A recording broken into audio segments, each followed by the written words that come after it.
I'm alive. Hello, good morning everyone. I'm Howard. Welcome to 12-hour charity podcast. A day of podcasts, competitions, quizzes, celebrity guests and much more. All in aid of the greatest cause, the best cause, Manchester Food Bank. I'm joined here at the beginning of this 12 hours by the one and only Ahsan. Good morning, Ahsan. Morning, Howard. How you doing? I'm ready. I'm all right. Yeah? I'm ready for the... Yeah. I was up at 6:30. I've been for an hour training session. I've had a shower. I've had my breakfast. I've got my coffee. I've got my juice. The house is ready. Like, nobody's going to disturb me, hopefully. As long as the internet holds out, I'm going to try and do this for 12 hours. Yeah, will my computer hold out that ever since I put Windows 11 on has taken on a life of its own. So I don't want to get... There may be bumps along the road, but we'll get there. We will get there. I don't want to start the day with controversy, but Hockin, you really need to move into the Mac world. You need to get out of Windows world, man. Well, yeah, I am. I don't know. I'm set in my ways. That's what I'm used to. So I don't like change. But we will see. Hey, listen. Is Jordan going to speak? Jordan, can you hear us? Yeah, I can hear you. Yeah. He can Super speak whenever he Jordan's likes. going to be with us all day. He is. You're the man in control, aren't you, Jordan? Yes, I'm the man behind the scenes. Yeah, so thanks to you for holding this together today, no doubt. Thanks for City Extra for their support, all the guys at City Extra, and all the other podcast people who will be turning up during this 12-hour period. Hey, Stan, shall we discuss what's coming up? Yes. Yeah? Yes. Happy to go through the day? Idea. Yeah. Absolutely. What have we got today? Right, well, we'll start with the important stuff. Last night I caught up with Nick from the food bank to talk about what they do, why it's needed, and everything about why we're doing this today, basically. At 9:30, we'll get the bad stuff over. Ahsan, it's a Southampton review. That's tongue in cheek because obviously I'm so spoilt. I refuse to accept dropping points ever in a football match. 10:30ish, Ahsan, me, Stefan, Dom Farell from the MEN, have some general chat. 11 o'clock, Ahsan, you're going to hook up with Sam Lee and Jack Gaughan. Is that right? Yeah. What have you got? Absolutely. We're going to talk Erling Haaland, the summer window, and all of that sort of business. Cool. At 12 o'clock, it's the big one, the biggest event of the day. It's the quiz. No. The biggest event of the day comes at 1:15. Let's not get it twisted. No, the big thing's the quiz. After 1:15, yeah, Johnny Marr's coming on, but yeah. Whatever, you might want to get your lunch then. I mean, it's only Johnny Marr. Johnny Marr and the Noisy Neighbours podcast, part 1. Because Johnny loves to talk football and City. So that's coming up about 1:15. You'll probably want to check that one out. 2:15, Jonathan Smith. Ahsan, what's the topic for that one?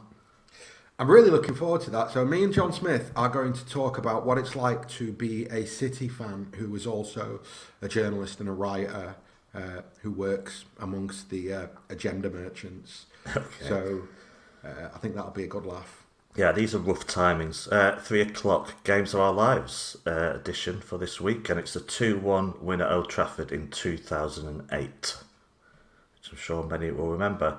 About 4 o'clock, these are subject to change, but we'll keep you updated, posted if we change things around. It's just a rough timetable. The Main Road Ramble are doing a show, and it's City Hypotheticals, which always gets them heated and arguing, where hypothetical situations are named and they have to debate them. At 5 o'clock, I'm delighted to say Nedum is dropping in with David Mooney from Blue Moon Podcast and elsewhere. And we'll chat about whatever takes our fancy. But I've got plenty of things to ask Nedum. And then I've put 5:50. Rough time again. Steve McInerney, Esteemed Kompany, is coming in as well for more chat. All things City, maybe a bit of youth chat as well. I don't know. We may try and then get some of the podcasters on for some general chat. But we've got you and Keri Collins around 7 o'clock, a screenwriting podcast about your careers in writing, the Joe Show as well. We will finish with the second part of Johnny Marr and the Noisy Neighbours. It's not to be missed. 90 minutes of brilliance with him. And then we're going to have, I imagine, at 9 o'clock or whenever we have finished, an open bar where we all drop in, insult each other, have a drink and raise a glass. So that is our packed schedule for the day. Plenty there. If you do miss it, we will put plenty of stuff online in the rest of the week. So do keep that in mind. That sound good, Ahsan? Can you believe we've filled 12 hours with Manchester City related nonsense? I'm well impressed, Howard. I'm very, very well impressed. Well done to you for properly pulling this together. Well, it's not bad considering no one cares about us, but there you go. No. We've got 12 hours. We care about ourselves, even if nobody else cares. Yeah, and we're going to prove it today. Shall we get on then before the review and hear from Nick at... Absolutely. Let's hear from Nick and the Food Bank lads, because that's why we're here. Okay, Ahsan, I will see you in 20 minutes. Lovely. To talk about Southampton. Lovely. Is there an agenda for the Southampton game, or are we just going to chat it, riff it? Riff it. I think you can guess the sort of questions that will be brought up. Excellent. That sound all right? Absolutely, mate. Okay. I'll speak to you soon. Bye. I am joined by Nick from the Manchester Food Bank to talk about the cause that this day is all about, why it's needed and so on, and why it's so important and what it wants to achieve and has achieved already. So, hi Nick, how are you doing? I'm good, thanks Howard. Cheers for inviting us on. No, well thanks for coming on and talking about this. It's not... No, it's quite a depressing thing to talk about, but there's also lots of good stories that will come out from this as well. So I'm just going to start at the beginning and ask you, how did the Food Bank initiative get started? You know, the Manchester Food Bank side of it. Yeah. So at the City Fans Food Bank support, we looking back at December 2019 now, it became clear that the situation in the country in general was not going to improve anytime soon. Food banks have kind of been a creeping illness like in society over the past 10 years, and then they've kind of just jumped on us. I think the pandemic has really exacerbated those kind of issues and put them in the front of people's minds. And there were already a few fans food banks across the country. Significantly first started in England by Everton and Liverpool fans about 6 years ago now. And, as football fans, I know we often, rib each other, getting under each other's skins quite a lot. Occasionally. Just occasionally. But, at home, at the workplace and everything, we're always talking. We do always talk, and we do often sometimes, especially when you get into the fan groups and podcast stuff, that you do this all the time. You talk, you hear each other's opinions, and you share best practice. And the Fan Supporting Food Banks National Network is something that now encompasses West Ham, Newcastle, there's Villa, there's even a Morecambe group, and Southend recently, I think, and Southampton have got on board. It's a national initiative to basically try and look out for the communities that our football clubs represent. Very easily, you could find out that a friend, a fan that you've gone to the matches with, or family have ended up using food banks through no fault of their own. And it's just, I think it's putting the community back into community clubs. That's what we're trying to do. Yeah. So how did you actually start it? Were you involved right from the beginning with the City Food Bank? And was it? Yeah, it's pretty much stayed the same core group of about 5 or 6 of us, and we've got a lot of associated, friends and associates who've helped us spread the word ever since, yourselves included. And there's always at least 3 or 4 of us at every weekend home game opposite the Asda at the end of Sir Howard Bernstein Way, collecting up to 3 hours before kickoff. And honestly, I think at first we really didn't know how it was going to go. We turned up with a couple of crates from B&M and a borrowed gazebo of a friend who really didn't want us to show the company that was on the gazebo. So not to drop him in it with his employer. But honestly, the response was incredible. That first game, I think we collected we were playing at Everton New Year's Day, January the 1st, 2020. It was awful. It was practically pitch black at 1 o'clock. It was 11 in the morning, I think, because it was it was vile. I hate early kickoffs with a passion. I didn't like them before. I definitely don't like them now. And not on New Year's Day either. So. Definitely not on New Year's Day. I was chuffed with the Arsenal away fixture. I'm sorry, match going away fans. I feel bad for you, but yeah, the response ever since has been fantastic from fellow City fans. In that first 10 or so games in January, February of 2020, before the pandemic hit, and we started collecting outside women's games, we collected over, I think, 1,200 kilos of food and toiletries for Manchester Central Food Bank. And then obviously the pandemic cut it short. Lots of stuff went on in the meantime, just because it was lockdown didn't mean that people still didn't need feeding. If anything, it was it was the inverse. We saw food bank usage rocket. So we did a lot of fundraising. You guys obviously did that first fantastic 12-hour broadcast. A friend of ours, Ben and Helen, they started a virtual club night, which has now turned into a real club night, which is fantastic. Seen it, yes.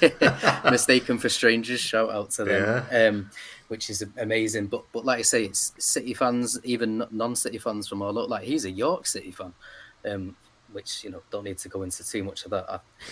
When I went to their wedding this summer, and they showed an awful highlight of York beating us, which was not something you want to see at a wedding to a City fan. No. We can cut that bit out. Sorry, I don't know why I said that. It was just right. It was right in my head. It was horrible. Honestly, the look on Helen's face, she was mortified. I remember them beating United as well in the Cup, so it's all fine. Exactly, that's it. Sorry, we'll go back to the lockdown stuff. Yeah, there was the massive fundraiser, which is, I think it's just touching £54,000 now, set up with the United Fans Food Bank, and that's the point. Hunger doesn't wear club colours has always been the motto, and to do it with them hand in hand is really shown a great example of doesn't matter who you support when it comes to living and dying and struggling in our communities. And it's just been, like I say, the support from other City fans has kept us going all the way through. So till starting again this season, in just, I think, 10 games and one collection with the official supporters club. We've smashed last year already, and we've not got in the last figure, but we're judging off the previous ones. We're looking at 1,500 kilos, 1.5 tons of food and toiletries, which has been given directly by City fans and City supporters branches. It's been incredible, and you're doing a massive show of support to, like I say, to your communities, to your friends, families and neighbours who are struggling right now. So just to repeat, where are you situated before matches? So at the moment, our usual spot is right at the end of under the Nexentire Bridge, which is now a city landmark, of course. Yeah. Connecting the Academy Stadium to the main stadium. So it's opposite the Big Asda, at the end of Sir Howard Bernstein Way. If you actually type us in, MCFC Fans Food Bank Support, on Google, we're on Google Maps now, which is great. So it helps, because eventually we would love to be stationed at different parts of the stadium, just to increase donations and make sure as many people who want to donate can donate. But for now, like I say, because it's the small group of us, we're sticking there. Do you do just the men's games, or do you do any other women's games, other occasions? We last year we did become the first fans food bank in the country to collect outside women's games, and that was because we were in a really unfortunate period of no away games, postponed games, and bad weather. Actually, I think it was one that got postponed because of wind and rain, which is strange. It's just, it doesn't happen often, does it? So we did start collecting outside women's games, but we've not been able to resume that this season because of the work and caring constraints of our group. But we are hoping, this is only the second year and we've not even had one full season. So we're hoping that as time goes on, we're just going to be able to grow and keep on doing the work that we're doing, and eventually work towards a future where we don't need to do it. So the GoFundMe site, Now, I can read it out, but I will read it out right now. But it's probably easier that everyone listening to this just goes onto Twitter, check the 9320pod Twitter feed all day. My feed, HarryHawk3434, all the food bank. Your food bank Twitter handle again is? It's at MCFC Food Bank. Yeah. So if you do like to type in web addresses manually, it's gofundme.com/f/MCFC-fans-supporting-food banks. As I say, that's the link. If you can give any donation, obviously you are helping people to put food on the table for people who are really struggling. Yeah. And we really appreciate it. But it's easy. Go and find the links all day. If you're listening far away from Manchester, obviously it's wonderful if you want to do something local as well. If you want to make a charitable contribution, we're not demanding you click this link, but anything you can do today to help make someone's life better is amazing. When you set up that GoFundMe, did you have an aim? As you say, I wrote the figure down. £54,202, amazing, is what it's raised so far. Yeah. No, we absolutely didn't. It was an interesting one because we realised. I feel like a lot of us moved a bit quicker than our government did, but we all realised that this is going to be absolutely catastrophic for so many different sections of society. I remember. Yeah. To say the obvious, has it got a lot worse since we last did the first charity day? Well, this is it. Everyone thought that, okay, as things get a little bit more back to normal, whatever that means, that food bank usage is going to drop off. And it just didn't. It stayed at the same level, and there's a lot of things affecting that. I think pretty much everyone listening can empathise with the current energy price hikes that are being seen across the country, and also the £20 uplift to universal credit was removed, which was shocking. So they've actually stayed at a steady level at the moment, and they have risen every single year. Food bank usage has risen every single year on year since records began in 2006 or so, which is worrying. I thought a pandemic would maybe see a peak and a trough, but it hasn't. When we first started this fundraiser, it was just after when I say we, I mean us and the United Fans Food Bank, we'd successfully petitioned both of the Manchester clubs to make a donation to the Greater Manchester Food Banks, as we'd just seen Everton and Liverpool do. So I think, and that came to 50 grand each from each club, so 100 grand, which was amazing and a great show of support from the clubs to the communities that they represent.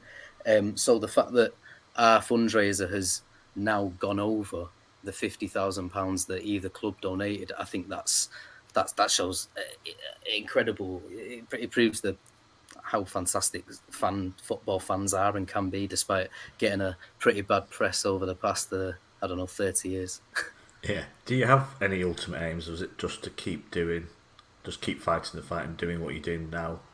Raise money, have people drop off food. Yeah. I guess there's not a lot more you can do than what you've already done, because it's such an astonishing achievement already. This is it. I mean, it does speak volumes of like community power, the power of fans and us as individuals when we come together and show our voices. But unfortunately, like you say, it's just keeping plugging on. You have to it's almost like fighting a rising tide. However, it's, to us, a lot of it is about showing the intent and the community mindedness of City fans. If I could put down one sort of, I don't know, aim or something, we would love for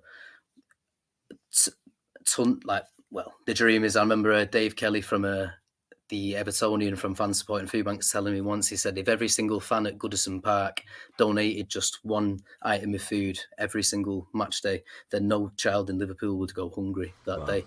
And I think that's kind of what we aim to. We just want as much engagement from fans as possible. And like you said, you don't force people to donate. It's nothing like that. We'd love for people to just come over and have a chat with us.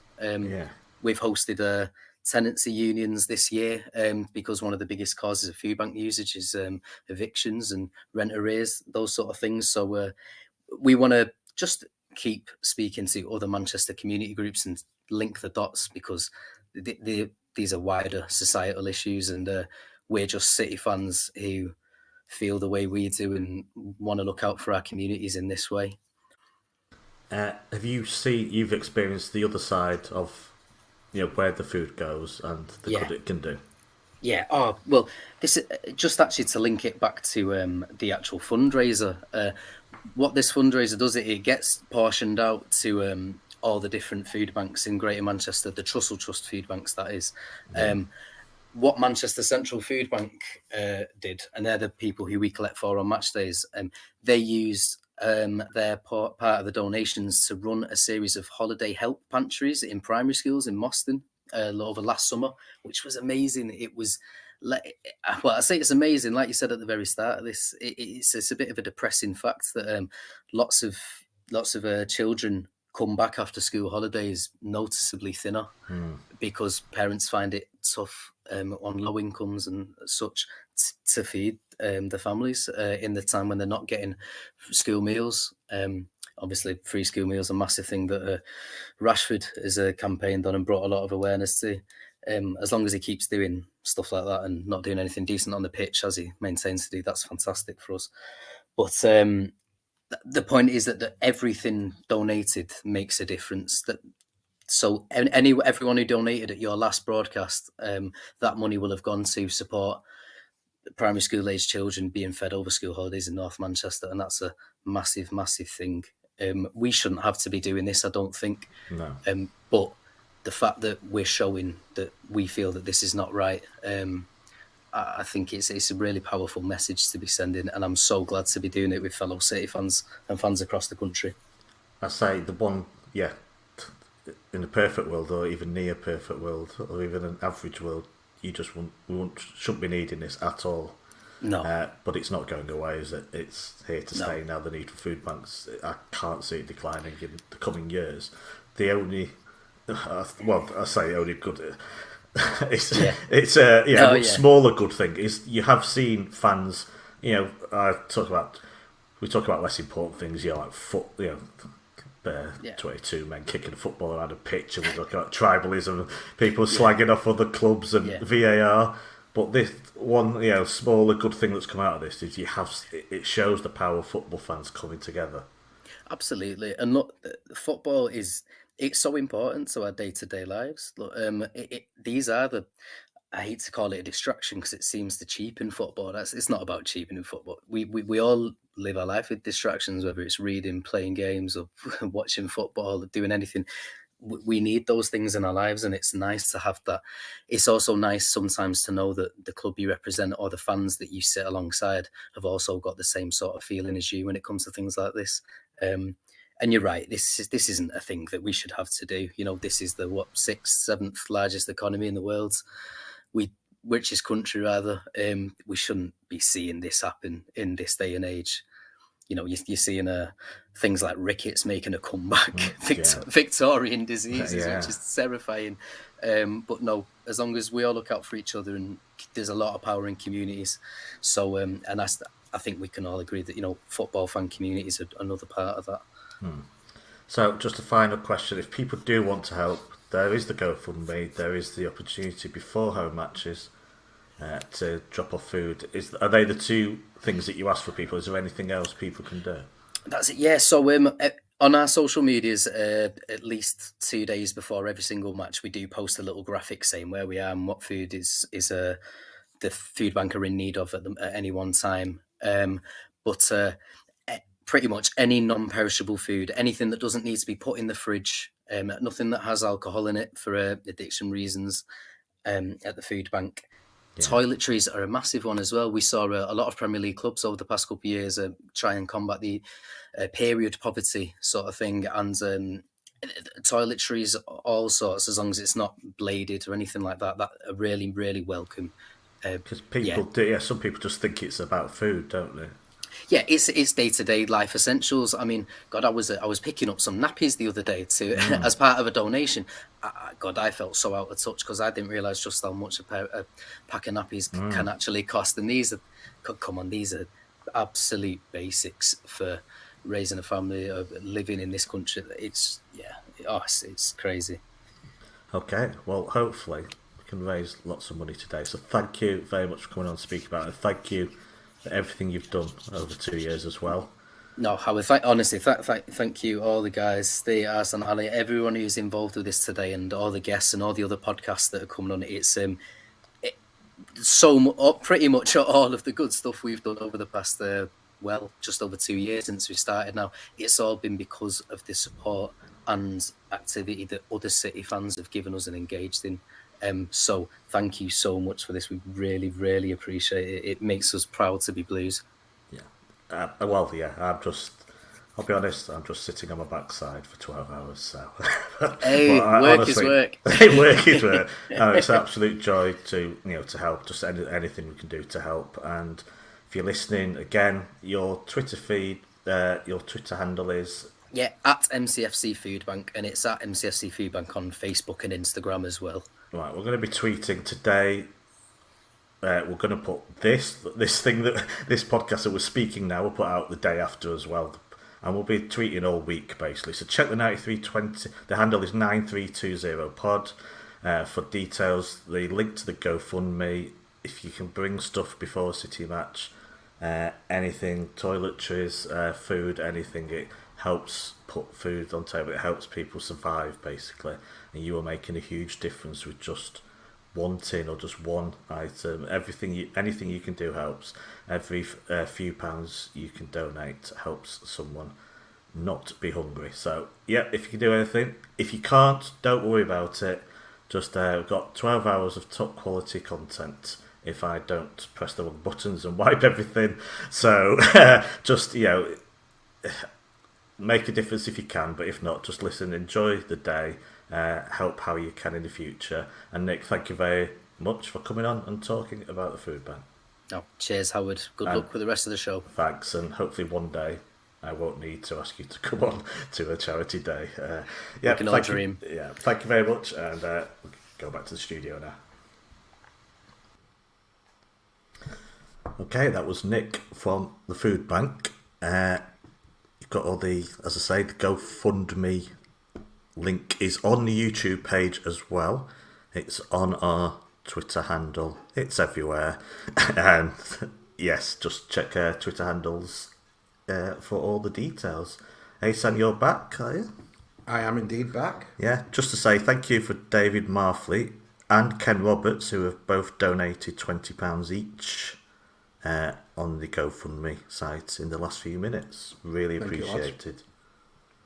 I just want to say, by the way, big up to Patrick Holly, who donated 250 Aussie dollars. He said, wanted to make a contribution to the food bank in person at the Chelsea match the other week, but unfortunately, due to the Rona, it got in the way, wasn't able to visit. Hunger doesn't wear club colours. Stay safe, everyone. Good lad. Thank you, Patrick. Which is big, that is big. Thank you, that is an amazing contribution. And I don't know the exchange rate, but that is still that is an amazing contribution. Thank you very much. That's really appreciated. For people who do need the link for anything like that for the donate, if people want to donate through the actual GoFundMe, they can just type !donate into the chat and it'll put the it'll just put the link there for them.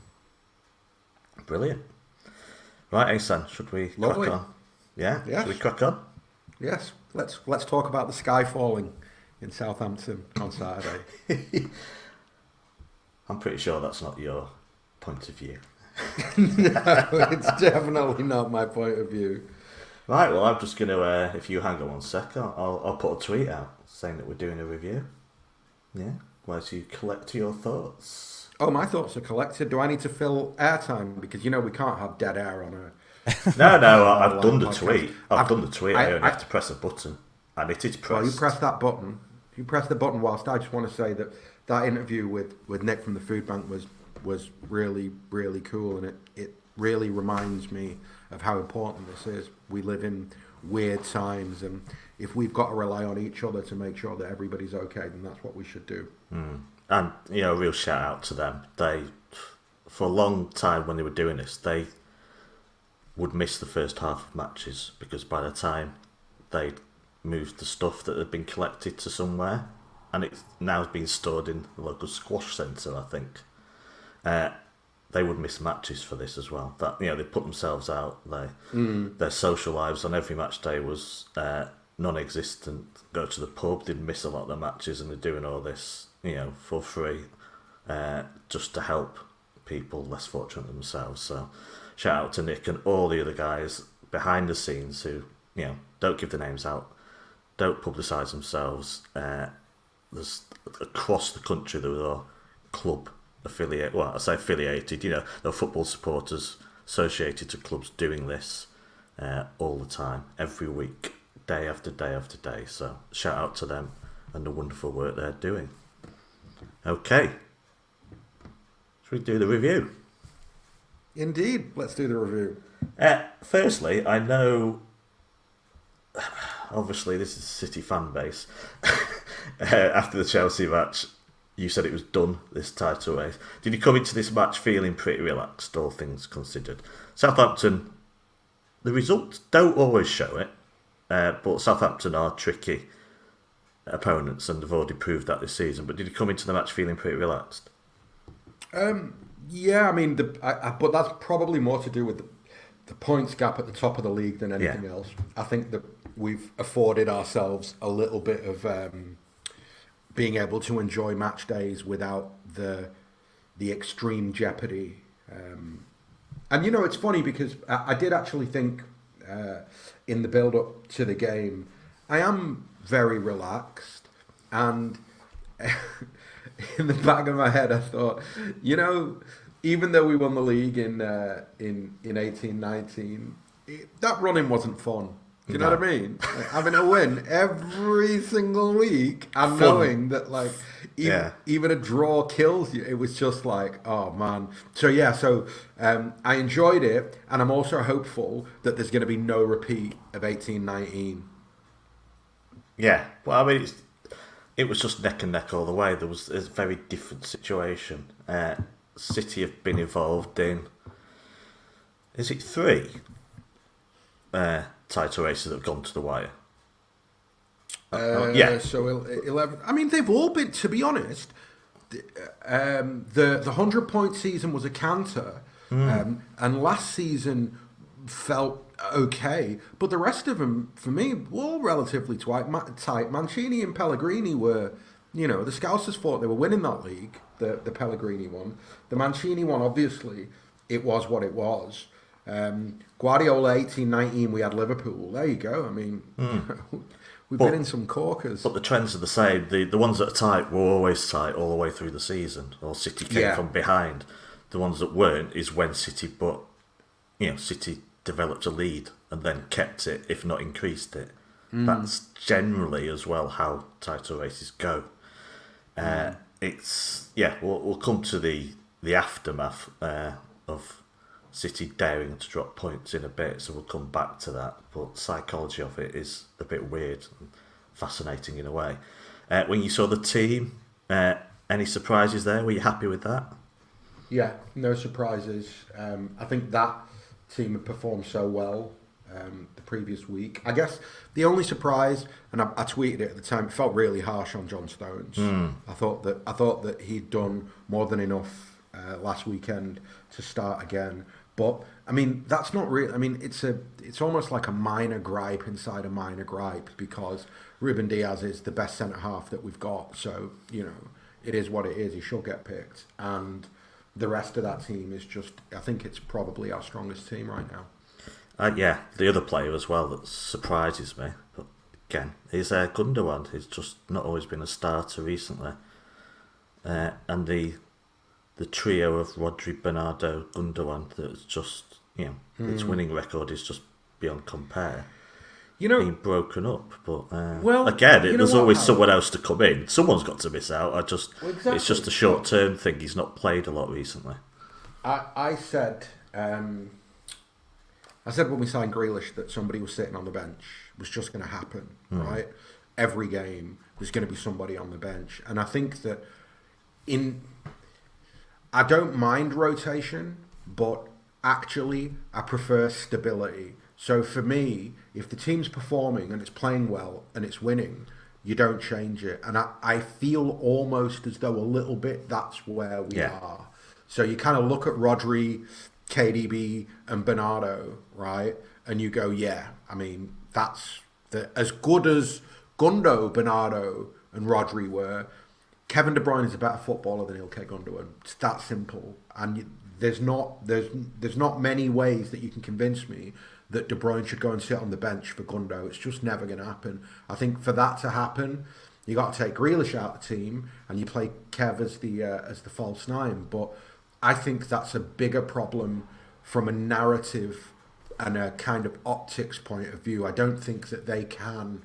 I think they'd like to. You know, I bet that privately they probably wouldn't mind almost letting Grealish sit on the bench for 2 or 3 months, or at least, you know, play him minimally and let him watch the others. I think that the reality is that there's so much nonsense hype around. There was so much nonsense hype around Grealish before the transfer that it was always going to be that he'd be under a microscope every week, and therefore the coaching staff feel it's not good for him to sit him on the bench. We're going to have to play him, and so my speculation is that that's more or less the thought process. Because right now, the one thing I would say is that Kevin De Bruyne, for me, is a better false nine than Grealish is, right? So there's plenty of ways that you can go Kevin the false nine, Gundo in the 8 is our best and our strongest team. So you see what I'm driving at there, Howard? Yeah, I was about to say I prefer neither were. But then I can't. We don't have a 9. Well, eh? We don't have a 9. I know it's a dichotomy here of what I'm saying doesn't really make sense in that this system works brilliantly, but I don't really like anyone as a false 9. It's just like, well, he could be better elsewhere, but look what he's doing with this team without a striker. And it's like, I like Kev there, you know. I just like him doing other stuff as well. That's the issue. I like him bursting forward, and it's just sometimes I get confused in my own brain about what I want in this team lineup. You know what I mean? Confused in your own brain. Yeah, which isn't difficult. Let's be honest. No, but that's the problem with we're having a false 9. It's like, well, they all could do better elsewhere in theory, but this system is why we're miles. Yeah, we just won 12 in a row before this game. So, and just the previous point is that keeping a stable team when they win does mean that players can just disappear for a month. Yes. Through no fault of their own, they just sit on the bench for the month. But you have to remember that at the start of the season, Sterling only plays like 2 of the first 11 games or 12 games, right? Marr, similarly, he's not frozen out of the team, but he doesn't play in the early part of the season. I think that, for better or for worse, we have to trust Guardiola's rotation. However he wants to rotate them, I'm kind of okay with that. You would expect that he knows best. I remember saying early on that he wasn't going to get the best out of Mahrez and Sterling by introducing them from the bench, because I just felt that they would feel that they're above being those type of impact players. But I'll tell you what sitting them on the bench did do. It ensured that when they came back into the team, they're not giving up those shirts easily. Do you know what I mean? If you look at the form of Sterling and Mahrez in the last 6 or 8 weeks, it speaks to 2 players who felt the pressure that maybe their positions weren't as strong as they thought they were, and therefore when they got back in the team, they performed. And I'm a big fan of stability anyway in teams, so I cannot complain if he picks the same team that's won games previously. So right, the match itself then. I'm not going to break it down into 5-minute segments. Ahsan, you'll be glad to know. It didn't feel like a good first half. Is that how you saw it? Did it surprise you? I mean, I did genuinely. So firstly, like the goal, how long does the goal come after 7 minutes? 7, right? I think, yeah. Early. Right, okay, fine. So in a way, you don't really know how City may or may not settle into the game because they concede after 7 minutes, right? And I think that completely changes the dynamic of the game. I felt in the early part of the game, both before and after the goal, that I had the sense that a few of them were already mentally on their holidays. That's the only way that I can describe it. I just felt that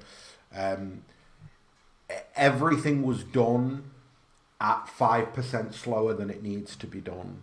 So nobody was moving the ball particularly crisply. Nobody was being particularly dynamic in the dribble.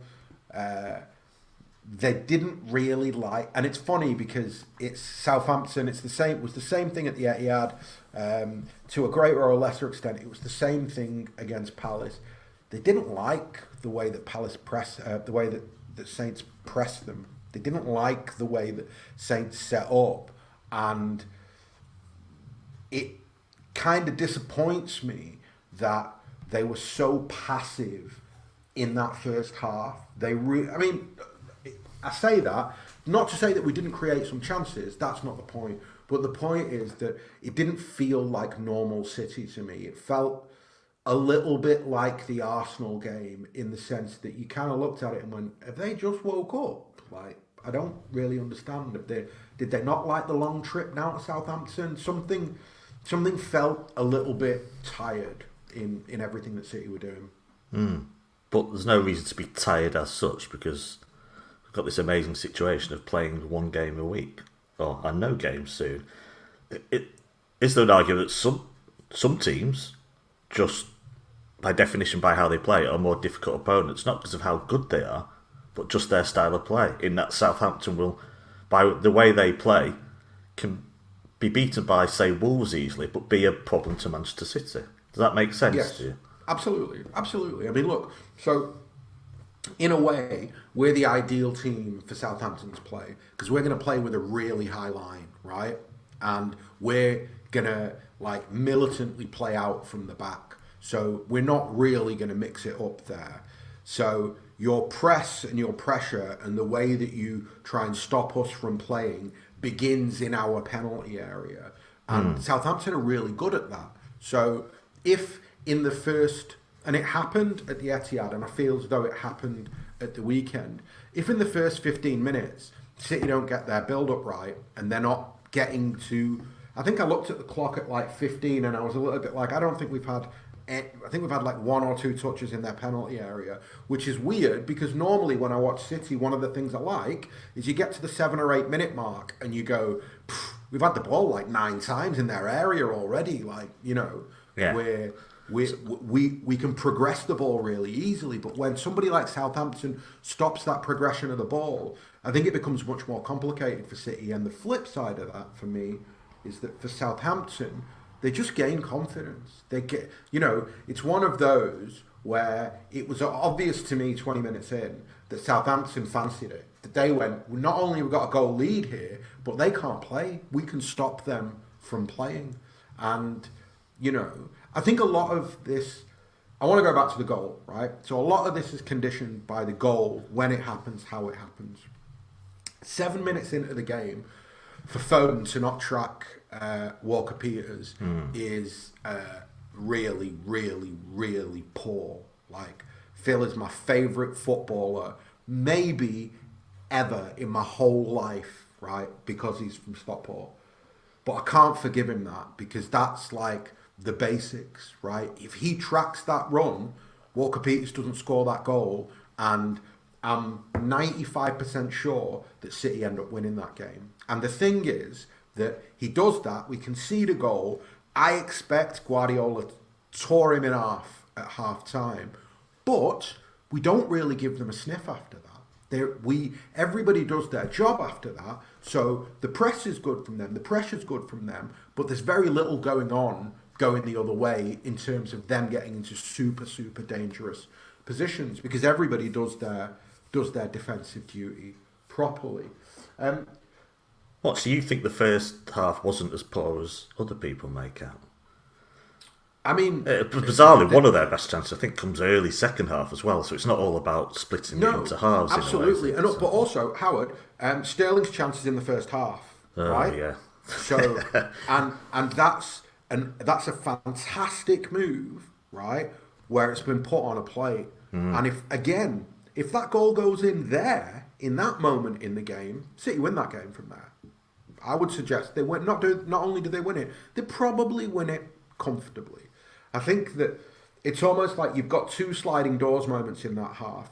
You've got Foden not tracking Walker-Peters, him hitting an absolute worldie with the outside of his boot that Edison's got no chance with, right? 1-0.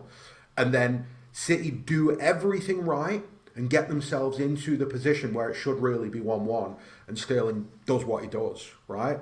And then I felt that those moments, they go one way or the other. Either you miss a chance like that and everybody raises their game. Everybody goes, right, we can see the route here. We've done it once. We just need to do the same thing again. We'll get in.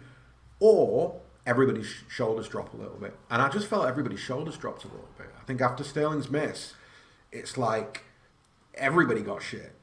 And, you know, it took us until the second half to recover. And I think even then, I mean, anyway, we'll get to how we reacted to our own goal, but that's more or less my assessment of the first half there. That, you know, I think it really does hinge on those two moments, the Walker-Peters one and then Sterling's miss. And prior to the goal, you can't blame Sterling for a misplaced pass in the opposition penalty area, because that doesn't cause a goal. But you can talk about sliding doors moments. He had an easy pass into whoever was overlapping him in that penalty area just seconds before they scored. Is his head, like 3 or 4 others, was not in Southampton at the weekend? No, and he was December Player of the Year. Was it for City or the whole Premier League? Anyway, the whole Premier League. He's been in top form and he put in a poor performance. But look, I don't think I'm not so. You know. I'm really fucked off with Foden, right? I don't know if I can swear on a YouTube live stream, but I'm really not happy with him, because that's the kind of stuff that I expect him to do in his sleep. Tracking runners is something that, you know, I don't expect Foden not to do that. But outside of that, it's really hard to be annoyed at any of those players, because they've done. You know, we have the lead that we've got because of all those lads. Sterling is entitled to have a 4 out of 10 disaster class, because your man's just done 6 weeks where we've won every single game. He's been pivotal in most of those games. And because of that, we've got the lead that we've got. So, you know, I can almost give it was one of those days for those guys. I can almost say, you know what, it's all right. It was one of those days. But let me ask you something, because obviously I'm doing all the talking here. Like, how did you see it? How do you measure that first half performance in terms of the collective quality? Yeah, it was bang average. It's my opinion. I don't expect perfection from this team, because I don't expect it from any team in Europe throughout a season or at this time of the season. I don't think you get perfection from teams. And my honest opinion is we haven't. You know, all these articles about the league being over, blah blah blah. I don't think City have actually been. I think they've been far from perfect for quite a while now, and that's not a real criticism, because I don't expect them to be perfect. I don't think this team was in absolute top gear anyway for a lot of the previous matches. And I think that's a credit to the team that they've gone on this winning run when they're not quite. There's a lot of players, just Foden himself. So he came into the season injured. He's had COVID. It's been the odd disciplinary. Got sat on the bench for a couple of matches for going out midweek. And his season just hasn't really got fully going yet, but we're living in the middle of a pandemic, and I think you could say that for quite a large swathe of footballers across this league, that they're kind of winging it, and in the middle of this, Pep Guardiola just does his stuff and we win 12 games on the row and just blow everyone else away. But the team itself, and as I say, I have to keep reiterating that, I don't expect them to be, in the circumstances and situation, I don't expect them to be working as a perfect unit, and I don't think they have been. And I think this result was always going to happen at some point. I also thought the run obviously was going to come to an end, and it was likely not to be like a Liverpool or a Chelsea. It was more likely to be a Southampton, because that's always been where City have dropped points as much as against Liverpool or Chelsea or United. You know, because it's bookended by the Crystal Palace home defeat. So yeah, there was just something not there. We always talk about you can tell within 5 minutes if a game's going to go well. I think it was pretty obvious. I think Southampton were just the side, who set up and make it difficult for us. We still, all things considered, could quite easily have won this game, and this is our bottom rung, so to speak. This is where. Let me ask you something then. Do you know what I mean? It's like some players did perform very well. We won't waste time on VAR or decisions like that, and we still could have won it. So, you know, I'm pretty. Okay we will be it. wasting time on VAR later. Don't you worry about that. I'm not letting that pass. But Okay. we'll come to that. Let me ask you a different thing then, because you just said we weren't at our best, or we didn't hit top gear, or however you want to characterise it. Have we hit top gear this season? Like, can you think of a game where you go, you know what, that's City having to move through all the gears and end up in 5th gear, and it's just a top draw performance? Well, they're so boring. I forget their games as soon as they're finished, to be honest. I mean, as always, there's always excuses. The opposition were rubbish. We put 5 past Arsenal and Norwich early doors. But, you know, Norwich, Arsenal lost the first 3 games, put 7 past Leeds. Last year in the Champions League, I think, was it last season? Time is just so vague at the moment. We beat Porto 3-1 and then didn't concede for the rest of the group stages in the Champions League. This season, we've conceded, I think, in every Champions League game. So City have been brilliant at many times, but the perfect side, absolutely not. And I'm absolutely fine with that. I don't. You know, it is what it is. They're trying to get results, and probably forget. I mean, Chelsea away, you must say, yeah. Well, that's what I was going to say to you. That I think that probably the two games or the 2 performances that you'd probably look at and go were the most impressive were Chelsea home and away, right? And I would argue that even in both of those games, as good as we were, we didn't have to be amazing, right? And so, like, I think that one of the things that we've learned, or we're learning how to do this season, which I think is really good and really important, is we're learning how to win games without being the best version of Guardiola's City. We don't have to be at 10 out of 10 for 90 minutes. And one of the reasons for that is because the system affords us a lot more, I think, defensive stability than we've had previously. And by building everything on a level of defensive stability, you afford, like, bottom line, right? If you keep the score to 0, you got a chance. You play rubbish, you got a chance.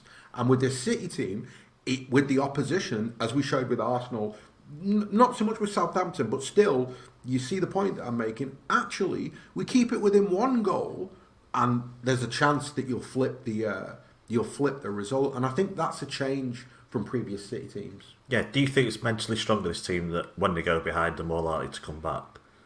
Because we had that run of not coming back from being behind. Yeah, and we have done about 10, 12 times in the last year, I think. I think they've learned something in particular from the Champions League final. I think that they almost get slower after they concede.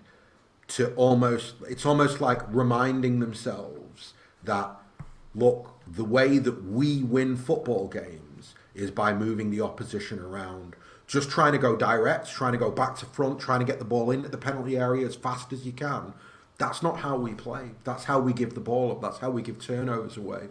And so I think that we're much better at conceding a goal and then going, nothing changes. We keep playing in the same way. We keep doing the same things. Eventually, it will come.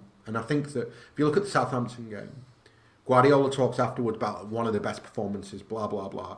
Loads of people immediately are like, well, no, it wasn't. It was terrible. And he's just blatantly lying. But then when you actually read what he says, I kind of take his point. Like, in the end, on another day, we win that game. Simple. We do. On another day, we do win that game. There was enough in the game for Man City to have won that game. There wasn't enough in it for Southampton to have won that game. And actually, if we agree that Southampton are one of the most difficult teams to play against, then going to their ground and controlling them in the way that we controlled them outside of the Walker-Peters Foden moment is super impressive. So, I mean, I just see this team differently. I don't think that we're as heavy metal or as rock and roll as the 17-18 team or even the 18-19 team. But I think that suits us better. I think that we have more ways of winning and we are mentally stronger because we've learned from past experience and they understand now what I think that Pep's system has won them so many games now that they believe in it blindly, that it's like, you know what, we can go one down, we just keep doing the same thing. Whereas the squad itself, the squad itself, I think, has got room for improvement and will get better. So. Yes, exactly.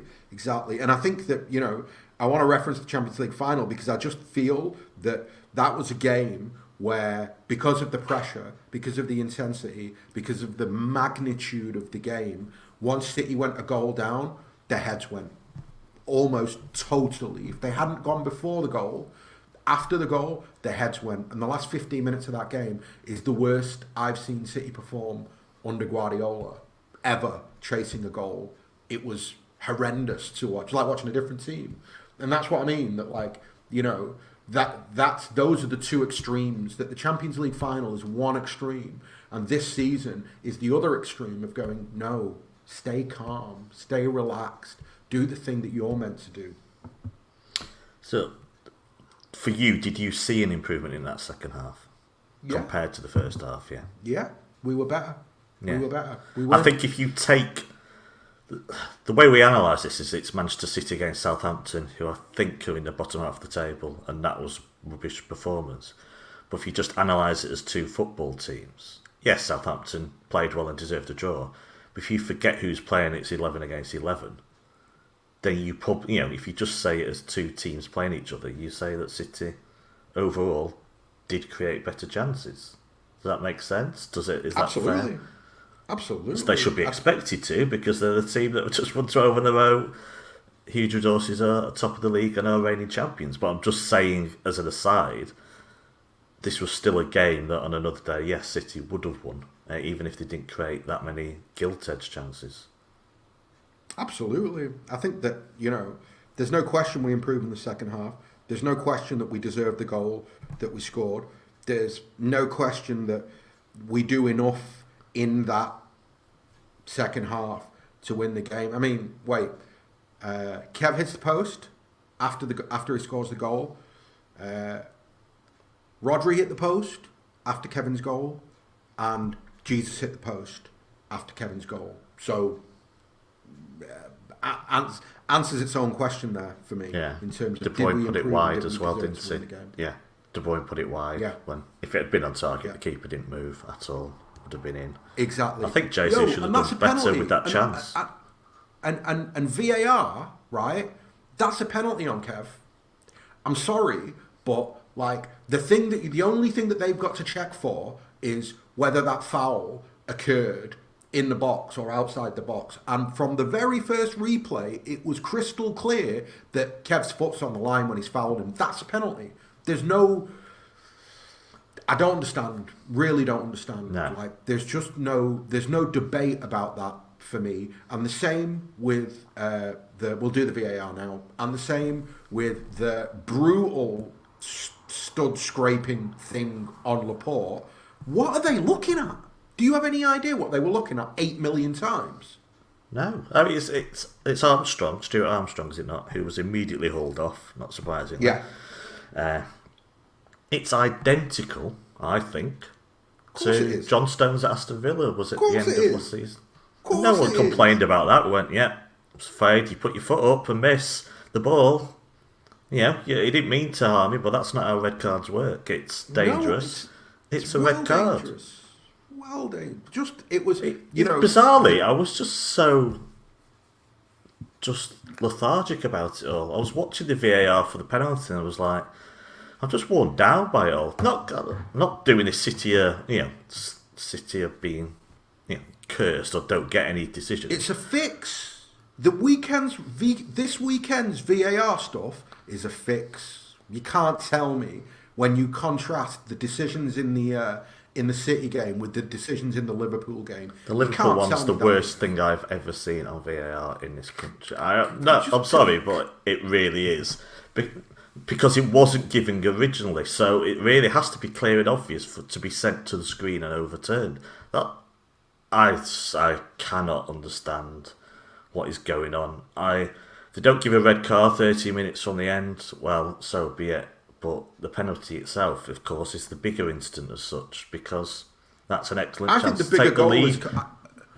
I think Oxlade-Chamberlain's goal is the bigger goal, and I think that Yeah. Firmino could not be more offside, could not be more interfering with the play. I do not understand. Tries to Nobody's headball gonna and draws the play that would have been marking Oxlade-Chamberlain. Just, whatever. But anyway, so to go back to City, both of those VAR decisions were wrong for me. And it just had that. Lost for words is pretty much... Did it disrupt the flow, though, that long delay looking at VAR for the penalty? Do you feel that City had the rhythm, they had the domination then? I'm not sure the stoppage really helped them, to be honest. I completely agree with you. I feel as though a little bit we petered out after that. And actually, I think that for the chances that we did create after De Bruyne's first goal, I don't think we consistently attacked them, and I don't think we consistently got into dangerous positions, because had we'd have won that game, because Southampton are not that good, if that makes sense. They're still not Chelsea, right? So I expected, as soon as that goal went in, there was 20 minutes left, I was like, we're winning this game. And my issue at full time, if I'm gonna pick things apart, my issue was just we didn't get into enough dangerous positions after the goal. Do you think Pep was privately fuming then afterwards? Do you think he would have laid into the players, or do you think he understands the situation? No, because I think that as a manager, you've got to look at where there's got to be a bigger context, and I think the bigger context is that their performances in the last 2 months deserve nothing but praise. Same with the results, and I think that with the fact that they were all going away on holiday, I don't think they needed to go away with Guardiola going, "Fuck you, you're shit." Yeah, I think that it makes more sense to go, "I'm proud of everything that you've done in the last 2 months. Go have a holiday, because when we come back, we've got to do it all again for the next 2 months." Yeah. Right, I don't really want to discuss individual players because... Why not? Because of everything we've just said. Who do you want to discuss?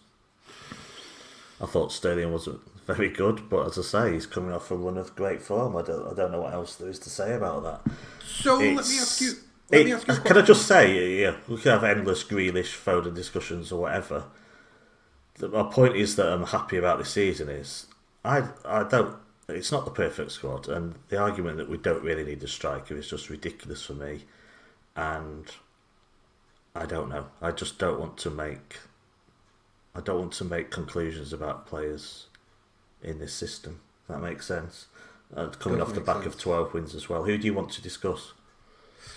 Well, just in general, I wanted to just chat about a few players. I think go on. I'm going to start. All right, I'll start with Foden. Right, I don't think Foden's been at his best. Yeah. I think that that not tracking that run is a sign of something for me that I don't like, and I hope that he comes back the other side of this break with a renewed kind of commitment to his game. Because I don't think that he's been at his best at all this season. And you don't really expect... I mean, look, he's so young. You don't expect progress to be linear in that sense, or development for young players to be linear. So maybe this is the season where kind of drops a little bit in terms of his. To be honest, he's so good at. I barely raise an eyebrow if he loses some form because yeah, totally. I mean, look, temporary. He's off that level now that if he loses some form, it's not like, ooh, this is a dip in his career. You know, it might all fall apart. It's just like, well, he's just out of form for a few weeks or something. That's totally. it, And really. Yeah. The thing with Phil is that like he has that volley, right? I'm not sure it's first half or second half where it's just sweet as. Yeah, and it's good save from the keeper. It's a little bit too close to him, but you know, there's maybe 3 or 4 players in our entire squad who can do that first time like that. So much power, so much accuracy. I think similarly, he hit some of the best crossfield balls that we saw. So you know that he's got the technique there. It's just more about, you know, making the right decisions and application. Yeah. Who else? So Sterling wasn't great. Lasted 55 minutes. Yeah. Pep gave him 10 minutes, I think, to... That was a brutal hooking. Because Guardiola does not make before the hour 55 minutes. Yeah, fully. Do you know what I mean? Like that's where was it? Was it at Wigan or somewhere like that in an FA Cup game where Sterling got hooked really early? Do you remember that? No. Burnley. I don't remember stuff like that. So. There's a game 2 years ago, three years ago, right, where Sterling got an early hook and he was that bad. So. I think Kev's, you know, recovered his form almost completely. Would you agree with that? Yeah. Okay. I would say he's 10 out. You know, he's not at his peak, but he's definitely just slowly motored into gear, I think. Okay. Who do you think was City's best player? I'm not asking for a man of the match, but who I was didn't City's want to best answer player? that because no one really stands out, I'm afraid. I got a player who stands out. Oh, good. I mean, I was watching it. Oh, yeah, I'd had some alcohol and watched it in the pub. And there was an idiot United fan playing pool behind us who was cheering every time a misplaced pass went astray. So maybe I was distracted to give the the incisive analysis that's needed for this game. No one stands out really. You know, you might have to pick a defender, but go on. You pick your choice then. Laporte. Right. Well, I mean, he scored the goal. I think he was obviously. our best player. Scored the No, goal. it's not just that. I mean, Ended with a quietly, huge nice little memento from the match as well, didn't he? Yeah, exactly. No, but I just think quietly his distribution from the back has been insane the last few weeks. And I think there was a moment where he made a couple of mistakes and you felt a bit like, how's he going to recover from the mistakes? But he looks to be as good as he's ever been at City right now, which is a shame for John Stones, but is definitely great for us. Yeah. By the way, I have to apologise. Can you hear that? No. There's like there's a not leaf a leaf blower. I am not lying to you, man. Somebody in a garden around here has decided this is the moment to use a leaf blower. Oh my word! They've reached Spain. They've reached Ibiza. At least there aren't any leaves. The leaves are so mushed here that there's not much point trying to blow them anywhere at the moment. So, not that it's been raining, but it's the middle of winter. So, welcome to my world, Ahsan. Let's slowly grind you down day after day after day. But no, I can't hear anything. So, I'll be honest. I still prefer Stones Diaz. I don't know why. I just think Laporte's got. I mean, we're really picking hairs here because we've got a choice of 3 top-class defenders in the middle. And we're spoilt to have that right now. I think I still prefer Stones and Diaz. I don't know. I still think Laporte's just got a little bit of laxness in him that Stones has got out of his game recently. Is that harsh? Splitting hairs, as I said. Harsh. I think it's a little bit harsh. I think that, you know, Stones is not flawless either. He's not, no. No, but I think like my personal preference is Diaz, Stones, right? Having said that, I totally understand why the left foot on the left-hand side really works. Really, passing really angles works. are everything, aren't they, as well? Yeah, exactly. Body direction when you're receiving and distributing the ball. All these things that I've never really given much thought about before. So exactly. And the other thing is just that, you know, we're in that blessed position. If you look at the performance of Stones and Laporte against Chelsea, it's like we've got another pairing. Do you see what I'm driving at? That, like, you know, actually, if Diaz were to get an injury, get suspended, whatever, we're in good shape. Yeah, I agree with that. Hey, I know this is irrelevant to City, but it sounds like Anthony Martial is moving to Sevilla. He's got to be one of the funniest players that United have signed in the last 10 years. Could have done the job for us. Yeah. Who suggested that on Twitter a few months ago? Don't know, but he's fucking someone we know well, so I'm not going to pile in. Someone said, United have given me so many laughs in the last 10 years. he was a deadline day sort of signing, was he not? So, Mate, one of the Glazers, like Mourinho wanted to sell him like 3 years ago, and one of the Glazers was like, he's our Pele, we're never selling him. Sorry. capable of playing well against City every now and then, but yeah, one of those players who turns up against City and no one else. So, what can you do? Not much else I want to discuss about the game. You said the league was done before this match. How do you feel? No, I didn't. You said it's done. You said it's done after Chelsea. I said that if we win, I said that I'd said back in December that if we win every game between now and Southampton, including Southampton, the league is done at the end of the Southampton game. The fact that we dropped 2 points against Southampton means the league ain't done. It might be done, like the probability of City winning it will obviously be much higher than anybody else. But let's not kid ourselves that if the Scousers win their game in hand, it's 6, right? And if they beat us at the Etihad, it's 3. Yeah. So, yeah, done? No, I don't think so. But let me ask you something else, actually. That's reminded me. I wanted to ask you this. Is it a blessing in disguise that we dropped 2 points on Saturday? No. Okay. Why? I think it is, you know. I think it is, you know. The problem is no game now for 2 weeks. Is that? I think that's why it's a blessing in disguise. Genuinely, because I think that. Would you not want them back on the saddle, ASAP? No, I think I want them to. They've been so flawless for so long, right? To drop those 2 points right before you go away, and then to have that in the back of your minds for the whole time that you're away. That last time we played, we dropped points. I expect them to come back like chomping at the bit. Okay, we'll see. Plus, they will have done the maths that I've just done. They will have all done the maths of this ain't done. We've got to.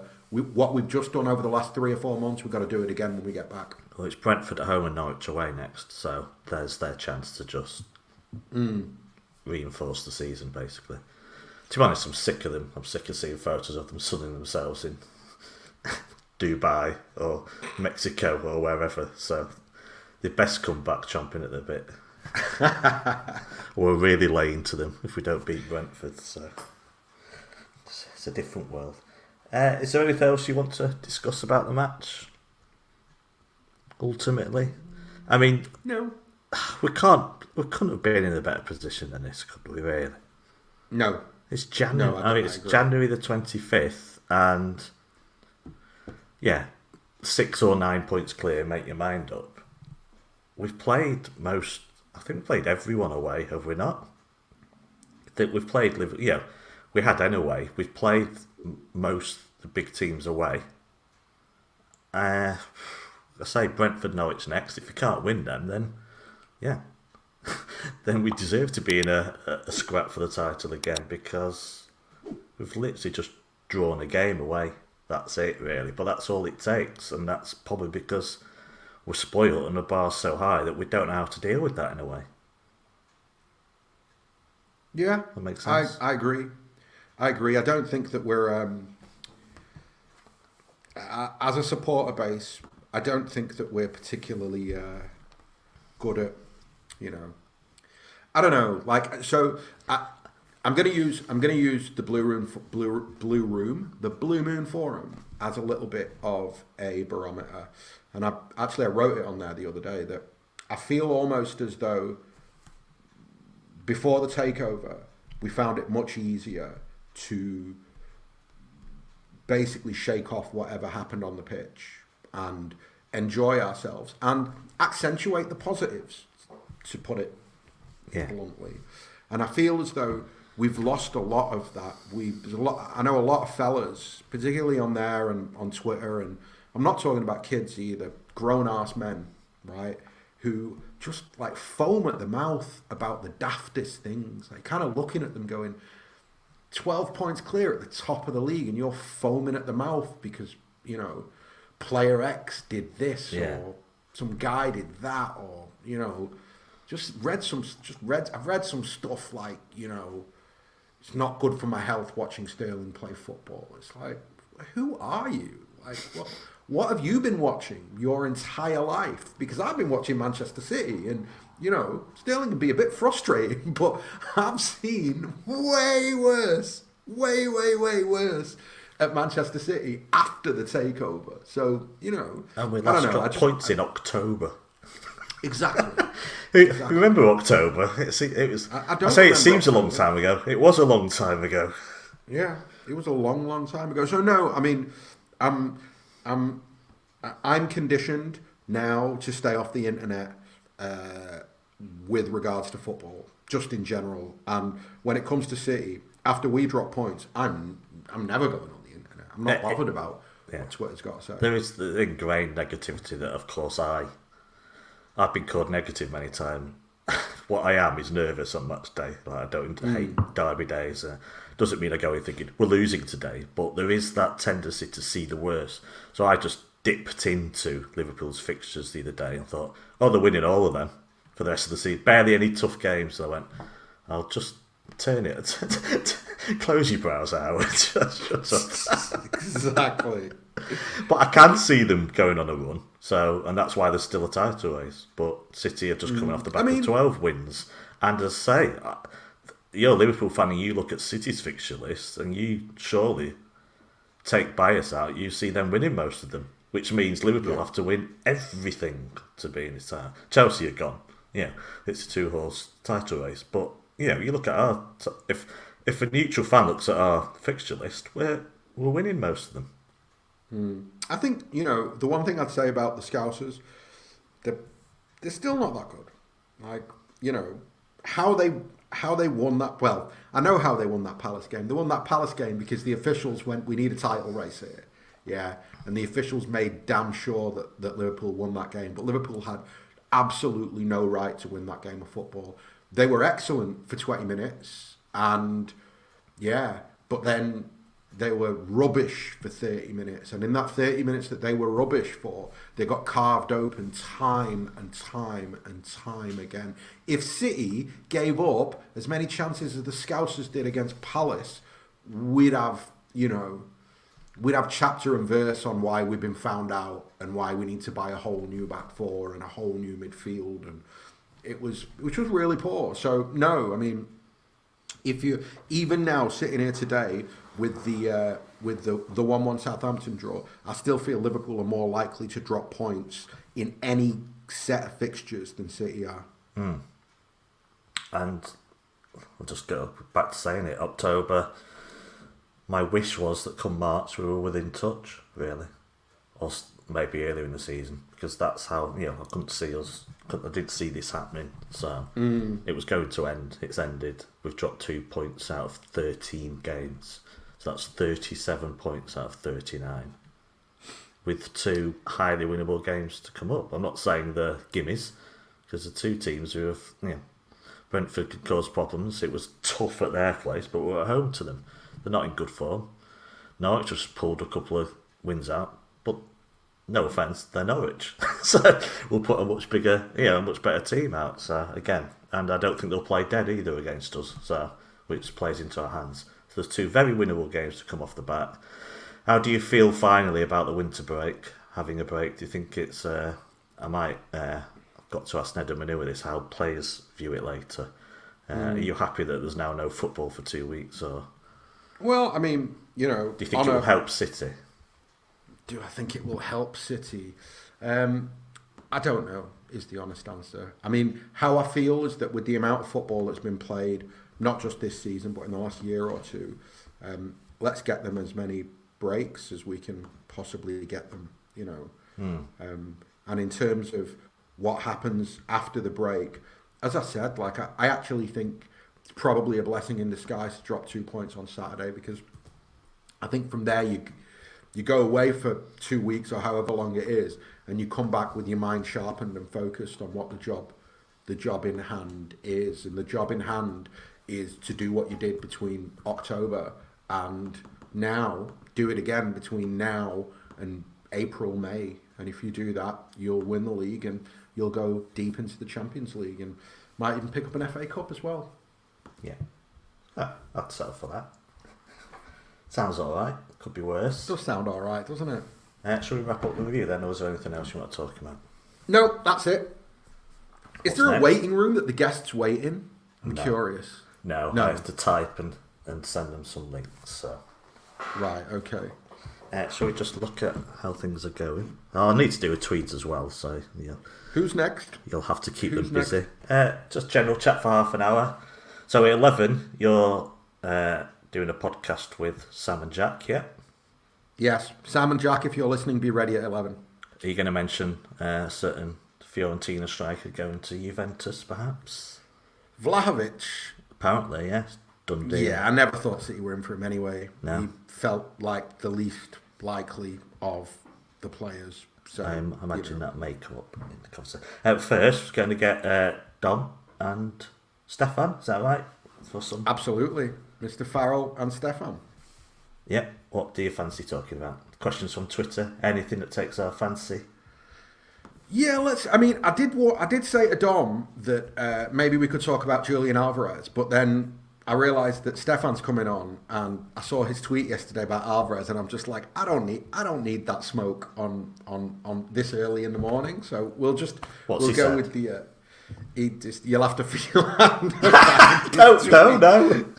You'll have to find his tweet, but it was basically something along the lines of, I'm looking forward to all the Julian Alvarez experts who are going to tell me that he's as good as Aguero or something like that.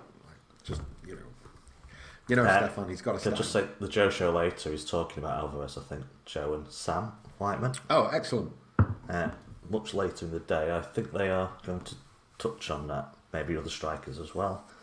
There is some Alvarez talk. Hey, you know what?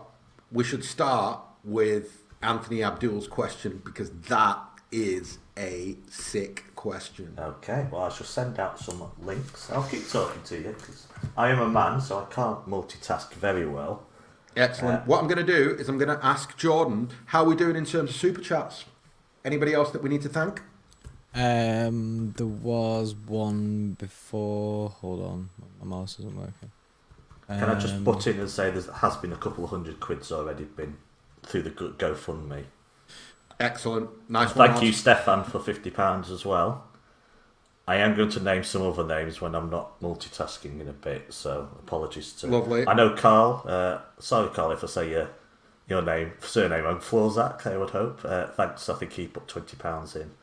And I just want to say, Carl, if you are listening, your photographs on Instagram and wherever are wonderful. So he put some great photos. He likes taking photographs and he's very good at them. So just thought I'd mention that. So sorry, I will send out the invites for the next bit. Holokamane Conlo with the ZAR 79.99. Thank you very much. Excellent. Very, very, very kind. I'm going to do this and then we're going straight into Samley and Jack Gaughan. When do I get a break? Look at me. I've done it for an hour and I'm like, wait, when's my break? Quiz is at 12. When can I go on my break? No rest for the quiz is wicked. at 12 and you're too chicken to have ever done a quiz, so that's when you get... Well, that's not true. Well, there obviously is the first blatant lie of the day that you've told, Hockin. Have you been on one? Think you might want to hit refresh on memory of yours? Well, it's all multiple choice anyway, so. Right, that's one done. I shall. Dominic. Excellent. Do another. Stefan, Dom, if you're listening, make sure that you got headphones in, so that we don't get loads of feedback when you click on your clean feed link. How long is the Johnny Marr interview? Remind me, Howard. 90 minutes. 90 minutes of you and Noisy Neighbours with Johnny Marr. Wow. I had so many music questions to ask. Did he answer any of them? No. It was football chat. Well, with 90 minutes into football chat, it was like, well, hopefully I'll get another chance one day. Brilliant. I think Dom's here. Hello. Hello, lads. How you doing? Mr. Farrell, how are you? I'm all right, mate. I'm all right. You bedded in for the long haul? Indeed. Yeah. Now that you're here, you're going to chat to Howard. I'm going to top my coffee up. Howard, can you turn Dom up just a touch for me, please? Yeah, I've put him up too. And when you're back, I'm going to top my drink up. So go on, Ahsan. So how are you doing, Dom? I'm good, mate. Yeah, I'd prepped a load of really happy, clappy stuff to talk about Julian Alvarez, but obviously we can't go goading Stefan, can we? Well, I'm fine talking with it. about the inverted commas new Sergio Aguero, but no, I'm good, mate. I'm good. Happy to be involved. Yeah, Thanks it's for sounding coming really on. good so far this morning. Cool. I'm just, yeah. I'm back, Howard. Right, and I think Stefan's here. Stefan? Say hello. Hi. Can you hear me? Yes, I can hear you. Can you turn Stefan up a touch as well, please, I Howard? have done that. Excellent. If you want to chat for 1 second whilst I'm gonna chat. I'm So- going to put a tweet out. So Lads, the question that I want you to begin to think about, Anthony Abdul asked it, and I love it.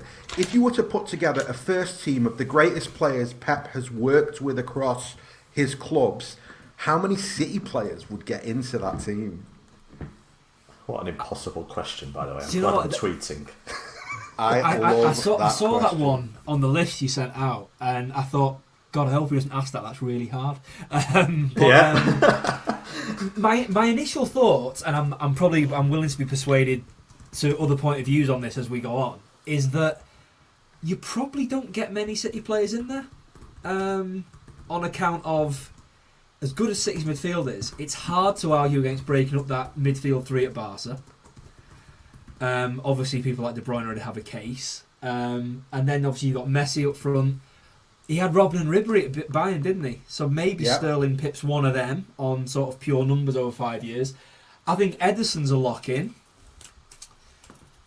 I'd say Walker, but then you've got Dani Alves, you've got Philippe Lahm. He's coached some good players, hasn't he? Not bad, are they? At the moment, I'm thinking Ederson is the only... Ederson and probably Kompany are my only definites, I think. Interesting. So you think that? So hold on. Right. So bearing in mind it's a Pep team. So it's a Pep team. So everybody's got to play football well, right? So you think Vinny gets in ahead of Puyol, for example, or ahead of PK? Well, yeah, I was gonna have him probably ahead of Puyol because. Interesting. Yeah, because the thing is, though, Vinny can play football. Could play football, of course. Remember, he arrived as a central midfielder. No, I know, but I don't think he ever had the range of passing that Guardiola expects. Stefan, any advance from the goalkeeper? Yeah, everybody but all City players except for Messi. Yes, I like it. I think Stefan the happy clapper joking. again. No, it's well, you know me, but I mean, it's like, anything's arguable. I don't know. I mean, to me, Pep turns players into different versions of himself. Anyway. Yeah. No, I totally agree. I think So, if I, go on. Well, no, I just don't know how you can. Messi obviously gets in, but I just think the other players. What would a David Silva have done in that Barca midfield? I mean, he would have been completely fine and as good as anybody. I mean, to me, that's the interesting thing about Silva is that when that Spain team's really at its peak, and I think the best of that Spain team might have been when they beat Italy in the Euro 2012 final 4-0, when David got the opening goal.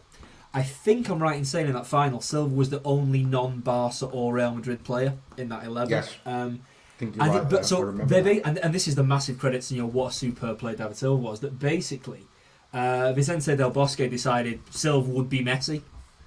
He put all the other Barca boys where they went, and Silva sort of played a bit false nine, sort of the floating forward, because he was sort of the most natural fit for that, more so than playing a more traditional striker like a Torres or whoever else was around at that time. So that's one of the many encapsulations of how brilliant David Silva was. But obviously, you can't put him in this team ahead of Messi because there's Messi. No. Do you know the question I'd like to do? Go on. A first team of the worst players that he's worked with. Well, I'm sorry. But what I mean by that is not the worst players that played like regularly. So you'd have I would say Kolarov. A lot of people might not say that, but we got to start. We got to start with the goalkeeper. We got to start with the the goalie. goalkeeper. Yeah, exactly. Yeah, Bravo, right? Exactly.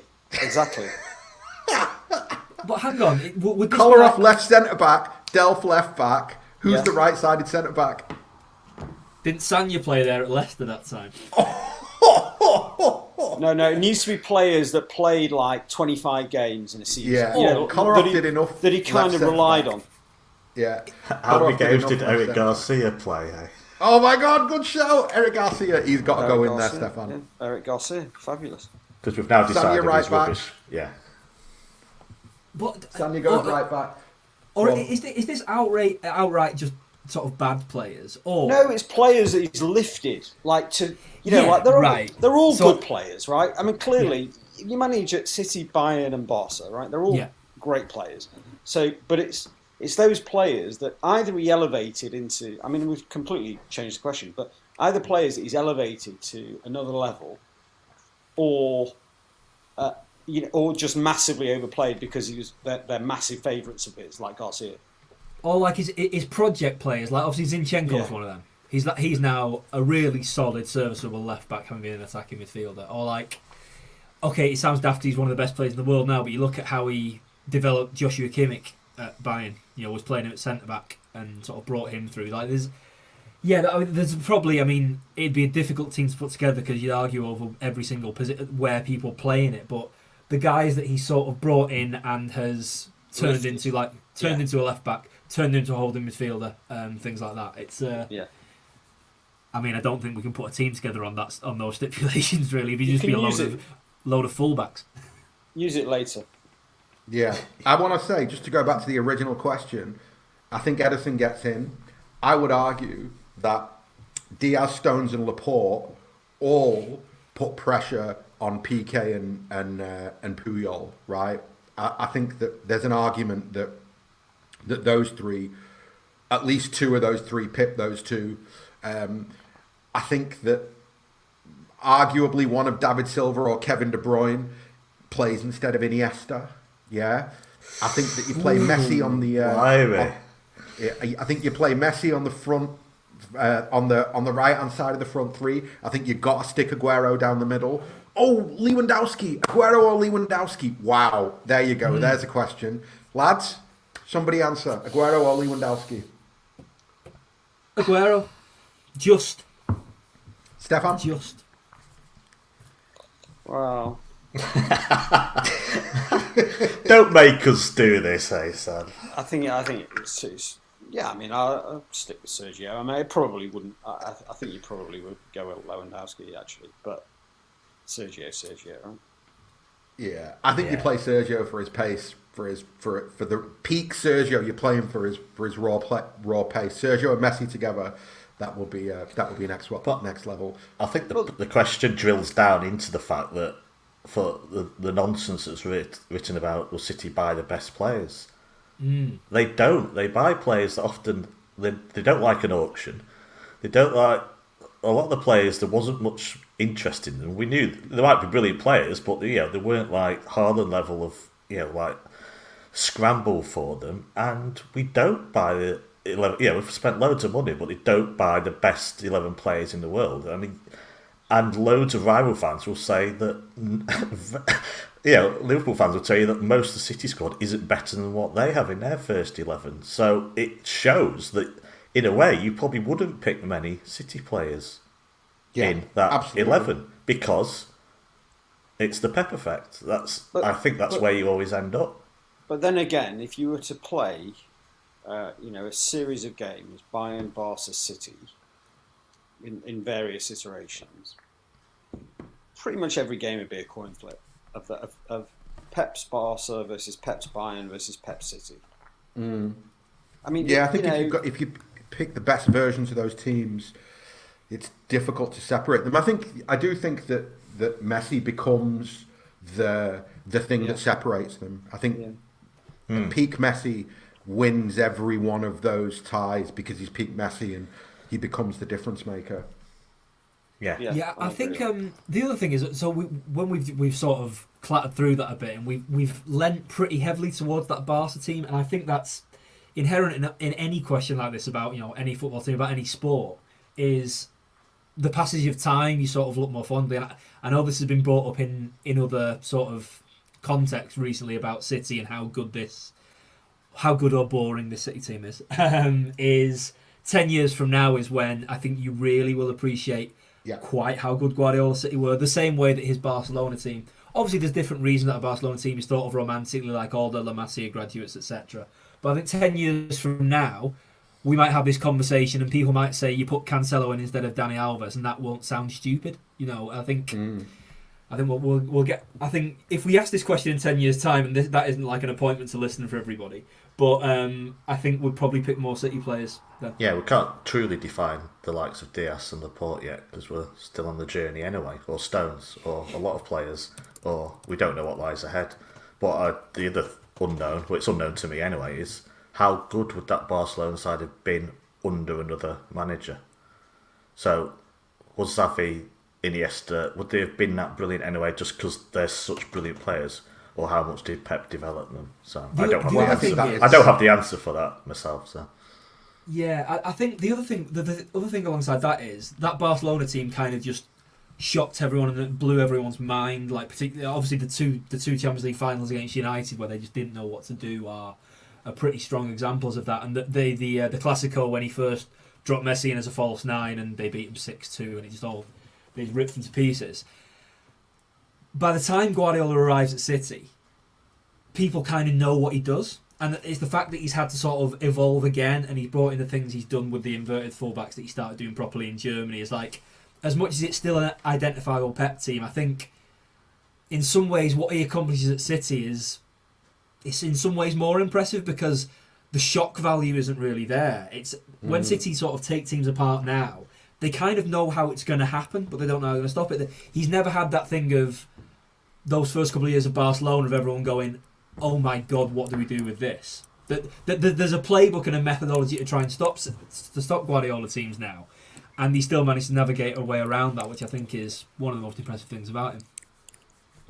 Yeah, I agree. Shall we do some more questions? Yeah. Yeah.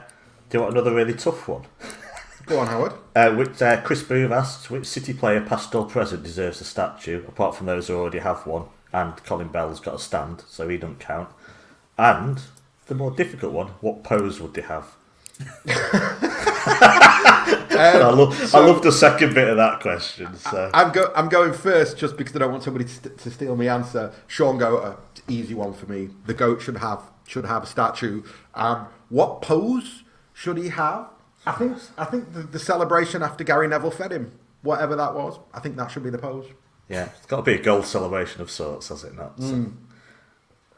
Anyone else got suggestions? Pablo Zabaleta with a bandage on his head. I like that one too. Reddened, or? It can't be red, can it? So maroon, tasteful sort of away strip maroon. Ah, nice, I like that. So, Stefan, any suggestions? Yaya with a birthday cake. Very good. No, we need an example from real life for the pose. I think he did get one, didn't he, on the plane? I remember him getting one. Yeah, but it wasn't his, was it? It was someone else's, I think. Even better. So he's holding a cake with somebody else's name on it. Well, someone else is going, where's my cake gone? If you were doing a Yaya celebration, wasn't it? Was it the goal in? Because obviously they were both at the same end. I think it was the one in the final against Stoke rather than semi-final against United, where in all the excitement he runs away to the corner. Balotelli tries to 2-foot him from behind, as you do. That's a good Yaya celebration. Yeah. Balotelli has just been called up into the Italy squad. Apparently. He has. I didn't even know that he was still playing professional football. No one. Well, a few people in Turkey might do, but yeah, otherwise. Yeah, he has. If you're thinking Mancini's picking a newly mature, grown-up version of Mario, this season he has. I was writing about this yesterday. He has 15 appearances, 8 goals, and 7 yellow cards. So it's it's the same guy basically. It's definitely the same guy. Yeah, but we're all really harsh yellow cards. So. It's right. I mean, that is Mancini. I mean, as if we needed proof that he was obsessed in an unnatural way about Balotelli. This is it. Yeah. I mean, that Absolutely. It's incredible. properly bonkers. I mean, they do have sort of no strikers. They've got Immobile, who never looked right at international level. They've had Andrea Belotti's injured. Chiesa's not centre forward, but he's got cruciate knee ligament damage. So it's.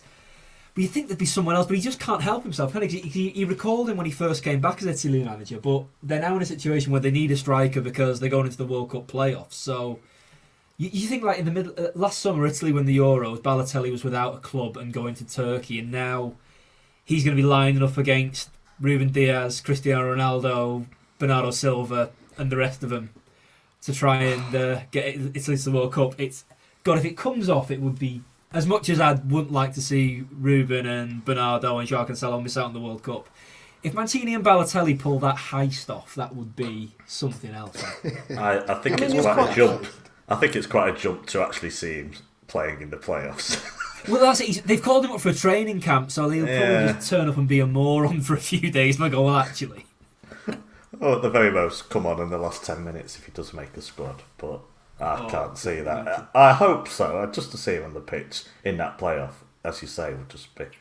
Say that if he's been marked by Ruben Diaz, you think of Ruben's very, very serious, ultra-professional social media output, and a guy with that mentality marking Balotelli is it's something I want to see. Next question, I think it's from Matt. I can't answer this because my memory's rubbish, and I don't know what my first match is. And I asked my dad, and he had no idea either. Matt's, I think it is, earliest memory of going to watch City. He wants to jump in. All I can say, it's about 1980. Okay, so mine is way later than that, but I don't know if this is my earliest memory, but it's definitely the moment at which I realised that there was something unhealthy about my following Manchester City, and that was seeing City lose at home to Oxford United, and the weather was horrendous that day, and it was just the whole experience was one that was I remember being very, very, very drunk, having drunk loads of tequila at the game and after the game on Oxford Road, and I just remember thinking, this is what it means to be a City fan. So the first game I went to was I do know was a 0-0 draw against Chelsea in 1992. The week after, I've just bought the fixtures up. The week after they beat the reigning champions Leeds 4-0. But yeah, so I got a 0-0 for my first game. I'd love to tell you anything that happened in the match. But so the year after that was the FA Cup run, which ended up with that game against Spurs where there was the pitch invasion, the Terry Phelan goal, and all that.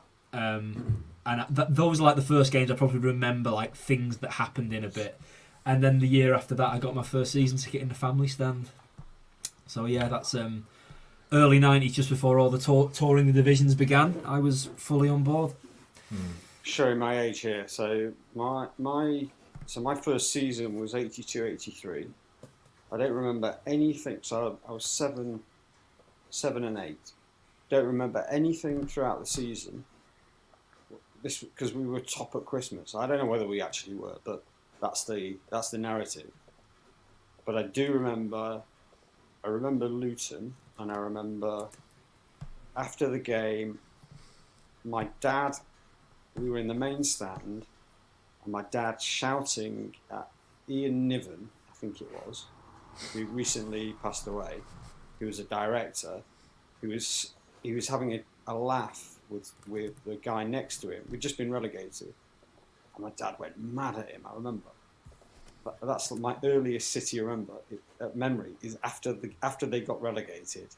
My dad shouting at the director's box. And from then on, the whole path of my life was set. Yeah, do you know what? It's funny you say that, Stefan, because like my dad is a very sort of mild-mannered, keeps himself to himself bloke. The first time I ever saw my dad angry was at football, and probably the only time I see my dad angry is at City games. It was there was a 1993 derby we drew 1-1 at home where United's equaliser was very offside, and so I would have been like 7 years old then.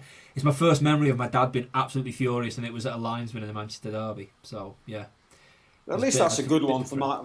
At least it's a good one to be annoyed about. We just got relegated by Luton in a season we should never have been relegated. Yeah, but I think the relegation of '83 is the first thing I remember as well.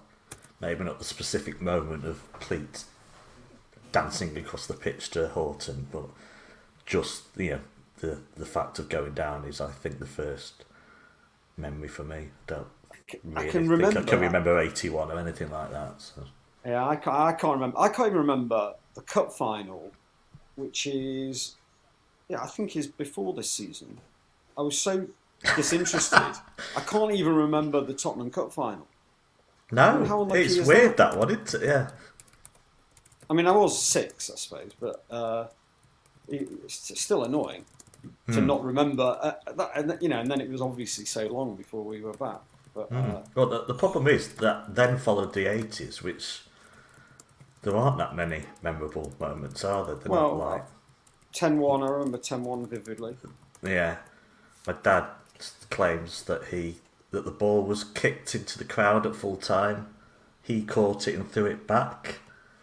Sounds like the biggest lie ever. No offence, Dad, but I'm not having it that happened. Relevant, of course, because 3 players had a claim on that ball. I'm absolutely certain that never happened. But he's not the sort to Walter Mitty make things up. But I don't remember that. I remember the game, but that's what he says happened. So, can I ask you, I think this matters as well. Greatest non-93-20 City moment? Well, there's one other obvious one anyway, and it's obviously Gillingham. If you say moment, then the equaliser from Paul Dickoff, I guess, is the greatest moment. I think you got to take. I think you got to take that out as well. I think that 93-20 and Dickoff's goal. Can I start then? Place. Yeah. I think you're right. Can I start then? Go for it. It's not a goal or win. I'd say, I'm doing it off the top of my head. So tomorrow I'll probably wake up and go, oh, why didn't you mention that, Howard? But I would say the full time of the Stoke Cup final, not the goal, the full time, because that moment when I know we'd won a trophy and I knew our history had probably changed forever is very important for me. So, nice. Anyone else? I'll go a bit further back. I'll go Mark Kennedy's goal at Blackburn in 2000 when that was like we're definitely promoted. Yeah, we're definitely back. Because we've been battered, haven't we? Oh, absolutely. Taken to the clean. That game, man. Nicky Weaver post goal 4 times. Yeah, incredible. Yeah, so I was in the away end in the Darwin end that day. Actually, not one of the City fans with a ticket in the City end as opposed to the rest of the ground and the hill. So the goal was at the other end. That was great that all the goals were in the net that you could see from the hill, which was kind of nice. Maybe that's why we didn't bother with the first half. Yeah, so it was a crazy game, but that ball coming across the Kennedy is one of those goals that seems to happen a little bit in slow motion because you know it's going to get put into the back. It's one of those things where before it's gone in, you think, we've scored here. So it's like, and the 93-20 moment, it was a bit like this for me as well, given the angle and the ground I was. You think, oh great, we're going to score it, we're going to get promoted. it's gonna, and everything just seems to slow down a little bit. So it's a beautiful moment when things like that happen at football. And yeah, that was properly like. So every year I was in secondary school, City were in a different division, and I'm from North Manchester, so it's like pretty red. And obviously we were very, very funny for everybody. So that back-to-back promotion, like back in the Premier League, that was dead special. That. Yeah. Stefan? They are a good one. Blackburn is a good one. But I like two moments in the 93-20 season. Nasri v Chelsea and Yaya Newcastle. Yeah, that's huge. That one. It's going to be top 5 easy, that, yeah. Just like it was late enough in the game that you're starting to think, uh-oh. I mean, obviously, you've also got Kompany United, and full-time versus United, which are also big ones. Yes. But Newcastle, you could sort of almost touch it. So probably, I don't know, I'm quite torn on that Chelsea one because I watched the highlights of it the other day. Actually, we played okay, but then we went behind to quite an odd goal, heavily deflected goal. And it felt like it was over again, because it felt over so many times in that season. After we'd blown our own sort of good start. The Nasri goal, because Tevez had just come on as well. It felt like we were back in it. So, Sick goal. I don't know, maybe that. Top goal. Do you think if Tevez was remotely match fit, he'd have laid that off? Or would he have turned and got himself? As I was thinking about that, Carlos has just come on. He's just back off his golf and steak holiday back home, and he's like, "I just do a give and go here. It's a bit tired." Yeah, it's probably right. Can you imagine the extra weight?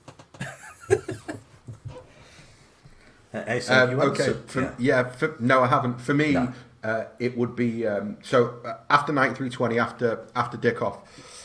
Easily, it's Vinny's goal in the derby at the Etihad.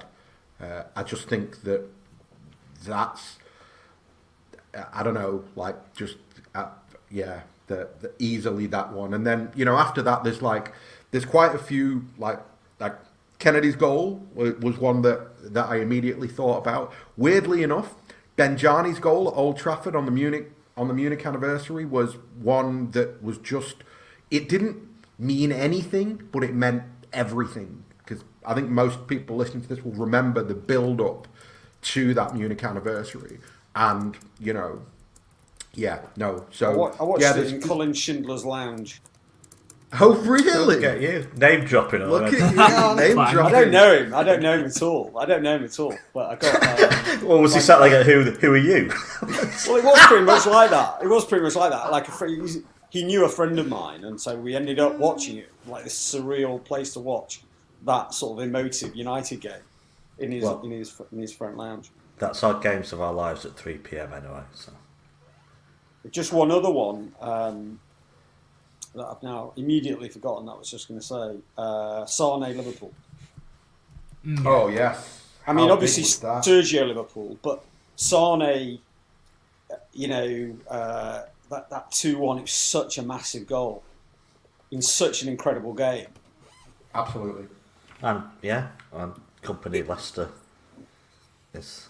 Yeah, it's weird with that Liverpool game, and maybe it's because of how Sergio and Leroy are now viewed collectively. The moment of that Liverpool game I normally always go back to is think about the Aguero goal. It's such a brilliantly angry goal because he's furious he's not got the penalty, so he just gets up in a little bit of a temper, and that's why he hits it so hard in the near post. But yeah, the Sane goal, brilliant, and yeah, it's interesting how that one isn't as maybe as well remembered, but obviously it's a more important goal, isn't it? It's the winner. I think it's also partly to do with the photos. The photos are so great of the Sergio goal. Yeah, absolutely. That it's sort of etched into your memory with the celebration and the goalkeeper on the post and. Yeah, I think so. And you see it so many times, right? Yeah. We've got time for one more question. Ahsan? It'll have to be brief. Yeah, do you want a City one or a non-City one? Let's go with non-City. We've done a bunch of City. Well, it's my question. Is Claudio Ranieri a fraud? Well, I put forward if I was to do a TED talk, I would put it that Claudio Ranieri is living off one season of his career and will keep getting jobs for the rest of his life and getting That's payoffs. really harsh, that, Howard. Right, That's very, very harsh, that. Okay. I don't agree with that. I don't think he's a fraud.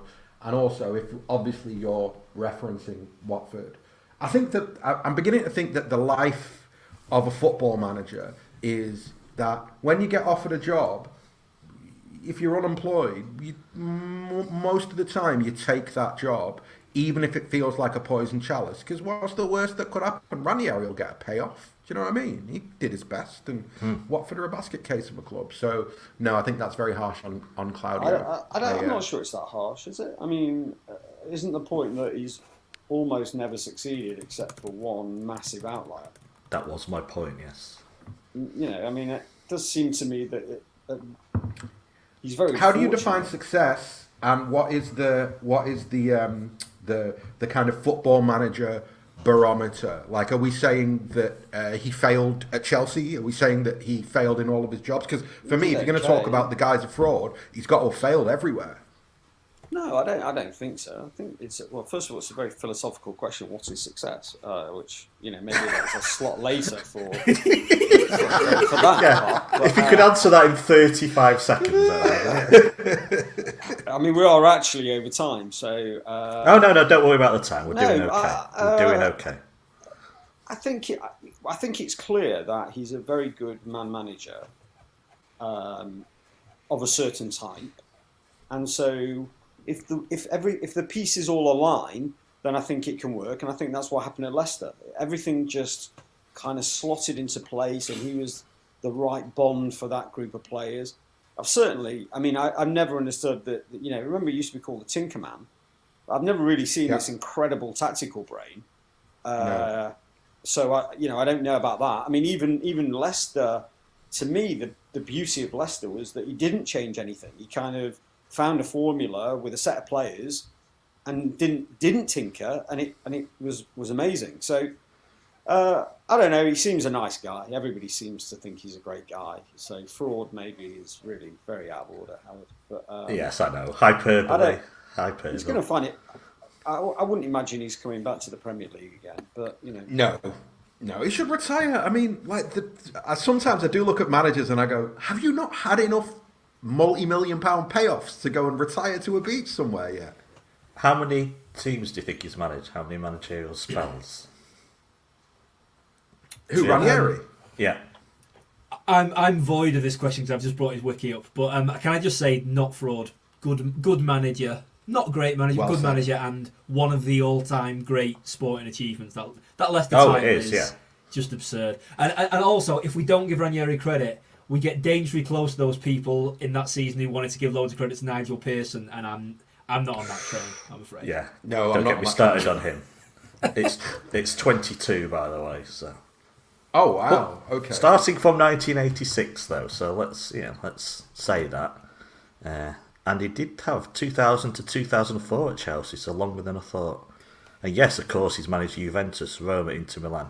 So I am exaggerating a bit by calling him a fraud, but a general discussion of his level, yeah.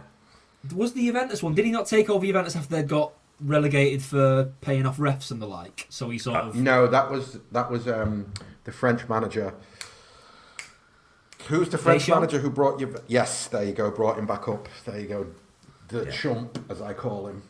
Yeah, I think if he's managed all those teams, you have to be generous in your appraisal, because I think the reality of any of these situations is you don't get all those jobs unless people in the game are effectively giving you good references each time round. And so, he certainly couldn't have done it just by being a nice guy. And nobody would take away the Leicester achievement. I think we're all agreed that is one of the greatest sporting achievements ever. Yeah. Okay. Very harsh. So we're all agreed Claudio Ranieri is a fraud. So thanks. Could No, that's fair. And now they're getting Roy Hodgson in Watford. So yeah, that's an entirely new discussion. So Hodgie.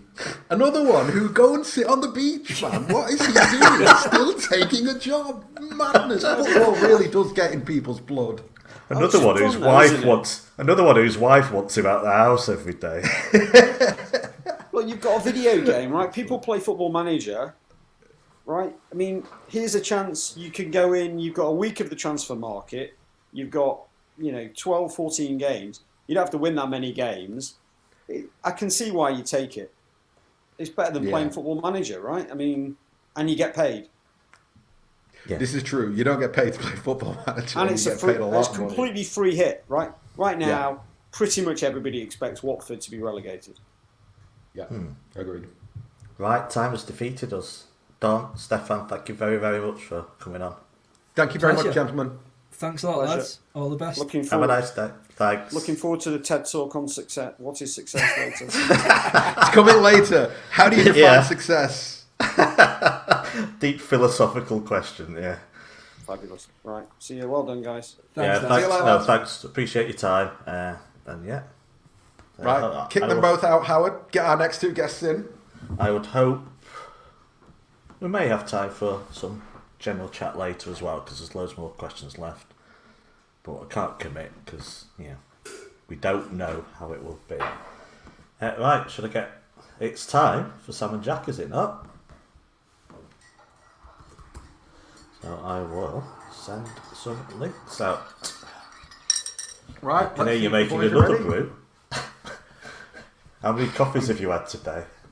Too many. I'm going to be overly caffeinated, but I've got a work call at 5 o'clock today, so it's probably not a bad thing that I drink plenty of coffee. So since we didn't do Julian Alvarez with Dom and with Stefan, we'll kick things off with a little Alvarez with Sam and Jack. Right.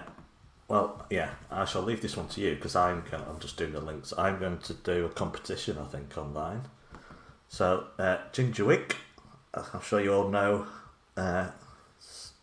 very well if you're on social media. With this city store, sells lots of great city stuff. Has very kindly given us some free stuff for competitions today. So I'll do the first competition now. Howard, whilst you're doing this show. Yeah, but could you just get Sam and Jack on and fill in for a minute or two? I just need to nip to the loo. Yeah. Ahsan's weak bladder, as always, will take priority. And I'll just send my first link to Sam. There we go. And now do one to Jack. A second.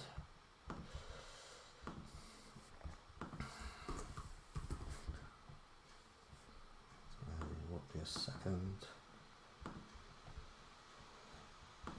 Right, so hopefully they'll be online in a sec. Check.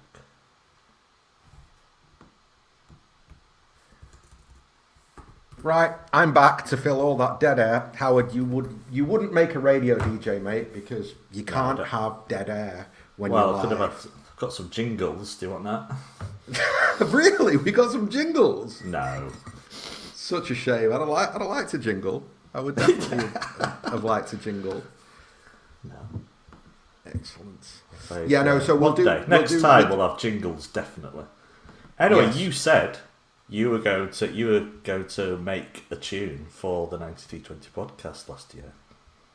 Oh, that's right. I need to do that, don't I? Because I don't have... Because obviously, right, my life is not busy enough. I definitely don't have enough things to do, so I should definitely commit to writing theme music for 9320 as well. I think Jack's here. Mr. Gaughan? I am. Hello. Hello. You alright? I'm really good. How are you? Alright, yeah. Well, until I heard that you were predictably going to ask us about Julian Alvarez. Like, me? That's could have done that in the previous half hour, couldn't you? This is not the attitude we need.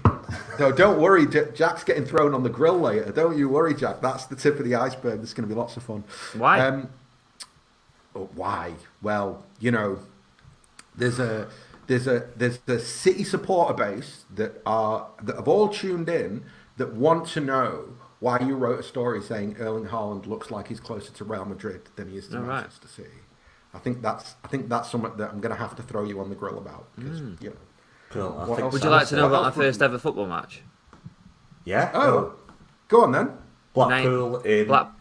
Blackpool 2, Port Vale 4 in 1993, Wow. and an ex-City midfielder was playing for Blackpool that day. I was barely 2 at the time, so obviously don't remember it. No way I can name that City player. Wait, what? So you were born in 1991? Yeah. God, I'm old enough to be your dad. Jesus Christ. I thought you were going to say tough paper round then, but you didn't. Well, that's what he meant, to be fair. It was implied, wasn't it? Yeah.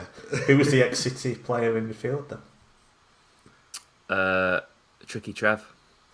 Oh, wow, of course. Of course. Hey, Jack, did you hear the question about, where's it gone? The one about Guardiola players, right? How many players from City would get into Guardiola's all-time starting 11 if you look across Bayern, Barca and City? Did you hear that question earlier? No, I didn't. Are you going So make if me you were to put answer together it? a first team of the greatest players Pep has worked with across his clubs, how many City players get into it? Well, I think Sam's here as well, so he can answer yeah. after if you want. No, you're all right. You know what? I've got absolutely no idea. Edison gets in ahead of Victor Valdez all day long for me. Edison, yeah, De probably, Bruyne. I think that's You'd have to have not De a bad Bruyne. Would Where? David Silva get in?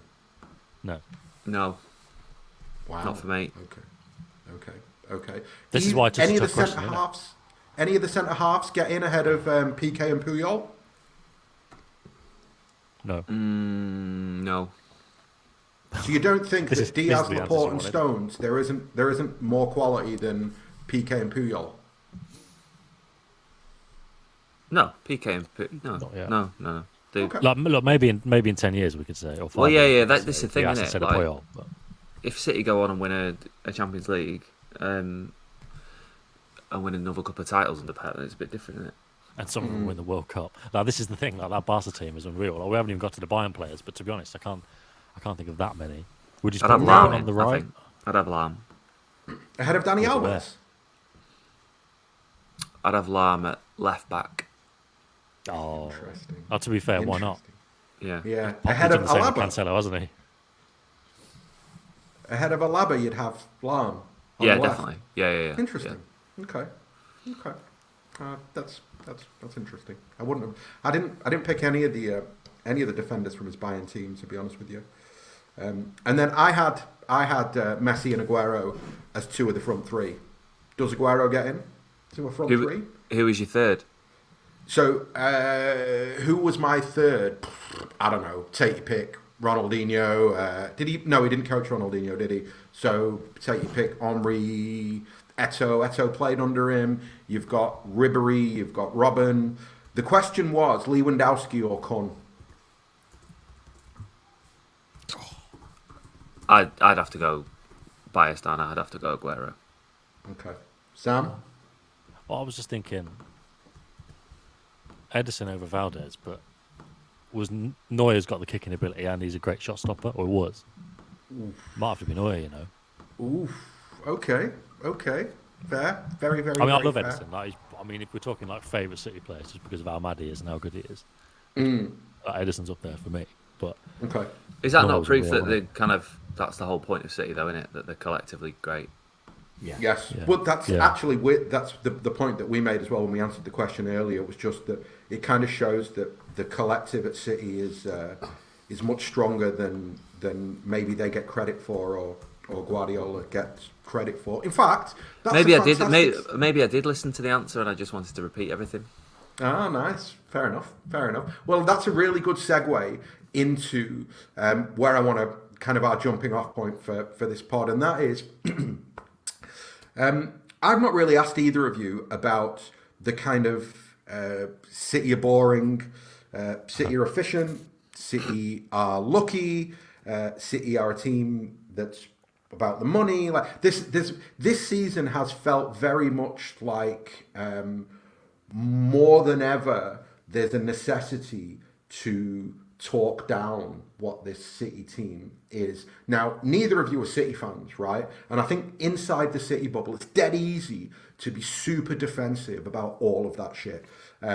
So, Jack, I'll start with you. Where does the truth lie? Like, if you look at, and I'll be very specific. There's been loads of I'm not talking about Twitter. I'm talking about writers. So there's been loads of column inches devoted to the City are just efficient. They're boring.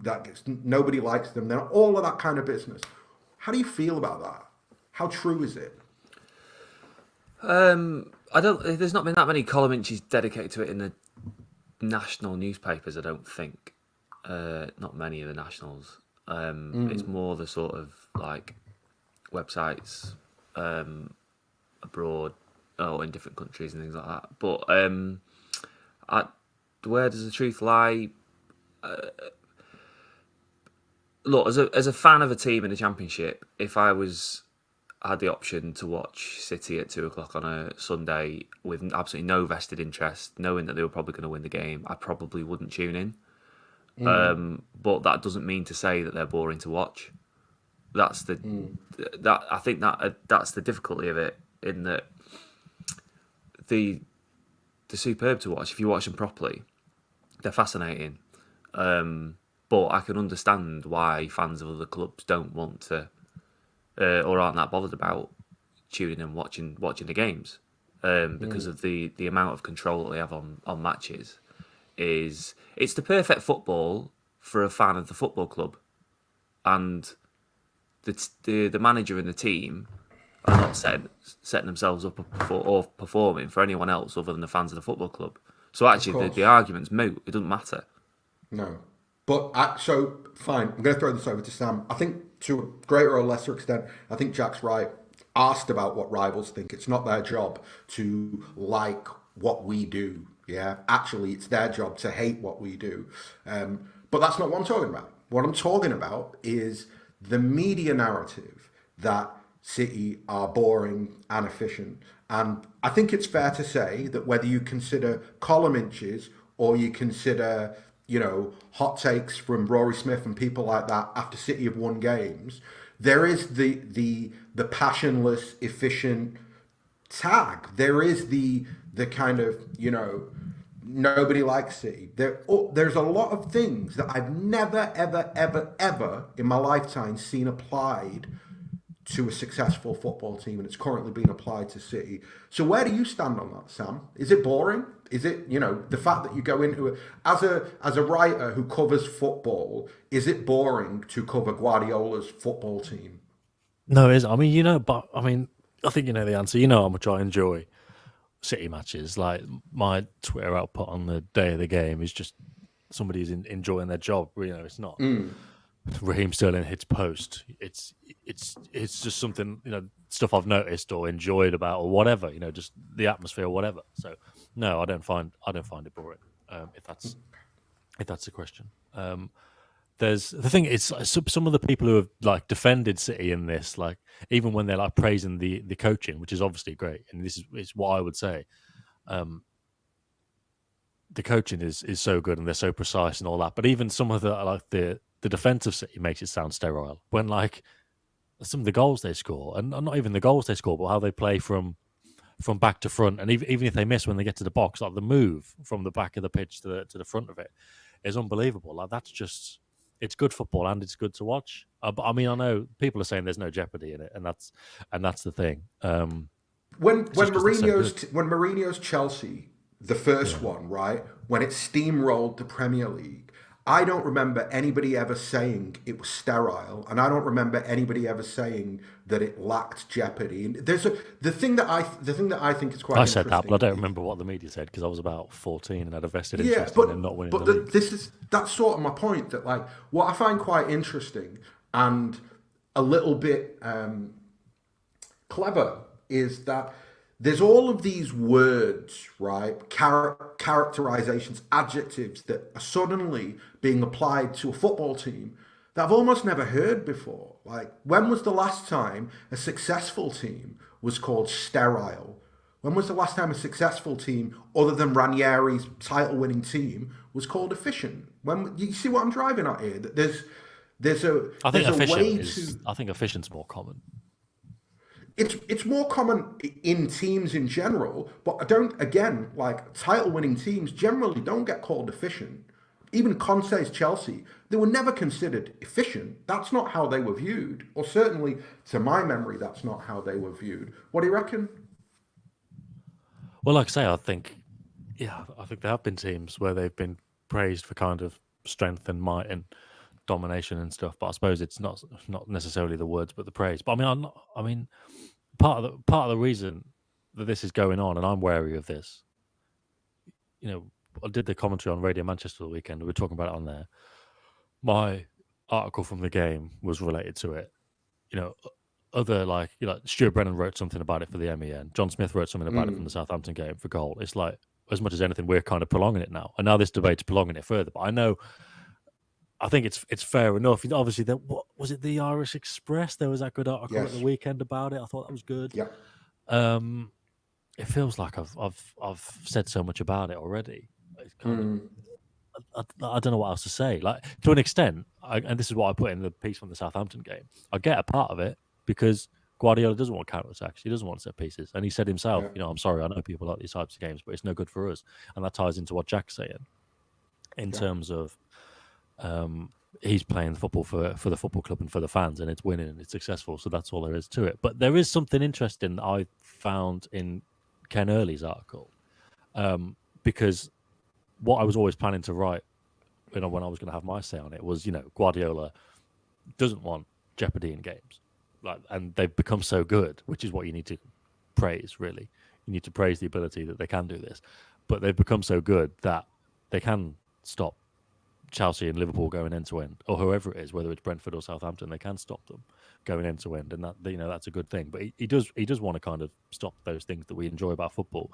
But one of the interesting points that Ken made at the start, he said it was more like that Italian journalist or coach or whatever who said the perfect game is 0-0. It is quite funny because Jack was saying Guardiola plays for City, and he put his team out for City and the fans and no one else. But it's like, whether this is true or not, there was always a perception at the start of his career, and even when he came to City, that it was all about attacking football. And De Bruyne said he would rather play his way than play another way and lose.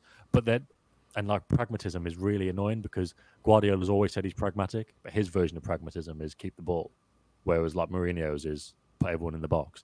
So I don't want to use that word, but it is kind of the perfect way to sum it up. He has become more pragmatic as we would understand it over the last 18 months.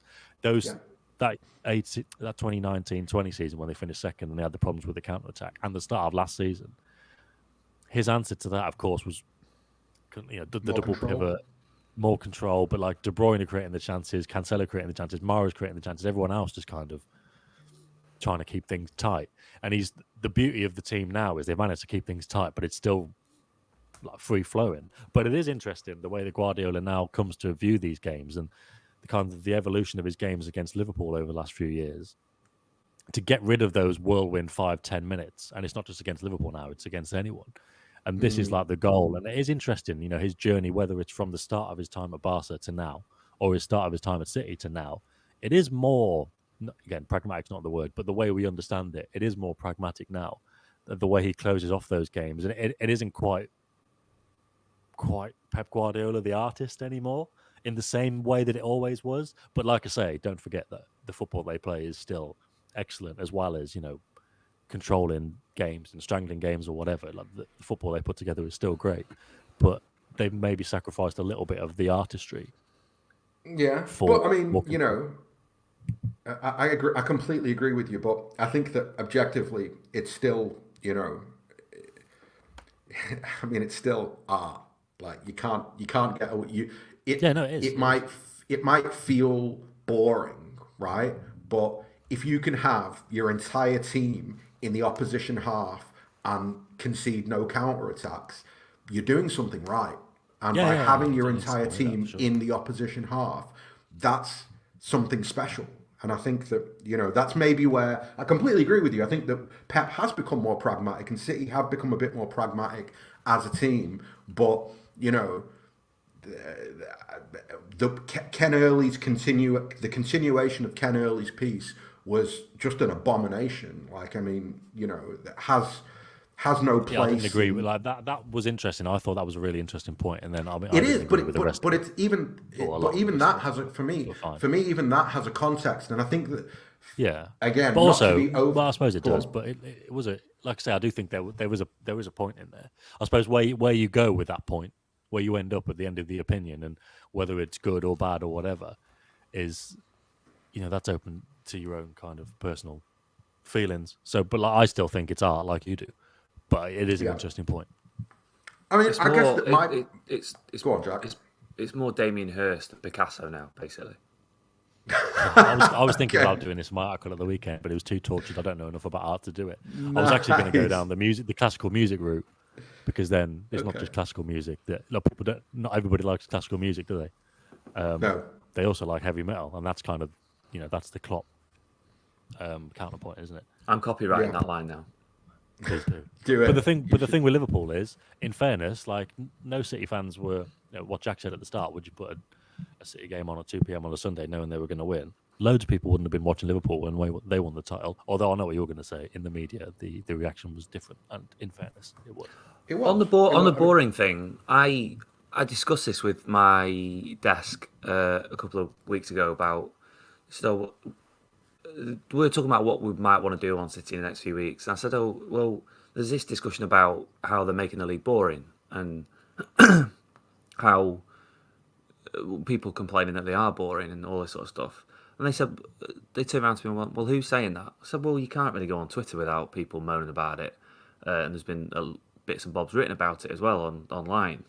And they turned around to me and said, well, so what? Like, who's actually saying it? And they said, have any pundits said this? Yeah, they have. Who? I mean, I'm going to have to pull up the Irish Times piece because it pulled out like 4 or 5 of your colleagues who had said stuff that is just outrageously bad. No, they're not pundits, they're journalists. There's no pundits that have actually said that they're boring, that have made the league boring, which was the point that my editor was making to me. They said until Gary Neville or Alan Shearer or whoever comes out and says, forget it, it's a farmers' league, let's not touch it. Okay. Fair enough. I guess the one thing I want to say is just the idea that City have become more pragmatic. I guess that it's like a slider, right? So Pete Guardiola, they're at 10 from an attacking point of view, and this team are at 8 from an attacking point of view, but nobody else in the league plays at 8. So when people say City have become more pragmatic, City is still the most attacking team in the league by some distance and by a country mile. So that's why even something like that, it's correct within its context, but it needs the wider context, which is that they might be a bit more pragmatic in their own systems, but they're still far more attacking than everybody else in the league. So the idea that they're boring is just, no. Anyway, whatever. Right, let's talk some transfers. Jack, I'm going to stay with you. Julian Alvarez, how close is it? Is it happening? Yeah, it seems like it's gonna happen. I think they're hopeful it'll be done before the transfer deadline, but that effectively doesn't really matter whether it gets done before the deadline or not. Because he won't be a City player until at least the summer, and I suspect a little bit longer, to be honest. So it's one of those. It's a little bit of a weird situation in that you've got someone who's done so well in Argentina, and people in Argentina are talking him up, and a lot of clubs in Europe have obviously looked at him. It looks like quite an eye-catching signing. However, probably not going to see him in a City shirt for a long time, if ever. So it's odd. I don't know whether he's like kind of things might change if they don't go out and sign another striker in the summer. Maybe he then becomes the number 9. I don't know, but at the moment we're not really sure when we're going to see him. do you really think that? Because you just said if we ever see him in a City shirt, do you really think that there's the potential that he never plays for City? I don't know. Sam might know more than me, but I've not the foggiest at the moment. All we know is that they're interested in him, that they want to sign him, they probably will sign him, and that he'll go out on loan. Do you think? Given he's 21, actually, no. Hold on. So you just said that he'll go out on loan. Can you clear something up for me? Because I think there's something that there's a little bit of confusion about, right? So obviously there is some briefing or whatever you want to call it that he could potentially, well, not potentially, that he will remain at River Plate until at least the summer on loan, if not until the end of the year, a la Gabriel Jesus. Is that what you're talking about when you're talking about a loan? Or are you saying that City have said, no, when he comes here, he'll go out on loan again? Well, no, the suggestion is that he goes back to River and plays the season with River. Okay, fine. But, things change. It might be that he arrives at City in the summer and they feel that he should go somewhere else in Europe. I don't think that's been decided, which is probably why there's confusion. But I am ready for Sam to come in and say, no, you can only do wait and see, can't you? Like the initial plan is loan rather than come straight into the first team. We know that much, but what can you do beyond? Let's see how it is in 6 months or a year. Because if it is River, then he might potentially stay there until December, which would mean he could stay in Argentina before the World Cup. Yeah. Which obviously River would prefer, and maybe he would prefer. But obviously City, I don't know. City may say, yeah, well, you are playing now, mate. You're off to Girona. I don't know.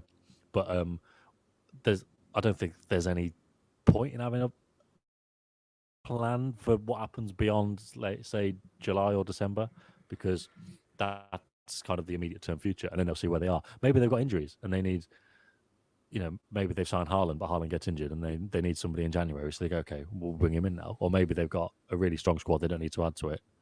And I don't know, a New Yorker in the playoffs. It won't be that, but do you know what I mean? Like, there's so many things that could happen. They've sorted out the immediate future, and beyond that, I don't think you can ever know. I mean, maybe he's maybe he's great. Are we a bit skewed by the fact that the CFG exists? And what I mean by that is, so firstly, Sam, the implication is that he was courted or coveted by a lot of big teams in Europe. Is that a fair assessment, or is that just agent talk? Well, his agent had a bit of a tour. His agent did a bit of a Raiola, and he was trying to court some attention. So I'm not sure if it was mutual in terms of a load of clubs, but I know a lot of clubs were approached. It could have been both. Okay. But then the second thing, I wouldn't necessarily say that was accurate. In terms of what City's approach or what City's take will be, does the CFG kind of almost cloud the issue in the sense that were he joining, I'll name 4 clubs: Manchester United, Bayern Munich, Real Madrid, or Barcelona, right? If any of those 4 clubs had announced this deal now, do you think the expectation around those clubs and their media would be different from what ours is right now because of the CFG? Probably, and because there is this sense that City do sign players to farm them out? Yeah, of course. But it's not just a sense, is it? They do. And it's difficult because I mean that is what they do. There are players who sign for City who will never play for City. But now, obviously, because of different rules, Brexit rules or loan rules or whatever, they will now sign for the Belgian club or the French club or whatever. So, yeah, I mean, but that's just normal context, isn't it? Like they signed, they signed Sarmiento from Argentina, but like he's a CFG player. The difference with this one is he's not supposed to be. But, the squad's so big and they've got so many other options. It's a bit like Kaiki. Kaiki's not really a CFG player, but also he's not ready for City yet. So it could go either way. It might, if it ends up falling into the camp of, well, he never plays for City, but he does end up being sold for a profit one day, and this is a summer, let's say post-Pep, when City's go, oh shit, we need to spend 200 million to revamp the midfield and the defence. Oh, we can sell this guy for 30 million. That goes into the book straight away. So it might be one of those. You just don't know. Okay. But look at Pablo Moreno as well. The rest. Like Moreno, they announced Moreno on the official website and made a fairly big deal about signing him. He clearly never, he's never going to set foot in the Etihad, is he? Have either of you spoken to anybody in South America about him? And the only reason I ask that is because I appreciate your pragmatism in approaching the question and how to answer it. But the thing that feels a little bit skewed, and it's not just you two, it feels pretty much across the board, is that if you follow football, right, then Alvarez is a name that's been around for not the last 2 months, last 12 months. And secondly, if you read what South American reporters and what people in South America say about him, it's very different to Pablo Moreno or Keki or any of these guys. We're talking about a guy who is the starting centre forward for River Plate, who's been bagging goals for 12 months minimum, who seems to be rated very, very highly in the sense that the South Americans are going, this kid will play for Manchester City for many years to come. So have either of you spoken to anyone in South America? Yeah, although can I just let you into a little secret? Man City are Go on. really, really, really good. Like, there's a lot of really good players around. Doesn't necessarily mean they're going to have the level for City. And I'm not saying Alvarez hasn't, but I mean, you could look at loads of players across Europe who would feasibly be good enough for Man City, or like even be linked with Man City, and fans get excited, and then they end up somewhere else and they're crap, and you go, "Oh, yeah, that would never have worked." Like, it just, yeah. So there's that element too in terms of the pragmatism, in terms of answering the question. Like, yeah, okay, people in South America say he's amazing. There's been a lot of them. But I mean, I also appreciate there's been a lot. Was it Vinicius that Real Madrid spent 70 million on when he was 16? Is that right?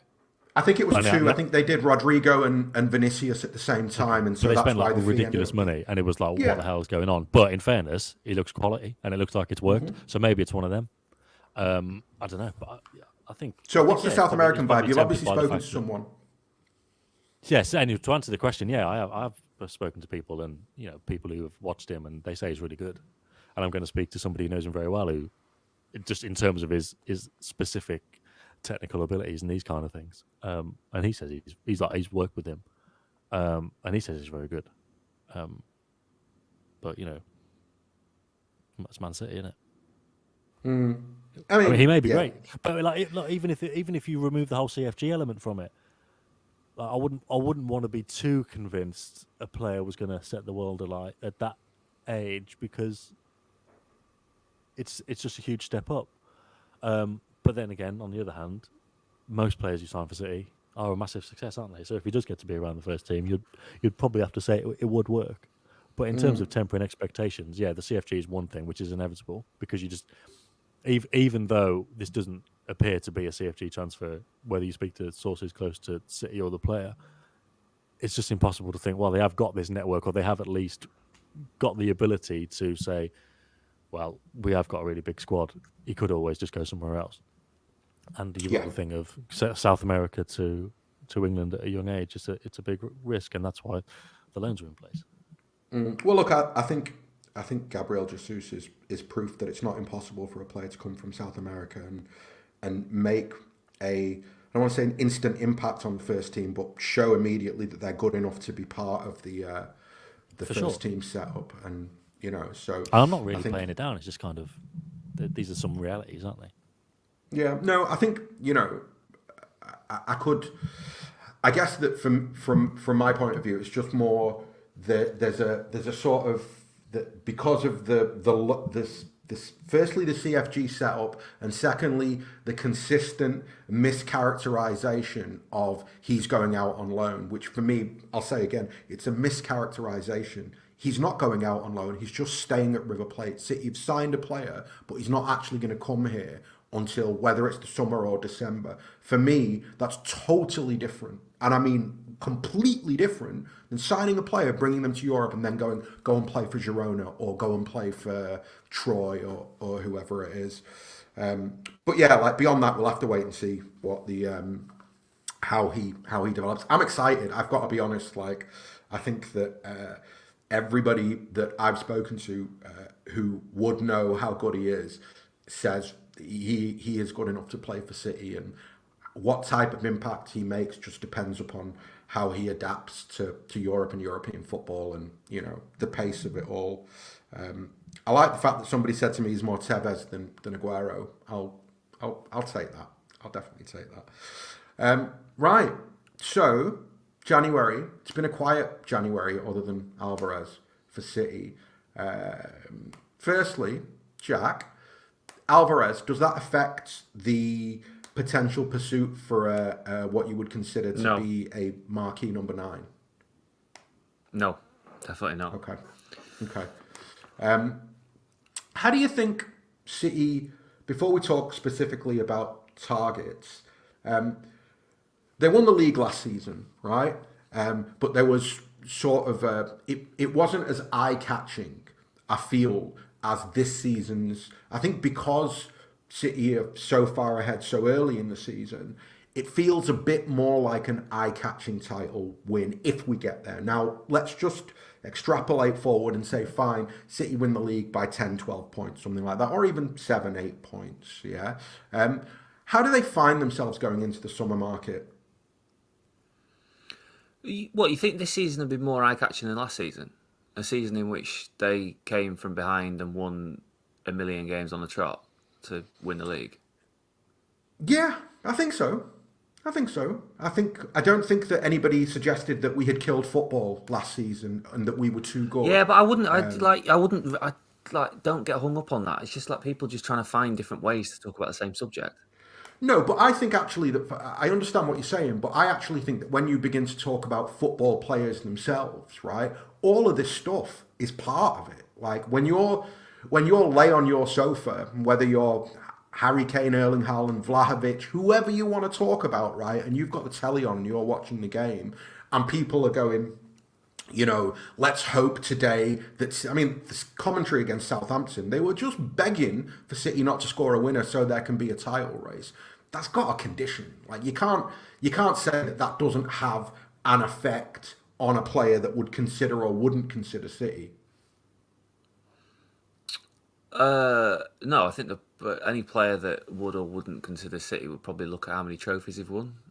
I don't think they'd be listening to, I'm going to say the wrong name here, but Andy Hinchcliffe on a Sunday afternoon on Sky Sports. Yeah. Like, it's with the summer, like the summer's the same as it was last year. They wanted a striker, and it's, to my knowledge, it's the same as last year in the sense that Haaland was number 1 last year, is number 1 this year.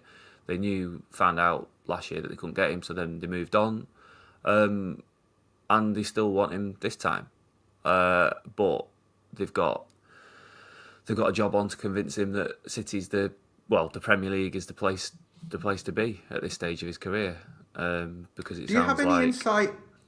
Do you have any insight into why? Because that's something very specific from your article that I picked up on, which was the idea that he feels at this stage of his career the Premier League might not be right for him. Do you have any insight as to what that means? The style of play, I think.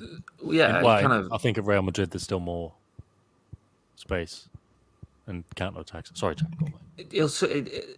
He's more likely to score more goals in Spain, I would suggest, for Real Madrid. Real Madrid are always a massive pull as well. Maybe he thinks that Real Madrid won't come knocking him 3-4 years' time. Who knows?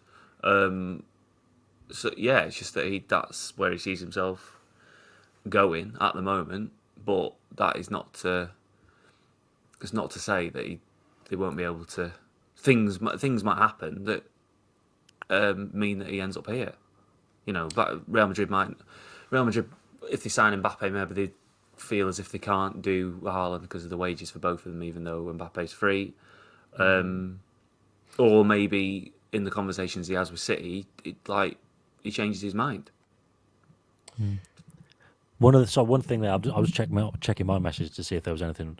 It says apparently Haaland thinks the Premier League is such a tough league it could cut his career short, which is interesting. Interesting. Okay. Sam, I was quite outspoken after the Harry Kane pursuit failed that I felt that, you know, last summer's window was an abject failure. Even with the I think personally that from a window. Well, the point of Kane thing view, was a shambles. Like, yeah, it was a shambles, and I actually think that signing Grealish compounded the shambles that the Kane thing was, because ultimately City didn't need to sign Grealish. Like, I don't think this season plays out any different if Grealish ain't in the squad. So it's cool. Like, we've got one extra quality player in there, but it doesn't address any of the positions that potentially could be weak. So again, to kind of push this forward to this summer, do you think City can countenance another? Because I look at Haaland and I go, well, that's Kane Mark II, right? In that, if you put all your eggs in that basket and then sit back and go, well, make it happen. When it doesn't happen, what are you going to do? Like, do you feel? Go on. I think, well, they're aware of the situation. They know that he wants to go to Madrid, but if they can get him, they will. So they'll have meetings and they'll get the money ready and they'll say, this is what we can offer. And if he's like, no, then they'll go, okay, well, they had no illusions there. Whereas they had massive illusions with Kane, didn't they? They basically thought it was happening all summer because Kane was like, don't worry, I'll sort it. Just Kane had a shocker. City put too much stock in him. And it was a shambles. It genuinely was a shambles. But they're under no illusions with Haaland. They know he wants to go to Madrid anyway. So they'll try their best. And to be honest, the fact that these conversations are being had, I wouldn't be surprised if they were quite happy to let people carry on speaking about Haaland while they go and get João Felix or somebody like that. And I only say that, I'm putting two and two together because I've known, I think I've reported on 3 separate occasions when they've made inquiries or tried to buy him. On Felix? 3 different summers. So I know what I've heard, at least. I believe that the source is correct, that he's desperate to leave Atletico Madrid. So I don't know. And that goes back to not just last summer when they wanted a striker, but the one before. Yeah. Well, I said they made an inquiry about him, but Atletico Madrid said, no, it's the buyout clause. And that was like 300 million or something, so they didn't bother. But that was when all we kind of knew about the striker they were looking for was they wanted either a false 9 or a number 9. You think, okay, that's quite interesting. And then you think the way thing is now still wants a number 9, like Haaland kind of physique and Kane physique and whatever style of play. It's easy to think it's gone so well with that one, maybe you wouldn't bother, but he really does still want like a number 9 goal scorer like that. But you think if Haaland and Kane aren't available and João Felix is, just that ability to maybe play on the left this week. Maybe Phil plays as a false 9 because it's Anfield, or maybe De Bruyne does because it's Chelsea, whatever. That may still appeal if it becomes clear that Kane's not leaving and Haaland's not leaving, and that's that. Do you think? But that's my guess. That's a guess on it. I don't know. I don't know what the backups are at the moment. Do you think they go back for Kane? It doesn't seem like it. Again, like I just said, I don't know what's going on at the moment, other than with Haaland. I don't know. I wonder if I don't know how they reacted in terms of, you've really made a mess of this, mate. Forget it. Or they just thought, like when Alexis Sanchez didn't happen, they were like, don't worry, we'll try again in January. That's clearly not been the case with Kane. It's a different situation because obviously there's no contract thing.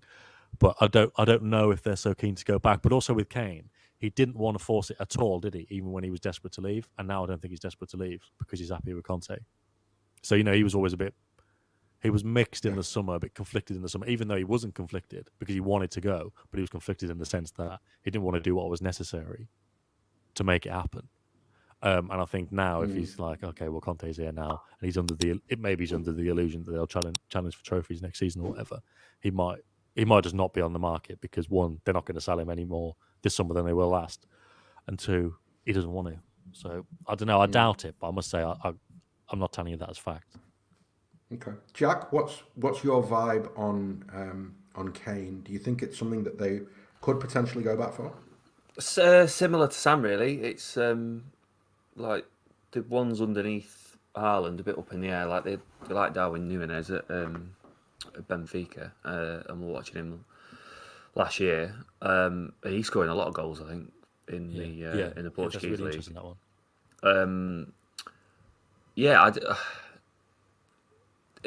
It really wouldn't surprise me if they go into next season without that big number 9 that he wants.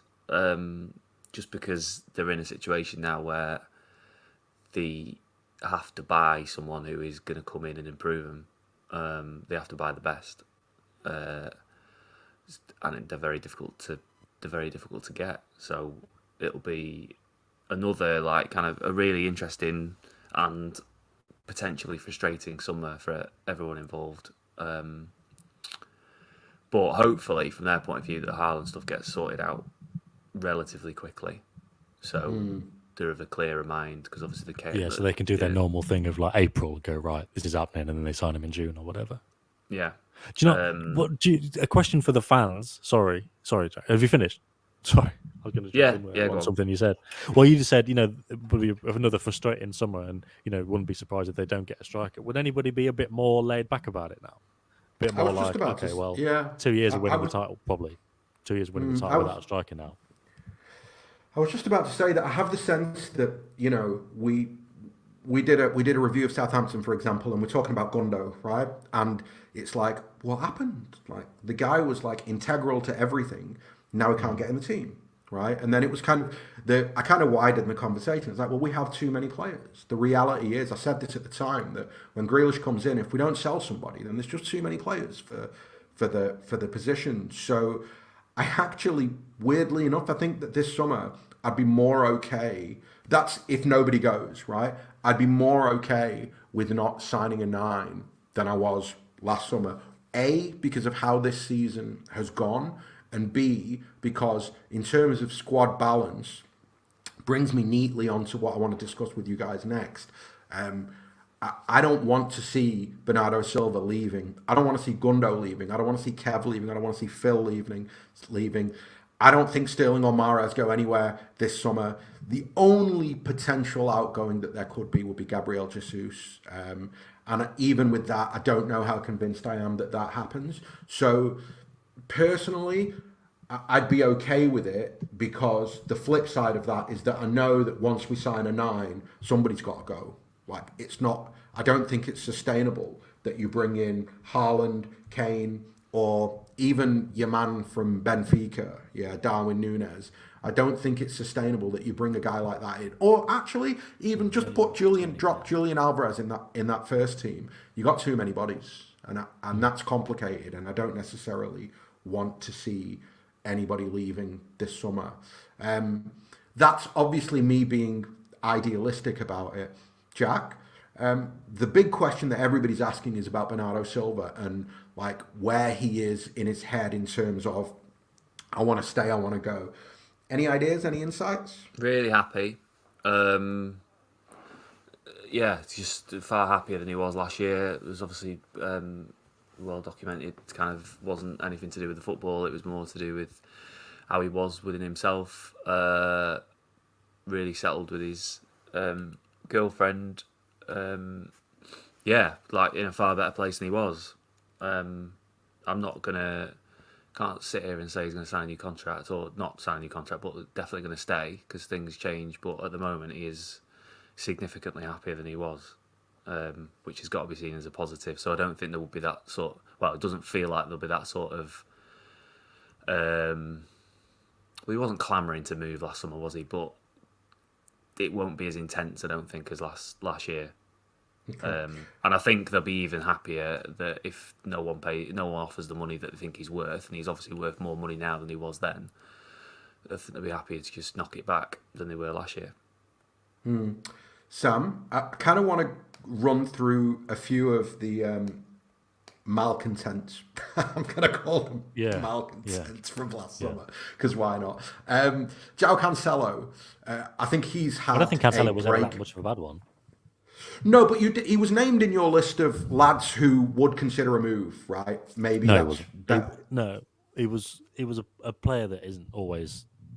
You've got players who don't play in the starting lineup, but take it better than others, and he takes it the worst. But that was more. It was in the past. But, that's Pep's on record as saying he wanted to go during the when there was the first lockdown, and there was all the links to Barca. He wanted to go then, but not in the summer. Okay. So Cancelo's okay. Laporte, another one. Yeah. How are we feeling? Similar, happier. But look, maybe this is the official answer you get in football, but just focusing on the season, just focusing on the football now, having a good season. But yeah, happier. But I think with him, tweet something like, Yeah, exactly. Yeah, the ambition for him was always to go to a big club in Spain. So let's say, for arguments, look, the problem with all these players is who are these big clubs in Spain and where's their money gone? But let's say, for argument's sake, if Real Madrid went, "Oh, do you want to come and play for us for 60 million euros?" He would go, I'm sure, because it's an opportunity that is a good opportunity, and it's one he's always wanted to do. So he is happier. But yeah, it's a bit like the Bernardo thing. He's much happier, but I do wonder if Barca were to find their magic money tree and say, "Here's 80 million euros," I wouldn't be surprised if he was like, "Actually, I do want to move back to Spain, and here we go." So I wouldn't be surprised. It's similar in that sense. That was the amusing thing about the Ferran Torres transfers, like the tweets and abuse you get when you do the initial thing that Barcelona want to sign him. It's like, you're talking absolute rubbish. They haven't got any money. It's like, well, I didn't know how they were going to finance it, but for some... Neither did Torres' people when I asked. Well, no. But, like, they find ways, don't they? I know they've got a very good deal at City, but they find ways to pay that money. So when it comes to the summer and these players get linked to the big clubs in Spain again, then it should come as no surprise to anybody if there's some way of financing transfers from a Barcelona perspective, and certainly from a Real Madrid perspective. Okay. Couple of things to wrap up on very quickly. Firstly, left back. Sam, do you think that there is any interest in bringing in another left back in the summer, or do you think they look at the squad as it is and go, "No, it's fine"? I don't know. I'm not sure. All I can say on this, and turning it away from the facts towards opinion again, is last summer, when they didn't get Messi and they didn't get a left back either, I was like, what are they doing? How can they not sign a left back? But as it stands at the moment, I don't know who the left back would be, where they would, like, what type of profile they would be. Would they be a younger player? Would they be the usual kind of 50, 60 million? Where would they fit in? Arguably a right back. Keep Cancelo where he is. Keep Zinchenko. Keep Walker. But have a right back to add the depth there, because in case, if you get an injury, then they've got problems. But that's kind of the only reason they'd need one, because their options at the moment are so good.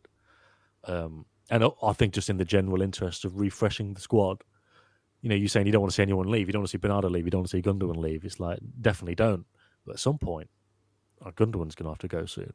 And they've got massive... I think he'd be quite happy with that. Not, relatively. He's not desperate to leave. But if he had a nice offer, I think he'd be like, okay, yeah.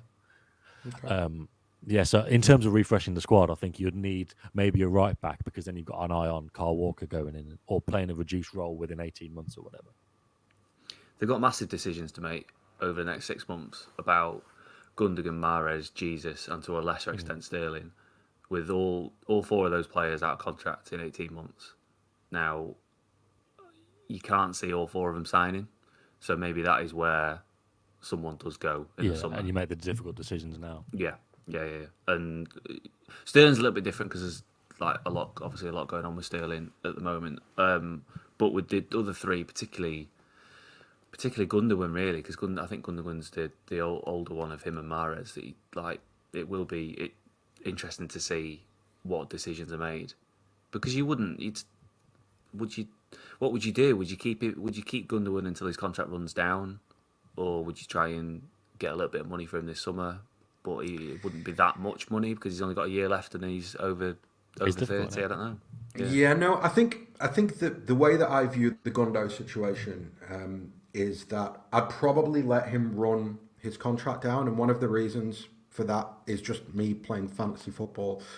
I think Bellingham is the guy that we should go after when Gundo goes, and I can't see Bellingham moving anywhere this summer. So I think it makes sense to keep Gundo for another year and then consider Bellingham. I've seen a lot of, for example, there was a question in the Twitter questions about, if Bernardo were to go this summer, could we do a swap for De Jong, or would we bring De Jong in? And my vibe is, well, you know what? Actually, I'd prefer to do Bellingham. I prefer to wait a year and go all in for Bellingham, because A, he's English, and 2, I think he's world class, really, genuinely world class, and he's so young that if you could get him, that then you're keeping him for 10, 15 years, something like that. Would you want Rice? No. I don't get me wrong. I like Basmati rice, but for me, he's just a 6, right? And I don't think that what we need is a guy who's just one thing. I think I to play think in they that could turn him into a Gundogan, you know. You reckon? Yeah. The way he kind of carries the ball forward and wriggles past people, but he could also play as a 6. And like if you think about how I don't know how much of England you would have seen at the Euros, but how he played for England, he was the one sitting, and they let Calvin Phillips go forward. But what he's done for West Ham this season, you think Phillips should have been sitting, and Ross should have been going forward. Yeah. Okay. Well, I'd still personally, I'd prefer Bellingham over Rice, but don't get me wrong. If City decided they wanted to go for, they're two absolutely fantastic options. Right. Last question before I let you both go, because I wanted to end on a positive note. So that's also like a nudge in the right direction of how you're going to answer this question.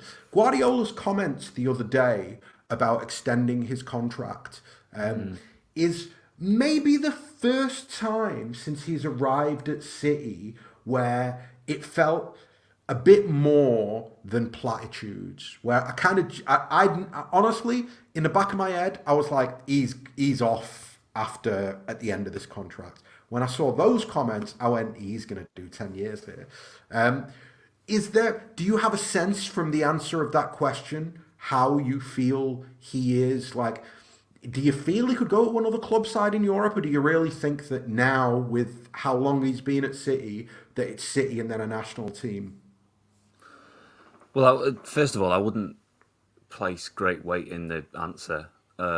It was basically man says interesting word by saying betrayed. To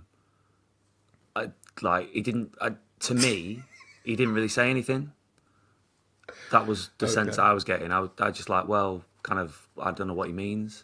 I think he was caught a little bit on the hop with a question. Don't think he was expecting the question. And yeah, he's like, I'll never betray the club. I was like, well, what does betraying the club mean? Like, that. He wouldn't be betraying the club if he left the club in 18 months when his contract ran out, would he? No, but I think it's something that what I feel right now, and maybe it's the first time I feel it, right, is that previously I always felt that what's going to happen is Guardiola is basically going to get into the last 3 months of a contract or the last 2 months of a contract, and then City will announce he's leaving at the end of the season, and that will be that. I don't think that'll be the case anymore. I think that if he is going to go, they'll announce it properly. And what I mean by that is that there'll be a 6-month thing or a 12-month thing, and it wouldn't surprise me if they even announced who the next guy was when they announced that Pep was going, in the same way that they announced Pep in the January before he came in the summer. Because the thing is, you remember last year it was all anyone was talking about for the first 3-4 months of the season. Exactly. Was whether he was going to extend it. It was like mad. So they would. It will get to a point in his final 12 months where they are going to have to. If he's not going to stay, they are going to have to just go. Right, he's going. And actually, a 6-month goodbye, for argument's sake, isn't such a bad thing for someone who's won so many trophies. I mean, if that had happened 3 years ago, then it'd be a little bit different. Because the emphasis would be on, right, he's got to win the Premier League, he's got to win the Champions League in his final 6 months. Whereas now, there's not that pressure on it. So he'd quite happily do his long farewell. Okay. Sam, I'm going to slightly rephrase the question for you because I have to be quick and also because I want to know your gut feeling. Does Guardiola have any more time in his City career after this contract, or do you think this contract will be it? I don't know. But the reason I don't know is because I'd heard like completely conflicting things. Like a colleague sent a message about a month ago saying, I've heard this and, you're going to extend. It's going to be announced in January. But I mean, couldn't really get anywhere with that. Maybe it will be, but they've got a week to do it. But I've also heard people saying, there's a few noises behind the scenes that he might go. So I really don't know. I mean, the answer I would give without being party to exactly what's going on is I always seem to think they don't know either. Like when he did sign that one in November, he didn't. Did he know even like 2 weeks before? Jack did more about it than I did. He didn't know until he went away on. So he went to the Maldives and spoke to Khaldoon, and he was like, "Right, let's go then." Yeah, I spoke to someone a week. I spoke to someone a week before that, and they went, "No one's got a clue." And yeah, they would know. Yeah, and that it was a burning issue then, wasn't it? Like the team wasn't doing well. Definitely. Everyone wanted to know, needed to know. Everyone was talking about it, which may not make so much of a difference, but there were other things. But now it's not. It's like the last thing on their mind, isn't it? But the only thing I always add is, whenever they're in the Champions League, even if it's last 16 quarterfinal, everybody always says, and by everyone, like whether it's like fans or rumours or people behind the scenes or agents or whatever, everyone always says if they win the Champions League, he's going to go. So I wouldn't rule that out either. No, if they were to win the definitely treble, by the way, if they win the treble this year, he goes, right, see you later. I don't think anybody would actually be surprised or begrudge him or. You stuck but then would that become into Mark Lawrence in him right at the end? What was that, by the way? By the way, yeah, absolutely fantastic. Just very classy. Very classy. I have to say that I find, of all the things that are said about Guardiola, I find that to be the most difficult to believe and the most kind of inane in a way. That, oh well, if he wins the Champions League, it's project complete and he's going. I don't. Yeah, I know what you mean, but it just seems. I don't think a man with. No, exactly. It's a story that's been well written and well worn, but it doesn't fully convince me. I think there's a lot of. I'd be more inclined to believe, for example, that he feels already that he misses his family, but things aren't done here, yeah? And that he wants to keep playing until he wins the Champions League, but it's fundamentally about his family. The idea that from a coaching or a footballing perspective, he wins because I mean, you win the Champions League with the last kick of the game, yeah, having played appalling for 90 minutes. You're telling me at the end of that, Pep's going to go, well, no, I did my job, I won the Champions League. He's not like that, he's a perfectionist, so I find that bit tricky to believe. Anyway, I've gone over time. Howard's going to kill me. Sam, thank you so much. No problem, mate. Any time. Don't worry about it. Thanks for having me on. Good to chat football with Jack. Definitely. Jack, thank you so much as well. Cheers, pal. Thank you. Yes. Have a lovely day, both of you. Thanks for supporting us on this 12-hour endeavour of ours. Mr. Hockin, are you back in the room? Yeah. I'm not going to kill you. I need you today, so... Right, good luck with it, lads. Excellent. Well, look, I'm gonna leave the audience in the capable hands of Mr. Howard Hockin. Is that okay, Howard? Just stay for a minute once I get Steve on board first. So. If that's fine, okay. no problem. I know no you're problem. dying to go to the toilet. Just to chime in, Paul sent a £10 super chat and said Rice is quality, but presumably off to United. So I'm going to get on record now saying he's crap and I never wanted him anyway. I like it. He is quality. He does feel like one that City will never be linked with. I don't know why. It just doesn't feel like he ends up at City.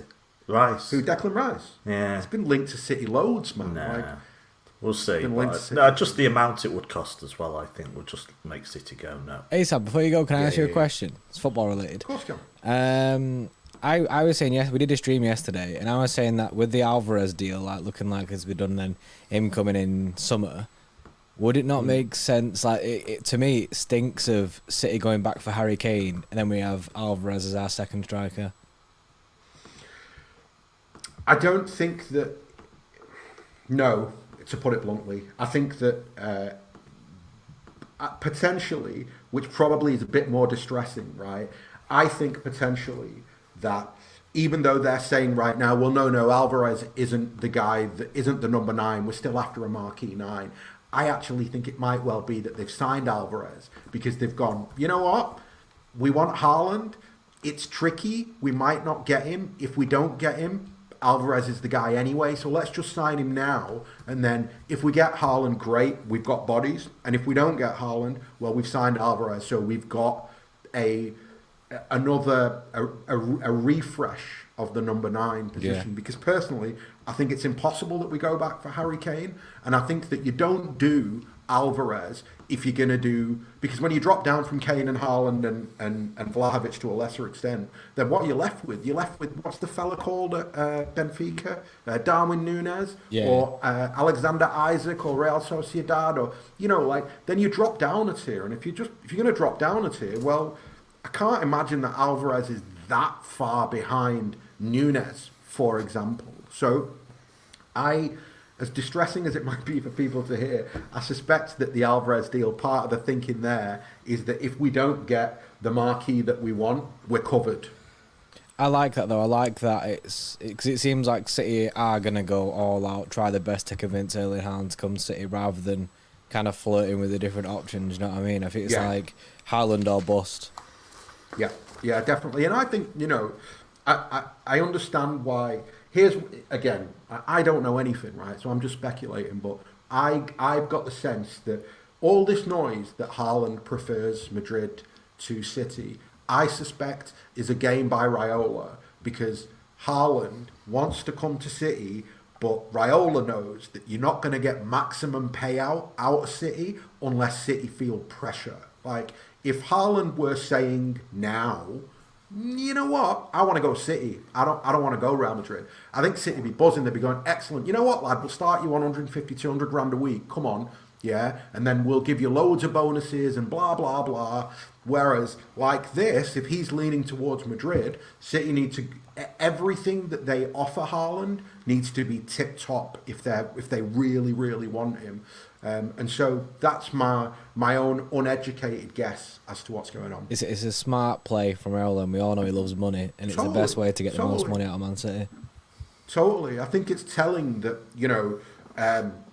everybody is saying Haaland's leaning towards Real Madrid, but City aren't out of it.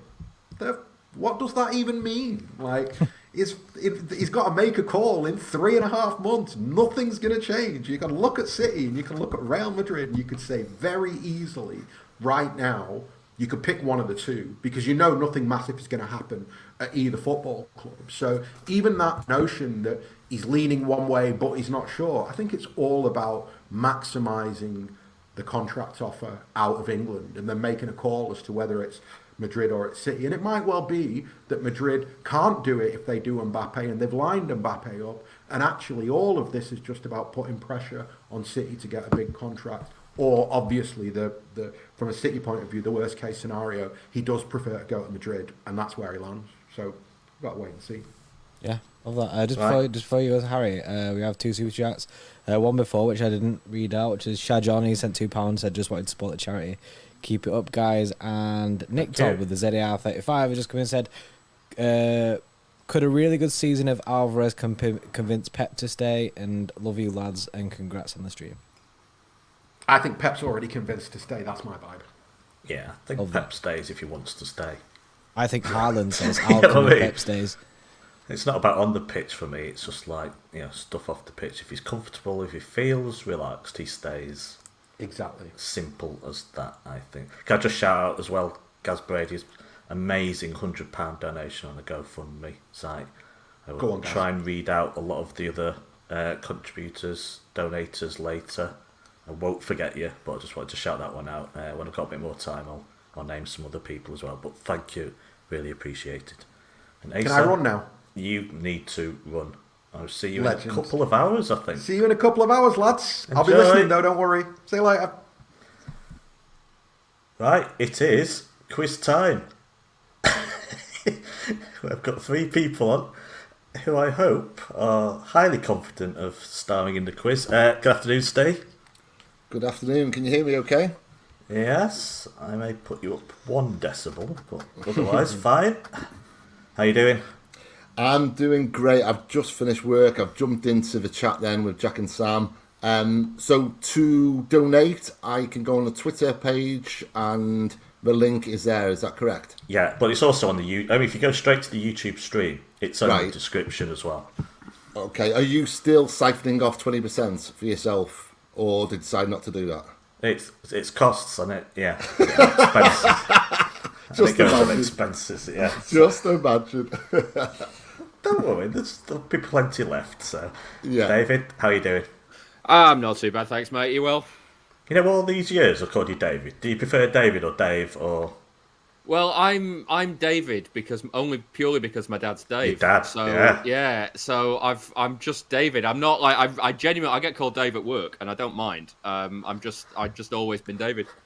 I only ask because I get this a lot with Stevens. I get very upset if you do it the wrong way. Yeah. Yes, quite. Especially if you use V's and PH's the wrong way as well. Steve is the one that gets me. When I introduce myself as Steve and immediately come back with "Hi, Steve," it's a different name. I get to be honest with you though, Howard. I get Mooney everywhere, so that's just like and yeah. Mooney, yeah.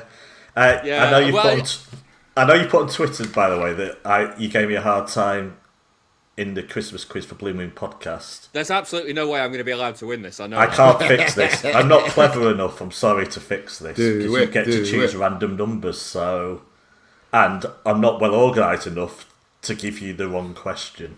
So, but I am still absolutely fuming that you wouldn't allow me to have Blackburn Rovers as an answer when you asked for the ground. The question was on which ground? Blackburn Rovers is not a ground. Come on, I was already losing really heavily.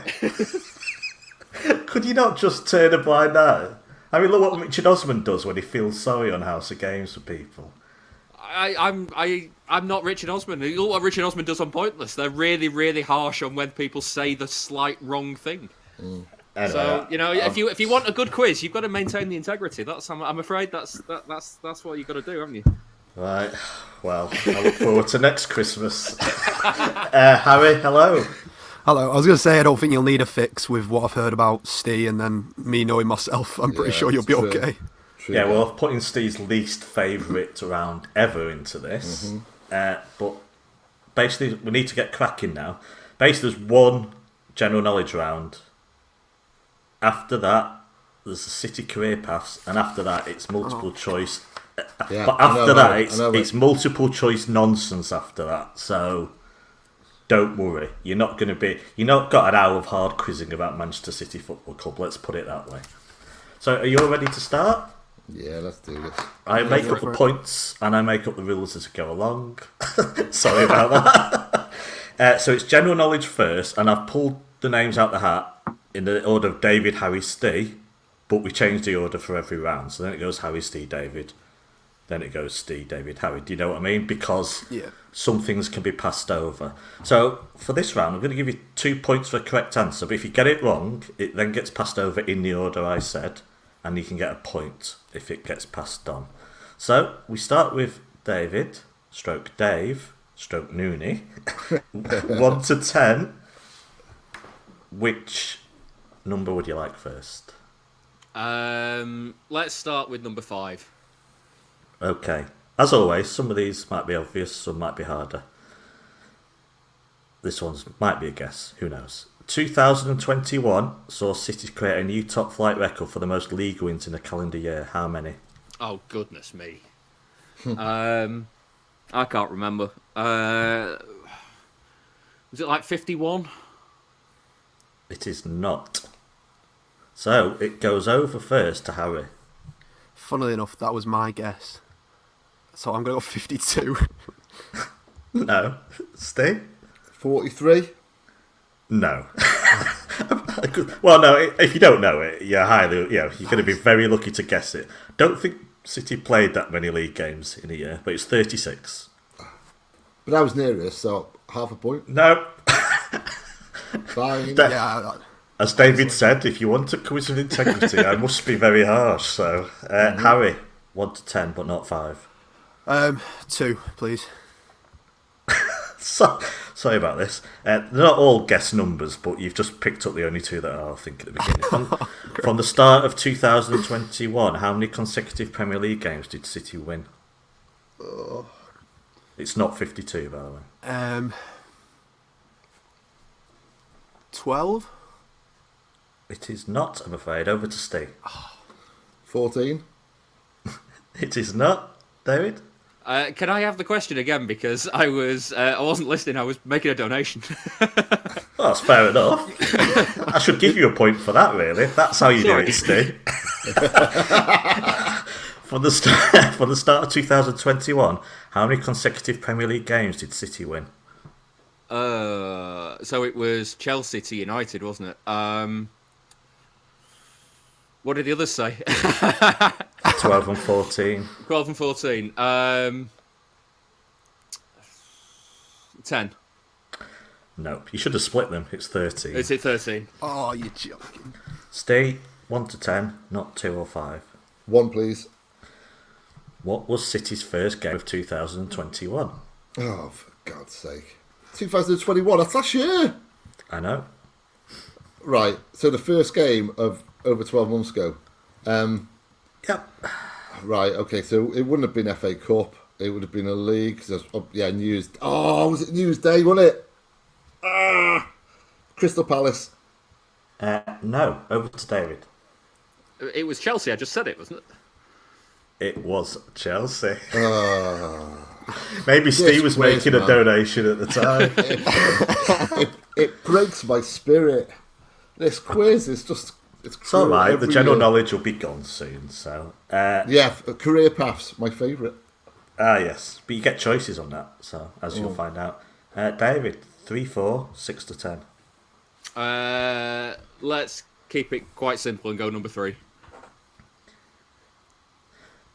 In May, Sergio Aguero finished his career as he started, but in which way? Hang on, which May? In which way? So In May, May, Sergio Aguero finished his City career, as he started, but in which way? Yeah, he came off the bench and scored a brace. Indeed. I think I'd get any Sergio Aguero question right. I wish. Harry, 4, 6 to 10. I'll go 4. Which City player won an Olympic gold medal in the summer of 2021? That was Janine Becky. Well done. 2 Well points. played, Stay 6 to 10. 7, please. Manchester City were originally founded by employees of which local institution? Ooh, I really, really should know this. I've read books on the subject, and I don't know. So pass it over to David first. Is it not Gaughan St Mark's? Or which institutions? I don't really understand what you mean there. Can I have another question? Let's. Yeah, I thought it was Gaughan St Mark's, but is that a church? Well, a church it is. Yeah, is what I was looking for. Sorry, if you're going to be strict with me, David. I nearly said Blackburn Rovers then, just to. I'm not giving him a point. What's left? Only one more question left each. So, David, 6 or 8 to 10? Number 6, please. Who scored his first Champions League goal for City against Club Bruges or Brugge or whatever? Cole Palmer. It is. Pressure's on State. Harry, 8, 9 or 10? I'll have 8, please. This is, I think, the toughest one of the lot. Who wrote City's theme tune, Blue Moon? Supra. Sorry. It was not. That's an answer that really ages you, Harry. I'm sorry. Steve? Was it Marvin? What's his face? Hank Marvin. No. David? I don't know. You're not going to guess it then. Yeah, it could be anybody. I know Elvis did it in a long time ago. Let's go with Elvis. It's not him. It's Richard Rodgers. God's sake, man. We've got to put one in that's obscure. 9 or 10? 9. One's easier than the other one. 9. Yeah, that's not it. Yeah. Who was the club's shirt sponsor from 1982 to 1984? Oh, good grief. Saab. It is. Well done, you off the mark. Just wanted to get one right. And there ends your pain of the general knowledge. After round 1, it is David 6, Steve and Harry both 2. Early days. The order in this round is Harry, Steve, David. I'm sorry, Steve. It's City career paths. Yeah, but you get a choice. You can choose a current player and get points. So how it works is I name the last 5 clubs of a player, and if you get it on the first club, you get 5 points. If you get it on the 5th one, you get 1 point. You can choose a current City player and have 5 to 1 points, or you can choose an ex-City player who should be a bit harder, but you can have 10 to 2 points. Does that make sense? Yeah. Oh my god. So you can take the easier path if you want. So Harry, do you want a current player or an ex? Well, you just said about my age. I'm going to go current to start off. So just say the ex-players are from the last 20 years. They're not. It's not 1976 or something. So from when I was 1 to when I was 21. So it's not much of a So gap if you want there. a current player, 1 to 5, please. 4, please. And as always, one's probably harder, one's easier. Look at the draw. What did you say? 4, please. 4. First club for 5 points, Chelsea. God, how long have I got? Yeah, a few seconds. No, a bit more. I've absolutely no idea. Just say Kevin De Bruyne. Yeah, you can always guess, obviously, on every point that you go through. No, it's not. Next choice is Reading for 4 points. Chelsea, Reading. Is this a current player? Yep. Is it in the squad now, or can he be on loan? No, they're all in the squad. In the squad. I don't know. Scott Carson. No. Chelsea, Reading, Watford for 3 points. Chelsea, Reading, Watford. I'm missing out someone really obvious here, aren't I? That's career pass for you. I hate it more than Steve, which is why I ask other people for questions. Chelsea, Reading, Watford.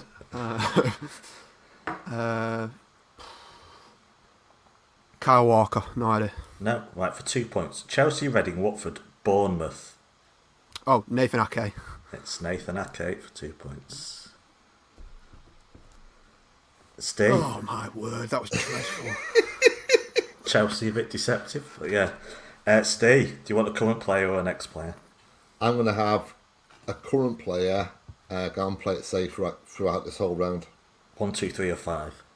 5, please. I've only got 5 current players, so I'm hoping at one point someone... I was putting it together and thought, should I be lazy? And not everyone's going to go current players. Which one did you want? 5, please. Leeds United. Leeds United. See, the problem is I can't think of anyone, which is a bit of a difference. Well, it's going to have to be one of the kind of British guys. Scott Carson. Yes! Oh, for God's sake. When you picked it, I thought, he's picked the wrong one again. He's picked the wrong one. Leeds first United, bit of Liverpool, West Brom, Bursaspor, Wigan. I might have got it on West Brom, but that was pure luck. I was just thinking of a British player. The great thing of a current player, of course, is you're limited. You can, on choice. Yeah. Right, David. Current or ex-City player from last 15 to 20 years? Somebody's got to book the trend, haven't they? Let's go next player. Well played, man. You're a trooper. 1 to 5. Number 1. Okay. You may have picked the easiest one. Is it fair, by the way, to ask either two to have double points? Yeah. How do you mean? I'm just saying. Is it fair? You could go miles ahead. Anyway, number 1 you've gone for. Let's have a look. The first choice is Wolves. Now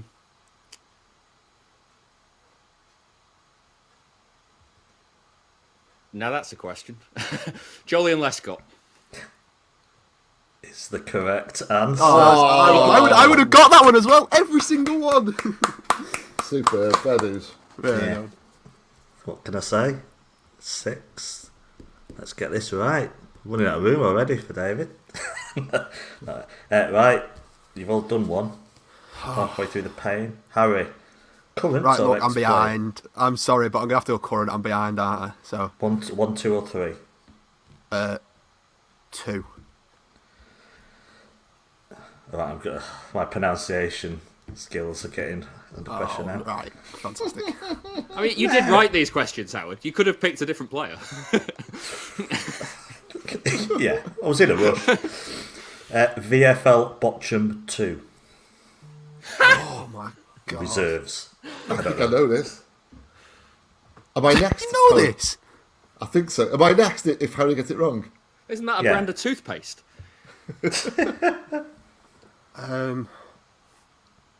Botcham. Oh my god. Trying to think of just names now, if I'm being completely honest. You know what? These are so easy when I'm sat here with the Ilkay answer in front of me. Gundogan. Ilkay Gundogan. It is Ilkay Gundogan. Well done. Come on! Well played, man.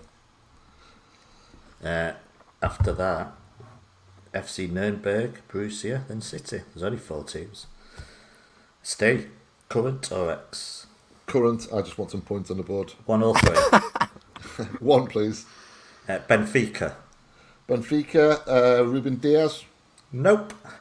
For 4 points, Valencia. So Benfica, Valencia. Oh, crap, my brain's gone blank. I can't think of any other players. Genuinely can't think of any other players. Benfica, Cancelo? No, It is Cancelo. Well done. He plays for Valencia. Yeah. Did he? I didn't even know that. I was just thinking of a Portuguese player. Played under Gary Neville, didn't he? Oh, Yes, he did. Yeah, I remember him talking about him. Yeah, I'll take that. Yeah, right. How Yes. raw he was. Yeah. Right, David, your last current or ex? What are the scores right now? If I go ex-player, have I got a chance of being really, really Yeah. far ahead? Right, okay. Go big or go home. Let's go ex-player again. 2 to 5 then. Number 5, please. Right. Yeah. Sorry, I've just got my numbers mixed up. Beveren.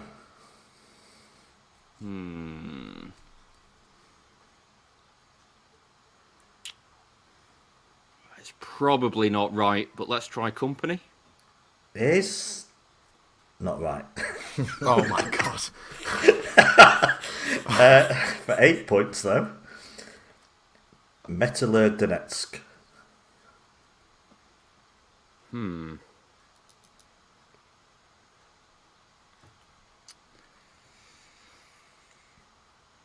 These are ex-players from the last 20 years. Yeah.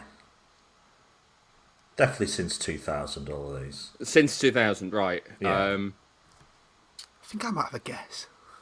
Because from out of nowhere, I was really, really, really gonna. I want to guess Kanchelskis, but I think he's too far previous. I have no idea when he played for us. He was 2000, 2001. He came in on loan, so he might be a little bit before your time. But I'll stick with it. Say Kanchelskis. I don't think it is. I shouldn't have said I've no idea when he played for us because that's told you it's not him. No, that's not right. Right, for 6 points now. Beveren, Metalurg Donetsk, Olympiakos. Oh, is it Yaya Toure? It's Yaya Toure. Yeah. Well done. Played. Right. That's the end of that round. Steve, you're on 11. David, 22. Harry, 9. Harry, come on, you can't. I've I always told you before. I said it's Norwich versus Watford. This. It's. Don't you take away my proud record. Right. It's multiple choice now, you'd be glad to know. Apart until the final round, which is a numbers round. Mm-hmm. But this is on, the next round, I think it's only fair, is on Manchester. I'm Confident from Steve? Salford, so. The order I'm is, Welsh. again, 2 points for an answer. 1 passed over. It's multiple choice, so you'll always be able to guess something. Steve, David, Harry is the order, and the order will be passed over. 3 each, I think. So, Steve, 1 to 9. 9, please. Right, you've got a song lyric. Right, okay. What song is this lyric from? When routine bites hard and ambitions are low. Yeah? Uh-huh. You got that? Is that it? Yeah? I've got to get a song from that. Well, I'm going to give you options. Oh, sorry. Yeah, okay, cool. When routine bites hard and ambitions are low. Is it A, Joy Division, Love Will Tear Us Apart? B, Buzzcocks, Ever Falling in Love? C, Electronic, Getting Away With It? Or D, M People, Moving On Up? It's A, Joy Division. It is correct. Well done. As soon as I heard it, I just needed to, yeah. I needed to hear the answer. I just thought I'd let you flounder for a few seconds before I give you this. David, 1 to 8. Number 2, please. There's one more song lyric in here somewhere, that's it. Which famous person has a statue in Lincoln Square in the centre of Manchester? So is it A, Abraham Lincoln, hence the name of the square, B, Ernest Rutherford, who first split the atom in Manchester in 1917, C, Emmeline Pankhurst, who organised the suffragette movement, or D, Morrissey? I don't know where Lincoln Square is. I'll tell you, it's just off Deansgate. I think. I still don't know where it is. I can think of St Anne's Square just off Deansgate. It's a very small square, but it's very nice. Actually. Yeah. What were the options again, sorry? Abraham Lincoln, Ernest Rutherford, Emmeline Pankhurst, Morrissey. We'll try Ernest Rutherford. It's not the right answer, so it gets passed over to Harry first. Fortunately enough, this was my route to uni. I'm pretty sure it's Abraham Lincoln. It is. It's the obvious one. It's named after Abraham Lincoln, so I point to you. Because apparently we gave support during the Civil War. I think it's outside the museum, isn't it? Oh, it's very close to it, anyway. It's a side road off Deansgate. There's a pub there, I forget which one. So. Howard, I'm doing a quiz next year, and I'm going to base it all on Buckley and landmarks in Buckley. So just so you know. Yeah, giving me the heads up is not the best idea. Yeah, that's true. The research starts tomorrow. It's Harry next, isn't it? Yeah. 1 to 9, but not 2 or 9. 5, please. Which famous Mancunian wrote A Clockwork Orange? Is it A, Francis Burnett, B, Anthony Burgess, C, Howard Jacobson, or D, Sheila Delaney? I've got absolutely no clue. There's no even point in me thinking about this. I'm just going to hazard a guess at B. It's the right answer. It's Anthony Burgess. Right, if you don't buy a ticket, you know what they say? I hate A Clockwork Orange. Oh, really? Yeah. Stay. 1, 3, 4, 6, 7, 8. 6, please. In which year was the Metrolink tram service opened by the Queen? Yeah. I was there, yeah. Right, well, the Queen was there. Did you Yeah, say yeah, hello? I just live around the corner, you know. You know, I'm a Manchester boy, born and bred. Is it A, 2001, B, 1987, C, 1998, or D, 1992? It's a complete guess. I'm going to say C, 1998. Well, I've forgotten the answer, so I best look it up. But, no, it's not 1998. So it passes over to David. I can't remember what the years were. What were the years? Okay, 2001, 1987, 1998, that's gone, on 1992.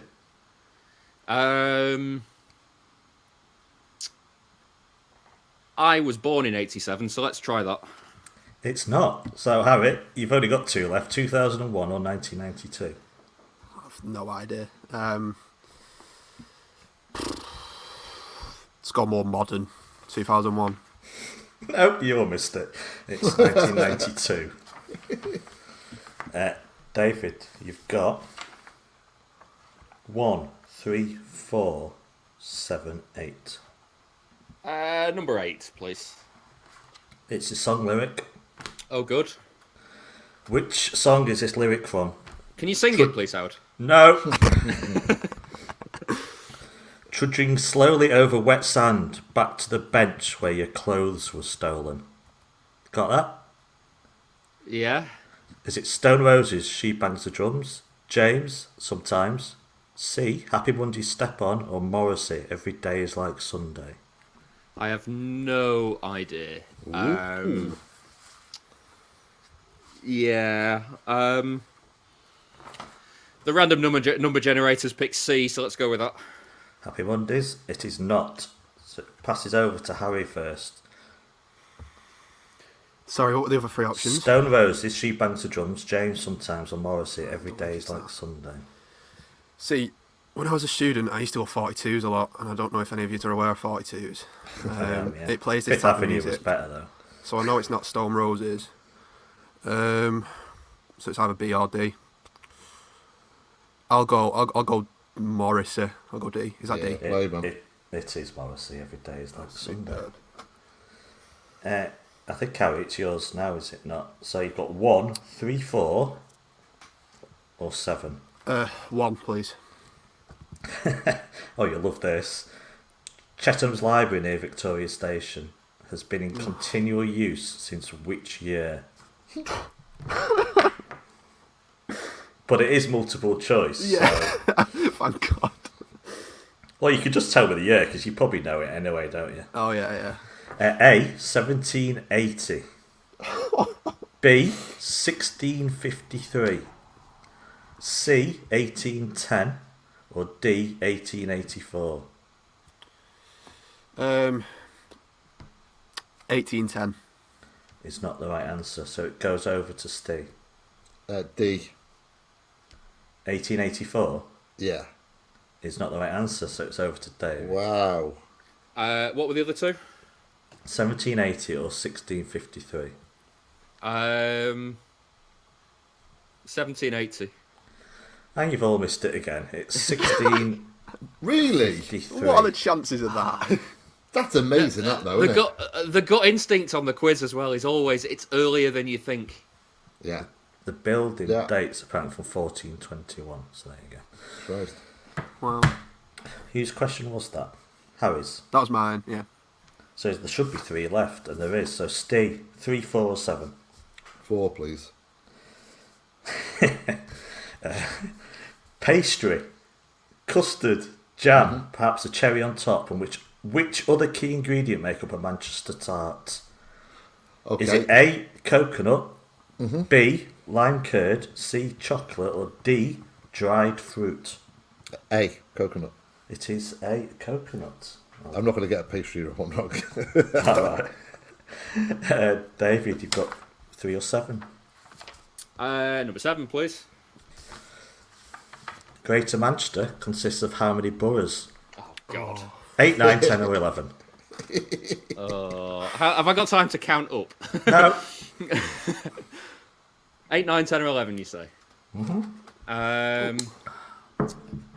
Just to entertain yourselves for a second, I'm just writing a few down. Okay, I'll take a sip of coffee. There is a massive poster in the side of the newsroom in my university that tells you, and I just cannot picture it in my head, and it's hurting me. That's 4. So, going anywhere nice on holiday this year, Steve? Yeah. I'm thinking of going to Manchester. Exploring the boroughs. Do check out Lincoln Square. I can't believe we've gone from the insight of Sam and Jack to this. It's a palate cleanser. Yeah. Wait, well, you've not seen the next round yet.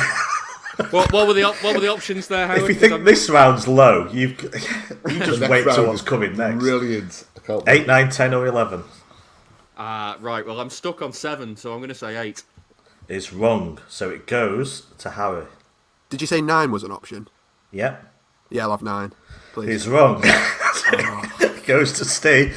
10 or 11? 10. Hey, you didn't all avoid it this time. It is 10. For the record, Bolton, Bury, Oldham, Rochdale, Stockport, Tameside, Trafford, Wigan, Salford, Manchester. And I think, Harry, you've got the last one, have you? Yep. Yes. What was created at the Royal Hotel Piccadilly in 1888? Was it A, the Vimto brand, B, the Football League, C, the Rolls-Royce brand, or D, Wimpy Burger chain? So Vimto, Football League... Harry, do you know what Wimpy is? No. Oh, come on. You're missing out. The best burger chain there ever was. Yes, true. I don't know. Football League. Is the right answer. Well done. Rolls-Royce was just was, a I guess. think, Rolls-Royce was the Midland Hotel, I think they met at. Wimpy, I don't think, has anything to do with Manchester. Right, that's the end of the round. Let's look at the scores and doors. Steve, 16. Mm-hmm. Harry, 15. And David, I think, still on 22. Yeah, I gotta give him a chance, haven't we? Oh, it's all to play for. This is my specialist subject coming up as well. Right. There's no putting this off. It's the round that's probably going to get me in trouble. Yeah. It's the Liverpool.com round. Oh, yeah, I forgot about this round. This is brilliant. So I'm going to give you 4 headlines. 3 of them are off the Liverpool.com website. One of them I've made up. You have to guess which one is made up. To add confusion to it, one of the answers, they're all true. One of the answers, they're all fake. So you can give that as an answer as well. Right. There are just 6 of them, so 2 each. So 4 of them, there's 1 fake answer. On the other ones, there's 4 fake answers. And the other one, no fake answers. That makes sense? Part of me thinks you had a lot of fun writing these. Yeah. It started out as fun, but by the end, I felt like I was in like QAnon site and just been converted to like a flat earther or something. Anyway, this is the penultimate round as well. David, Harry, Steve is the order. So David, you get to go 1 to 6. There's literally no point in picking numbers here because I haven't got a clue. So number 1. Right, here we go. Listen to these 4 headlines How are we not going to laugh? and tell me which one of these is fake, if any, or all. Headline 1. Lionel Messi could be about to change football forever, and it's a sign of Liverpool's progress. Ronaldo prays for Liverpool starlet exposes weakness of rivals. Liverpool do not need £98 million Pep Guardiola unicorns, as Virgil van Dijk has an even rarer quality. Or the moment Harvey Elliott bettered Lionel Messi to show how big his Liverpool future is. Please don't make me read them out again. Unicorns is fake. Is not the right answer. Oh Amazing. my god. So it goes over to Harry now for a point. So Lionel Messi could be about to change football forever. Ronaldo prays for Liverpool starlet exposes weakness. Or the moment Harvey Elliott bettered Lionel Messi. I know, like, there's probably more hilarious ones to come, but I really want them all to be true. Is that your answer? Yeah, they're all true. Is not correct. So Steve, you've still got 3 to choose from. Okay, I know the last one's true because I got Yeah. into a bit of a discussion It's- with the actual writer. It's a classic of the genre. Yeah, he basically said to me, "Yeah, I'm a bit embarrassed by it, but we've got to do it for the foreign audience." To be honest, this is not an attack on writers because these are the headlines and they're just Yeah, no, of ridiculous course. on all the Yeah. sites. Yeah. Well, I know that one's true anyway about Messi. It was Harvey Elliott, wasn't it? Because he raced to get a corner, to take a corner. He did. He got a. Yeah, that's it. He won a corner. He put a cross in. Yeah, that's all it was, well. He basically put a cross in, the ball went out, he raced to get the ball to retrieve it, to take a corner, and that meant he was compared to Lionel Messi because he showed the same hunger to succeed as Lionel Messi. I'm not making this up. This is exactly what... and it was a proper article. Anyway, so I'm going to go for the Ronaldo one. The Ronaldo one is right. Well done. Thank you. So the fake one was Ronaldo prays for Liverpool starlet exposes weakness of rivals. Lionel Messi could be about to change football forever and it's a sign of Liverpool's progress. Was about the fact he made his debut in the same year that Benitez was manager of Liverpool. What was the £97 million City one? What was that? Amazingly, that is quoting Nedum Onuoha. Really? So Onuoha called Ake and Laporte unicorns because they're left-sided defenders, which are quite rare. Right. And then just said that Virgil van Dijk's better anyway. Oh, I'm having a word about this. This is ace. That one was true. That is as if I'd make that one up. Harry, 2 to 6. I mean, we could just 4, go in order, please. but, you know. Yeah, just go in order. They're all going to be funny. Yeah. Right. Klopp advantage clear as new Messi hits radar of FSG who must act quickly. Liverpool can sign forward compared to Lionel Messi for free after 3 transfer attempts. Liverpool are too smart to fall into Barcelona transfer trap as FSG can spot £100 million fool's gold. Or Liverpool can get transfer for next Virgil van Dijk almost entirely funded by Nat Phillips.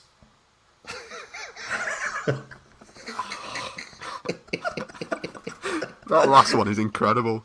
Do you know, like what you said about like the obvious questions before? Like that one seems so bad.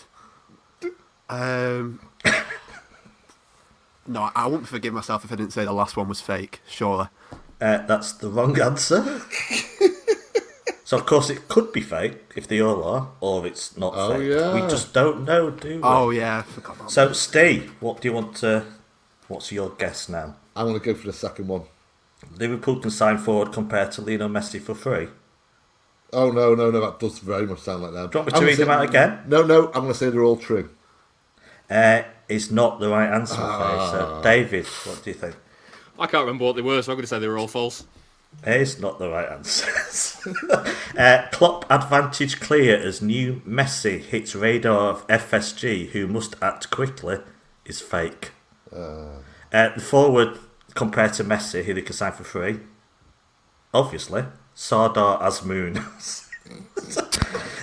And the Liverpool are too smart to fall into Barcelona transfer trap is something about Dembele.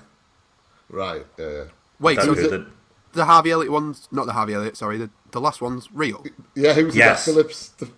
I can't remember. What? I've not wrote down who the player is, but it Oh, wasn't right, okay. someone I'd heard of. Let's just put it that Yeah. way. Which doesn't Right. mean there won't be the next Van Dijk, but it wasn't someone big. Steve, do you want to go in order? You've got 3 to 6. if you Yeah, want to pick a I'm number. happy with going in order. Right. Sorry, I'm just checking the scores. Right, you ready? Mm-hmm. Deep breath. Jurgen Klopp can save football with the help of Liverpool, Kylian Mbappe and a former favourite. Pep Guardiola's Liverpool admission has already been proven true as Man City weakness exposed. Trent Alexander-Arnold has reached a new level as Liverpool star surpassing like Lionel Messi. Liverpool could go back for playmaker better than Kevin De Bruyne after £9 million transfer fell down. Right. Well, firstly, we're obsessed with Lionel Messi. And the second thing is they're all true, all 4 of them. Is the correct answer. Well done, they are all true. Incredible. They're insane, aren't they? They really are. You've been doing your research on these, Steve. It tickles me pink. I just basically look at the site from time to time. It always kind of amuses me greatly. Yeah, David, it's back to you. Go for it. You ready? Small Klopp tweak shows superiority of German by avoiding Pep's regular error. Mbappe linked exciting, but Klopp has superior alternative available for free.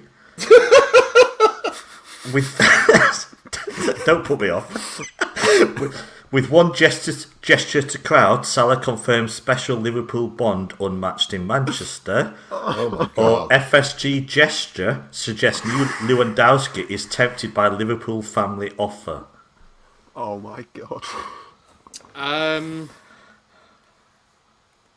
Salah. Is not the right answer. So it goes over to Harry. The joy that you read them with, surely they're all fake. I'm getting predictable. They are indeed all fake. Well played. Right. They were sublime, by the way. They were sublime. Yeah. So we now know the last 2. There is one fake in each Yeah. of the answers. I might as well tell you that now because you've. Yeah. So it's Harry, is it not? Yeah. Yes. I think Are you so. ready? Jurgen Klopp can get new Robert Lewandowski in Liverpool transfer option faster than Kylian Mbappe. Liverpool outshine Man City Centurions in key Premier League metric, but Wolves will test it. Steven Gerrard has taken another step towards Liverpool, and Philippe Coutinho transfer proves it. With simple smile, Klopp proves red advantage in battle of styles for Premier League title. Right, so I don't know if I feel like the second one, like I've I've seen somewhere. I don't know if that's just me completely outing myself. Did they not do one about long shots? Like if long shots counted as double. Yeah. I'm going to do with Klopp smiling, the last one. It's the right answer. Played.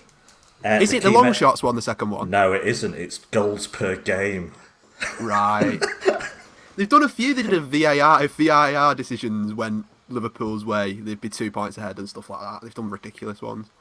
I've just got to read this first one again because I still don't understand it, even having read it 200 times. Jurgen Klopp can get new Robert Lewandowski in Liverpool transfer option faster than Kylian Mbappe. Doesn't mean anything, does it? No. They put the footballers' names in the headlines to get the clicks. That's it. The SEO. Maybe a comma would have helped. I don't know.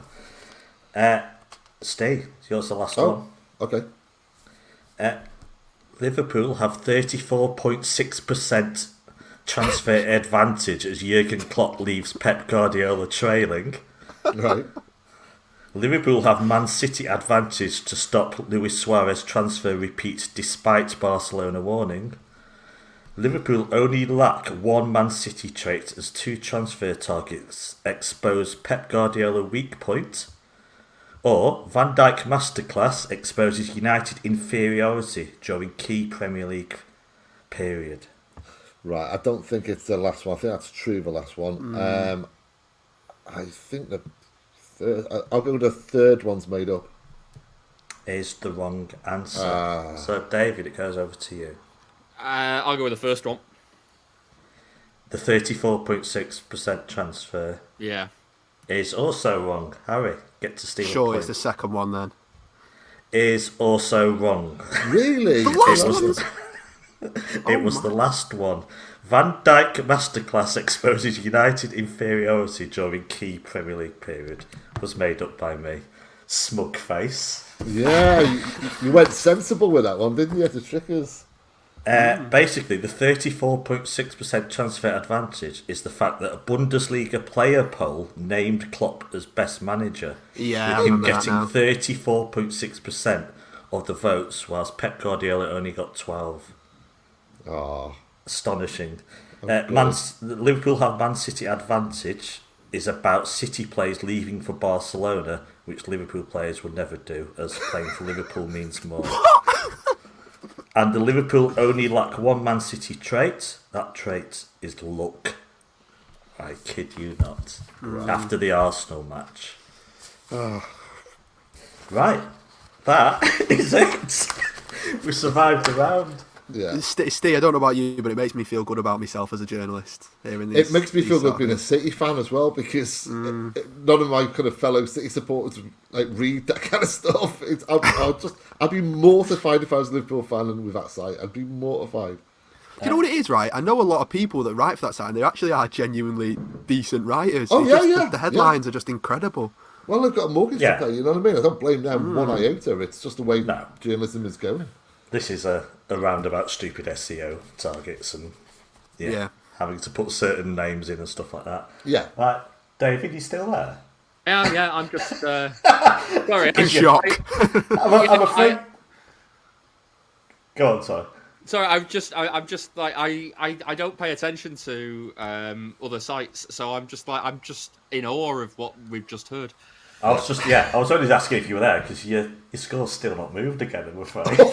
Whoa! Meow! And there's one round to go, and you all take part in every question. So. We've got to give them a chance, haven't we? That's You do, yeah. I admire it really that you're making a game of it for everyone. You're on 22 still. Stay on 19. Harry on 18. What the holy hell? Okay, this is Amazingly, close. there were no points handed out for some of those answers there. Yeah. Right, it's the final round. Okay. It's called Where Were You When You Were Shit? So, I want to know the average league attendance for the following teams that are all bigger than City in the following seasons. Everyone plays. Whoever's nearest gets 3 points.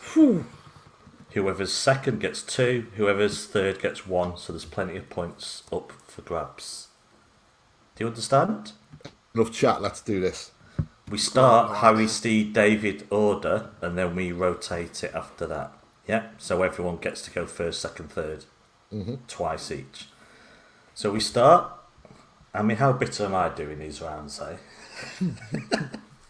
Just making a point. Chelsea, 1992 to 1993 season, Premier League. What was their average league attendance? Starts with Harry. I suppose you've got to take into account stadiums and stuff, but they've been at Stamford Bridge forever, haven't they? What do they hold? About 45,000 in there, so I'm going to go 24,000 average. 24,000. Okay, stay next. 19,500. Okay, and David. What did Harry say? 24. You're gonna play tactically, aren't you? Yeah, well, I'm gonna have to. I have to squeeze. Basically, I've got to squeeze up to either Harry or Steve, depending on which I think is more likely. And my initial guess was going to be around 20,000, so that's made it quite difficult. I'm gonna say. I'm gonna say it's between the two of them. So whatever Steve said, plus one. This is why I lose, Howard. This is why I lose. This is why I changed the order after every question. Yeah. That's playing dirty. But I won't. The answer was 18,754. I'm level. That. I'm level with David. No, he got a point as well, didn't he? No, we got a point. That's on a par with Burnley, that, by the way. I get two for that, I think, don't I? I imagine you'll say one of the... Because I'm second. Oh, okay, I'm two behind. Second, you're certainly not, yeah. I assume one of the stands was being... Well, I don't know. Next, Manchester United. Take yourself back, it's 1989 to 90. It's the first division, which is the top division. What was their league average that season? We go Steve, David, Harry. Oh, God, that's hard. So 89... 89-90. Okay, so that would have been all standing still. The Stretford End would have took a fair back, and they were fairly full, I think, the Stretford End. I'm going to go 27,500. Okay, David. That's not a bad shout.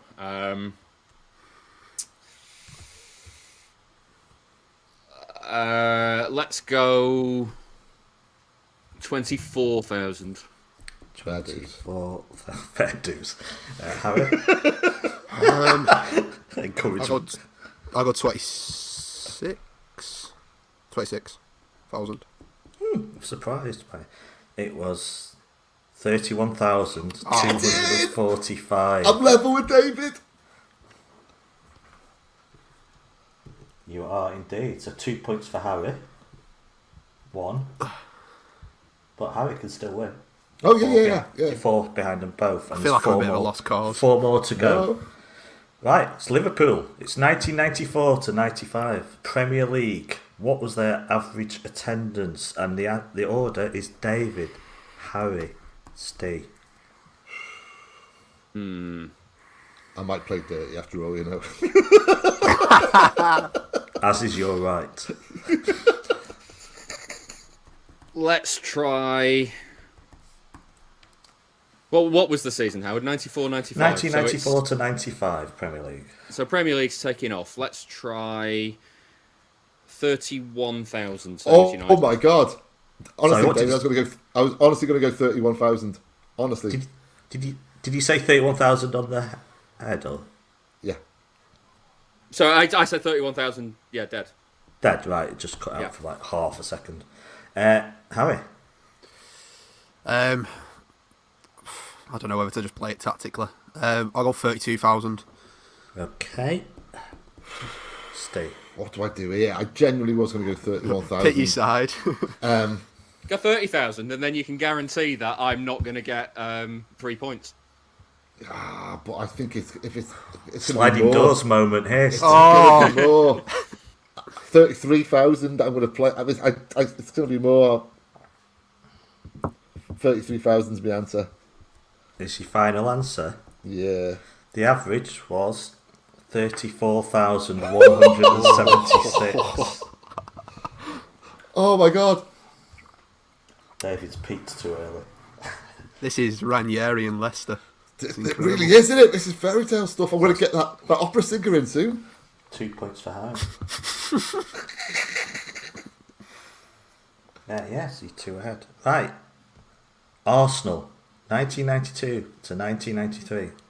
Still in the Premier League. Harry, Steve, David is the order. Arsenal's a bizarre one. I could be just completely off with this. I don't know. I'll go 39k.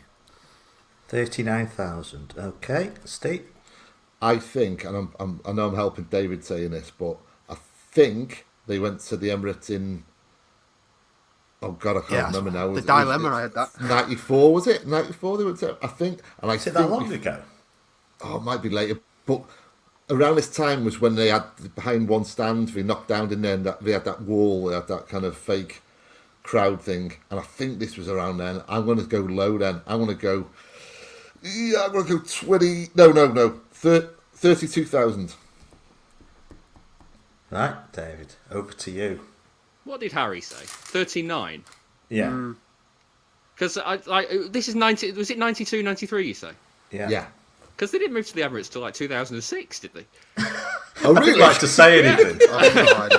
I went to that. The last match at Highbury's when they tried to take that stupid penalty where they passed to each other. Because Danny Mills played in that. And I'm starting to question how old I am that I was there in 1990. Yeah. If that sounds like I was trying to cheat, I wasn't. It's stupidity, I promise you. So I don't think Highbury held that many. So I'd go for, I don't know, 25,000. The answer is 24,000. Oh, well played, man. Oh, fair enough. Yeah. That's a great shot. I would never have gone that low. No way. No. Which puts Steve gets 2 points there. Yeah. So does that put you a point behind? Does that sound right? Me a point Steve, behind? you're a point ahead, yeah? Yeah. There's 2 to go. There is 2 to go. Steve, David, how it is the order. Leeds, 2012/13 in the Championship. Steve. This is a hard one. But you know what? I'm going to just come out on record and say this. Leeds are well attended. They've got a good crowd. They've got a good fan base, Leeds. We don't let their side down, no matter what. David, don't listen to him. He's playing mind games. No, they don't deserve to be in this category. Was this the season that Leeds moved to their new stadium and back again? They're in this category because those non-Leeds fans mostly were chatting when they came up. How the big city. Yeah. Okay, right. Again, I'm not having a go at this. No, I know. What was the year, sorry? 2006? 2012/13. 2012. Okay, I'm going to go for a good, nice, healthy 37,000. Okay. David, you next. It was, were they Championship that year, did you say? Yeah. Because I remember they played us in the FA Cup. I don't think it's good. I don't think it's that high. Let's go 24,000. I have gone too high, definitely. Harry. I think I'm a lost cause at this point, aren't I? I don't think I'm anywhere near. 23,000. 23,000. The average was 21,572. What's the scores on the doors? Harry gets 3 points. Mm-hmm. David gets 2, which puts him level with you. Yeah. So 27, 31. You're both on 31. Harry's on 27. There is just one the last question. Yeah. Yes. But we're going to do this as a group. You may think it's not fair. The answer, the order is David, Harry, Steve. And the question is, what's the average attendance for Manchester City in the 2020-21 season? Okay. 2021. What season are we in now? 21, 22. Are we? Yeah. Yeah, we are. Wait. So last season. Yeah.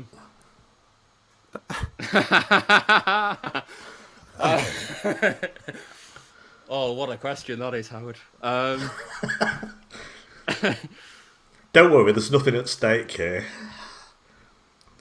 You also only get a minute each max for this. Because I don't know I don't know how many tickets they sold for that last day, and it's that basically divided by all the games. So it probably comes out at something like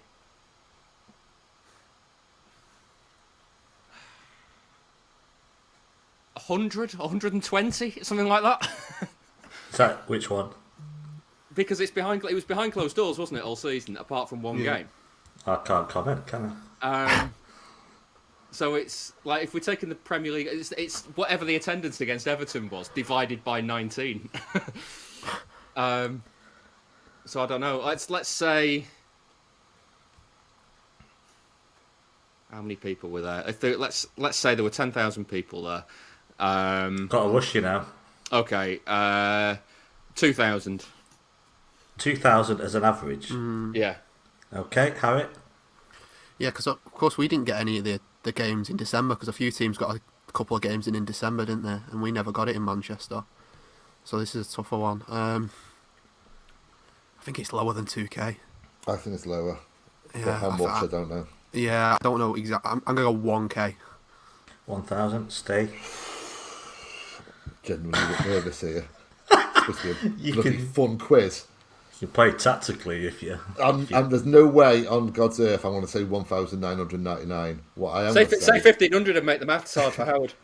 Yeah, well, I think it might even be under 1,000, you know, because if you divvy it all up across kind of, what was it, 17, 18 games? Okay, I'm going to say 1,500. The answer is 526. I've won a which quiz. is 10,000, I assume, divided by 19. I've only got to win a bloody quiz, haven't I? And Steve, you have won the quiz. David Congratulations. second. Harry, not far behind. Yeah, Harry did brilliant, man. Well played, David. Well played, all. I've just googled the maths. It's 526 is 10,000 divided by 19. It's actually 526.315789, and I don't think 0.3185789 of a person made it to each game. Yeah, I thought I'd round it off. So yeah, so there ends the quiz. Well done, Steve. Do I win over donations? You have to send those wooden spoons back. Yeah, I've got about 20 of them. Yes. No, there is no prize, but I hope you enjoyed that, and well done. Yeah, your bad run is over now. The only way is up. You'll be volunteering immediately, won't you, next time for the quiz? I'm basically heading straight over to Twitter to announce my victory, and I'm going to prep for it for next time. All I will say, Howard, is have a good year, and I'll see you at Christmas. Do you think I'm doing the Blue Moon Christmas quiz again? Ever? You're very much mistaken. The thing is, I fluked my way to the final the year before, got giddy, and then volunteered for this, the 2021 one, where it soon became apparent how lucky I was the previous year. I couldn't remember a thing. Even questions I knew the answers to, I couldn't remember. So I may pass this year, I'm afraid, David. So. Well, I may get giddy nearer the time and volunteer again and make a fool of myself. Who knows? So. Yeah. Well, thank you very much for organising that, Howard. I just want to say, anyone listening as well, if you've enjoyed it, then chuck some money in the fundraiser. It all helps. Yeah, well said. 100%. Yeah. I have to say thanks, Harry, as well, for taking part. Yeah, I'd just like to apologise to my family for that disgraceful performance and everyone at City You did Extra. well. Don't worry, the more you play, you'll grow into it like City in the Champions League. So. Yeah. You grow into the stupidity of it. So, Steve, are you okay to hold on for 1 minute whilst Of course I am. do a segue to something? Yeah. Oh, nice. Very professional. Well, it's just that I can't multitask, so you have to be here or Ahsan will tell me off for dead air time. So, what's coming up next? It's Johnny Marr and Noisy Neighbours is coming up. Jesus. Right, What? now, whilst I grab some food. Right. Shall I repeat that? Yeah. Yeah, it's... I'm gonna, so I'm afraid I'll have to get rid of David and Harry, so thank you very much. Can I just say, by the way, Michael Pearson donated £20, said great stuff, lads, great cause. So big up to him. Brilliant. Also, Nice one. also, hi, Steve. Hey, mate, how are you? I just appeared pop out it of on. nowhere then, like God. Emojis donated $5 Canadian dollars before and just said, please no more cheesy Liverpool storylines. Obviously, because of the Liverpool storylines, which was incredible. Yeah. Yeah, don't worry, they're over now. The suffering is over. But like a cherry bakewell, aren't they? I mean, one, delicious, but they get a bit sickly after a while. Honestly, I really enjoyed doing that round when I started doing it. And the more I did it, I was like, you know what? This is getting quite stressful now. It's like... Imagine doing a City version of that. Imagine the flack you get from Blues. I mean, just imagine the response to it if you start putting it up on Twitter. Yeah, I mean, yeah. It'd be No, I mean, the brilliant. headlines are very similar across the clubs, to be honest. It's No. it is. I know, but there's a lot of SEO stuff where you have to. I mean, I've done SEO in the past.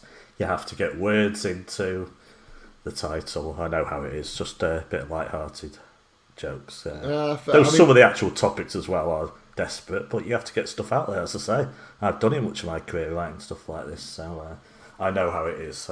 Okay, I mean, fair enough. And to write an article about Cole Palmer being better than Lionel Messi in his prime and put it up Harvey on Twitter. Elliott, you mean, yeah. See what the reaction is. Oh, right, yeah, I see what you mean, yeah. Oh, no, yeah, I know some of them are very dubious indeed, but Yes. some of the headlines go much further. Just to say, 54, I think today, on the GoFundMe site, £620 has been donated so far. Brilliant. Oh my God, it's 1 o'clock. That's brilliant. There's also That's brilliant. £170 donated in Super Chat so far. Oh, Wow. right. That's So amazing. that's 800 quid, so that's great. That is San Antonio Citizens, £50. Jack Coleman, £10. My mum, I know she's listening. Thank you for your donation. Gareth Williams, £20. Patrick McCaffrey, £15. David Mooney's made a huge contribution. David, you're an absolute legend in more ways than one. John Whittingham, £50 as well. I say the Gaz Brady, 100, and loads more. Mate Bensick, sorry for totally mangling your name. Kenneth Heaney, Craig Townsend, Main Road Ramble have put money in. Neil Keyworth, my sister Karen, thank you very much again. Stefan, Thomas Craig, Aaron Dudley, John Cantrell, A. Roworth. Brilliant. And if I've missed anyone off, just tell me off on Twitter and I'll say your name later. Because I am trying to multitask and doing terribly, probably. Noel O'Brien, Matty McTodd, Ben Aspinall, Nicola Unsworth. I should stop rambling now. Steve, you okay to go? And I'll see you at 3 p.m. I will be back at 3. Place for dinner quiz and all the best. And I'll leave you with the capable hands of Johnny Marr. So 3 p.m. is Games of Our Lives. Yes, I think we've announced what the game is, but I won't say it again just in case a little element of surprise in case people don't know. But it's an enjoyable game to look back on. Okay, well I mentioned it earlier, but a load of people won't have heard that. Anyway, Exactly. so. Yeah. All right, guys. I will see you at 3. Okay. Ta. Take care. Right. Without further ado, Johnny Marr is somewhere on a desert island at this moment, quite literally on a desert island, perhaps preparing for the release of his new album or touring with Blondie. But he very kindly, with the help of the absolute brilliant legends at Noisy Neighbours, agreed to sit down and do a podcast with us a couple of weeks ago. He loves talking about City. It's 90 minutes long, so we split it into 2 parts. So here we go now. With part 1 is a podcast with Johnny Marr, Noisy Neighbours, and me trembling in the background as well. Kompany had a look, had a hit! Oh! Captain fantastic! Has a go!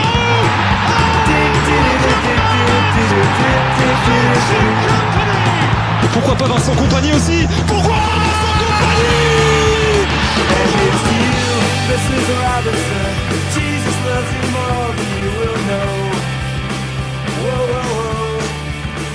Hey everybody, It's the Noise Neighbors Podcast. It's me, Joey McHugh, and joined as always by Mark Mulvaney. All right, Mo. All right, Joey. Welcome, everyone, to a special mashup episode of the Noisy Neighbors Podcast. This is our contribution to 9320 podcast charity event in support of Manchester Food Banks. So, in that regard, we have Howard joining us from the 9320 podcast. What's popping, Hockin? As always, nothing's popping, but I'm doing fine, thanks. And thanks for having me on. A great honour. So. Thank you for sorting this out. Absolute pleasure. We do have a special guest with us today. From the hotbed of talent, or formerly of from the hotbed of talent of Wythenshawe in Manchester. Founder of the Smiths, Electronic, Modest Mouse, not a founder, but a member, guitarist. Obviously now, brilliant solo act, accompanied by fellow blues, by the way, on at least on drums and bass, the rhythm section. A keen Manchester City fan and a Manchester guitar hero. It's Johnny Marr. Oh, fellas, nice to be here. Have you got your guitar out? Always, guys. Don't go anywhere without it. Give us that chord again.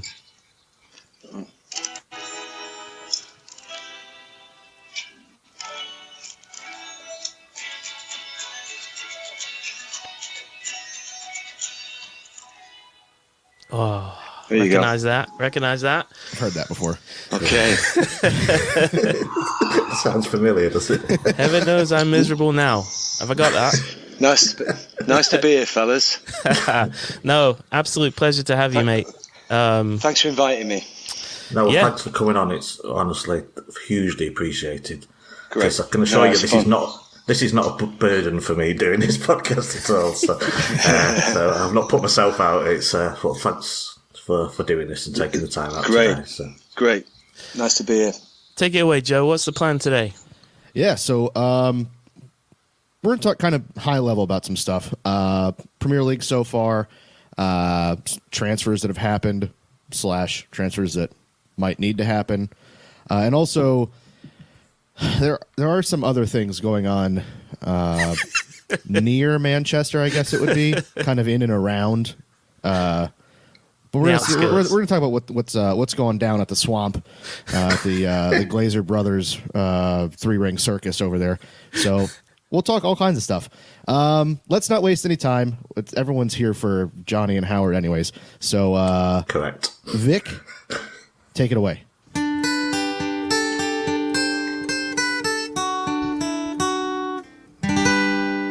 Meat and potatoes. Whoa. Okay. What do you think of Vic's guitar playing there, Johnny? Is that all right? I'm really impressed. It's very clean, well articulated. I think. She will appreciate that. Well, very, very nice. So we want to fire a question to Johnny right off the get-go, Joey? Sure. Yeah, sure. Why not? So keep it clean, please, John. All right, it's a family show. We'll put two versions out. We've done this before, Johnny. I think we all know this is not a family show. So expectations this season after the transfer window shut, considering some of the clubs made pretty big splashes in the market. What did you think coming into this thing? Did you think it was going to be cities again, or are you worried about anybody else that was coming in? Well, the transfer window. It's kind of you mean, expectations the season, you mean? in general for the season, yeah. Oh, I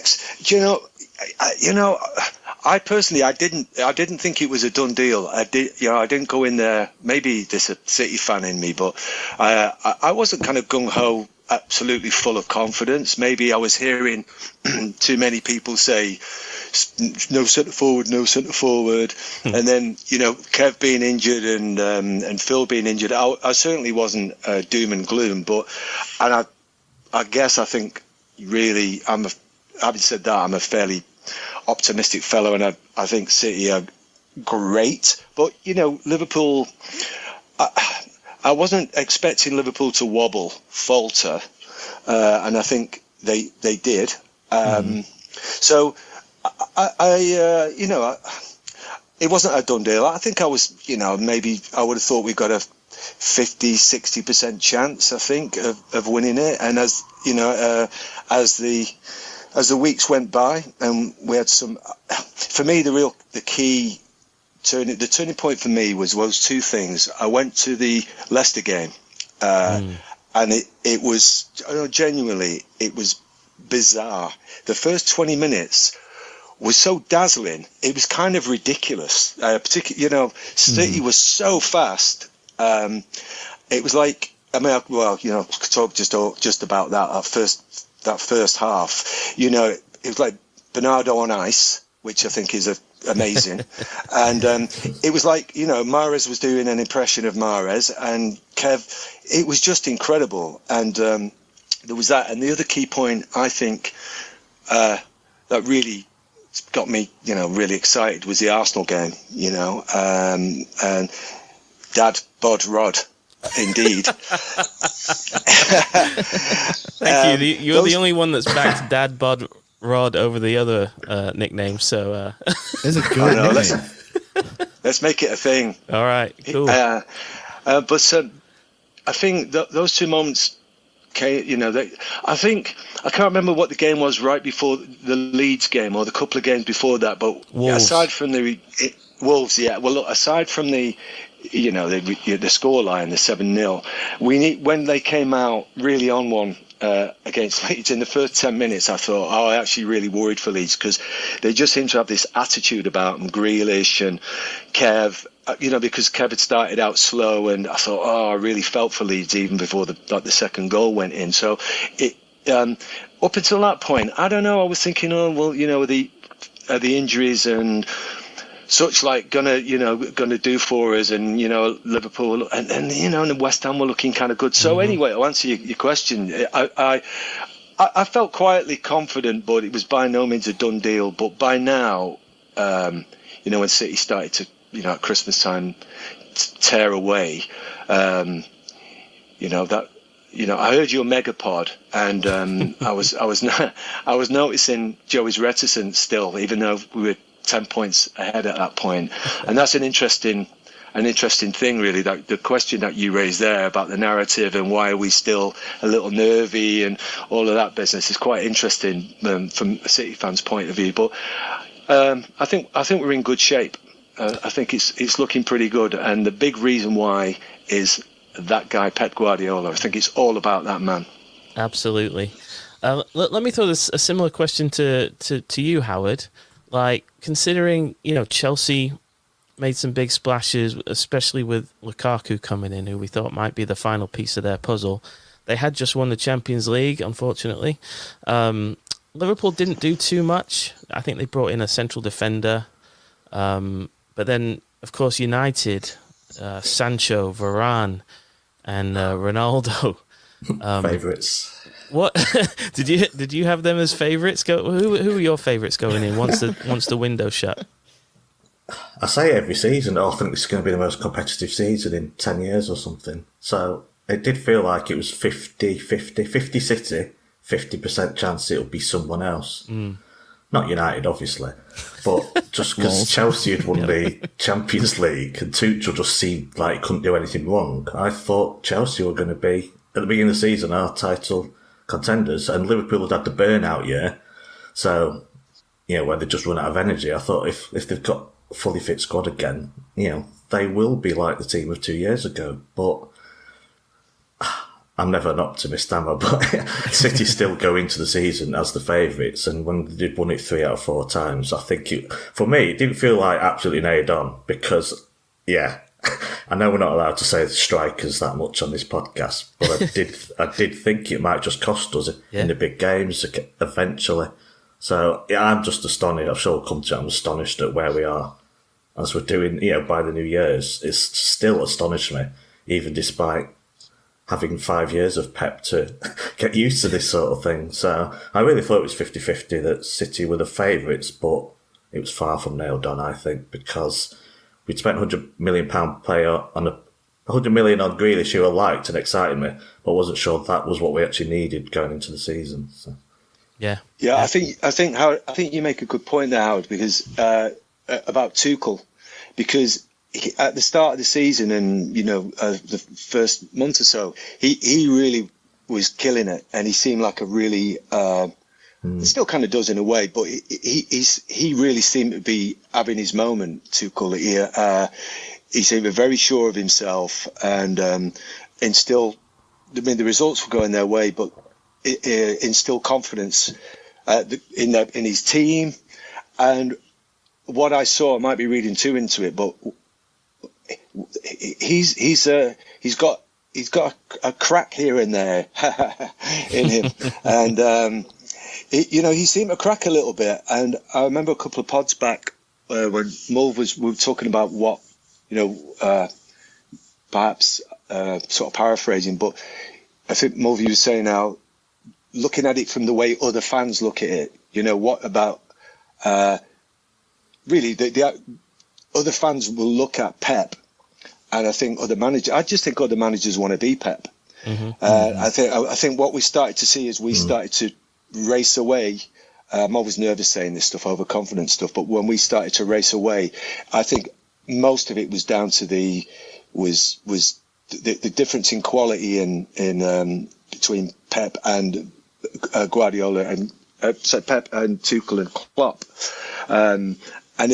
If I'm putting myself in the other fans' position, no matter what they might say and what their narratives are and what kind of whatever banter is going on or whatever, they must just be looking at our guy and thinking, well, he's the best in the world. Because I just think Pep is having an incredible season. There's just something about his demeanour, and his choices that are showing up in the results and showing up in the performances. Performances like against Arsenal, I think Wolves, some of those kind of those tricky ones.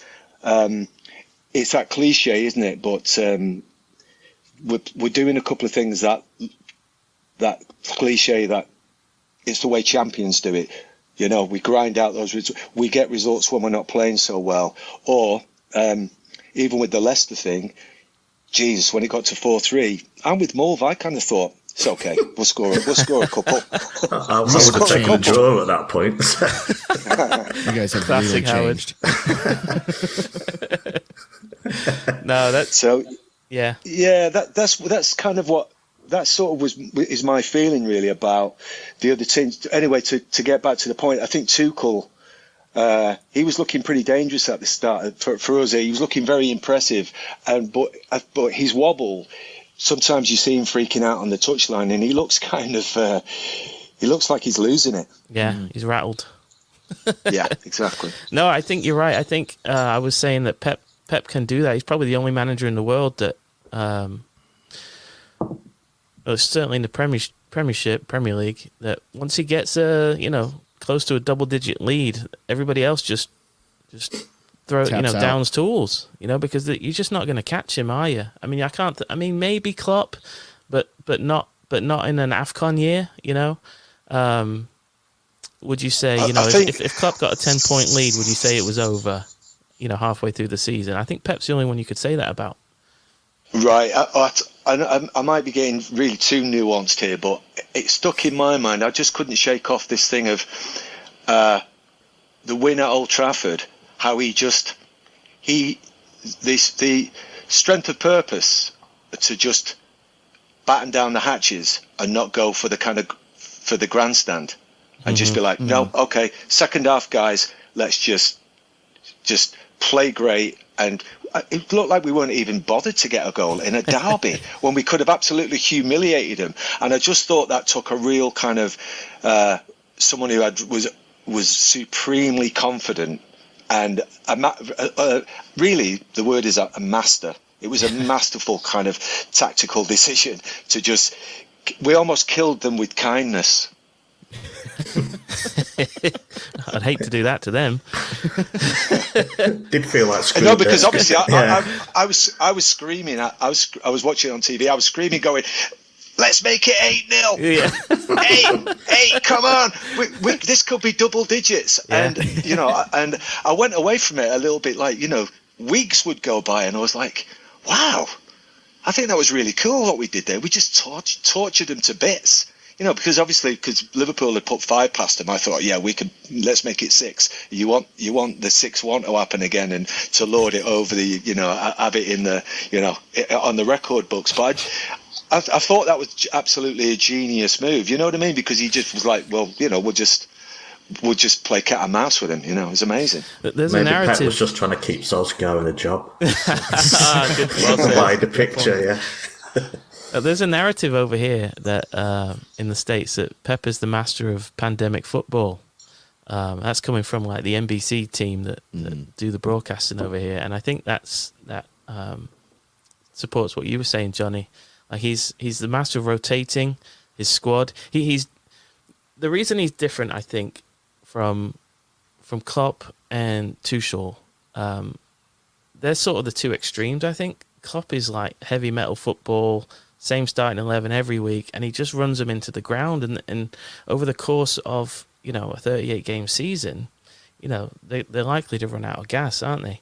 Tuchel's the opposite. He's too conservative in his approach. He's not playing enough attacking footballers to score enough goals to get 3 points most weeks, like Pep does. So I think that's what differentiates Pep is his management of.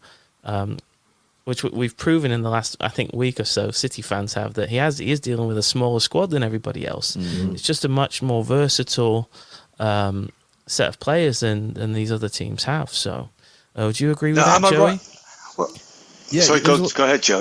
Yeah, there's one. Pep is Pep, so that's that's its own thing. But what he does with this squad and how many, I don't know, like Swiss Army knife type guys we have. Mm-hmm. You've got Cancelo who can play anywhere, it feels like. Gundogan, Kev. Name anybody in that front 5, they can show up at any position across the front, and even in midfield for some of them. I just think he's as a club, we've spent money wisely on a lot of these guys, and we've allowed Pep to mold them into what we see now, where it's you just put 11 names on the team sheet. Really, the only ones we know where they're going to be is the keeper, the center backs, and Rodri. Everybody else is going to show up wherever the hell they are, and no one's going to know how to defend it. If a club wants to play open like Leeds, tight, we'll crush them. If a team wants to sit back and bunker in and low block, yada yada yada, I don't care. We'll figure out a way to get through that too. I just think he's like I said, he's molded these guys into just kind of an unstoppable machine at the moment, where you can't figure out who's going to show up when or where, and I don't know how you stop that. So please more of that, Mr. Guardiola. Yeah, as I say, I think his demeanour in press conferences and just on the touchline he seems very sure of himself. Mm-hmm. I might be reading too much into it, but it's working, as you say. I've enjoyed. It's been amazing. I've enjoyed Nathan Ake, doing yes. Stuff. I think that's been fun. There's been so much, and coming from Wythenshawe, I really enjoyed Cole Palmer in the FA Cup. Man, that interview was it was so attitudey. I didn't know he was from Wythenshawe until I saw that interview. That's my neighbour. You do now. I do now. And he makes Phil Foden look like he's from Buckinghamshire. Prem soon come. Go out there, play stuff. And of course, it's just that great thing. For many weeks, I just thought, Cancelo's my favourite this season. He's been. I mean, he's got a few shots in him every game, isn't he? From outside of the box. So, so it's a new thing that Pep's bringing to it. He's behind all of this stuff. He's behind, when we're even taking decent penalties. All right, second Gabby, but we're taking decent penalties. Yeah.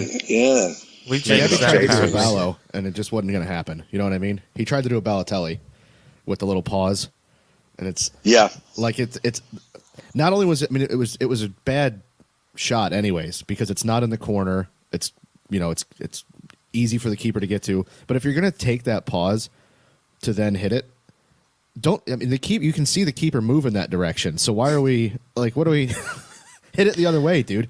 Like you did the pause to trick him, and you psyched yourself out somehow. I'm classing it as the worst penalty I've ever seen.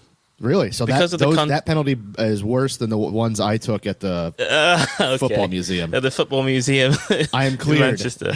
That's how you got the nickname Top Bins McCune. True. Yeah. I'm convinced it's the worst penalty taken I've ever seen because of the context. If against a League Two side with a 2-goal lead, something like that, you feel like you have to sort of Jedi mind trick the goalkeeper with a stutter. Mm-hmm. What are you doing? Just walk up and put it in the back of the net. I mean, so you're saying Gabby should welly it? Welly it. Yeah. If you can't welly it past the League Two keeper, what are you doing? Reserve keeper as well. Yeah. Their first keepers at the African Cup of Nations. Yeah. I'm with Joey. I think you're right, Joey. I thought of it like it's like somewhere along the line he doesn't understand the concept of the stutter penalty. He's kind of missed the point of it. The whole idea is that you send the guy the wrong way, dummy. Anyway, ultimate mind trick. You want to take a break, Joe? Yeah, sure. Let's we'll take a break. When we come back, we will talk transfers. Stay there.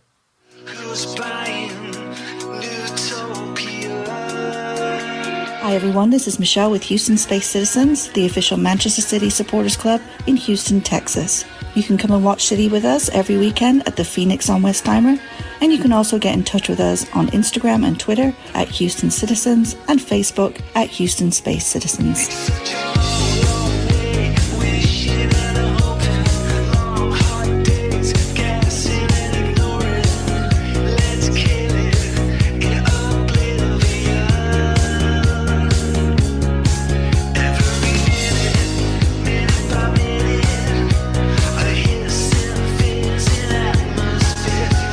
This is Johnny Marr. You're listening to the Noisy Neighbours podcast.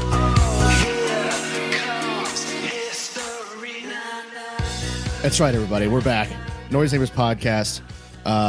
Joey McCune, Mark Mulvaney, Howard Hawken, and somehow, again, Johnny Marr. Hey.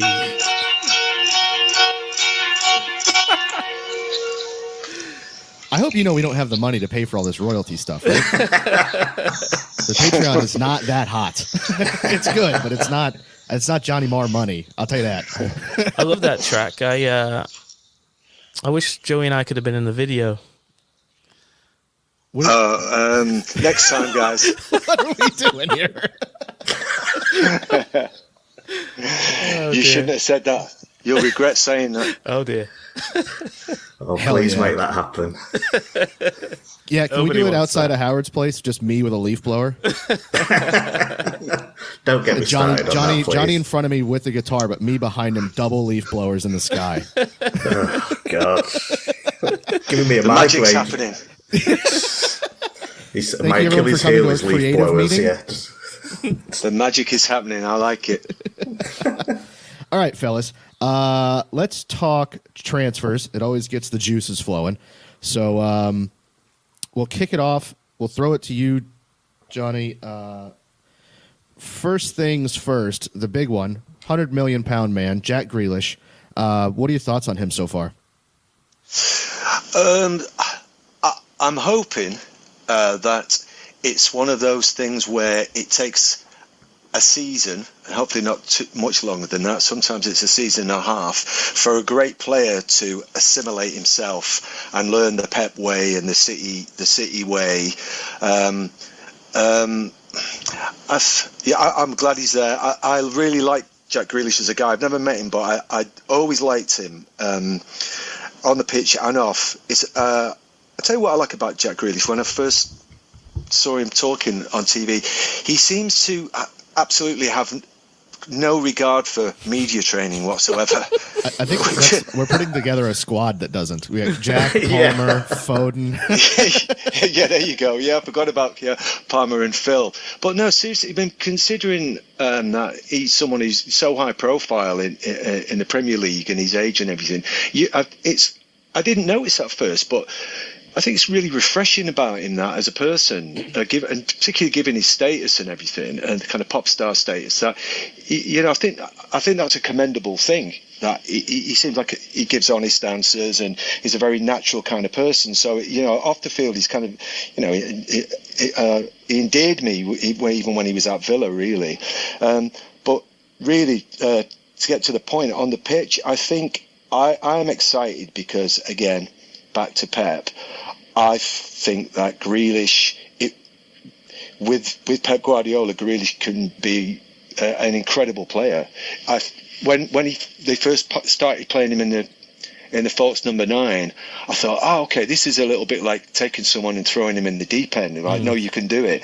I thought if he adds that 30% to his game, because regardless of the price tag and regardless of his status and all that,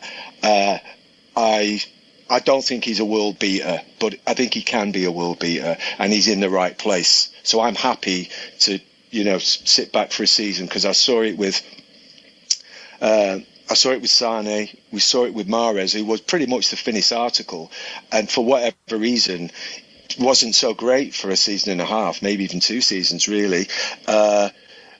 I want to say Bernardo, but I think you guys would probably know better than me. There was someone else anyway whose first season wasn't really electrifying. Might have been Sterling. But we've seen that happen so many times now that I'm kind of going, wow, this guy's going to be electric, and he could be an amazing centre forward, which I know that isn't his game, but if we're going to continue to play with this, like, whoever we feel like every 15 minutes being the point man, then that's going to bring an amazing thing to his game. I'm talking by overhead kicks, spider kicks, all kinds of stuff. So I'm looking forward to him being the finished article. But no matter who he went to, as much as I like him, as a guy, I think as with a lot of footballers, they kind of get overhyped, but I think he can turn into something that justifies the hype. Is he a bit of a Dennis Chewett regen for you, Johnny? Jack? No, I actually, funny enough, if you bring up Dennis Chewett, I mean, City fans of a certain vintage will know what Dennis Chewett, what he was about. I actually think Dennis Chewett could be in the current City team. Ooh. But no, without a doubt, he was 30-40 years before his time, really, because he was so dynamic, and essentially Dennis was just a one-man pressing machine, really. Sorry, I just started thinking about Ronaldo then. I don't know what happened. But no, I think with Grealish, I think he needs to get. I think his game will be improved by not being the most fouled player. I'm glad that that's disappearing, maybe because he's not played so much. But no, I think he's got a different thing going on. I think Dennis was more direct. Back in the day, the game was much more open. City didn't, when Dennis was playing, and he didn't play against 10 people behind the ball. He always had some space to run, beat a couple of players. Where Grealish, it's almost like he's having to go. All City players are often having to go through a maze. We usually play against 10 men behind the ball, really. And that's Jack's game. How would you rate him as a style icon? My son is 16 years old, and he watches Jack's every move and copies it. Can confirm. Yeah, I can confirm that. I'd say he delivers, because when you go to the matches, I believe this is the same away as well. There's just lines of kids on the touchline when he's warming up, wanting to get autographs and take pictures. The like of which isn't going on anywhere else from what I believe. Are we? Foden doesn't even get that kind of attention, and he's a superstar. Absolutely. With Jack and Phil and now Cole and McAtee, maybe, are we on the verge of some sort of new Spice Boys situation? Because I feel like we're leaning that way. We got girls in the stands catching shirts and sniffing them immediately, and Yeah, I think why not? That's a good theory. I don't see any argument against that. Hell yeah! You? Nice. This is hard hitting. This is hard hitting journalism, Howard. Take some notes, brother. Honestly, I'm writing furiously. Why have we not covered these articles, these topics in the past? Yeah, it's because you guys are all like, "Oh, look at us, we're writers." I should say, knobheads like us. With Stones and Diaz, though, it's a good-looking team, is it not? So I think our image rights are pretty secure for the years coming forward. So yeah. Losing Sane, that Johnny didn't like that. Oh, from a style perspective. Do you know? I've got to. I've still not taken the poster down in my studio of Leroy in his City shirt, and a couple of. I think at least one of the band is kind of not happy. I'm not mentioning any names, but he plays the drums. He, I think he's a little disgusted because he's, I know there's a few City fans who are kind of like, get over it, Johnny. He betrayed us. He left us, him and his mother. So, but no, I'm still carrying a torch for that guy. I will say it is on a football level, though, fellas. It's kind of I'm all about the wingers. Oh yeah, I'm all about the wingers. Yeah. Would you have him back one day then? Yeah, Sane, that is absolutely. Yeah, I tell you, in all seriousness, I tell you why. Because it might just be me being, all jokes aside. If you look at the goals, if you look at when Raheem Sterling was really killing it, it was not only when he and Leroy, and I saw an interview, you guys probably saw it as well, where Raheem referred to that, I think it was the 18-19 season. But if you watch the compilation of all those goals, not just Raheem Sterling's goals, Leroy Sané's deliveries, and his own goals as well that he scored, he was such a big part of it that you just can't underestimate the team. It was a different kind of strategy. Those two guys on either side, and I know Raheem. It wasn't all about the tapping. He scored a few real belters, a couple from outside the box, in fact. But he got a lot of assists from Leroy Sané.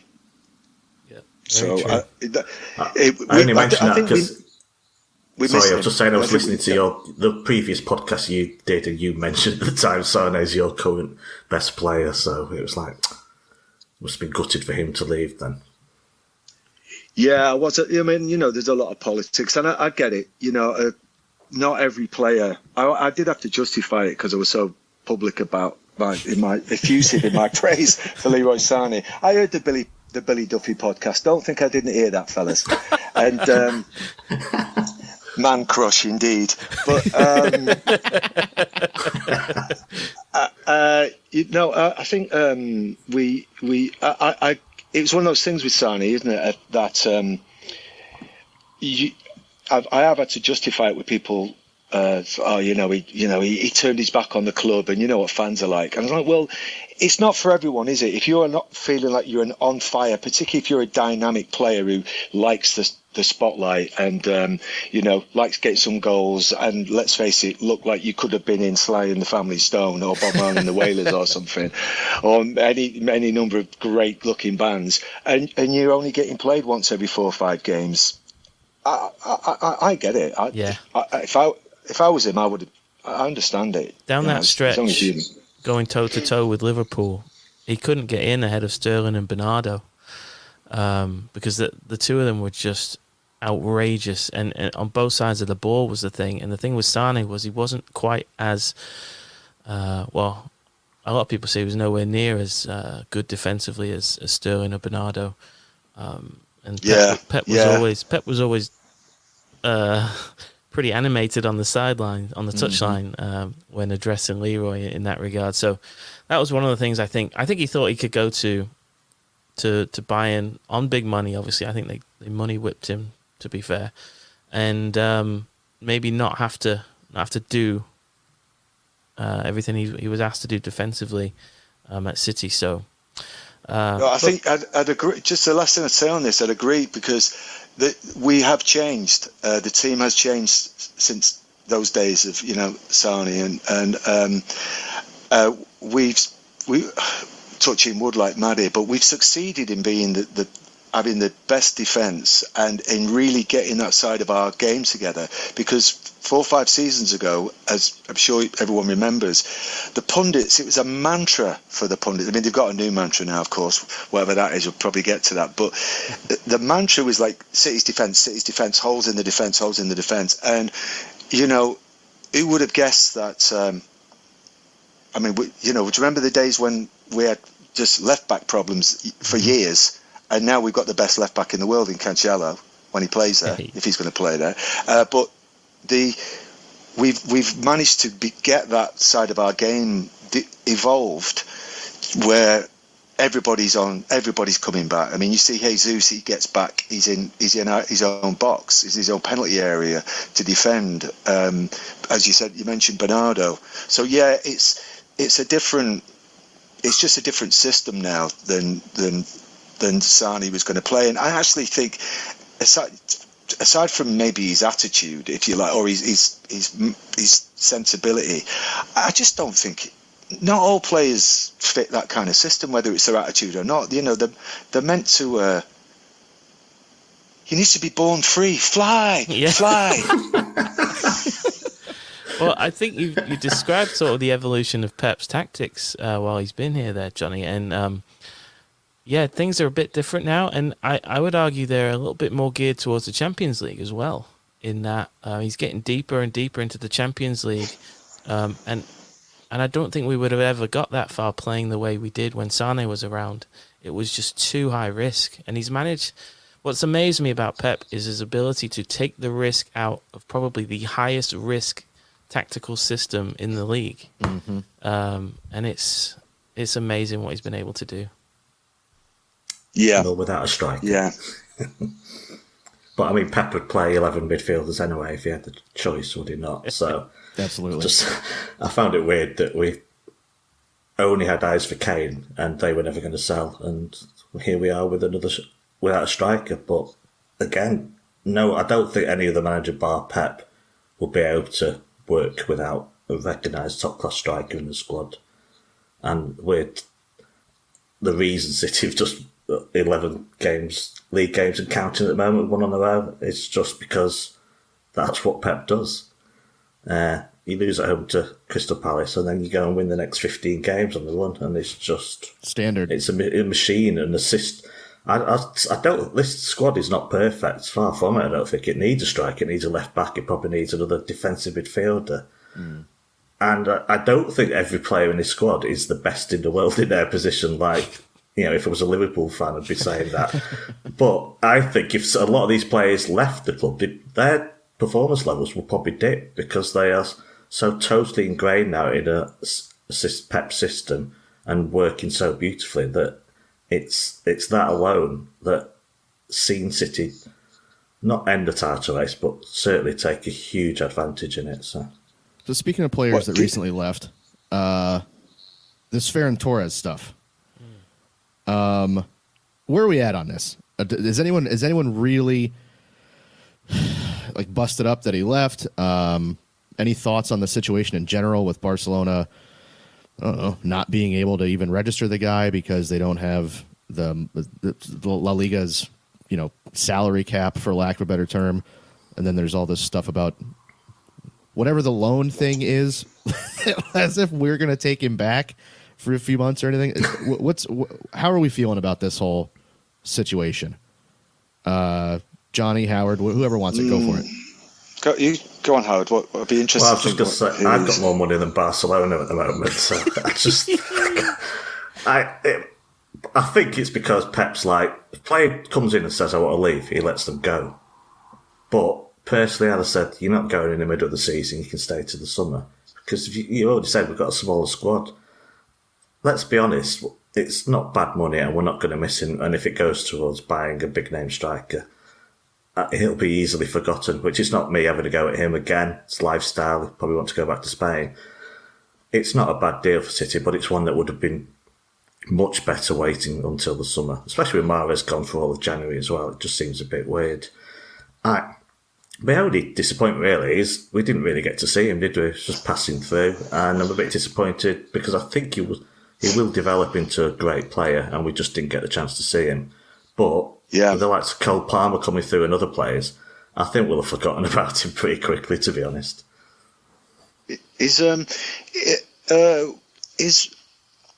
What was the game where he scored a hat-trick? I can't remember who that was against. It's Newcastle, I think it was, yeah. Was that the one where he scored that backheel goal? Yeah, that's right. Yeah. That was good. That was phenomenal, and I thought, oh, great, yeah. But I always liked him, but I wondered about his physicality, whether if he was going to be I don't know whether we even say centre forward in regards to the Blues, really, but whatever the point man is, or whether I wondered just whether he had the threat or the physicality about him, really. Here's a weird one. What do you guys?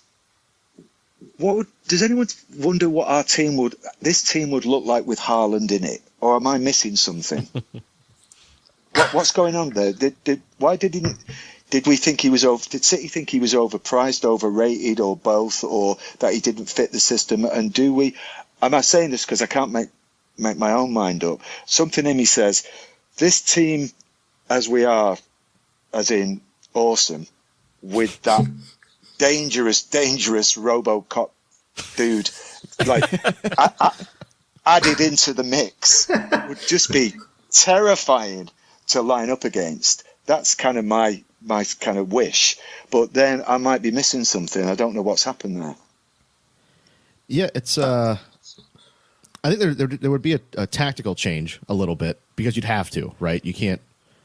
I think it'd be unrealistic to expect him to kind of do everything that we do now. I mean, you're right now. You've got this kind of choreographed dance that goes on, right? You've got all these nimble, kind of tricky guys that do all this pretty passing and footwork and all this, and then you bring Haaland in, and it's you've brought a battering ram into the middle of it. So there'd be a tactical change. I think the reason we didn't go in for him last summer, I think, is because he's got this release clause thing for this summer, and I think it's the same reason everybody was just like, well, we'll just hold off then, because it's either $68 million in June, July of 22, or if everyone would have gone last summer, it would have been, what was Mbappe, 220? It would have been up there. It would have been stupid numbers. Right. So everyone's probably just holding tight, knowing that, hey, we're going to take a hit on the wage budget, because I mean, right, his agent's already said, it's going to be an auction for him. So, I think that's the plan. Everyone just holds off on the transfer fee, and then, he hit on the back end with his wages. But there would have to be a tactical shift, because it seems crazy to think that, like you said, that you're going to get this Terminator, like murder robot, to play pretty football like Bernardo Silva and and all the other guys in the midfield. Just not going to happen. But how long's Pep here for? I think it's like 40 years, something like that. I mean, what if it was one and Haaland doesn't fit into that? I'd still get Haaland, because I think he's just one of those players. If you've got the chance to get him. Yeah. And then worry about it. It's not like we're going to hire a manager after Pep that would be like, same style. Really don't know what to do with a guy like Haaland. quite figure out how to get the best out of him. Big Sam will get the best out of Haaland. Oh shit! Yeah, are you kidding me? That's what Haaland's been missing in his career so far. That's the missing piece for That's Haaland. the match made in heaven. Big Sam Allardyce and Erling Haaland. No, I think your thoughts are echoed by loads of Blues, Johnny. I think you'll have a lot of nodding heads for the listeners to this. Yeah, on Haaland. it was just Howard saying, that a striker. But when you think of Palmer as well, I'm like all fans when him and McAtee and any youngsters come on and they get. You want them really. I don't know about you guys, but you want them to be on as much as possible, and you want to be seeing this sort of history in the making, or you want to, you want these homegrown heroes and all of that. It's all it's really exciting, and plus they seem to be delivering. But he's a big fella. I think he's about 6'3" or about 6'4" or something, and he's able to dance around the box a little bit, and maybe that's just always been part of his game. But I'm not comparing him to Haaland because I know Haaland doesn't do that. He is the point man that everybody hits. But maybe I think what I'm saying is that maybe we'll always play this way regardless of who comes in, a big guy, a small guy, whatever. This is maybe the way we're playing now, and maybe I'm thinking about it the wrong way because maybe this is what we do now for our tactic. But it's a nice situation to be in, isn't it? And hearing the pundits, that narrative fade and fade and fade. It's quite funny with the. Shall I bring in the anti-City narratives at this point, fellas? Yeah, please. Why not? Oh well, okay. We've waited long enough. Well, when I mentioned, the homegrown heroes with, from the academy, really, I guess I should be saying that. What's important about that is because it makes a change from all these mercenaries we seem to have, apparently. Which filled me with shame, and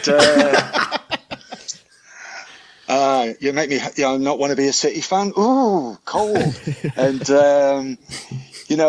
and then what was the other one? Oh yeah, that we haven't got a striker. That was the one I was talking about. Yeah, that it's just really nice when you see these narratives just float off into the distance, and the main one being that, as I mentioned earlier, that we didn't have a defender. I think we're talking probably about when Diaz came in, wasn't it?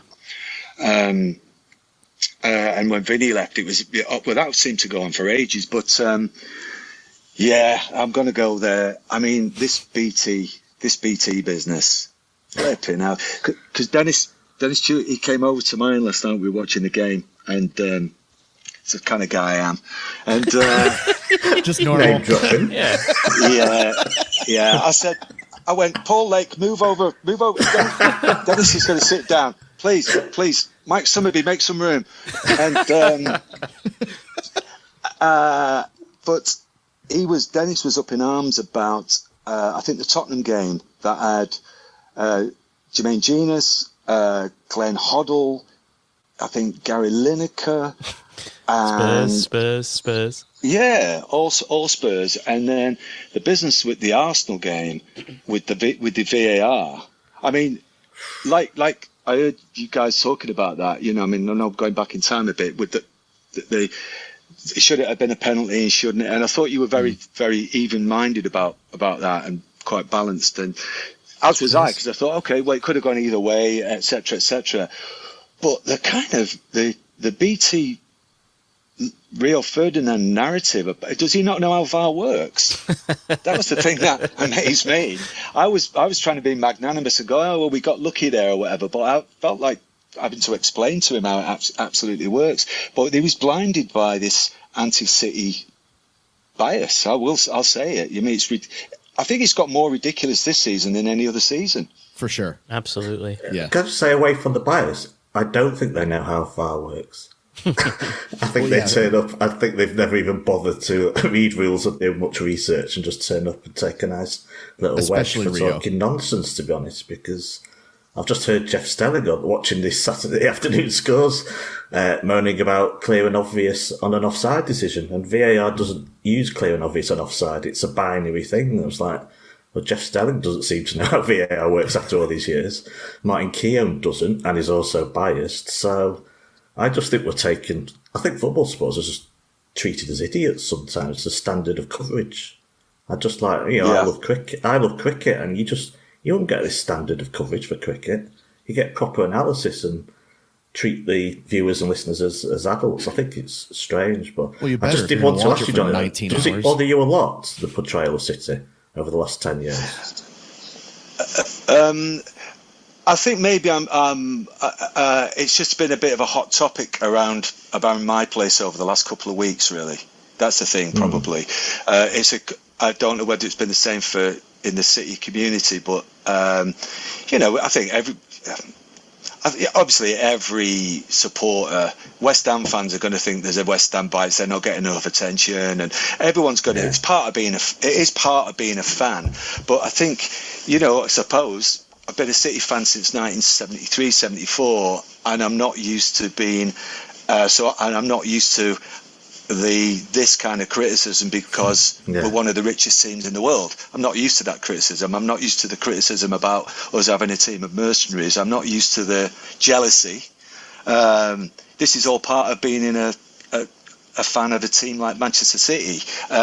If those other fans, who I'm sure would have turned down the money, and had the moral high ground, but if they were in our position, they'd be going through the same thing. But it is a funny thing, because as we know, it's just one of those things that pundits and some journalists who are around now are of a certain age. Well, quite naturally, they were fans of Liverpool in the 80s, if they're in the 50s and 60s now, some of them, and quite a lot of the pundits played or were connected with those big clubs, particularly United. So it's just a process. I'm not blaming anyone for that. I'm certainly not being a bitter blue. I get it. It's great starting to be. I don't understand it. Why would City be represented in the media by ex-players when we were just a struggling nobody team? But it's great when you see obviously Michael Richards and Nedum are coming into it now.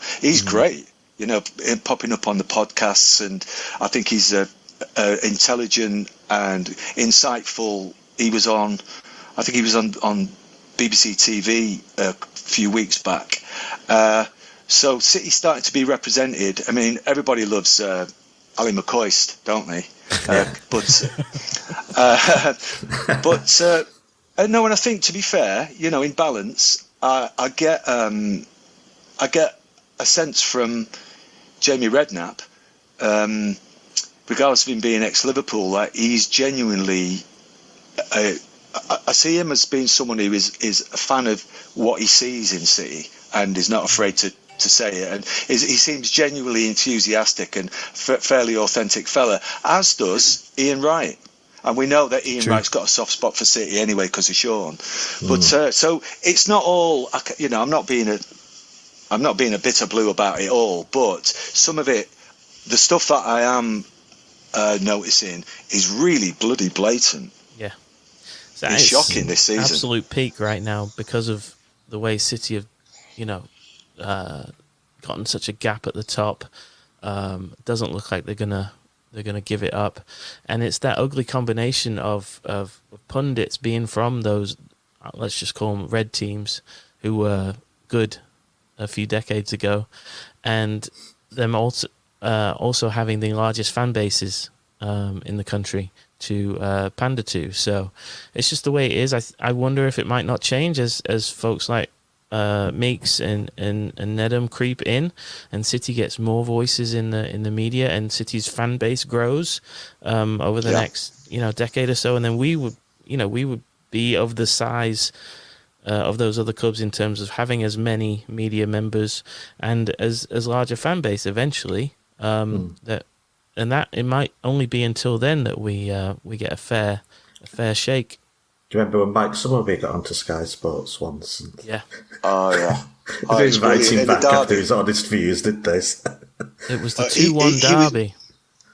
he was bringing up stuff from 35 years ago that he was yellow cards that he was still protesting about. He said we used to smash these, didn't he? He said we used to smash these every time. Just at the risk of belabouring the point too much, but I heard someone say recently, I thought it was very interesting, about, was it last season or season before, Christmas time, about the narrative this year with, it was you, Mulf, I think, a wise man, that the narrative of us being 10 points ahead at Christmas and people throwing up their arms and in despair and shrugging their shoulders and going, that's great, isn't it? That's great. We thought it was going to be a title race, and now City just got to work 10 points ahead. Yet the season before, when Liverpool was 17 or 19 points, whatever it was like ticker tape parade. This is amazing. This is what football's all about. Yeah. Start of a dynasty, they were calling it. Yep. So, you know what? Let's. Dennis Hello? Stewart. Yep. It's Mike Summerby. Yeah. Micah. Yeah. Just join the party. They're still there from last night, I think. It was Micah, his ears were burning. Joey, do you want to do another break, mate? Yeah, sure. Let's take another break. When we get back, we have to talk about what's happening at the Swamp. So no one move. We'll be back. There you go. And we're coming back to that podcast with Johnny Marr about 8:20. So I hope you enjoyed that. That was amazing. Holy moly. Johnny is proper good value when it comes to football. I can't wait for part 2. We've left it dangling now with United. We've left it dangling with some United talks. Love it. Just before you start going into things, just to go through some super chats. Gordon Hislop with a £17.99.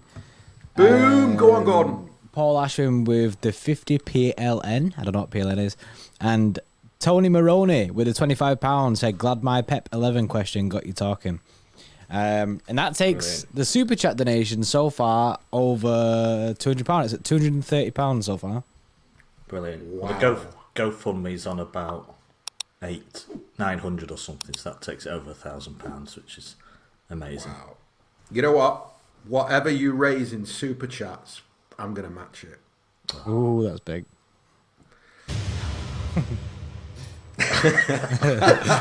We've got sound effects. Sound effects, yeah. And it's coming out of my pocket as well. So there we go. Have we? We've got John Smith next from goal, haven't we? Yeah. Do you want me to send the link? Send him a link, Mr. Smith. If you're listening, you'll get a link very soon. Make sure you got your headphones in. Get ready to talk some proper Berting. Yeah. Am I all right to leave you with him whilst I do another competition? Definitely. What time will you be back, though? That's the question. Well, I won't be gone long. So 3:00 is Games of Our Lives, but if you run over, don't worry about it. Okay. With Chris and Steve. So splendid. But That's can I just live, humble right? brag about Johnny Marr? Of course you can. Because it is. Yeah. Before we went on air, he I've got to mention this because I think it was Mulf that sent me the clip. He said, I'm a big fan of your work to me. I've heard that clip.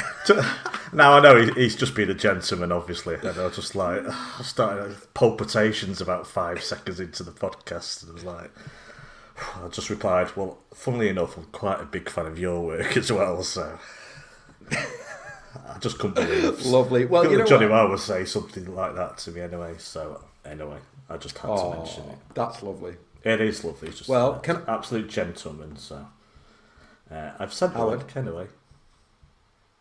Can I do a humble brag while we wait for John Smith? You must have loads of them.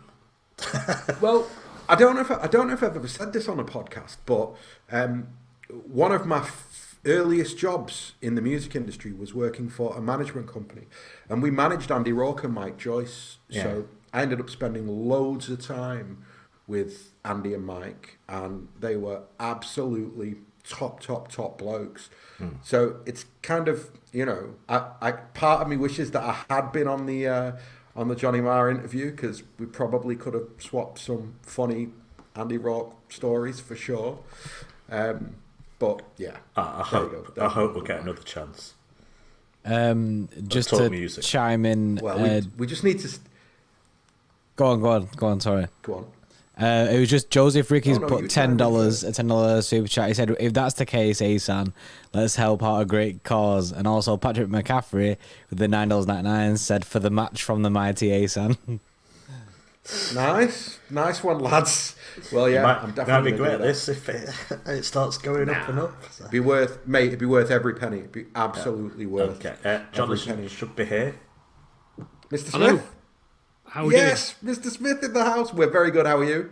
Good. And can I just start by saying congratulations to everyone who's involved in this. Thanks for everything you're doing. It's a brilliant cause, and hopefully we'll get to help a lot of people.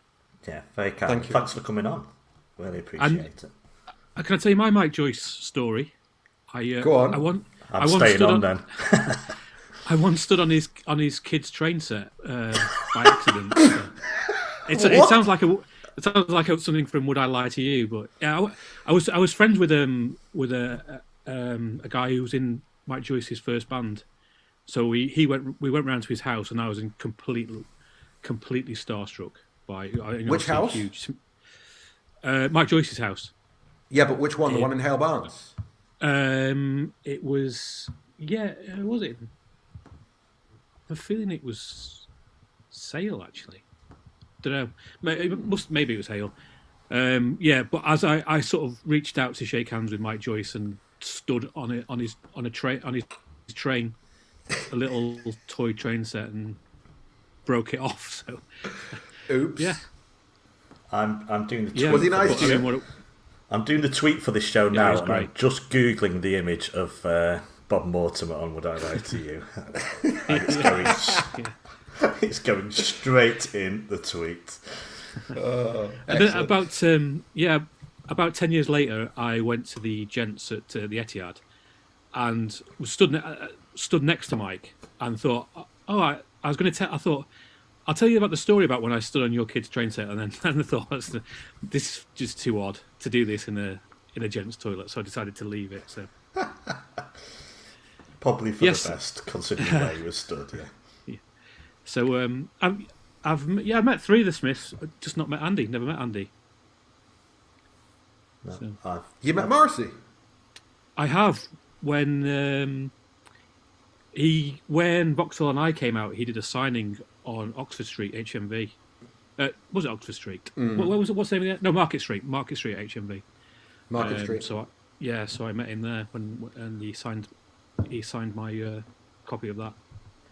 Nice. Well, right. having but never I'm met going to leave Johnny, you and do a competition. Okay. So I'll dip back in about half an hour if that's okay with you two. That's fine, Howard. We'll see you later. Okay.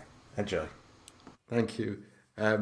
So I've never met Johnny, but if I had to pick a favourite Smith, I reckon it would be Andy. You know, I think he's just an all-round lovely geezer. Me and my wife saw him in New York like maybe 5 years ago, something like that. Spent like 2-3 days hanging out with him and his girlfriend or his wife. I'm not sure if they're married, but it was great, and it was nice to see that after all those years, because that was 15 years after I actually worked with him, that he still was just a really lovely sound guy. Yeah. Anyway, enough about the Smiths. Mr. Smith, I have so the idea behind this interview is that you're a Manchester City fan, aren't you? Correct. Yes. Now, there's not a lot of you in the mainstream media, and weirdly enough, for a big club, there's almost no City fans who cover City. Other than you, are there any others that you know of? I think Simon Mullock, who works for Sunday Mirror, is a absolutely. City fan. I'm trying to think who.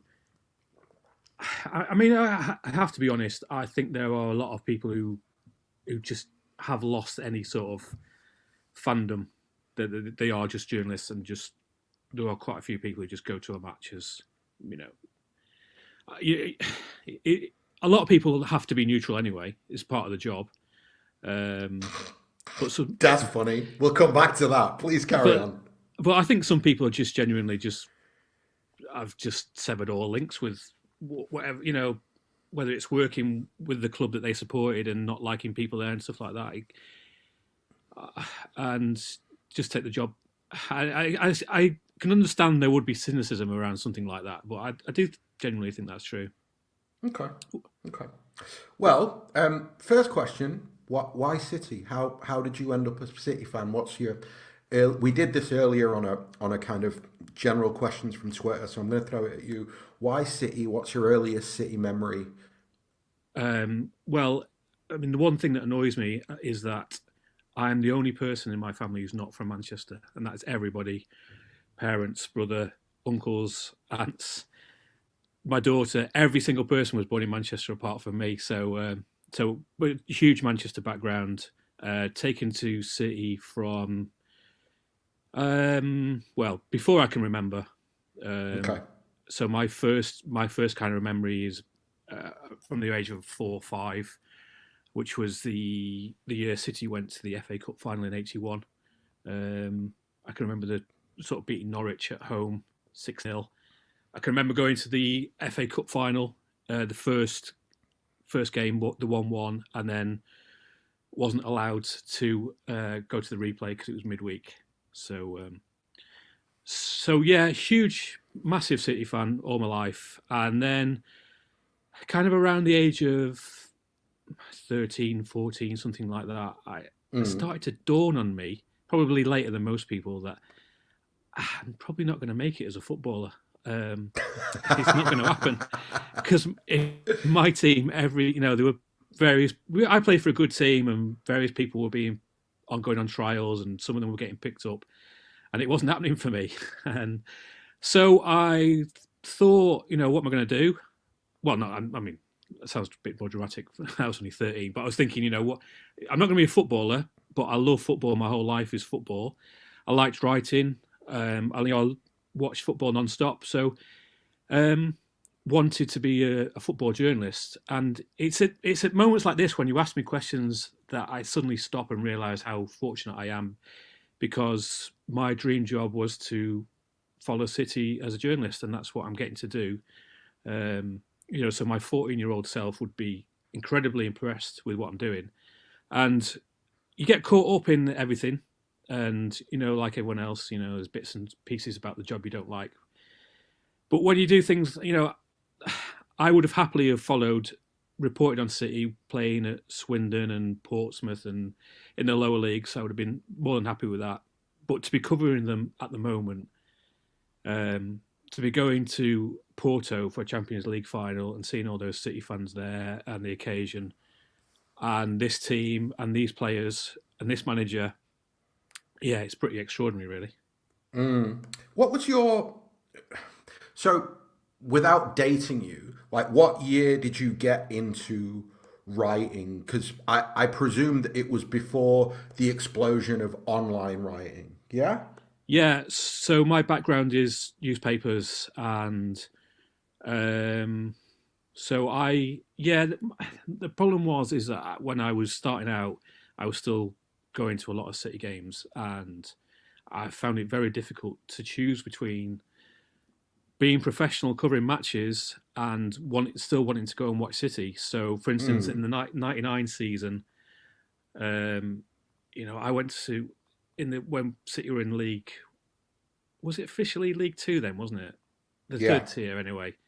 I went to a lot of games that season, and I probably should have been doing a bit more football writing, but I was I just enjoyed going to the matches. It was a lot of fun watching City then. I mean, the football wasn't great, and I'll never forget that feeling going into injury time against Gillingham, thinking, that was a lot of fun, but I don't think I can do this for another year because this is grim. Because I don't know if City are ever going to come back from this. So the elation to then go get promoted again. But yeah, I just had a lot of fun. But I was covering lower league teams, Chester, Tranmere, a bit of Crewe, teams like that. But I'd often often have a bit of an earphone in, listening to what was happening at City. I could never escape that. I was really more interested in hoping that City were going to win. Essentially. What was your first job covering City? What year was that?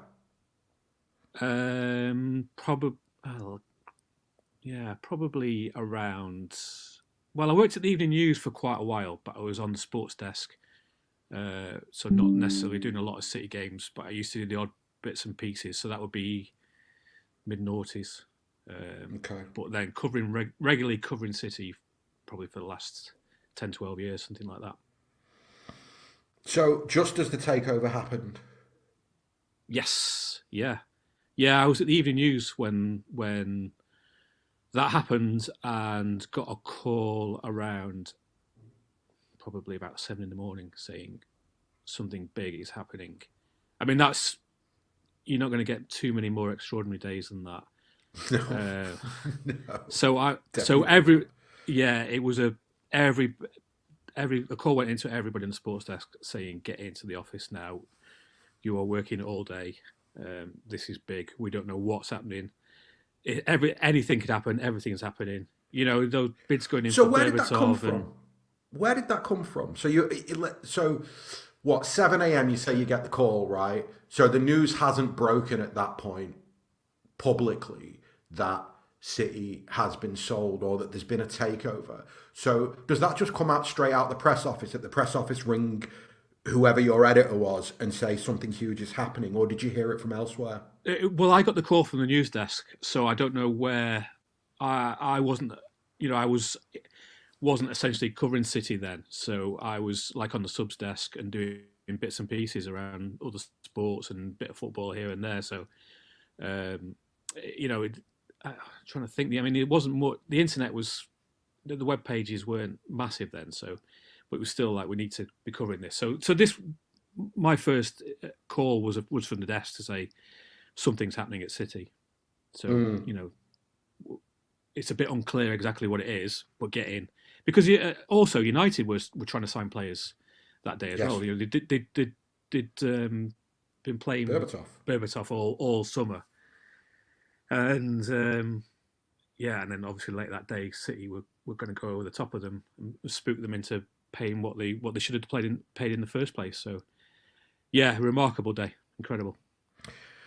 So, what I'm interested in, because obviously I'm going to slowly maneuver you into a corner that you can't get out of, but I'm gonna do it slowly so that you don't feel like you've been ambushed. So I don't feel it. Yeah, so you don't feel it. Yeah. Anyway, so at that moment, 2007. So we've just had. A year of Sven? Is that right? We've had a year of Sven, and Sven goes, Hughes comes in, the club gets sold, right? So that year of Sven, what are your memories, not of what was going on with City, and that is if you do have any memories, but your memories of the perception of Manchester City in that moment? Like, if you could crystallize that, because I often say that for me, people talk about the takeover and New City is being born with the signing of Robinho, and weirdly for me and for a lot of supporters that I know, the optimism actually went back a year earlier when Sven came in and you bought a bunch of players, and it felt like the club was changing, it was on the up, Daxing, all the the big party in outside the town hall, all that business. So what was the perception of City at that point amongst your colleagues as somebody who was already in the media? Well, I think there was a hope that City might be able to challenge, because I think a lot of people liked City and thought that success was long overdue, which it was. That they were a good club, good friendly club, helpful, and had gone through decades of painful memories of being in the shadow of United, and occasionally the odd bloody nose. But wouldn't it be nice if they were actually able to compete for an FA Cup or something like that? I don't think there was a feeling that they were going to go on and be this superpower. I mean, Sven was a good signing as a manager.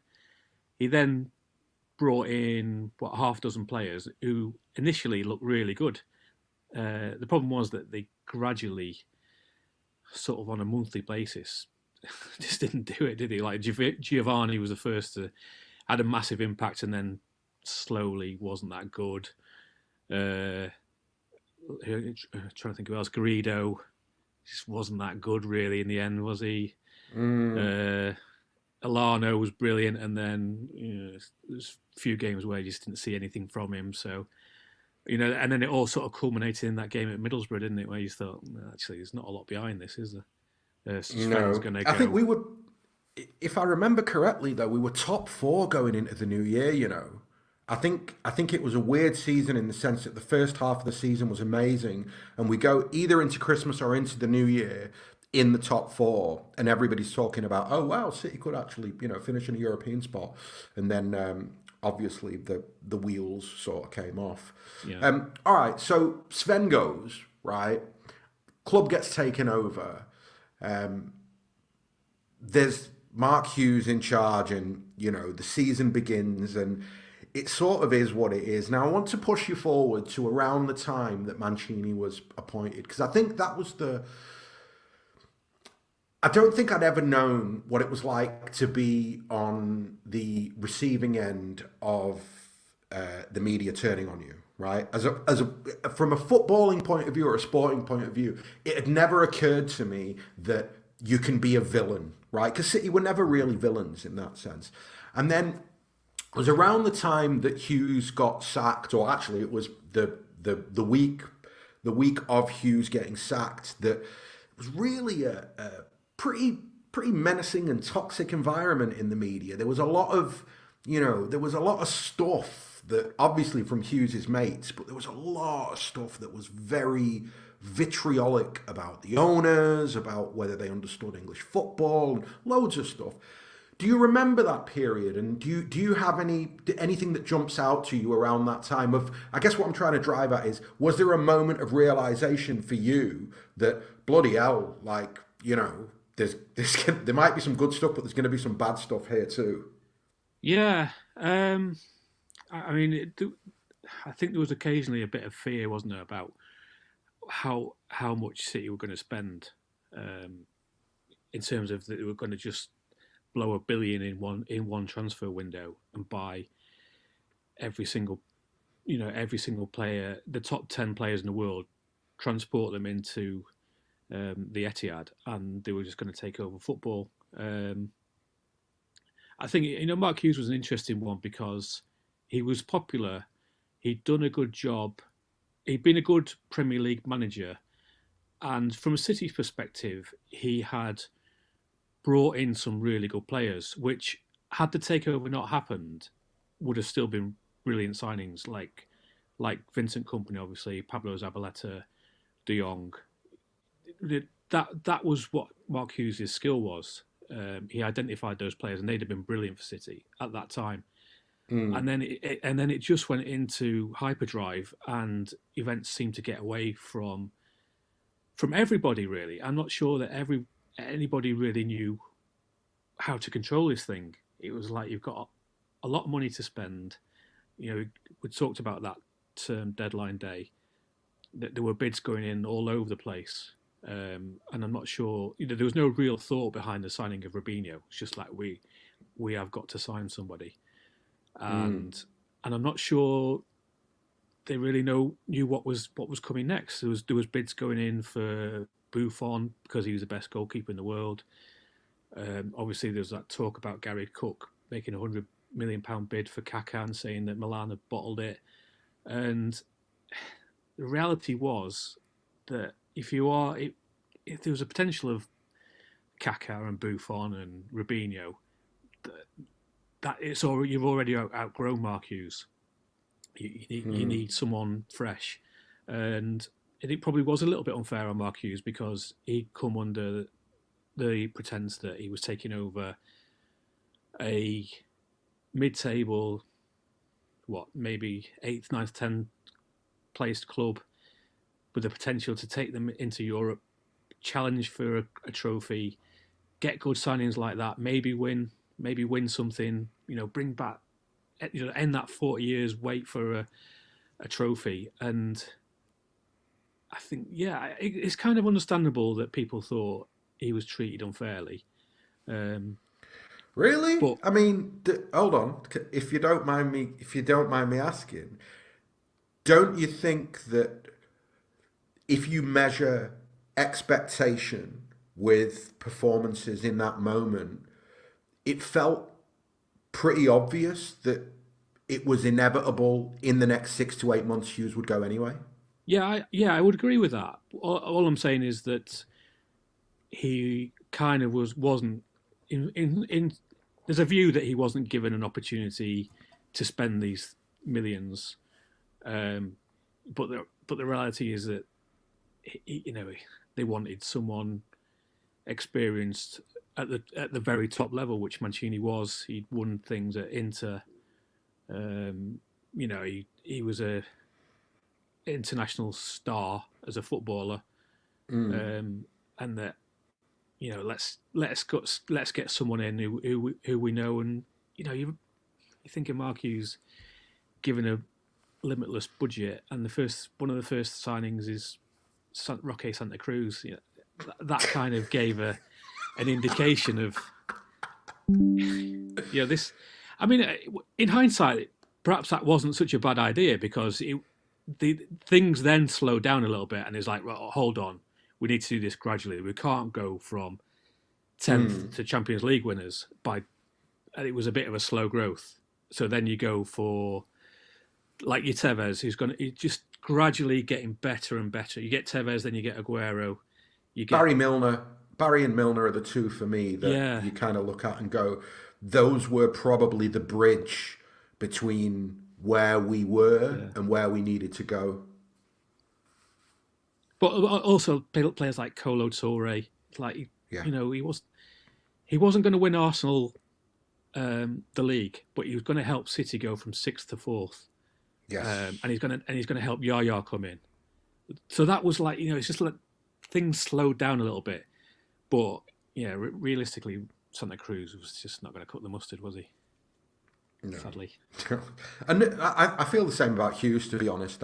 I think Mark Hughes' career subsequent to Manchester City proves that he wasn't good enough for that incarnation of Manchester City. Completely agree.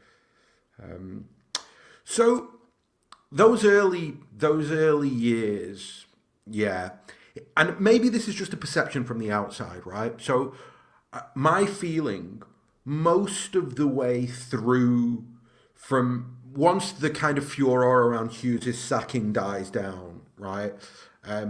My feeling was that even though City was spending money and they were beginning to get better and better, and they got into the Champions League and Tevez, and the squad was really strong. Like, let's fast forward to the 11-12 season.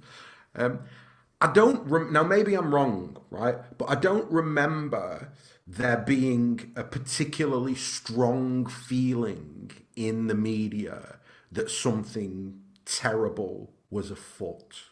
Is that fair perception for me to have? In terms of what, money and things like that? Well, I mean, look, we'll run the entire gamut. Money, human rights, doping the league, nobody can compete. All of the, the current kind of buzz phrases around City. I don't remember them being there 11, 12, 12, 13, even 13, 14. If you kind of put the end of from Mancini's title win to Pellegrini's title win in that 3-year period, I don't recall there being a strong anti-City sentiment amongst your colleagues. Well, I don't think there was a fear that they would dominate, because United was strong. They had Ferguson. They had the experience. He was coming out and saying things like "not in my lifetime," and I mean, what I'm trying to think what that was a reference to. Was it City playing Chelsea, and someone asked him, "Is that the biggest game of the weekend?" I think it was something like that. And No. The question was, obviously Manchester City have got, I'm paraphrasing, but Manchester City have got new owners and money, and they're spending loads, and they're trying to buy all these players. Do you think that they'll finish above United, or do you think that they'll be top dogs in Manchester? Right? Yeah, that was it. Yeah. And Ferguson's response was not in my lifetime. Yeah, and I think that was I think there was a genuine feeling that we were set for a golden era of City v United, but it just coincided with. I think actually, you could look at that United squad and say it was obvious they were going to collapse because it was getting old. Derby that season, and it was just you looked at them and thought this is a big rebuilding job, and 8 years on it's not been done. But no. I don't think you could have. For all that, I don't think you would expect it to take this long for them to rebuild. They've spent a lot of money, same as City have.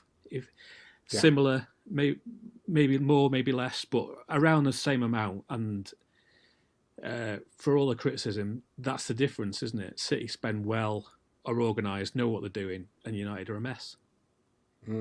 I remember I often use this quote. I remember within 12 months of the takeover, Arsene Wenger did an interview where he said the problem isn't money with Manchester City. The problem is they have money and they have ideas.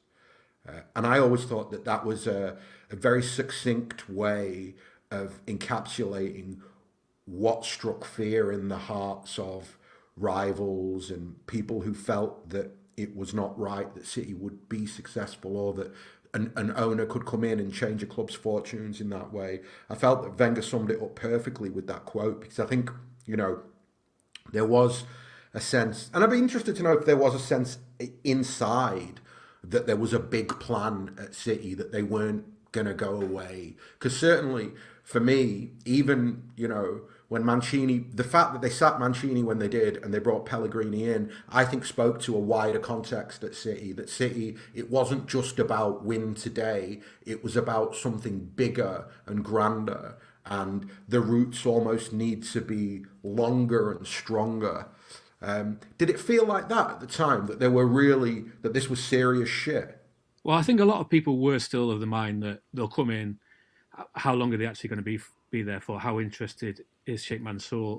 How interested is he in buying a Premier League football club, keeping it at the top, and that City won't have? People couldn't see that there would be money coming into City, that he wouldn't be bankrolling it forever. So I think there's a lot of thought that it would be 5 years and then get bored with it. This idea it was a plaything. But the recurring message from the club was, forget it. They are serious. This is a serious project. They are here for the long term. This is not this is not just to show a flashy wealth status symbol. They're serious about this whole thing, and they've been proven correct about it all. And now and I think now the concern is that they are starting to bring in money. There are kids growing up around the world buying City shirts, and that was inconceivable 10 years ago. Yeah. People were buying United shirts and Arsenal shirts and Juventus shirts and Barcelona.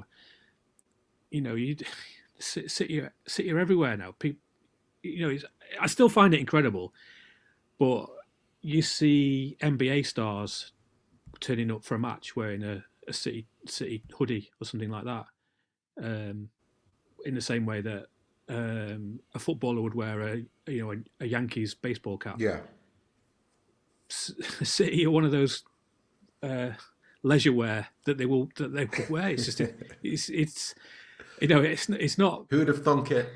It's not made by Umbro, and it doesn't say First Advice on it. That those days have gone. Absolutely. So, kind of fast forward to Guardiola and the kind of the modern, the ultra modern iteration of City and how they're seen and perceived and covered. Being a City fan and covering City right now when nobody likes us, how does that feel? Right? I mean, so we've met. I know you're arsed. You're a blue. Like you cover the club, but at the same time, you are really a supporter. So I can't imagine that you don't see what is said about City and feel a way about it. Like, I can't imagine that you sit back and go, whatever. Like, you will have the same triggering experience that many of us have when certain people say certain things. Bearing in mind that some of these people are your colleagues, right? How do you square that circle? Well, I think people have a right to their opinion, and it's going to be different to mine. I mean, I think for the first 3 months of the season... Is that what your job... Sorry, I don't mean to cut you off, but just because that's a very interesting point you've just made. Everybody's entitled to an opinion, 100%. But is that your job as football writers, is just to give your opinions? No. Okay. No, it's all sorts, isn't it? It's covering everything. And it's been interesting this season because it seems to have happened quite quickly around Christmas time as City moved clear of the table. All of a sudden, it's been written that there's concern about the way that English football is going. The speed that we went from there's a title race to football is dead is pretty incredible. Yeah. But look, it's understandable that people want a title race because it's more exciting. There are the City fans, Liverpool fans and Chelsea fans who don't want a title race. Everybody else does because it's brilliant and it's entertaining. And that the when City and Liverpool went head to head, it was fantastic. But I wrote a piece about a month ago saying it's not City's fault there's not a title race. It's Chelsea's fault and it's Liverpool's fault. Although, let me caveat that by saying it's not done. City are, if Liverpool win their games in hand, it's 6 points, which is a healthy lead, but it's not done. The reason that sounds like a lot is because City have raised the bar because they're so good and they won't drop many points. But Liverpool win at the Etihad, it's down to 3 points, so it's not over. But in November, the difference was 2 points between the top three, and Chelsea have been absolute rubbish since then. That's not City's fault. Liverpool have dropped points, lost it. I watched the game against Leicester.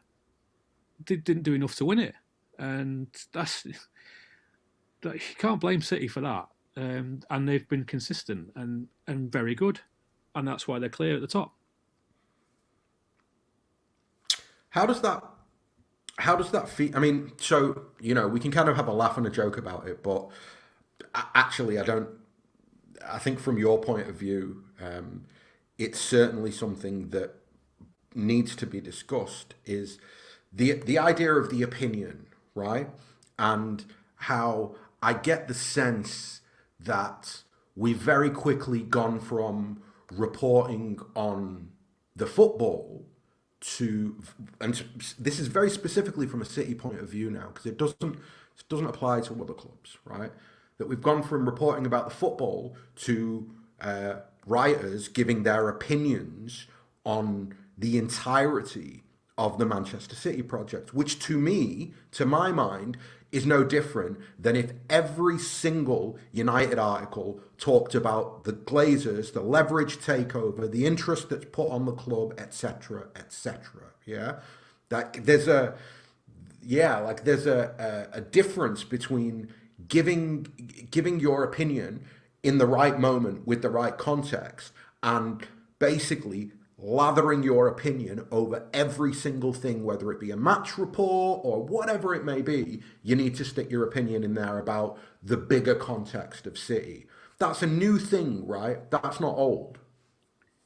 Well, I think the match report has developed now. It's no longer a sort of blow-by-blow account of events, which it was as recent ago as, I don't know, maybe 5 years ago. So when I do a match report now, it's not, and in the 5th minute they hit the post, and in the 10th minute they scored. Those days, there's no need for that anymore because people see the highlights or they watch the game, or so that that's kind of gone. So generally, you're giving a flavour of a match when you do. So, for instance, my match report from Southampton at the weekend, it's to sort of pick a theme really of what I think the story of the game was.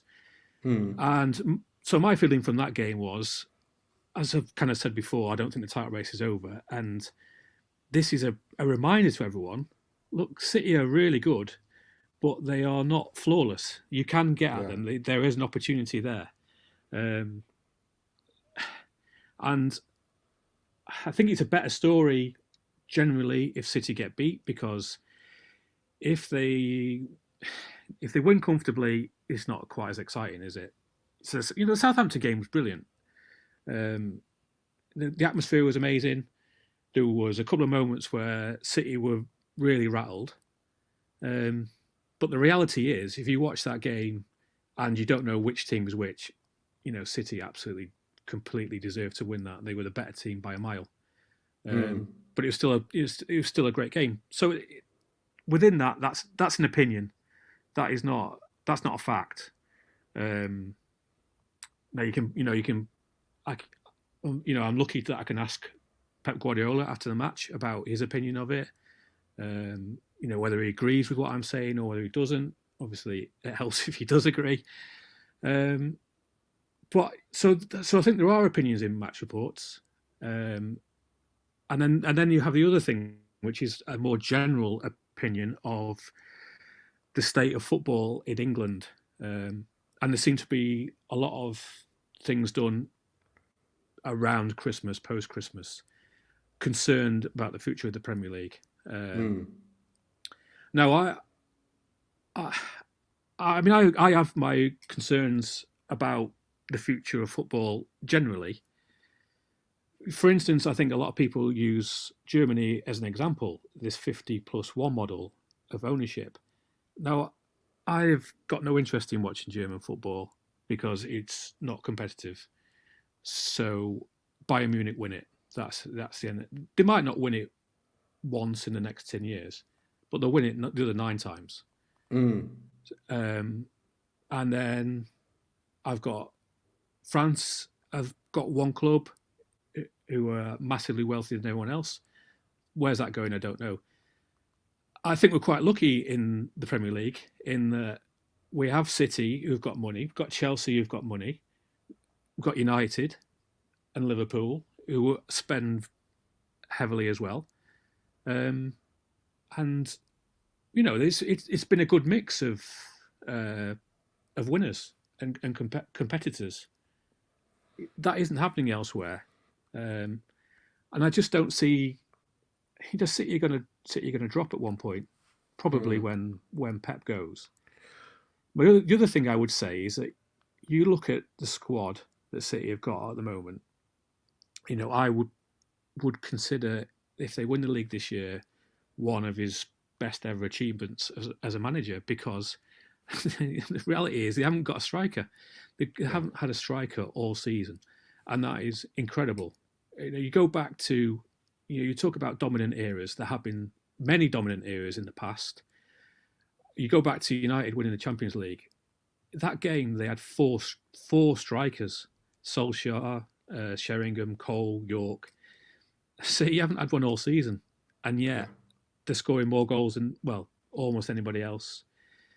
Dominating teams. It's just incredible, and I think they deserve a lot of credit for it. So, just to go back to the kind of the health of the game and Germany, you're right. Germany, you didn't mention Italy. With the exception of Inter's title win last season, Juve have won how many of the last 10 or 12 titles? I think they'd won 8 or 9 before last season. So, again, am I wrong to feel like it's hugely, massively disingenuous for British football writers to talk about the Premier League as some sort of example of the problem with the game?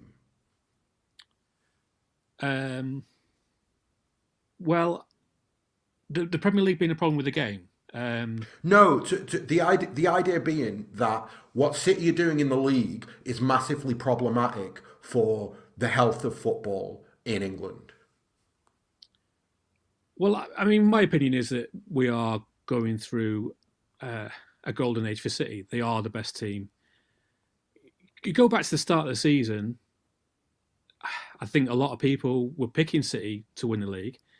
I think some people were picking City to win the league because they do, but didn't actually believe it. And then some people picked Chelsea and picked Liverpool. Let's go back. Chelsea beat City 3 times last season in 3 big matches, the biggest one of all in the Champions League. And it was Tuchel's got Pep's number. Well, a week ago, Chelsea came to the Etihad and barely laid a finger on them. And,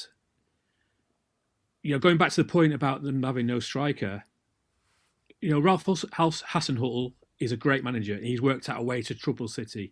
There's some really good managers, some great coaches who will cause City problems.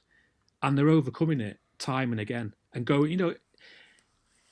I think one thing that Pep keeps going back to is that other clubs have won the league and not finished in the top 4 or challenged for the title. And he's managed to go again and again and again. And I just don't think it's about money. I think it's about, he just deserves massive credit. The players deserve massive credit. And one thing I would say is that, going back to United, they've won the Champions League twice. They were never the best team in Europe. I think that's what Pep wants to turn City into. When Barcelona won in 2011, at Wembley when they beat United, they were undoubtedly the best team in Europe and one of the best teams I've ever seen. And that's his aim for City. And why would you not? What's wrong with that, aiming for that? That's exactly what every club should be aiming for, every top club. No, I completely agree. Going to have to slowly wrap this up because there's a queue of other podcasts that need to be done, but I could do this for another hour, to be honest with you. In terms of, because basically what you've just said there is our success right now is about coaching excellence, and I completely agree with that. So again, you're in that corner. I'm not letting you out that easily. Obviously, that's generally buried down the bottom of the whatever the thing is that's written. It's not really about. It's always about money, context of, the health of the game, all of that sort of business. Have you ever had a chat with a colleague, right, and kind of realised? And obviously, I'm never going to say name them or anything like that, but you must have met 99% of the people who write about football in England. So have you ever spoken to a colleague and gone, fucking hell, he really doesn't like City? Do you know what I mean? Just that, because that's really, in a way, that would make me feel better. Does that make sense? That go on. No, I haven't had that conversation really. No, but I dish the dirt. That's what I'm trying to get you to. I don't think it's necessarily Manchester City Football Club that they don't like, certain people don't like. I think it's money and success and a concern that they're too good, I would say. I don't think it's about Manchester City. I think there's I think you can separate the football club and the ownership, and there's genuine questions to be put about the ownership and things like that. About whether human rights records and things. But that's fair enough. That's up for discussion, and that's not an area where I have any expertise. So neither do most of your colleagues, to be fair. And then there's also the stuff around FFP and the cast and everything that happened around that. Again, it's very, very complicated. I'm relying on other people for the nuts and bolts of it because I can't You know, I find it frustrating when fans say, "Oh, City have broken FFP," as if it means anything to them. Yeah. There was no FFP when Liverpool were dominating the league. There was no FFP when Rio Ferdinand was costing 5 times more than any other player. I think Veron's the bigger one. It's weird because people often talk about the Ferdinand transfer, but the one that always gets me is like nobody talks about Sebastian Veron. 50 million quid. What year was that? I mean, if you go back and if you apply inflation to that transfer fee of Veron, I suspect it'd be £200 million now. Well, this is it. We never really inflate. We never talk about inflation in terms of football transfers, even though it's massive compared to any other walk of life, because it's inflation plus football inflation. The prices have gone through the roof, and I sort of regularly push the view that City have walked away from deals, and it's the reality of it. Yes, Grealish is now the most expensive British transfer, but the reality is they have walked away from other deals because they didn't want to pay it, and there was a concern about wages and the impact on the dressing room and things like that. And people and I wonder what some of these players look back on when they get their pay packets, which is more, but they must look at City and think, oh, do you know what? I wonder what sort of a player I would be if I'd gone there now. I would have won stuff for sure, but I mean, look at Rodri now. I mean, what a player he's been this season. What a player he's turning into. 2 years ago, I think we were questioning that one. If he'd gone to any other club, he'd have been written off. He'd be finished. Like, he wouldn't be getting any. He'd be on the fringes of the United team if he'd gone there. Now you're watching him thinking, he's some player. I just think it's just a great time to be watching City, and I know it's difficult, but I would just ignore it because just enjoy it. It's great. The reason people are getting wound up by City is because they're so good. Mate, I love it. I have to be honest with you. I've enjoyed every minute of it because I think this season more than any season, the criticism feels desperate. It feels like an attempt to undermine sporting excellence, and at that point, you lose all credibility as a reporter. For me, like if you're trying to, I think maybe that's the best way to identify where the problem lies. The problem lies in the fact that City represent sporting excellence in a way that should be applauded, not criticised. And yet we are mainly criticised for being excellent. And that's just, it's why you've almost got to leave England to find praise for Man City, if that makes sense. Well, I think we're quite a cynical country anyway, aren't we? I mean, the one, it's interesting, the Arsenal fans getting so irate.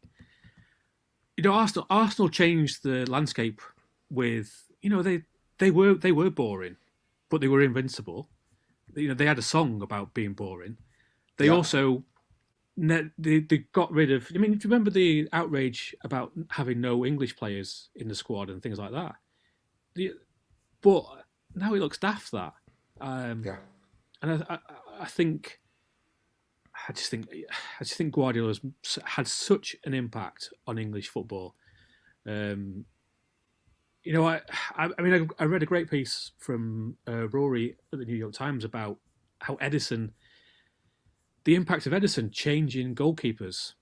It's just about how it's not even a daft question anymore that Edison would take a penalty, whereas 10 years ago it would be ridiculous. So I think there's a lot of stuff to enjoy, and not least just watching City every week. Yeah, I think we should all just stick to watching City every week and try and stick to reading you and Sam. Yeah, exactly. That's a good idea. Simon at the end. There's not a lot group of people that for my money is worth reading when it comes to City. And I've got to ask, like, last thing, that I don't read anything Rory Smith writes because it's not for me. But in that Edison piece, how many times did he talk about the fact that Guardiola had the privilege of replacing a goalkeeper 12 months after signing him because he didn't like him? Because he never misses an opportunity to mention that. I don't know. Hey, Mr. Smith, thank you so much. That was you let me put you in a corner and throw jabs at you for a laugh, and it was for a good cause. So I really appreciate it. Thank you very, very much. Great stuff. Enjoy the rest of the day. Cheers. Nice one, Mr. Hockin. Are you back in the room? I am. Can you hear me? I can hear you perfectly. Splendid. Just sending out links as always. Good lad. Get those. How I spent most of the day, basically. Sending out links. I like it. So Steve's here already, I think. Yes, can Mr. you hear Tudor? me, guys? Yes, you are here. Oh, right. You're doing Games of Our Lives now, aren't you? I am. Yes. Splendid. We should get Lloyd for about 10 minutes, just passing through. Right. Steve, because he's got his own story from the day, and then we'll let him go because he's a busy man. Right. Okay. Cool. He's got his own, so his an own invite is story going to him as well. So yeah, should be good this one.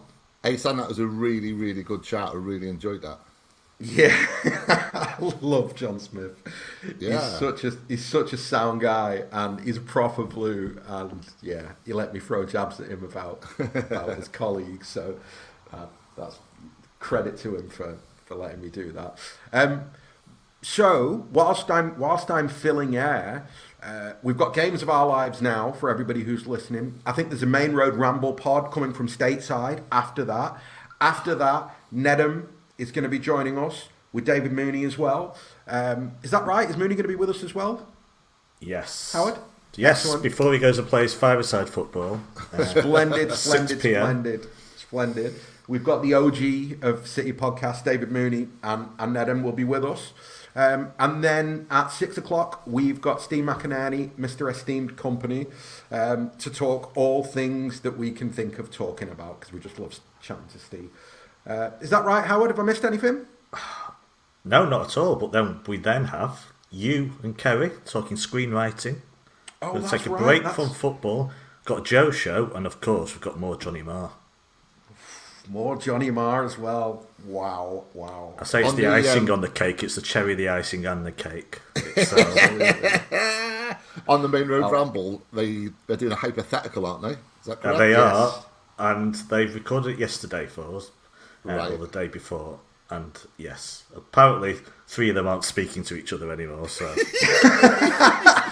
Wait, mate, didn't one of them try and sell Phil Foden a year ago? David Silva, it was. I believe it was Phil, you know. I believe one of them tried to sell Phil Foden. Oh, well, that's just ridiculous. Just got cancelled immediately. How are they going to top that? Don't know. I'm sure they'll find a way. Fire Pep out. We're about to find out, aren't we, a bit later? We are. Bring the bronch in. Right. Am I liberated, Mr. Hockin? You are liberated. May I go and prepare for my call in 50 minutes? Good luck with your work call. Thank you very much. Is today a special day for any other reason that you want to mention? Or? It is indeed, and also, I've been meaning to say this all day. So today's my wedding anniversary, and happy anniversary. Congrats. And my wife was like, "Are you coming to Paris for our wedding anniversary?" And I was like, "No, I've got like an all-day podcast for the Manchester Food Banks." And she was simultaneously a bit offended and really proud of me. So happy anniversary. Yeah, congrats. It's leather, according to her. It is indeed. It Yeah. is indeed. Her mum told her that it's the leather anniversary. What's leather? Is that 2 years, is it? 2, yeah. Oh. Yeah. I'm pretty sure I got COVID at your wedding as well, but that's another story altogether.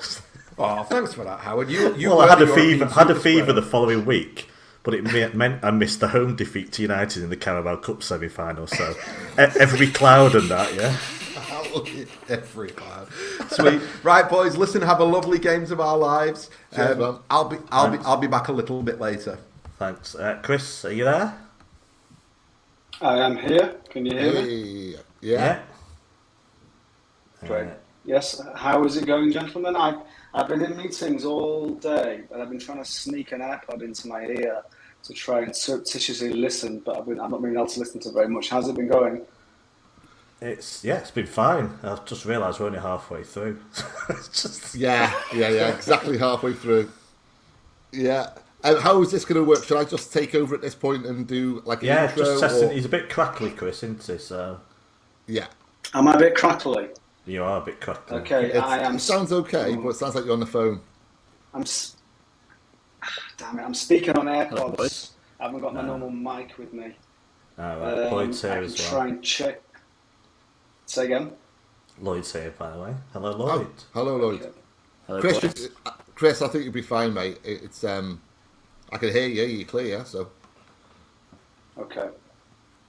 No, it's just more crackly from my end. But yeah, we can hear you. I can hear what you're saying. So, sorry, Steve, if you want to take over, that's fine. I was going to say, Lloyd, have you only got a limited amount of time, mate?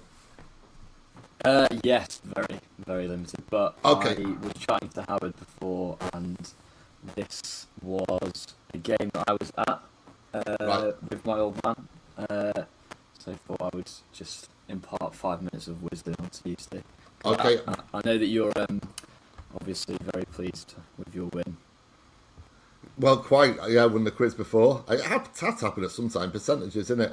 Okay, very quickly, I'd best introduce what the game is then. So we wanted to do a game today, which was special because it's a special pod, and we wanted to do a game that didn't just celebrate Manchester City, but celebrate Manchester, the city.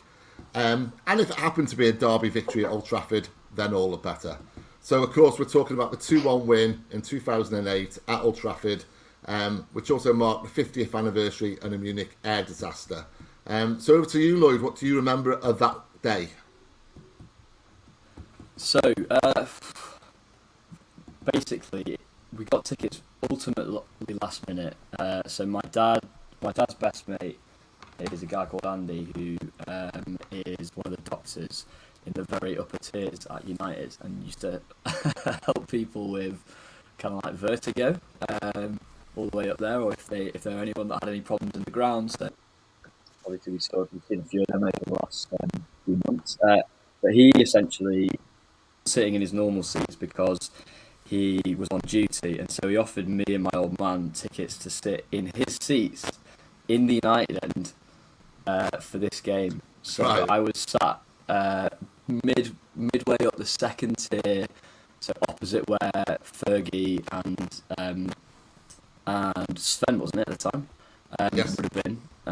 So in the big kind of, I think it's called the main stand at Old Trafford. So we were sat in there amongst the rags, and we had our obviously Munich commemorative scarf, the red and white, placed on the seats, ready for us when we turned up. Did you wear the scarf? Did I wear the scarf? I didn't wear the scarf, but I think we felt compelled to at least hold it up somewhat during the minute of silence, because trust me, we would have looked very out of place. Yeah. Did you take it home with you? We gave it to Andy as a thank you for taking us to the game. Good answer. So I've been in the Stretford end for a derby. It's not a pleasant experience. I have. Yeah. I'll get to you in a second, how, because it is an interesting phenomenon, really, isn't it? For you, Lloyd, what was it like? I'd never do it again. I was only 2008. I was only 13 at the time, so I was still a bit of not a teenager, basically, a bit of a whippersnapper. So didn't fancy myself physically. Not that I'm much of a specimen these days, to be fair.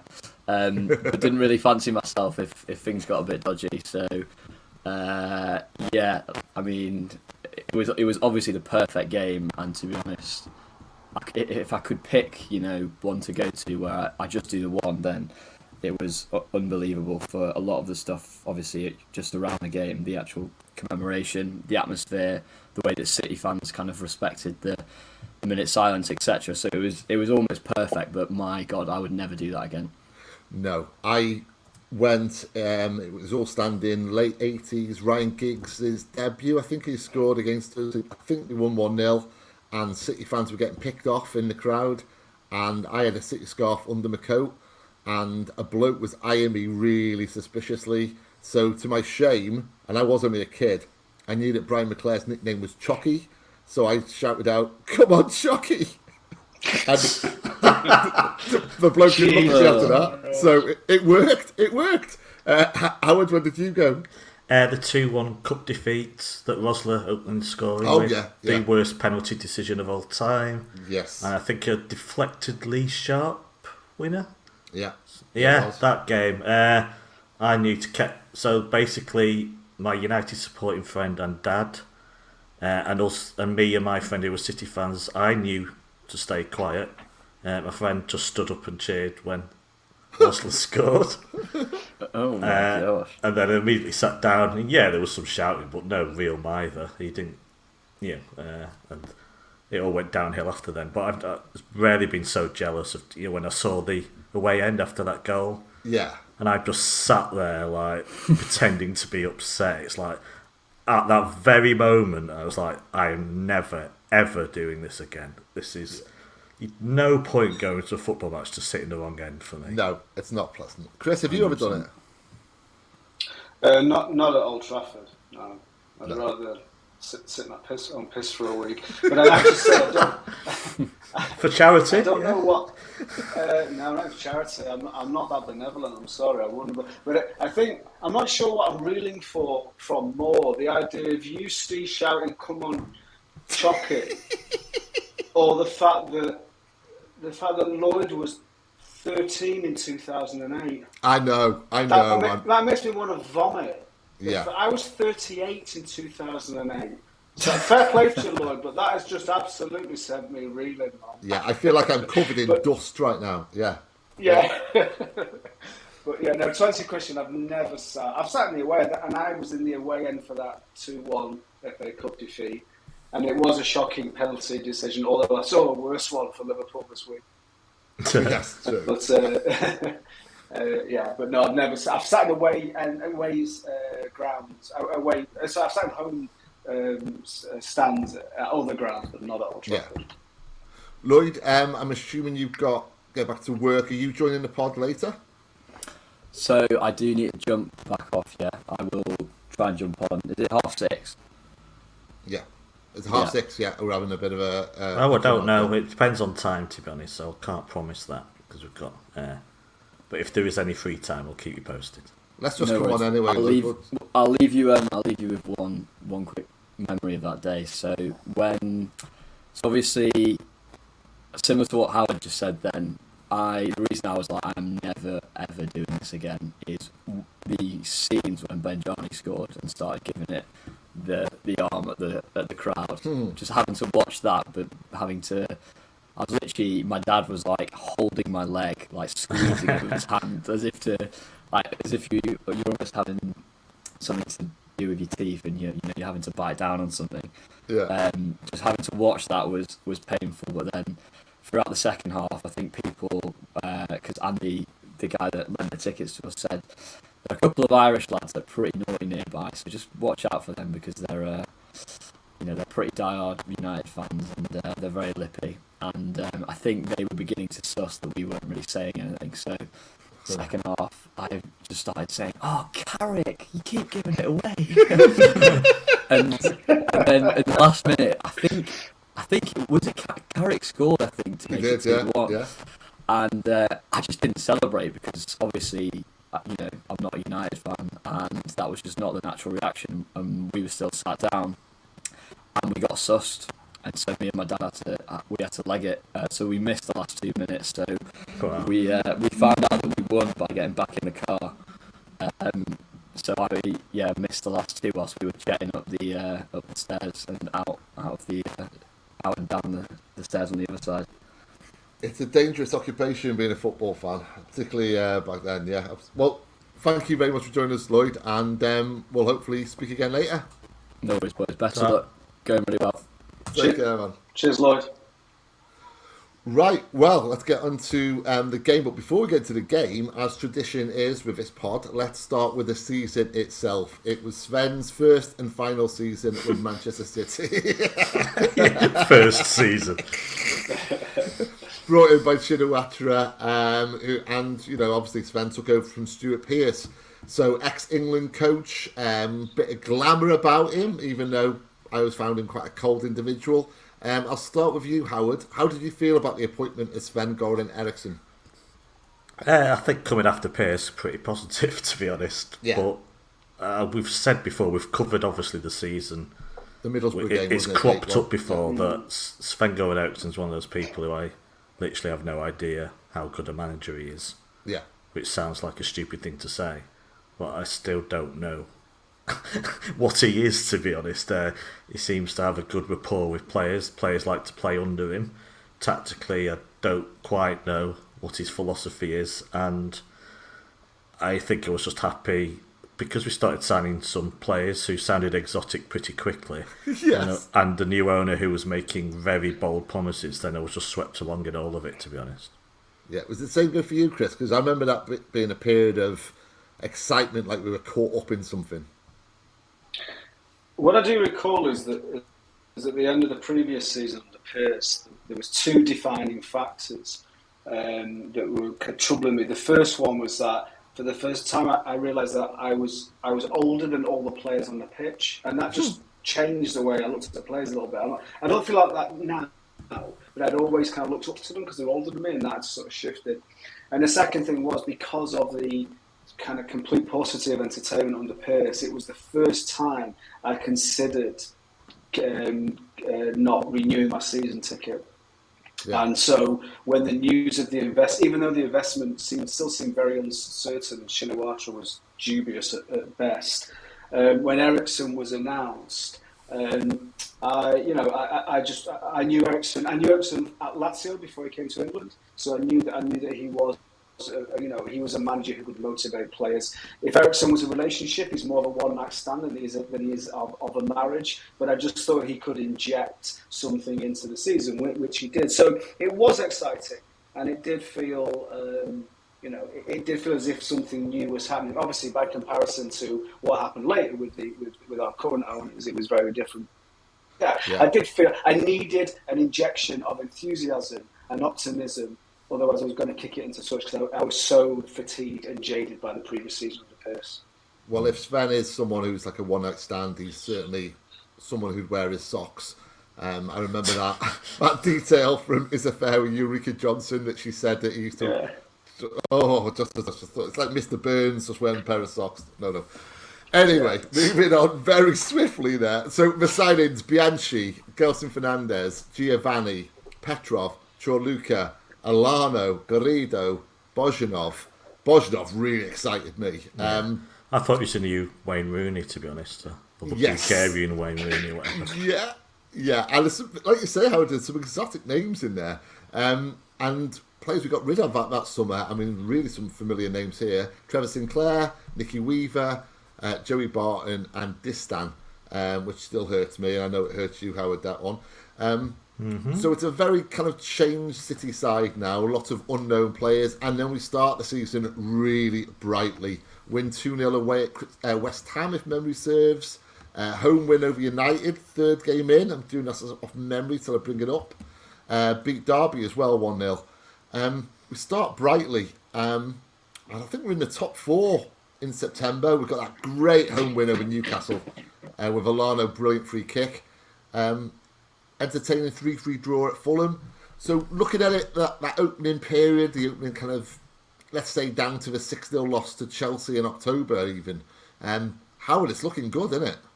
Yeah. Still swept along. You say yes, yeah. The results, yeah. I think we're top after the United game, I think.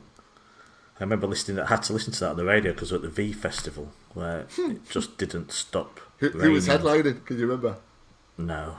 I didn't go and see the headline, whoever it was, so it's obviously not someone I liked. Not the last night, anyway.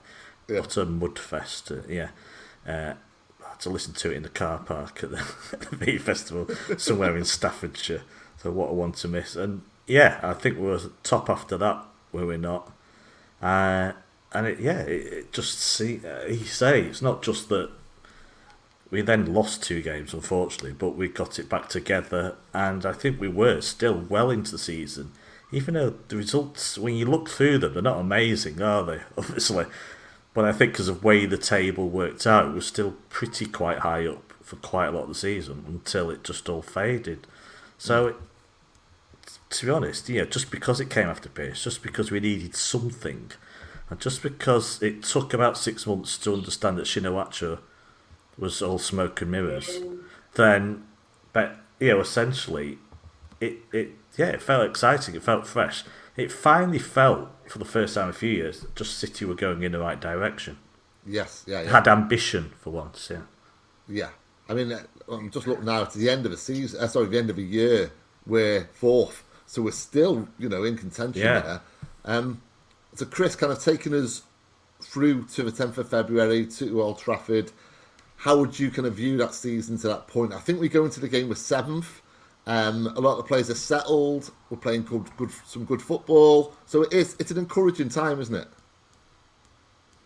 Yeah, just to say as well, I apologise if there's a lot of background noise. Where I am at work, we have these particular pods that we can do phone calls and Zoom meetings in, but they seep a lot of noise, so forgive me if there's a lot of overspill of noise.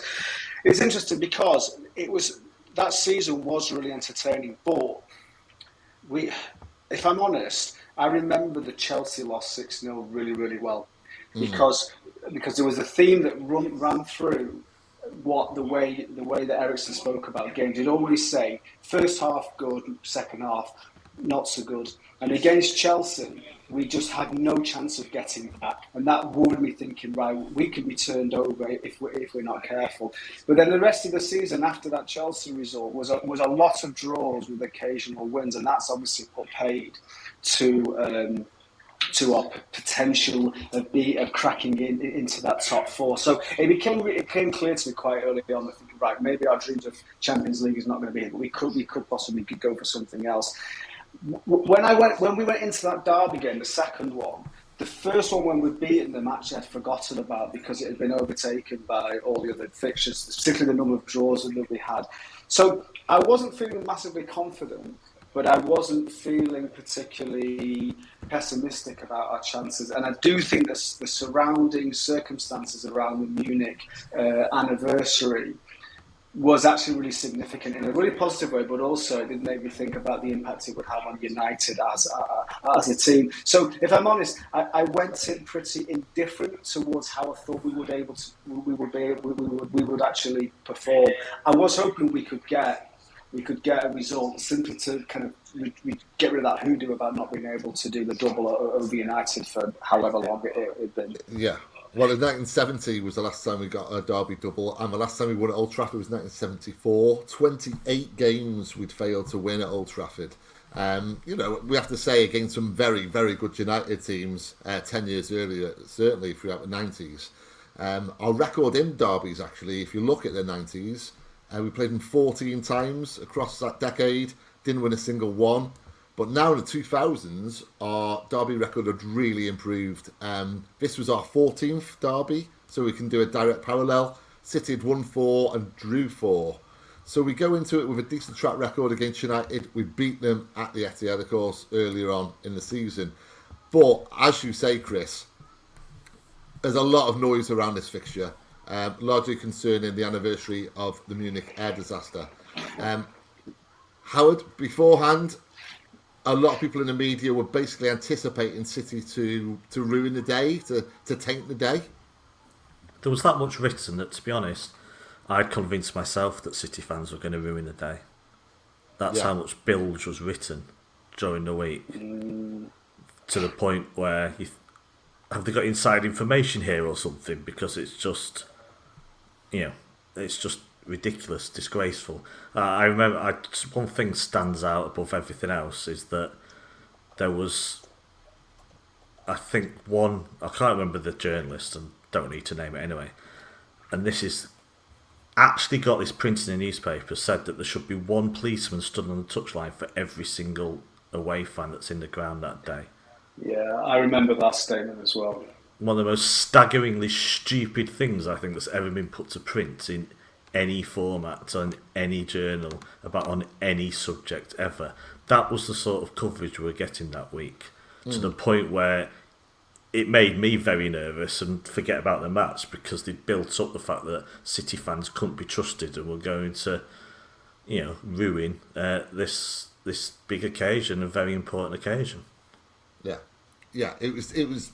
The media talked themselves into something happening before it even happened, and then we had this bizarre situation where I remember listening to 5 Live and there was some kind of debate going on, and they were discussing whether City fans would ruin the day and kind of, tarnish for a minute's silence. And a supporter phoned up, and I don't even think he was a United fan, and he got so angry at City fans. And nothing had happened at that point. It was all in his head. I mean, we should say that Kevin Parker from the official supporters club reportedly wrote to United urging them to change the silence to applause, because there were worries that some fans would show disrespect. Sven and Richard Dunn put their names to a letter sent to Blues attending the game, urging them to uphold the club's good name, and cited, of course, Frank Swift, a former City great, who was a journalist at the time who perished in the disaster. So it was a genuine chance that something could happen. I believed then, and I believe now, that one of the reasons it didn't happen was because City fans are, in my opinion, very biased opinion, magnificent. But also, as a response to all that, as a response that kind of like, right, we'll show you how good we can be. And I think what they also did that day, City fans, is they represented football supporters, because this was just a little microscopic example of how football supporters have been viewed by greater society for a great many years. There's always a nervousness during a minute silence, because yes, some people might not even know about it, and for other ones, some people are coming in from the concourse, some people have been drinking, so, and it's just like, it can be a very nervous occasion. But it was built up this far. It's preemptively condemning City fans for something. Basically, they were tried for a crime they hadn't yet committed and may not commit, and it was pretty disgusting. But to be honest, let's not dwell on that. I think the impeccable nature of the minute silence from every fan in the ground, and the image of the scarves being lifted aloft to mark the 50th anniversary of a tragedy that obviously a terrible tragedy for Manchester United and the whole city of Manchester and beyond, in the days when tribalism was not a thing. And as you say, Frank Swift, their journalist, died. It was an astonishing tragedy that is hard to comprehend. The sight of the silence being met and the impeccable the scars being lifted up is a defining image for me from you can remember forever. Yeah, I mean, I go to a game with a guy called Martin who's from Manchester, and he can vaguely remember, I think he was in primary school, it might have been infant school at the time of the Munich air disaster, and he's told me many times that basically it was a tragedy that just shook the city. Of course, like you say, it was a Manchester United tragedy, but it was a Manchester tragedy too. And he's told me about the response from, the City fans in the area at the time. It just, everyone was bereft at this. And this, indeed, I think the actual response that day was reality, whereas the concerns about what might happen was somewhat hysterical, and certainly kind of painting City supporters and supporters in general to be people we're not. We're human beings, we're decent people. By and large, we're decent people. So, it was kind of it was a lovely moment, kind of, paying tribute to an awful event is how I would sum it up. Then we get to the game itself. Could just say our form around the game itself. You forget it's such an outlier, this result. Yeah, it is. It really is. Arsenal, haven't we? I mean, just go back. You've got a loss to Everton, a draw at home to West Ham. I guess that's okay. A draw at Derby, but then lose at home to Arsenal. But after the game, you lose at home to Everton. Can't beat Wigan. Well, I guess that's standard. Lose to Reading. It really is. We went into this game, I assume, expecting the worst, as with many derbies. It's the results after the derby will get to me, to kind of have a result like that, and then like you say, kind of fail to break down Wigan, etc. Chrissy, have you rejoined us? Are you there? I'm here, yeah. So apologies to everyone about the level of noise. It's difficult it's to do fine, at work, but I wanted to be on the pod to support the cause. No, bless you, man. And well, let's go through the team and then we'll get to the game. So the team was Joe Hart, Nedum, Micah, Richard Dunn, Ball, Gelson Fernandez, Didi Haman. Sorry, I was calling him something else. Stephen Island, Benjani, Petrov, and Vassell. It's not well. It's kind of a hit and miss side, I would say that, Chris. We should say that Chorluka and Olana were suspended, and Benjani was making his debut. It's a real mixed team, that, isn't it? Yeah, it is interesting because Hart was still an emerging keeper by that point. He was talented, but he was young. I think that was, Micah was having a good season. Dunny was having an extraordinary season, and he was very much missing his stalwart partner in Distan. Yeah. Nedum never let us down. We knew what Stephen Howland was about. Petrov, I thought, was great fun to watch during that season. Fernandez, I could never really appreciate. I was really unsure of what he offered. And Harman, he offered experience, but often games would bypass him. So, yeah, when you compared our lineup, our first 11, to their first 11, even though they had some people out, their first 11 was still, clearly stronger than ours. They had Ronaldo and Tevez up front, and we had an inconsistent Vassell and brand new Benjani.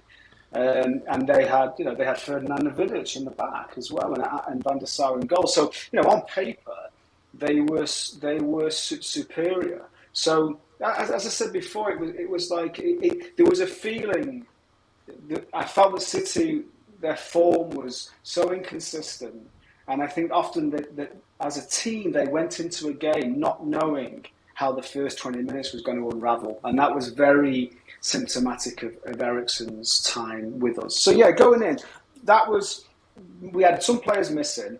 That was almost the sort of best that we had to offer, really, at that point. And that's where we were at that part in the season.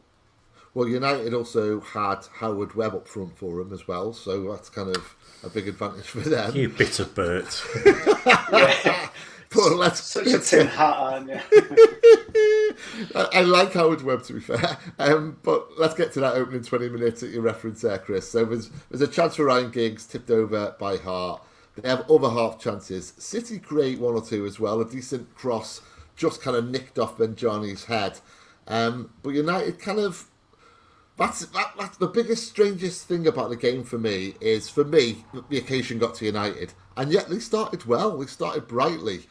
Gets to the 25-minute mark and we go ahead. Howard, Chris has already said how much he liked watching Petrov. I loved watching Petrov. He's one of my favourite City players.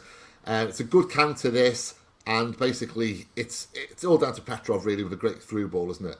Yeah, it is. It's a strange thing, isn't it? Because it's like, but yeah, there's a save. It's bouncing about. It gets whipped in by Vassell, who's one of the least prolific strikers.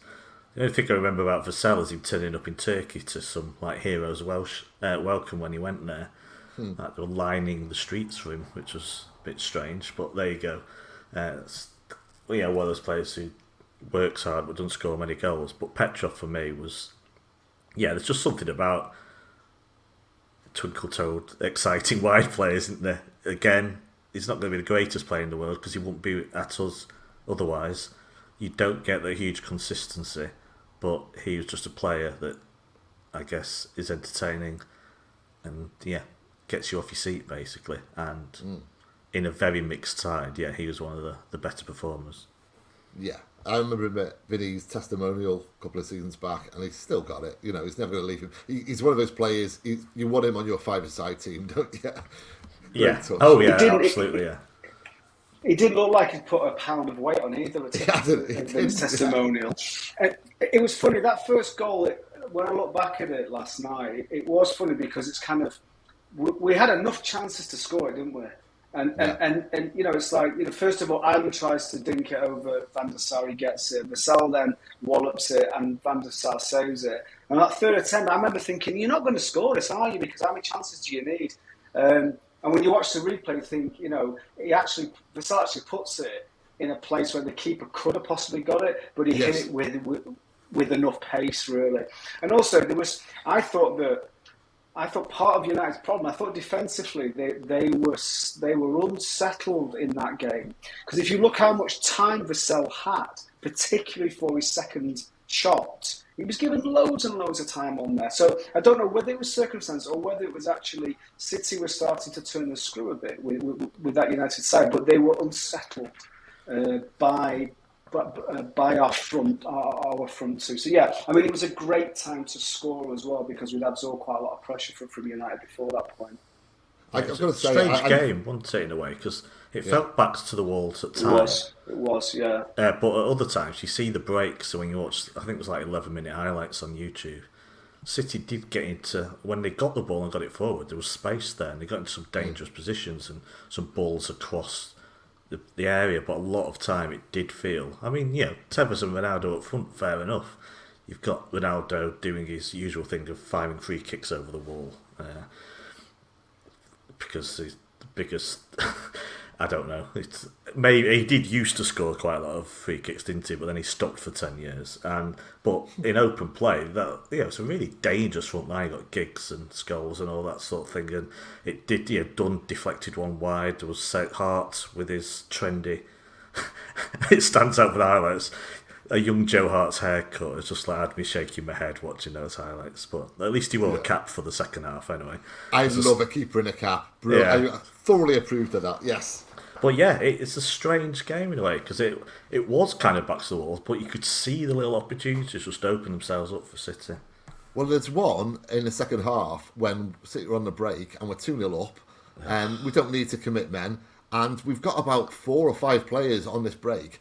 And then whoever it is passes to the left out of camera shot. And I thought, that's an awful pass. But there's someone on the left as well. It's like, why are we committing 5 or 6 players forward on the break when we're 2-0 up? But the space was there. We were just basically capitalising upon it. But before we get to that point, so we're 1-0 up. Tevez with a decent volley. Vidic misses a chance from close range. United are kind of cranking it up a little by now.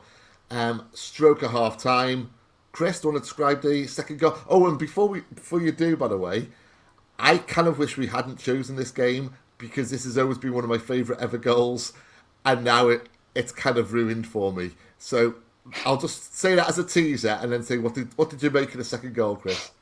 I think I know why it's ruined for you, but I'll come to that. So Petrov takes a corner. It gets headed. It's not a great corner because it doesn't really clear the first couple of men. It gets headed back. I can't remember who it comes down to. It might be Harman.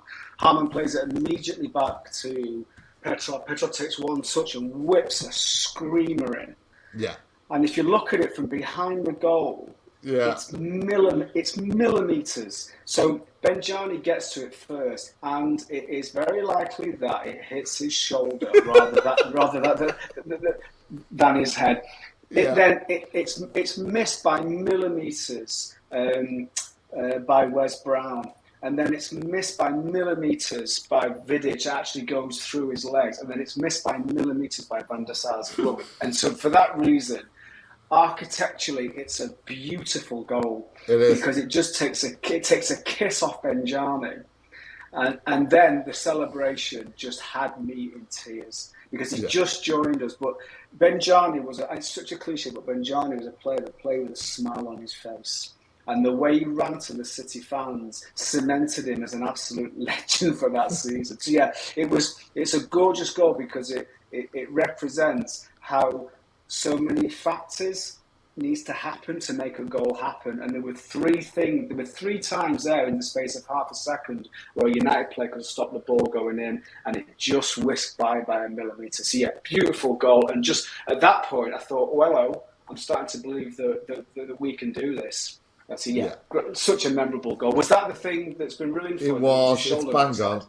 Yeah, for well over 10 years now, any kind of flicked header, I will compare it to Benjani. For me, it was the greatest of all flicked headers, and I find out now it's not. It's off his shoulder, but it does not detract from how good the goal was.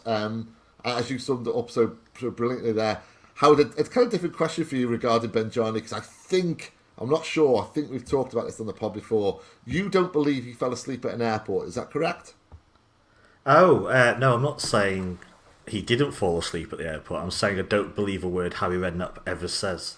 Right. Well, there's Peter Storey as well. Peter Storey was managing director, I think, at Portsmouth, and he was the one who originally said it. Right, well, that's fair enough. I don't know Peter Storey if he's a reliable person. Right. But I'm not listening to a word Harry Redknapp has to Fair say. enough. That's all I'm Fair saying enough. on the matter. Twice, apparently, he fell asleep at the airport. Well, missed 2 planes, and then the third one was cancelled, and so obviously led to some confusions to him signing for us in time. It reeks of a Harry Redknapp after dinner story that's just very liberally applies the truth. Yeah. If Harry Redknapp told me it stopped raining, I'd still go out with an umbrella. Oh, I absolutely. would not believe a word that man says. One of my favourite things. And... I was going to say, one of my favourite things on Twitter is when they put up a Harry Redknapp story and then just break it down and say, actually, he wasn't at West Ham at the time. and actually, he never signed for him then, he signed for him then. Oh, brilliant. Oh, and actually, he wasn't born until 7 years later. No, you weren't on the Hindenburg, Harry Redknapp. He didn't play for Brazil. So let's just get this clear. And he didn't break his leg in an FA Cup final. You know what's interesting? So my partner watches I'm a Celebrity, and when he was on it, that was a serious PR campaign for him. And I just kept trying to undermine, saying, look, he's coming across as a nice family guy. Trust me, he is a barrow boy, right? And he would sell his grandmother if he thought he could make a profit. So yeah. Like Redknapp for me is old school football royalty, and I'm glad that he's out of the game. I've done the same, on The Masked Singer on a Saturday with Rita Ora, because I hate Rita Ora, and my wife quite likes her, and so every week she was like, "Stop trying to manipulate my mind." I dislike, and then finally she said it recently. Okay, I don't really like Rita Ora now, so it's worked. So the second half, I have no opinion on her whatsoever. Can't stand her. Name a song she's done. Who is she? She's just a good-looking lady. That's all she is. But she's not. Don't get me started. That's a different pod altogether. No Taylor Swift, anyway. So. Yeah, exactly. Yeah, I love Taylor Who's Swift. Amazing. Yeah. Anyway, Absolutely. It was a good time to score. That's what I'm saying. So in the second half, the 2-0 up, there's very little evidence, certainly in the highlights reel anyway, of City kind of sitting back. As I said, we're trying to hit them on the break. They're creating a few chances, but they're missing Wayne Rooney. It's the 4th time he's been missing from United that season, and this is only the 4th game that United have lost at this season. So, that's not coincidence. There's a low drive by Giggs late on, what goes just wide, but City are full of confidence. So overall, the second half, Chris, how would you sum up the game as a total, really, kind of from memory and from watching the highlights? Do you think City? I know it sounds odd because we won 2-0, but do you think we were United's equals that day, or you have a better team? I think it was a combination of factors. We were probably the sum of the parts was greater than the whole. The first half for me was absorbing pressure and taking our opportunities when they came. Yeah. So actually, we were quite clinical. The second half was literally about 2 things. Richard done. Because the number of challenges and really capably accompanied by Micah Richards. Richard Dunn was extraordinary in that second half.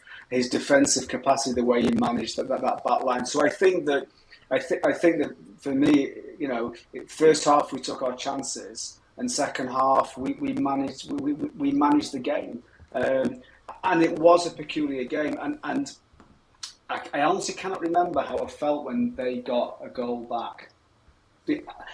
I guess if I can't remember any fear around it, it was because I felt that on that day United were a busted flush for that particular game, but I didn't see the determination and ambition in their eyes to really pull this back. I think once they conceded 2 before half time, it felt as if that deflated them, and the second half just became just a bit of they just played the 45 minutes out, and when they didn't score early enough in the second half, I think they lost the hope that they could actually pull it off. Howard, did the occasion get to United? I mean, understandably so if that's the case. And in your interpretation, would you say that was the case? God, it's a hard one, that. Well, they did play brilliantly, did they? So, no.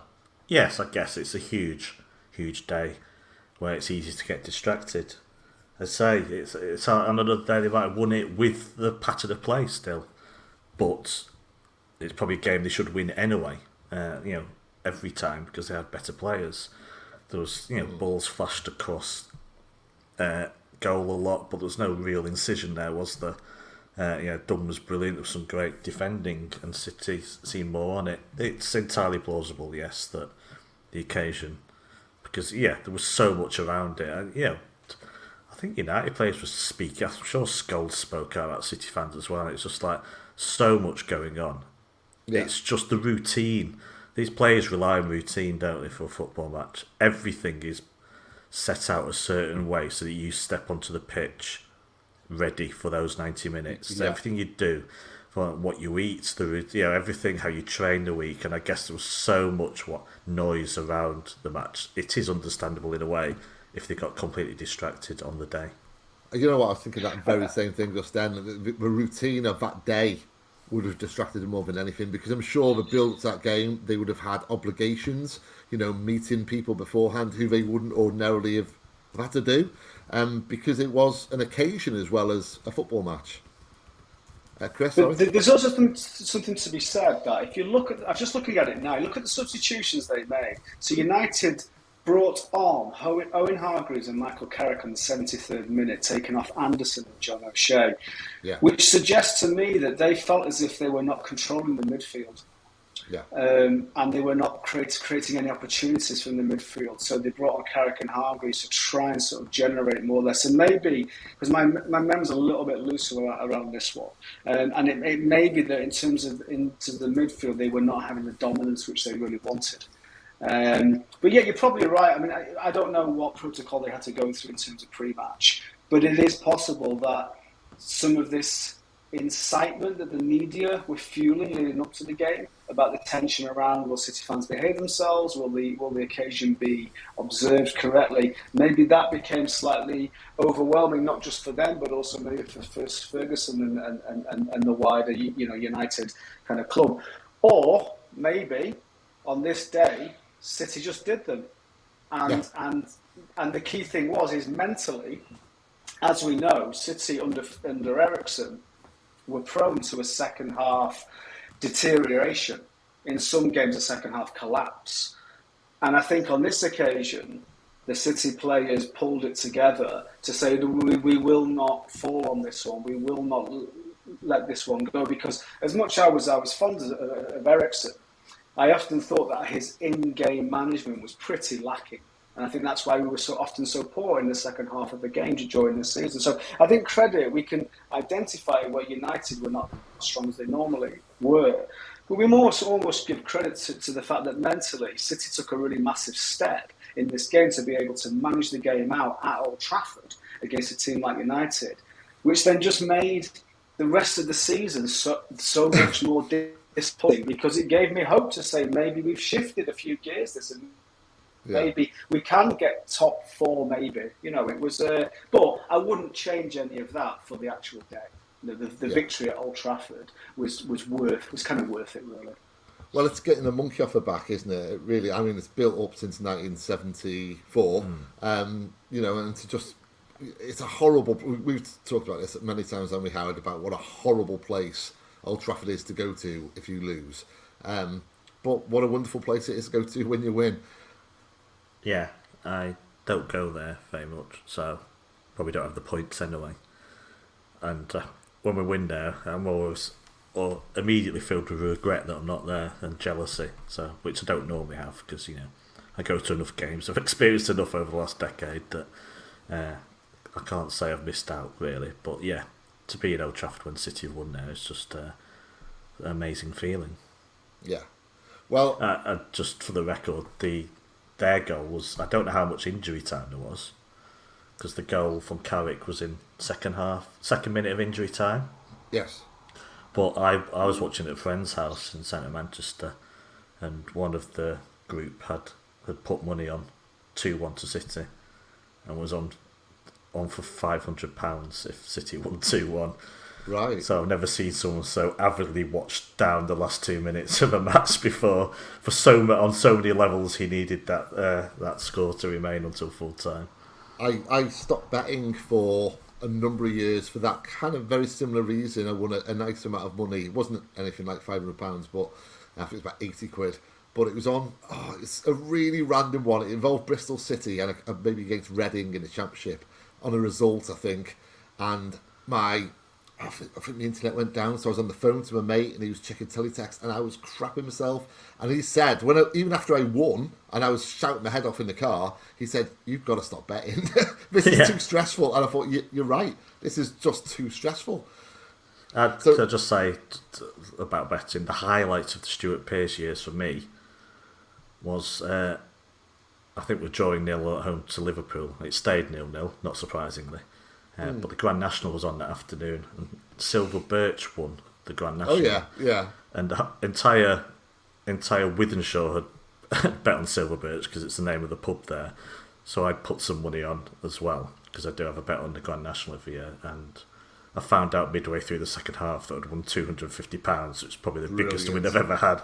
And that was the highlight of the Stuart Pearce season for me. Yeah, I imagine just not having that win. That's what me and Chris had to go through. Yeah. We were going to quickly discuss the Borough game, but we've covered it in another pod, and it's thoroughly depressing. So safe to say that this was Sven's one and only season at City. He was gone after losing 8-1 at Borough, but in truth, he was gone before then. Next up was Mark Hughes, and then a few months later, our lives were pretty much transformed.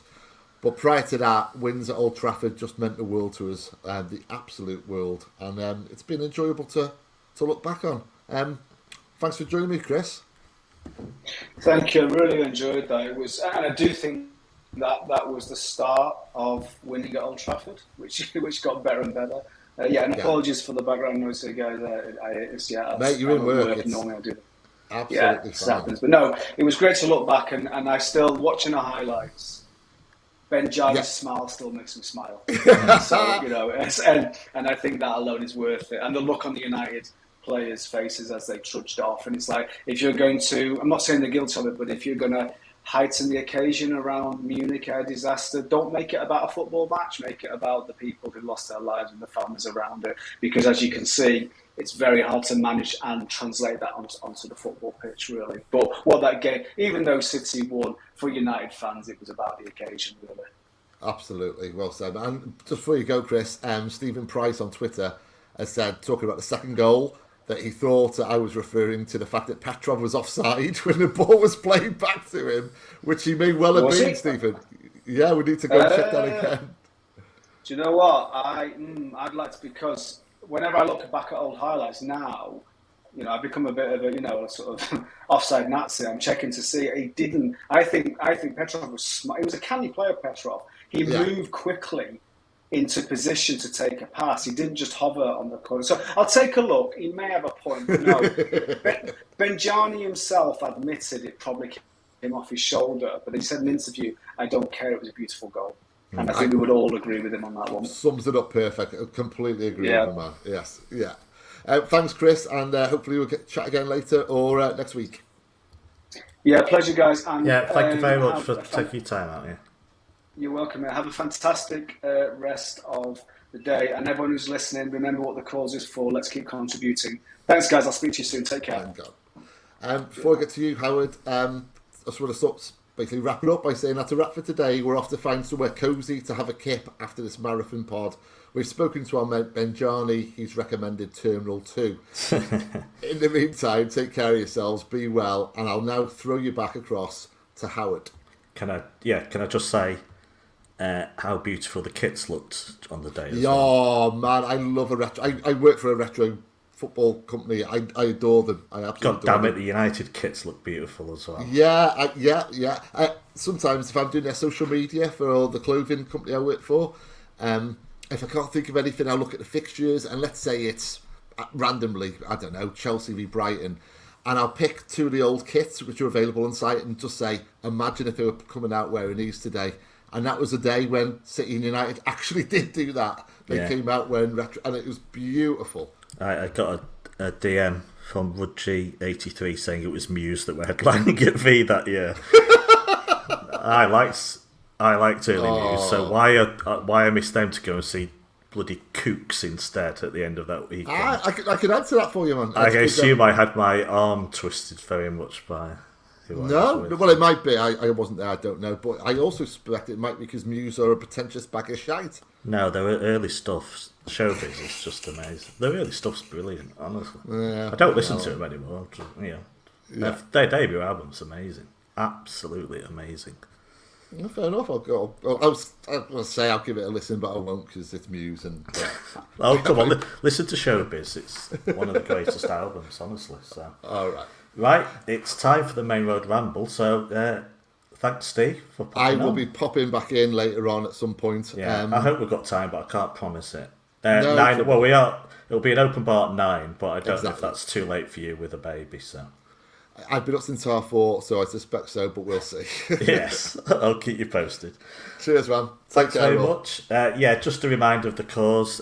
Go if you're listening, you can see the link on the YouTube page. It's all over our Twitter feeds as well for the GoFundMe. This is for the Manchester Food Banks. Such an important cause. Anything you can do to help, any donation, will help people who can't feed themselves to get some food on their table. People who are really struggling right now, and the more people struggling now, more than ever. So if you can't, that's fine. If you want to do something local to you, that's of course fine as well.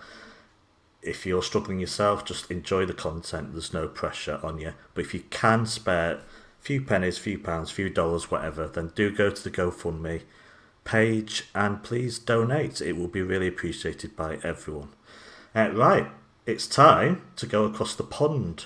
The Main Road Ramble, pre-recorded this the other day, and I'm here, it's quite feisty, have done the same show they did on the first charity podcast, I think. It's called Manchester City Hypotheticals. You're about to fully understand what that's about, so sit back and enjoy Main Road Ramble. Thanks, guys. You're listening to Main Road Ramble.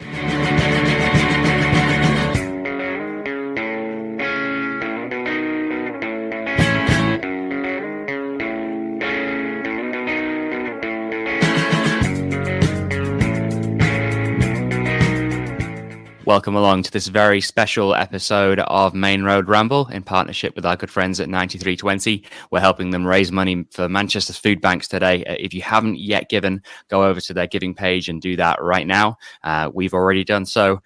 So let's get on with our show, which we're bringing back an old favorite from last year. I'm here with Joe Ricci and Andrew Detmer, and we're going to run through some City hypotheticals today. Joe, how are you, mate? I mean, I'm nervous because I don't know what they are, and some of us got dragged through the mud last year, so I'm nervous and intrigued. In fact, Kevin Nelson famously attributes the reason he no longer does City podcasts to the fact that no one will let him live down that he wanted to sell Phil Foden. I'm not sure that's entirely true. As you might have guessed, Andrew is also with us today. Andrew, how are you? I'm delightful, sir. Thank you for having me. You're delightful. Okay, excellent. Very big of you to be here. So for those of you who maybe missed our efforts last year, we have I have actually come up with a list of hypothetical situations involving City and supporting City that Andrew and Joe have not yet seen. So the takes are going to be pretty hot takes, but they're also going to be completely unprepared. So just like every other podcast that we do. We're going to start off with we'll start you off easy, I think. So for some reason, I don't know what the reason is, but you're sent to the moon and you can only take the video of one City game with you to watch. And it can't be 93-20. That's the only caveat. So you have to pick one City game that you're going to be there for a year. And so you have to pick one that you'd be okay with watching over and over and over and over again ad nauseum. And it cannot be City 3, QPR 2, May 2012. I'm going to throw this one over to Andrew first. So I think I'm going to go with, and this is there are games that I think are better in terms of the excitement within the game, but I don't want to end on a loss. So to me, one of the greatest games to watch was the 4-3 defeat to Liverpool in 2018. because that game is just crazy. Like, it's such a good game with high quality goals and moments, but it's not.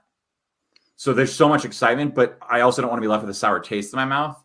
So I immediately went, I think the 2-1 match against Liverpool in the 18-19 season. So I think that's in January. It's January 3rd, I think it was. Yeah, so I'm going to go with that one because it's not as end-to-end and like as exciting, but that match has so much in it. And I've watched it back a couple times in the years since, and I always like I forgot that the Kompany slide tackle on Salah that like could have been a red card but wasn't. Like, I forget that's part of that game, and I just think there's a lot of really good moments. And because that's such a pivotal game and such a big title for City, their first back-to-back Premier League title, it's that. The only other one I even thought of was Stoke 7-2. Okay, all right. So Andrew is going for City 2, Liverpool 1, January of 2019. Joe, for the one person that is still listening and didn't switch off after Andrew almost picked the 4-3 loss to Liverpool in 2018, what are you going to go for the one game that you can take to the moon with you and watch over and over and over again? Well, as much as I'd like to say City 4, Villa 0 when Kelechi had a hat trick, I'm going to put my Stan love for him aside and say Manchester City 5, Monaco 3 in the Champions League. Ooh. Because I don't need to worry about the second leg. I think if I were to pick, see, that's why I couldn't pick a match like that though, because I was thinking like, oh, but I'm going to remember. Yeah, but I think I'd be too stressed if I were to pick a cup final or a game that, you know, had such big implications. At that point, it was still, dare I say, routine of City to kind of go out at that phase. But that game, that single game, was just sheer excitement from both sides. That Monaco team, you know, we saw the early glimpses of Mbappe. We saw what Bernardo was and obviously has become with City. So you kind of get anybody like else notable in that City... game, Joe? No, anybody else? Definitely not. Definitely not. You got 11 City players, but really like 12 and maybe someone else because they later moved to Manchester. So that would be my pick. That game just had everything. It could have been 9-7. It could have been 7-8. You know, it was just absolute madness. And if it's the only game, I don't have to watch the second leg. So that's my pick. I think this question does kind of boil down to, what do you enjoy about a City? Like, what do you enjoy most about a match? Outside of, like, if you already know the result, what do you want to watch in a match? Like, to Joe's point, like what Joe is saying there is like, he wants something that's entertaining, like has a bunch of cool kind of things to see. And like, that's why my brain went to like that 4-3 Liverpool game, because if you know the result doesn't really matter. So then it comes down to what's like a interesting game to watch back. I think if I was gonna like bend the rules a little bit, I'd like pick the last 5 minutes of any close game that City have ever played in the title race, because that would be the first time that I'd be seeing them, because I'm normally out of the room with like a pillow over my head somewhere, trying not to, I just cannot take the hurt. So I just run away. I thought about the 1-0 to beat Leicester in 18-19 because the Kompany goal is so good. But then I thought back to how miserable I was both in the lead up to that goal and then even more so afterwards, because I was just so paranoid we were going to blow it. To where I don't know that I actually would. I mean, actually, maybe that match is great to watch back now outside of the stress of that moment. Maybe. I think on a similar vein and potentially actually a lot more kind of charged would be the 1-0 against United in 2012 as well. I can remember the goal and I can remember full time from that game. And I can remember, I think like Yaya missed a big chance in the middle of the second half after, we could have put the game away. But literally that's all I can recall from that game, because I think I was watching it, from behind the couch, or just kind of have repressed the trauma from my memory. So that would be potentially a good game. And also just the feeling at the end of that game. I also want to say 6-1 for me, like, was kind of in the 93-20 vein of like, it was almost too obvious of a pick, but I could watch that game every day for the rest of my life. So I feel like the issue with that game though is when you look back at it, so much of what's great about the 6-1 is in a very small like portion of the match. Yeah, but you get to see that pass from David Silva, so that was one of those games that I did switch off. Like pretty much when Fletcher's goal went in, I was like, all right, we're going to draw. So I switched it off and was just like kind of just refreshing the BBC Sport feed. And then it went to 4-1 and I switched it back on. And it was, but yeah, I think, yeah, another really obvious one there.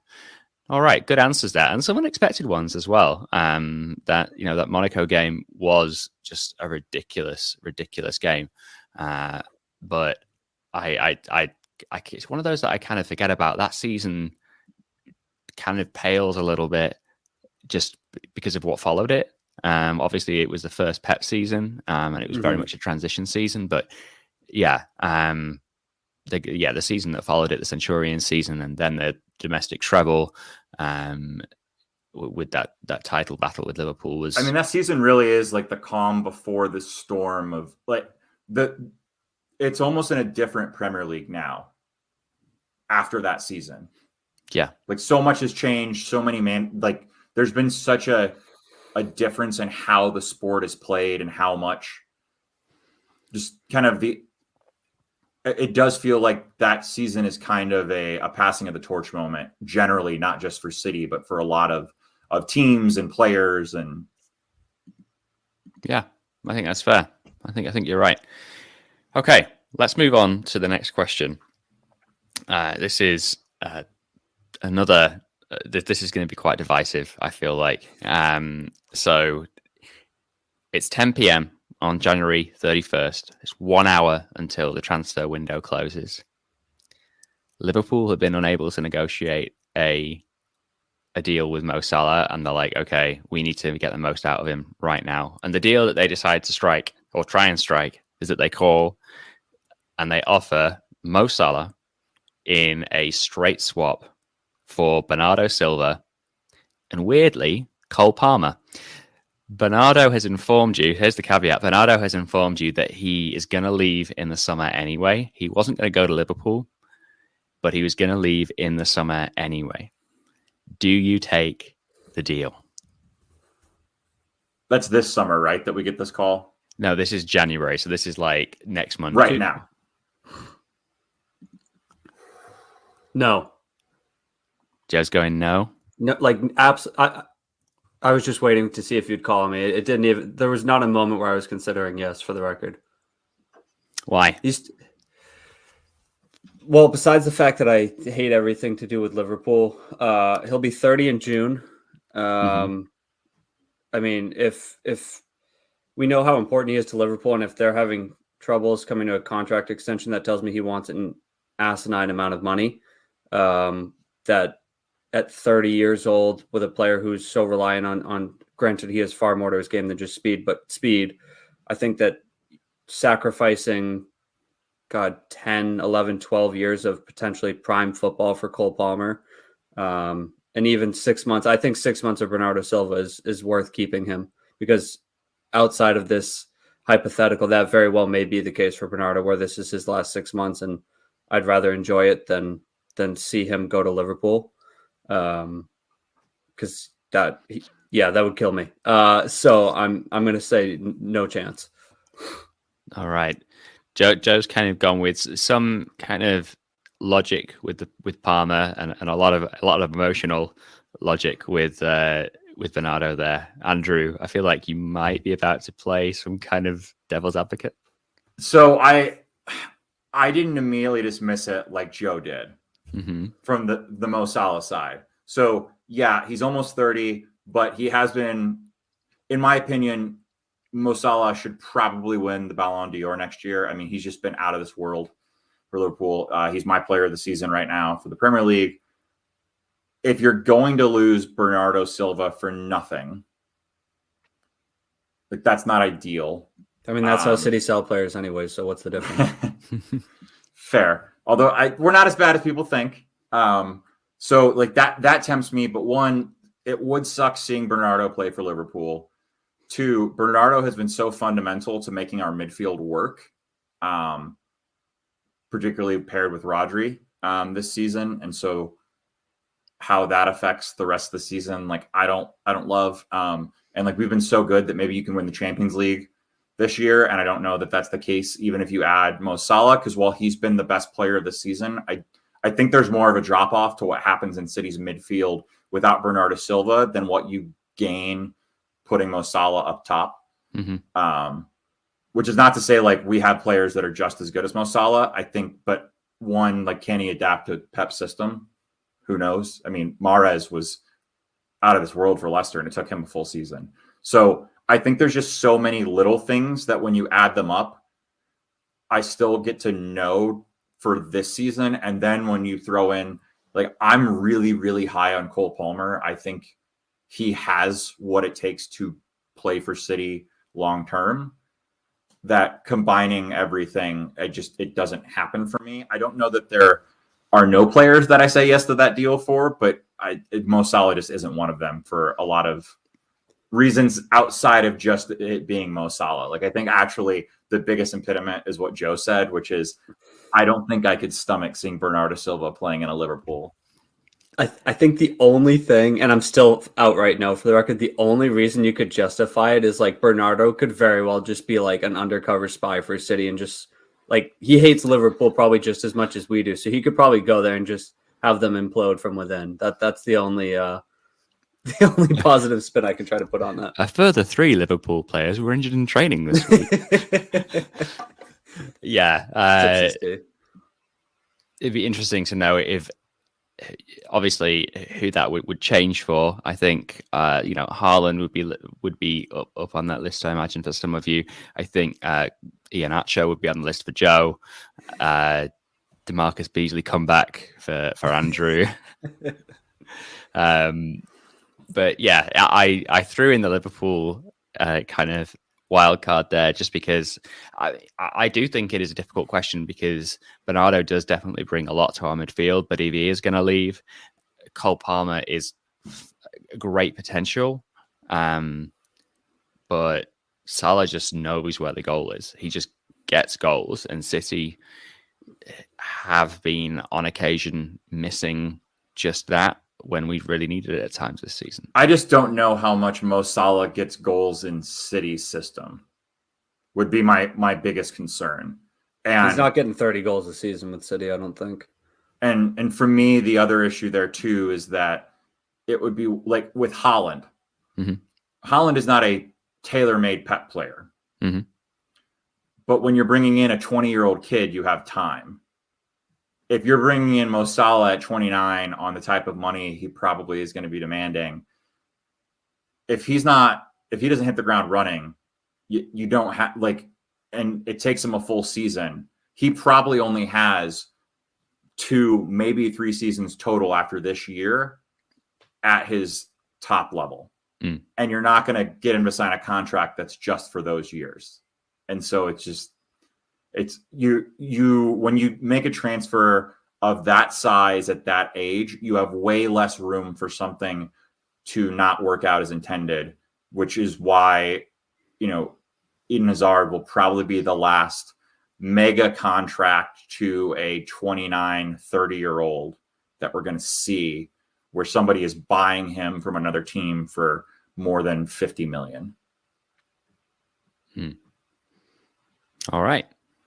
Good answers and well thought out, both of you.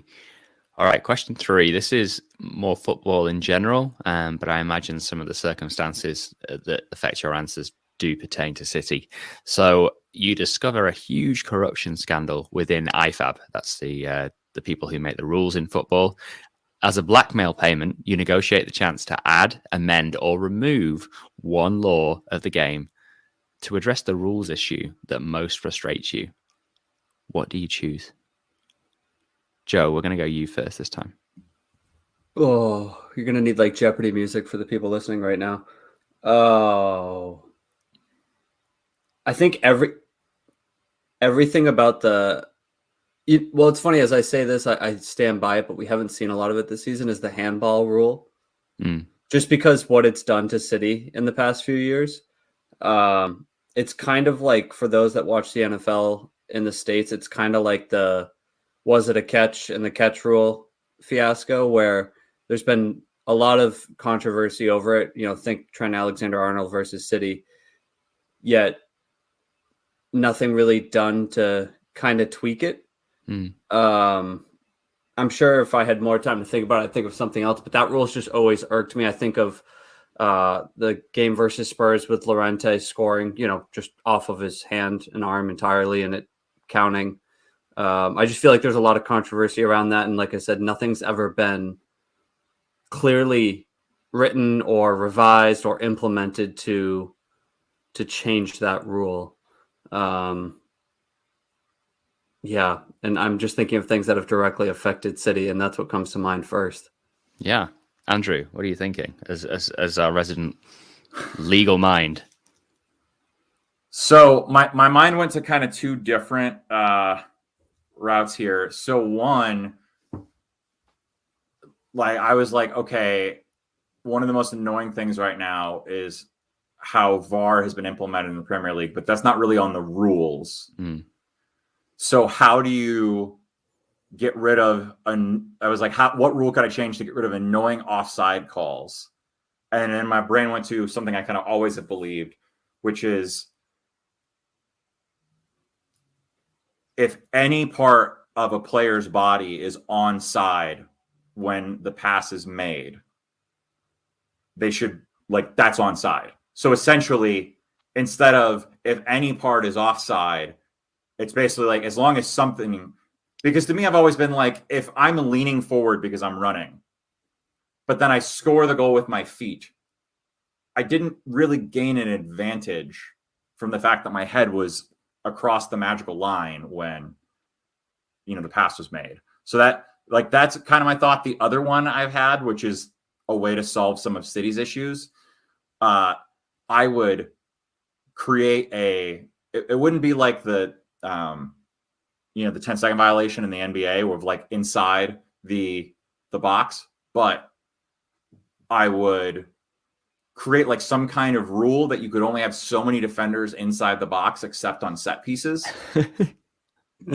No bias there. And if you violate that rule, then you get a free kick from wherever basically whoever is so let's say we set it at 5 defenders inside the box, excluding the goalkeeper. I'm not a crazy person. So you could have a back 5 and your goalkeeper in the box. If a 6th player gets in the box, the team that the team that is affected by that gets the option to take a free kick from that spot on goal. I think if you if you asked any non-American sports fan what an American would give for an answer to that hypothetical question, they would give some version of the answer that you just offered, Andrew. Tell me that you wouldn't enjoy the Premier League a lot more if you can't put 8 guys in the box behind the ball. I think, yes, I think it's contributed to people thinking that City are boring. I don't think it's contributed that much to City's results. No. So I'm not talking about I'm not saying it's too hard for City to win. I'm saying goals are good. Let's increase the number of goals. So let's punish and eliminate tactics that allow you, which is how both of mine, both goals for me, or both rule changes I would make, increase the number of goals, which my stance on all sports is that any rule change should be in favor of making something more exciting. You could also just double the size of the net while we're at it. I mean, yeah, but that's that's not making a minor change that would, how many more goals would be scored if you double the net City size? City would probably double their goals this season. If Joe, I believe you have another one. Yeah, I do. So only because Andrew had brought up VAR, what I would love to see, and I think Andrew's actually brought this up before on one of our podcasts, or maybe it was you, John, was there should be the responsibility of the on-field referee to explain the decision that went into the people off-site, because so much of it, both from fans on the couch thousands of miles away and fans in the stadium, are left completely blind and deaf to knowing what's going on. And you're clearly seeing some American bias in these answers, but NFL refs have to go on, turn the mic on and explain to, tens of thousands of fans in the stadium and everybody watching what went into that play call. And I don't think that's really asking a lot, right? Because if anything, it may hold referees more accountable to truly make a clear decision rather than, you know what, we'll just give the penalty to Diego Jota for running into a keeper today, you know? So I think in general, not just have them explain, but I also think because we already know, because the announcers talk about it, they get to hear the conversation between the on-field ref and the VAR team. And I also just think there should be one VAR team for every match in a weekend. Like, I think that's not really a IFAB thing. Like, that's a Premier League application, but I think you eliminate some of the inconsistency. But if you're already allowing the broadcast team to hear those conversations, just those should be broadcast on the TV. And I'm not saying you should broadcast in the stadium, but I think even if you're not having the guy explain it in the stadium, if they know that the conversation they have about these decisions is going to be heard, one, I think that eliminates where people think there's something like nefarious happening. Two, it helps people understand like ultimately what is being looked at, because even sometimes when you're watching from home, you're like, what are they reviewing here? Like we don't know. It's not clear of what the actual, like what they think the mistake was. But also just, it's going to require them to have a clear understanding of what they're saying should be looked at, because if they can't explain it to where you can broadcast it, they shouldn't be like discussed. I think those are good points. I'm going to use this opportunity to jump on my own particular soapbox, which, and I think I've spoken on record about this before, but I've finessed it a little bit more into a finer point about penalties. And I think how the award of a penalty can be simultaneously too harsh and not harsh enough for what it is punishing.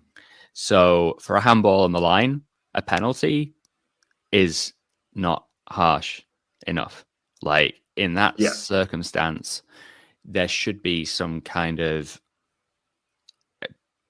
penalty goal, for want of a better phrase, because if a defender has used their hand to stop the ball crossing the line, obviously, I think with the evolution of technology, there's definitely the laws of physics can be applied in that technological process there. But also, I think that there are circumstances. Take that Jota incident today. Take potentially even the De Bruyne incident yesterday. We're recording this on Sunday night. I was thinking of the Matinho handball. That it's like, one, was it even a handball? But also, it was a cross. Like it didn't stop a shot. It didn't. Like, you're right. Like, you're giving somebody a 75% chance of scoring a goal, where the chance that was stopped by the handball sometimes, or the foul or whatever, was not a 75% chance. And there's definitely, what it could evolve into. There's definitely an argument there. What they were preventing happening at the time. But I do think that there are incidents where there's a clear lack of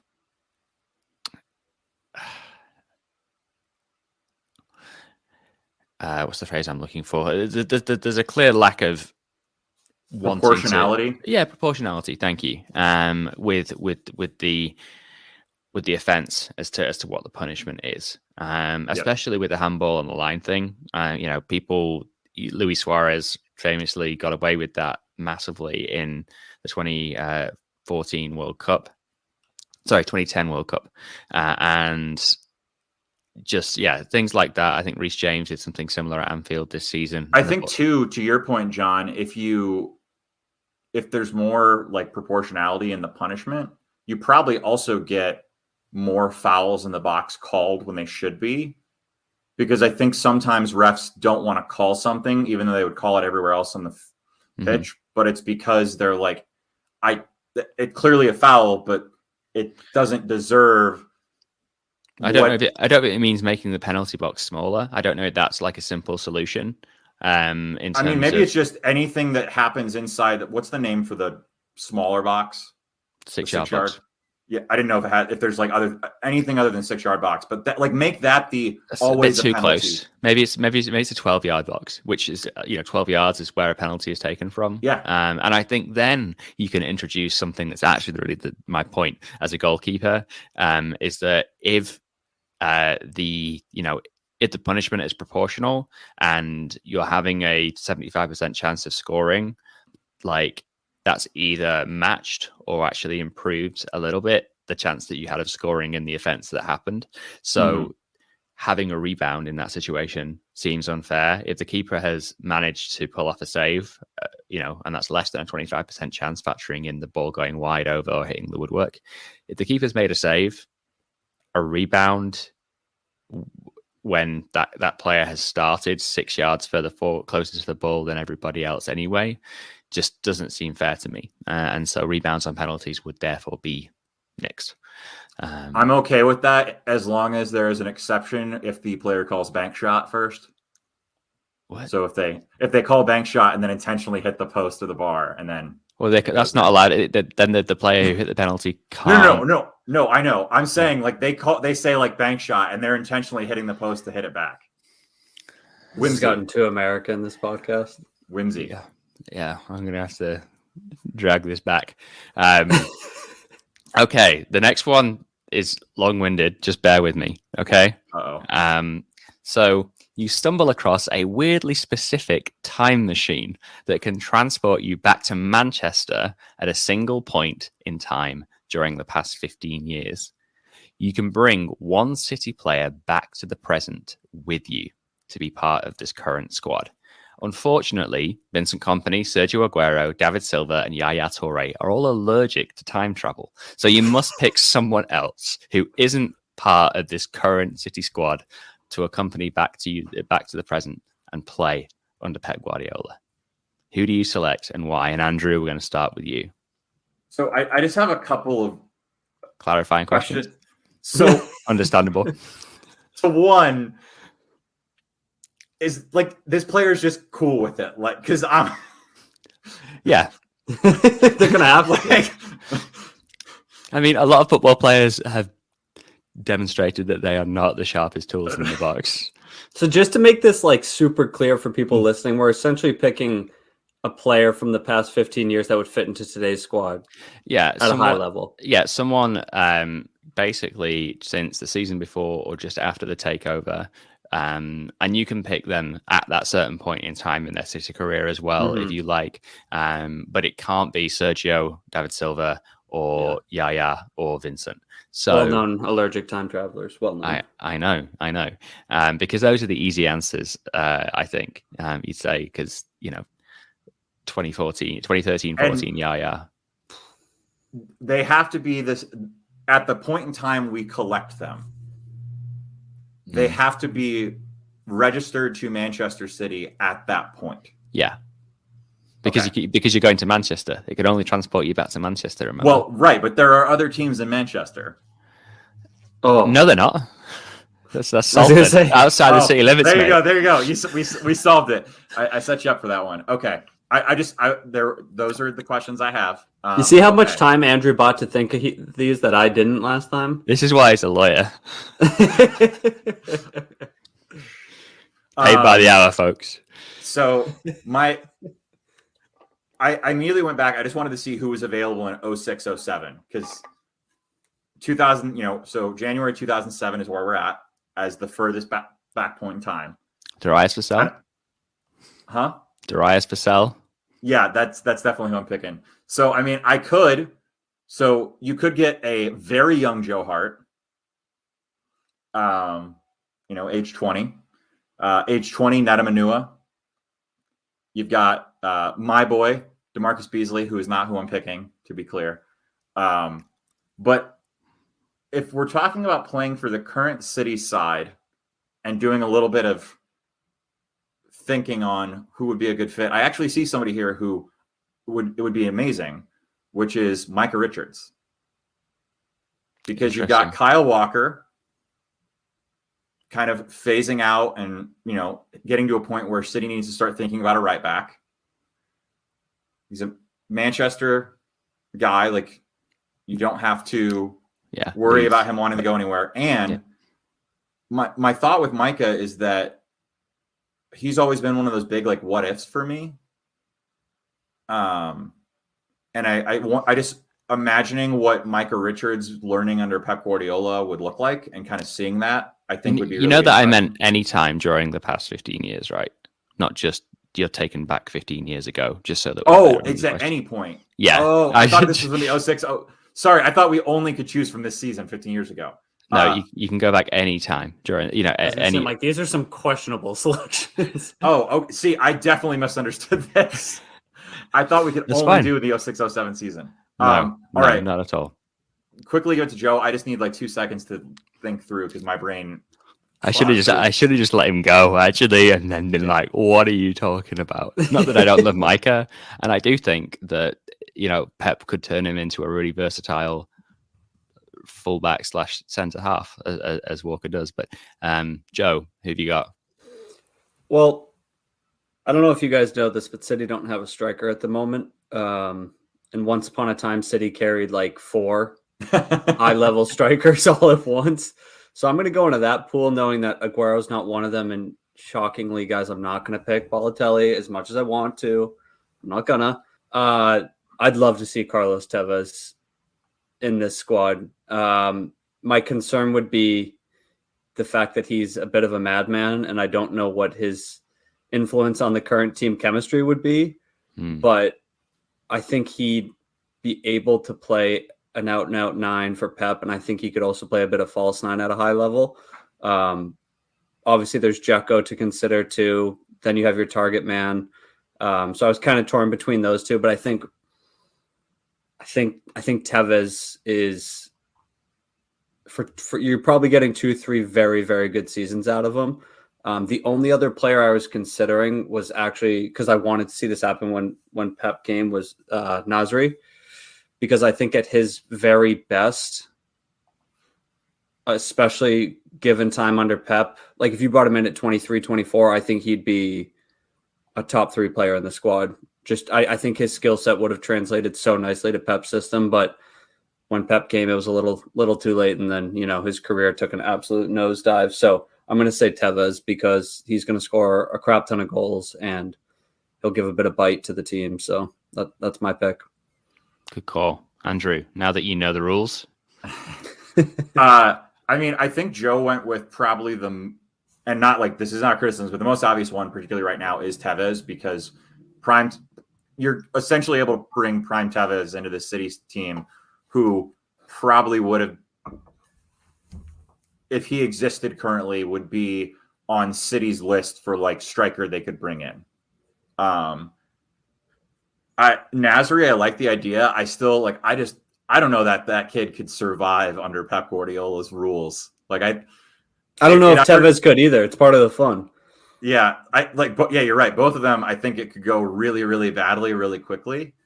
But I mean, it's hard because if we're talking about this current City squad, like striker is really the one place that we don't have a lot of options. I mean, because like if you could bring in defensive midfield depth. So I was gonna say that I had the thought of what if you can bring in Gareth Barry from his first season with City as just cover for Rodri, because right now I do really worry that if Rodri went down, Fernandinho can maybe play 1 match a week the rest of the season. And then I think you start shredding all of City's like depth and rotation up top. Yeah, can we pull 18 Fernandinho into this or no? Because he's a part of the squad. No, I nixed. Yeah, I built that into the question because I knew you'd go there. Yeah. On that score, I'm going to throw a name out there who I think under Pep would probably be transformed as a player and would be Pep's dream player, and that's James Milner. Like Joey's stone faced right now. I didn't know it was a Liverpool thing. I'm processing. But like Milner has versatility. He is a team player. He will run and run and run all day, or he would, and he still does. It's just not very fast.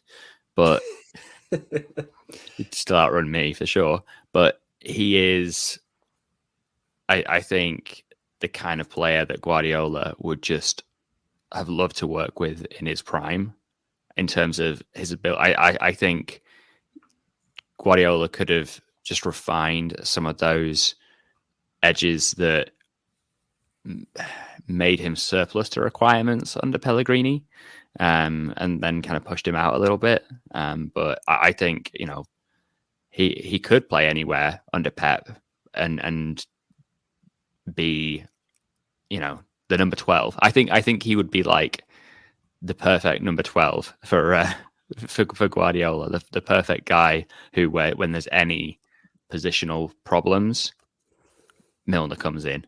Imagine, I like that shout a lot. This is switching back to the striker position, but imagine if you pluck from one season and you get 2013, 2014 Alvaro Negredo. I did Negredo. Well, you mean 2013 Negredo, basically? Yeah, 6 months of Negredo. But that is like the beast at its finest, right there. Yeah, but I kind of can't remember how much he pressed or anything like that. That would be the worry in terms of how he fits into Pep's system. And I do think that Milner has all of the kind of raw. And I genuinely didn't think about answering this question until I asked it just now. And Milner seems to have all the raw materials to be the kind of player that Pep would run through walls for. I'm pretty sure he comes in the 11-12 season, right? Yeah, maybe it's 10-11. Oh, are we talking Milner? Yeah, is it right at the start of 11-12? No, it's 10-11 because... Is it 10-11?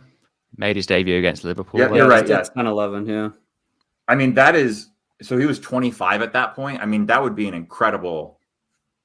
Because he was good. I mean, he wasn't the player that he kind of has been kind of on the back half of his career, where I think he's gotten a little bit more like renown for what he is. But I mean, that's still really young. And I mean, you can get several great years out of him under a guy like Pep. So I think I don't think that there's a better answer than Milner. But boring James Milner playing for boring Manchester City.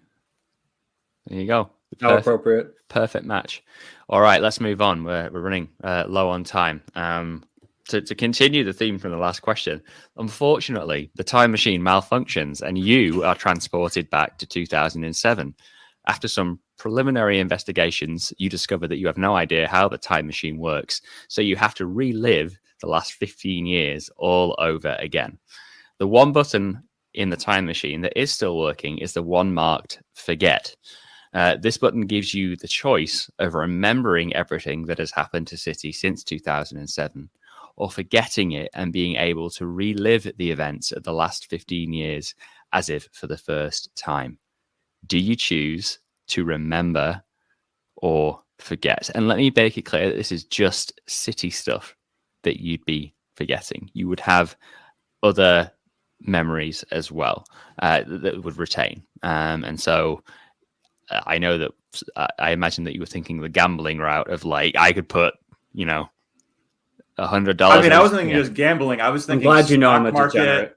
Yeah. Well, no, but I'm saying you can play the stock market all you like. This is just for the purely emotional kind of supporting City piece of it. Do you save yourself all the grey hairs, or do you want to live and experience those emotions rawly again for the first time? I mean, as someone who didn't get to... So, I mean, I've lived all of those moments for the most part, because this is basically when I became a City fan. And so I have those memories, but what I don't have is those memories as somebody in Manchester and like seeing them and living them. And so if you told me that instead of the 93-20 goal, for me, seeing it on a screen like not much bigger than the laptop I'm talking to you guys through, instead is I'm at the Etihad and I get to see it live, and insert that for like everything else we're talking about here, Like I'm slamming that forget button. Okay. Joe. I'm also picking the same decision as Andrew. Mine's similar but different in the sense that 93-20 happens, and a lot of foreigners are looking at a TV. I'm in a greenhouse for Mother's Day buying her a plant, so I'd much rather be sorry mom, I'd much rather be at the Etihad actually seeing that happen than getting alerts all over my phone that City had just won the league with basically the final kick of the season. So yeah, that's a pretty easy answer for me. I'll probably always hold it against my mom a little bit, but I'm going to forget and relive in Manchester. I will say, you saying that I get to remember everything else so that I still have a way to become fabulously wealthy is the only thing that allows me to go purely emotional on that. Okay. Yeah, you hold that day against your mother, Joe. I hold it against my father because he was in the stadium. He did get to witness it on a pure fluke. He was able to get a ticket because City screwed him over for the first Champions League game ever at the new stadium, and so it took him 3/4 of an hour to get into the game, and so he complained, and they said pick any game for the rest of this season. And he went, I'll take QPR on the last day. Unreal. And this was like this whole thing resolved in like March. So City were like 7 points back at this point, and he was like, I'll take QPR, just in case. Unbelievable. Yeah. Wild. Yeah. So I actually think I would probably choose Remember, because I think I'd just like had, I don't know. I think I've suffered enough in some ways. you have many more formative experiences prior to like this time period. Yeah. I'm also not sure how time travel works in terms of gray hairs either. So like if I had to like, if I went back and chose forget and still had the amount of grays that I have right now, I would be fully white by like 2014. And I wouldn't be okay with that as I'm not really sure how age works. I didn't really think the time travel thing through. All right, we have time for one last question. And I'm really interested to hear your answers on this one.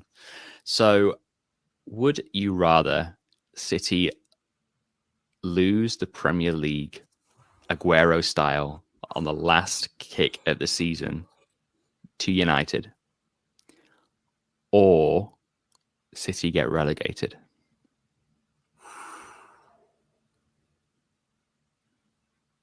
Bringing out all the emotional stuff right at the end here. Joe. So if they lose on the last kick of the season, or, however you want to phrase it, is that like we've already had all the success that we've had up until this point? Like it's next season, for example? Yeah, it's something of a reverse Aguero moment. Like the Aguero moment has already happened, but this is kind of like a revenge Aguero, but obviously not as seismic because of not all that went before it is the same. But it's basically a pain question, I guess. It's like, what's going to be more painful for you, City losing the game Aguero style to United, or City? Are City playing United on the final game of the season? Why not? In this So before I was fully on the I would rather that happen than get relegated. Even with that, I think I still am. And the reason is twofold for me. One, I'm going to be a miserable person that season if we get relegated, because that's just so many losses. Like, it's not just like, just the pain of being relegated, but that means we're like losing to Burnley and Norwich. Yeah, but it'd be so fun to see City in the Championship. We lost to Norwich 2 seasons ago, Andrew. But I'm saying like every week, like you're basically losing every week. And so that, and then also if United either beat us or beat somebody else Aguero style, okay, sure, United fans are going to be happy, but those are the only ones that are going to be happy. If we get relegated, every other team is going to do nothing but talk shit to us for at least 2 seasons. Like what the season we're in the championship, and even if we get immediately promoted again. I mean, that'd be crazier than Leicester winning the title tenfold. Like if City were to get, I think the big thing too is, as much as I'd love to see, City going down with $1 billion in the bank, it'd blow up the squad. Everybody would leave. It'd be Phil Foden. Yeah, but honestly, like no one's sticking around for. Some players don't want to stick around if you're not in the Champions League. If you're in the Championship, that's a whole different conversation. So reluctantly, the real question is are there relegation clauses in anybody at City's contract? We'll find out.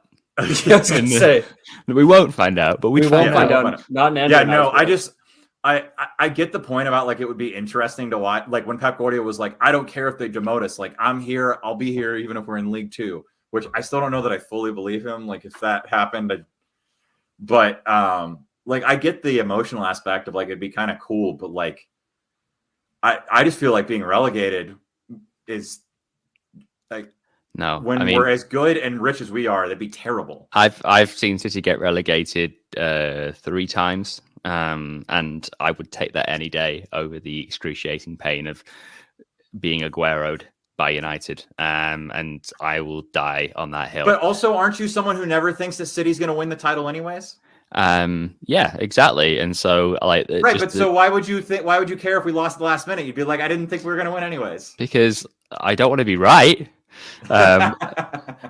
Anyway, we are at time now. I think you can find us at Main Road Ramble. Again, it's been a fantastic privilege to be part of this MCFC Food Banks appeal marathon podcast today. Props to 9320 for putting it together. Back over to those guys right now.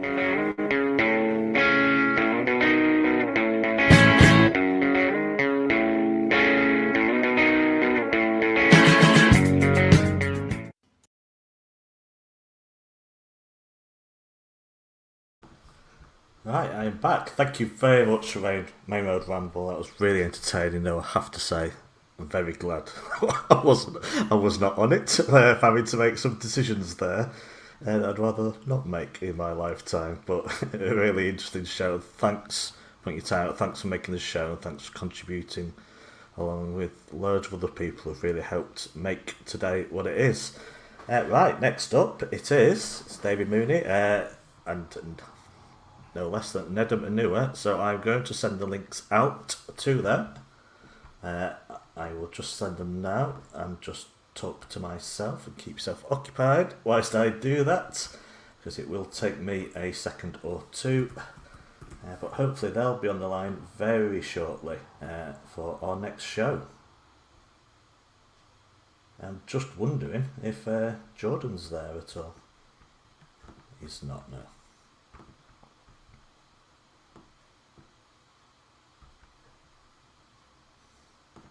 I shall just get the link sent. Thanks very much. There we go. Right, should be joined shortly. Just having a look. Thanks everyone who has sent money today and donated on the GoFundMe site. The legends that are, I mean, you already know they're legends. Noisy Neighbours have sent £100 as well. Amazing. Thanks to my friend Clara sending money. Mike Frankish. There is someone called Erling Haaland sent £10 half an hour ago. Now, I'd like to believe it's the real Erling Haaland, but I've got a feeling it might not be. If it is the real Erling Haaland, send us loads more, please. Thank you very much.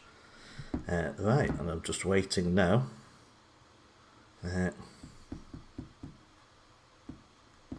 For David to come on. I may just send it again to him. Let's have a look.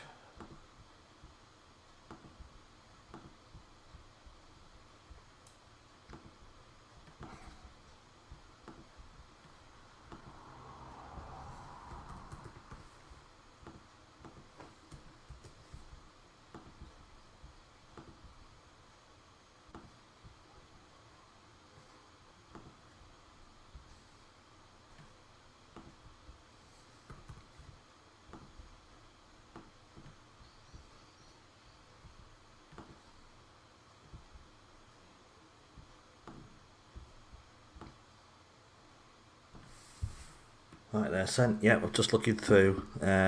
Just a shout out to a few more people. Matt Schoen. A lot of people donated anonymously. So, again, thanks to you all. You know who you are, and you made a huge difference today. Now Kennett, Lily Seary, the one and only Stephen Tudor, Alex Moroz, Stephen Price, Martin Smith, Seth Edwards, Neil Summers, and also apologies, there'll be plenty of names that I won't have mentioned today. Cheryl Siddle, Phil Johnston. I know people have been donating through the YouTube as well on the Super Chat thing. So it's been absolutely brilliant. People have really stepped up today. So thank you very much. And I'm just waiting on the next guest. After, and I'm going to embarrass him say it, after David's done his toilet trip, he'll be back on in a second and joined by Nedum Onuoha. I'm going to talk with Nedum for a couple of things, basically, that we've already talked about today that really involve him. So, are you there, David? Oh, hello. I am just arrived. I've just embarrassed you by saying you just nipped to the toilet. So. Oh, thanks for that. But hey, everyone does it, so yeah. How you doing? I'm good. I'm still licking my wounds from earlier on. Oh, we all know you let Steve win, so. It's one of those quizzes where general knowledge is of no use whatsoever. So. Or any knowledge was of no use. So, yeah. How dare you? Did I send the right link to Nedum? I don't know. I've just forwarded it on, so we'll find out. If it kicks me out, then you know what's happened. Yeah, fair enough. I am serious though. I don't think I'll be on the Blue Moon podcast this year. So, you were just too cruel to me. So. I do. I would apologise, but you know, me and you both know that I'm not sorry about it. So yeah. It would be an empty apology, wouldn't it? It would indeed. So, how are you doing anyway? Good. I've still, like, every year for the Blue Moon one, I have to make everybody do a task, and I've not decided what I'm going to do this year, because I've kind of exhausted all my options from the last couple of years of how to surprise you all. So I've got to come up with something new. Just remind me, on the Christmas quiz, you had another player online, and you had to guess who it was. Yeah, that was the one. My chance to deflect attention from myself now. Was there anyone who just didn't get the player at all and just had to say, I'm sorry? Yeah. You did. You got it right. Who was Adam Carter, Stat City. Didn't get Carlo Nash. And did John get Michael Ball? I think John didn't get Michael Ball. Johnny Smith. Right. I'm sorry, it's just a chance to embarrass someone else. Nedum, are you there? I certainly am, yeah. How are you? Oh, thank you. Yeah, did have a bit of echo off David then, but it's gone now. Are you all hearing everyone okay, yeah? Yeah, loud and clear, yeah. Yeah, this is my huge fear for this, is at some point everything falls over, so fingers crossed it's got to... Thank you, though, very much for coming on. Really appreciate it. How are you doing? Yeah, very good, thank you. Very, very good. Yeah. Good. Oh, good. I just want to start, because... we've done a podcast before, haven't we? Yes. A long time ago, or maybe a long time ago, about your career. But we've been talking about stuff today on the charity podcast. I just wanted to start, and obviously David will chip in and ask stuff as well. So we'll try and co-host. We did do a Games of Our Lives where we look back at past matches. We did the 2008 Old Trafford derby victory today. Yes, please. Now, I've always... yes, please. I've always wanted to ask players this. It sounds so, a strange question, but what is the experience like playing in a game like that? Do you mean after you win, or just in the build-up to it and all that stuff? Let's take it in stages then. The build-up was obviously quite unique for this one, but just generally Derby Day, how you feel nerves-wise, and just once you're on the pitch, I find it fascinating about how hard it must be to concentrate on football in a way. Yeah, so coming through the academy and all that stuff, it made me very, very blue, to the point where, like, academy games, reserve games, 19s games, like, the Manchester derbies were huge, and then I get into the first team, but now it's different because, whereas in the academy they were quite even, and in some ways we were arguably better because we get so many derby wins. First team's a different matter. Man United. This is almost prime Man United. So, like in the build up to these games, United weren't taking us seriously. I think they preferred other games to the Manchester derby. It was just like, oh yeah, we get to play Man City. And looking back now, they didn't even play us every year in Premier League history. Sometimes we were multiple divisions away from them. Which seems kind of mind blowing when you think about it. But in that game, so it was under Sven. We beat them in the first game. It was early doors in the season, but United was still Man United. And then we were doing the build up to this game, and it was the anniversary of the Munich disaster. We were bang out of form. We were having so many questions raised about us. And I'll tell you from experience, prime Man United, going to Old Trafford that was a chore. That was tough. That was a tough place to go. When you're walking your mind? We felt it as well, Nedum. You don't have to worry about that. Listen, it doesn't. It's not like you're defeated before you get out there. But the backlog of information that you have about playing at Old Trafford isn't good. You can't just fall back on positive experiences and say it's going to happen again. You go in there thinking you're prepared, wishful, all that stuff. And then for years, it made no difference whether you played well. Right? You just ended up getting nothing. That's a horrible feeling. So now you're in the tunnel. You're in the crowd going for it. United are all next to you, all big players. They've got nicer shirts than you. They're looking like, that we want to win this, we want to do that.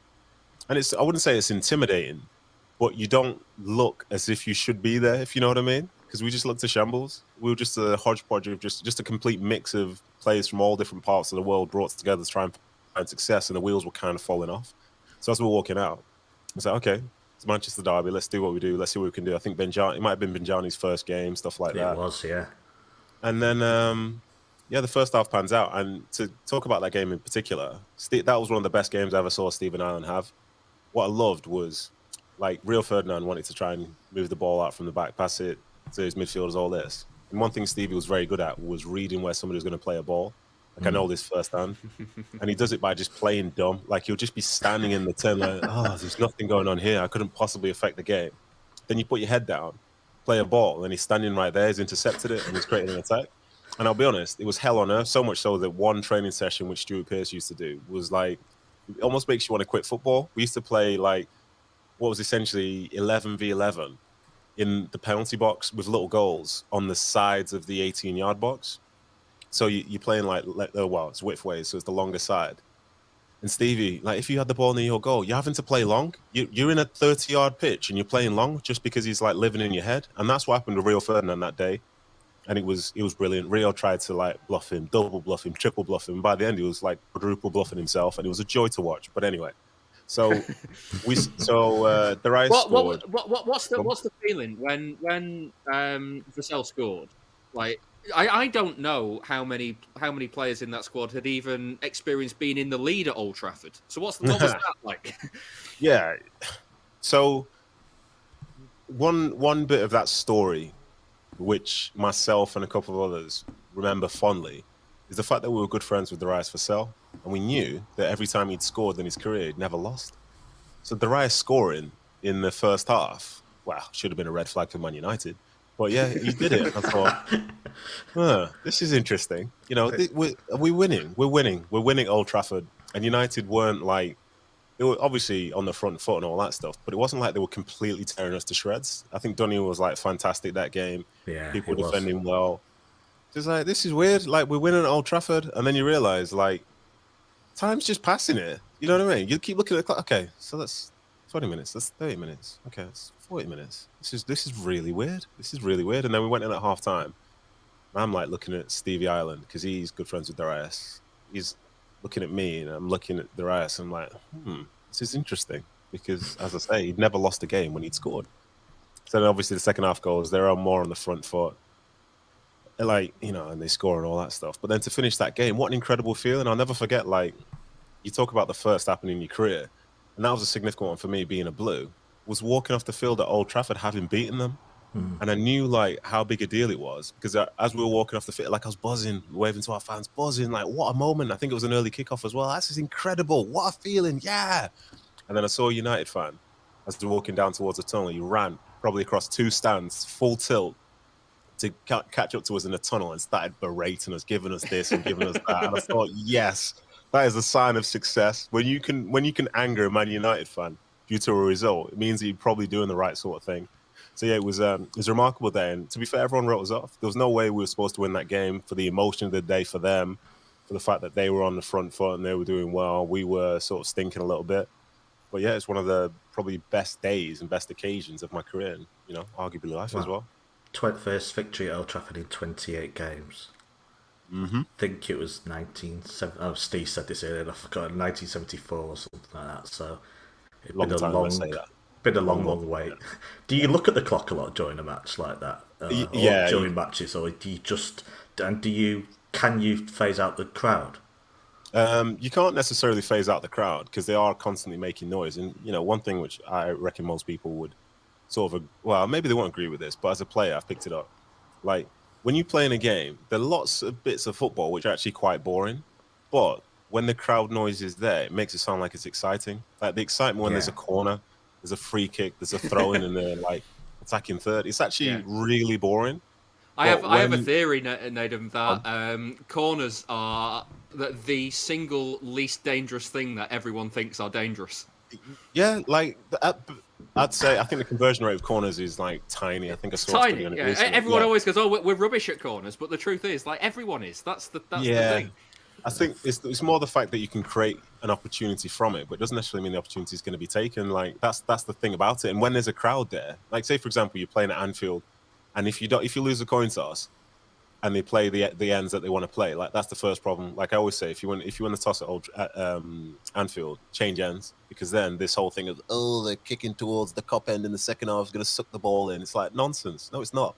But when you're caught up in it, it feels like that. When you're under pressure and the crowd are getting right behind their team, it feels like you're under real pressure. Like, oh gosh, that's another corner. Ooh, that's another this, that's another that. But it's all false. It's not real. So the crowd noise and stuff, it can make a difference. And as for like timekeeping, if I tended to look when I was tired, so the longer it'd be before if I did my first check and it's like 25 minutes in, I'm like, this is successful. But there've been times where we've been getting battered and I'm tired, and it's like literally 10 minutes in, I'm like, oh my god, am I really a professional to be this tired at this point? But then also, like, if you look at the clock more when you're more anxious, whether it's positive or negative, like if you're pushing for a goal and you think you're running out of time, you look at the clock. If you're hanging on by a thread, you're like looking up at the clock. But sometimes some of the best games when you're just playing and time passes and the ref will blow his whistle and say that's half time, like, oh, already, like those are good games in my opinion. The thing is, a fan. Sorry, Dave. Yeah, David. I'm just gonna say, as a fan, I've got a thing of don't look at the clock if City are winning in a tense game, because it'll go backwards otherwise. Yeah. Exactly, I'm entirely the other way. So, because the interesting thing with this game, Nedum, is that Michael Carrick scored after the 90th minute, so you don't know how long he's left because the clock sticks on 90. So, like, we're feeling at this point, oh god, not again.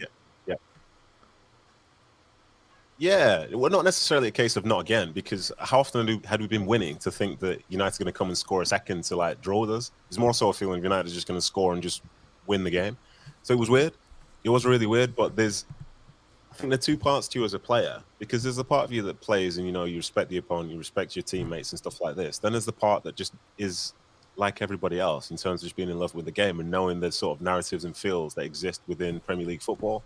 And Fergie time, like, it doesn't just disappear because you're a player and people from the outside are saying it. Like, you're thinking, oh god, this is it, isn't it? This is it. Oh, this is Fergie time. Like, you can't escape that. And that's a horrible, horrible feeling to have when you've got like one foot in both camps. It's like, oh, okay, I'm in control here. Oh, but I've also heard about Fergie time. Is this it? Is this what it feels like? And you're sort of anxious about it. But, that final whistle, oh, what a feeling winning Old Trafford. And then from there, it seems like it's a regular occurrence now. Yeah. Well, yeah, our away form's better than our home form, is it not? Can I just quickly ask about Sven as well? Go on. How did he? Because we mentioned this as well. Like, I find it so hard to define Sven-Göran Eriksson. But I did say it seemed players like playing for him. How did he prepare you for this match? And how do you view him as a manager? Do players like him? He's a laid back style, and is that a front or is that just how he is?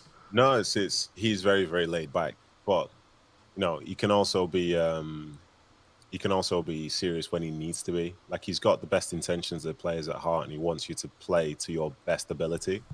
That's one of the sort of beauties of him. And when he say like if he gives you a compliment, he literally means it. And one thing I realized over time is that most managers never give you compliments. So yeah, he was genuine. He was very, very genuine. You know, he had people's best interests at heart. Wanted you to play nice football.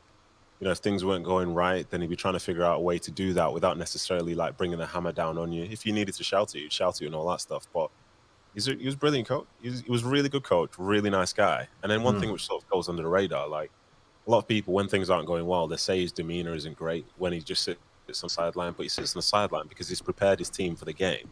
And he knows that he can't play in the game. So sometimes when you see a manager like ranting and raving and shouting and pointing here, there, and everywhere on the sideline, it actually makes players more nervous. Because like I've had some managers where, say, if you're playing right back or on the wings, you get 45 minutes breather from the manager constantly just getting at you. Yeah. Like you forget about that. Like, come here, come stand in. Now go press him. Now go do this. Now go do that. Now go do whatever. But like Sven was a lot more calm with it all. And as a consequence, like he was good. He prepared us for the game. Everyone who comes in to manage Man City understands how big the derby is. Like I think they always will. I think they understand the sort of like feeling from the fans and all this stuff. So they always try and prepare. And like even Pep now, he understands it's 3 points within a journey itself. But I'm sure himself and all the players really savour a derby day win. So yeah, Sven prepared us for the game. Obviously, we weren't the best team in the world in the best sort of form, but he wanted to be successful, and so did the players. Thankfully, we were able to do that on the day and somehow to do the double over Man United. Is it fair to say your view of Sven is slightly higher than his predecessor? Mr. Stuart Pearce? I don't want to force you into any answers. No. So I think it's interesting because like Stuart Pearce and Sven couldn't be any more opposite, if you know what I mean.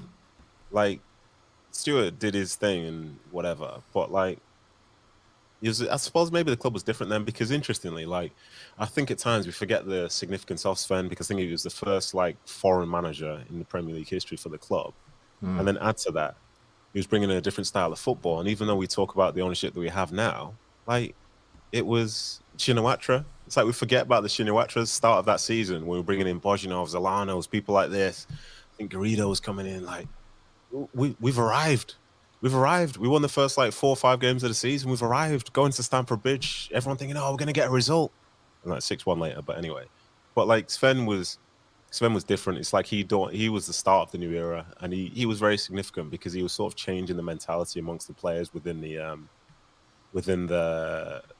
club as such, in the way that people should be. And I respected him. And Stuart, he did his thing. But you know, at the end of the day, obviously as players we struggled and all that stuff. But there was once a time when we scored a goal at home in February, then did score again at home for the rest of the season. So if you want to talk about a difference in manager, that's all. That's literally all I need to say, because I think that speaks for itself. That year you talk about, Nedum, was I was at university that was my first year at uni, and I used to come home for the games. There was one home game that I didn't come to, and it was Fulham, where City won 3-1, I think it was. So they scored 10 in the Premier League at home all season. I missed 40% of the home goals by missing 2 games. I missed that one in Middlesbrough. I missed 40% of the goals that they scored at the Etihad that year. Yeah, shame on you, my friend. Shame on you. Can I just? Yeah, the other thing was, I don't know if my memory's just making a lie here, that I'm sure the goals were only at one end as well. So I just didn't see goals at my end of the stadium by either team, home or away, because our defence was good, was it not? You know, well, obviously being a defender, I'm going to sound like some sort of defensive shill here, talking about the defence was great that year. It was iconic, it was transitional. Yeah. But we scored some goals away from home, and I think that was the first year of maybe like Michael Johnson and things like that. So there was some good young talent in there. We managed to get by on away results, but that's so bad. When you think about it, it's so bad. Like, I remember Samra scored a penalty against Everton, buzzing, won the game.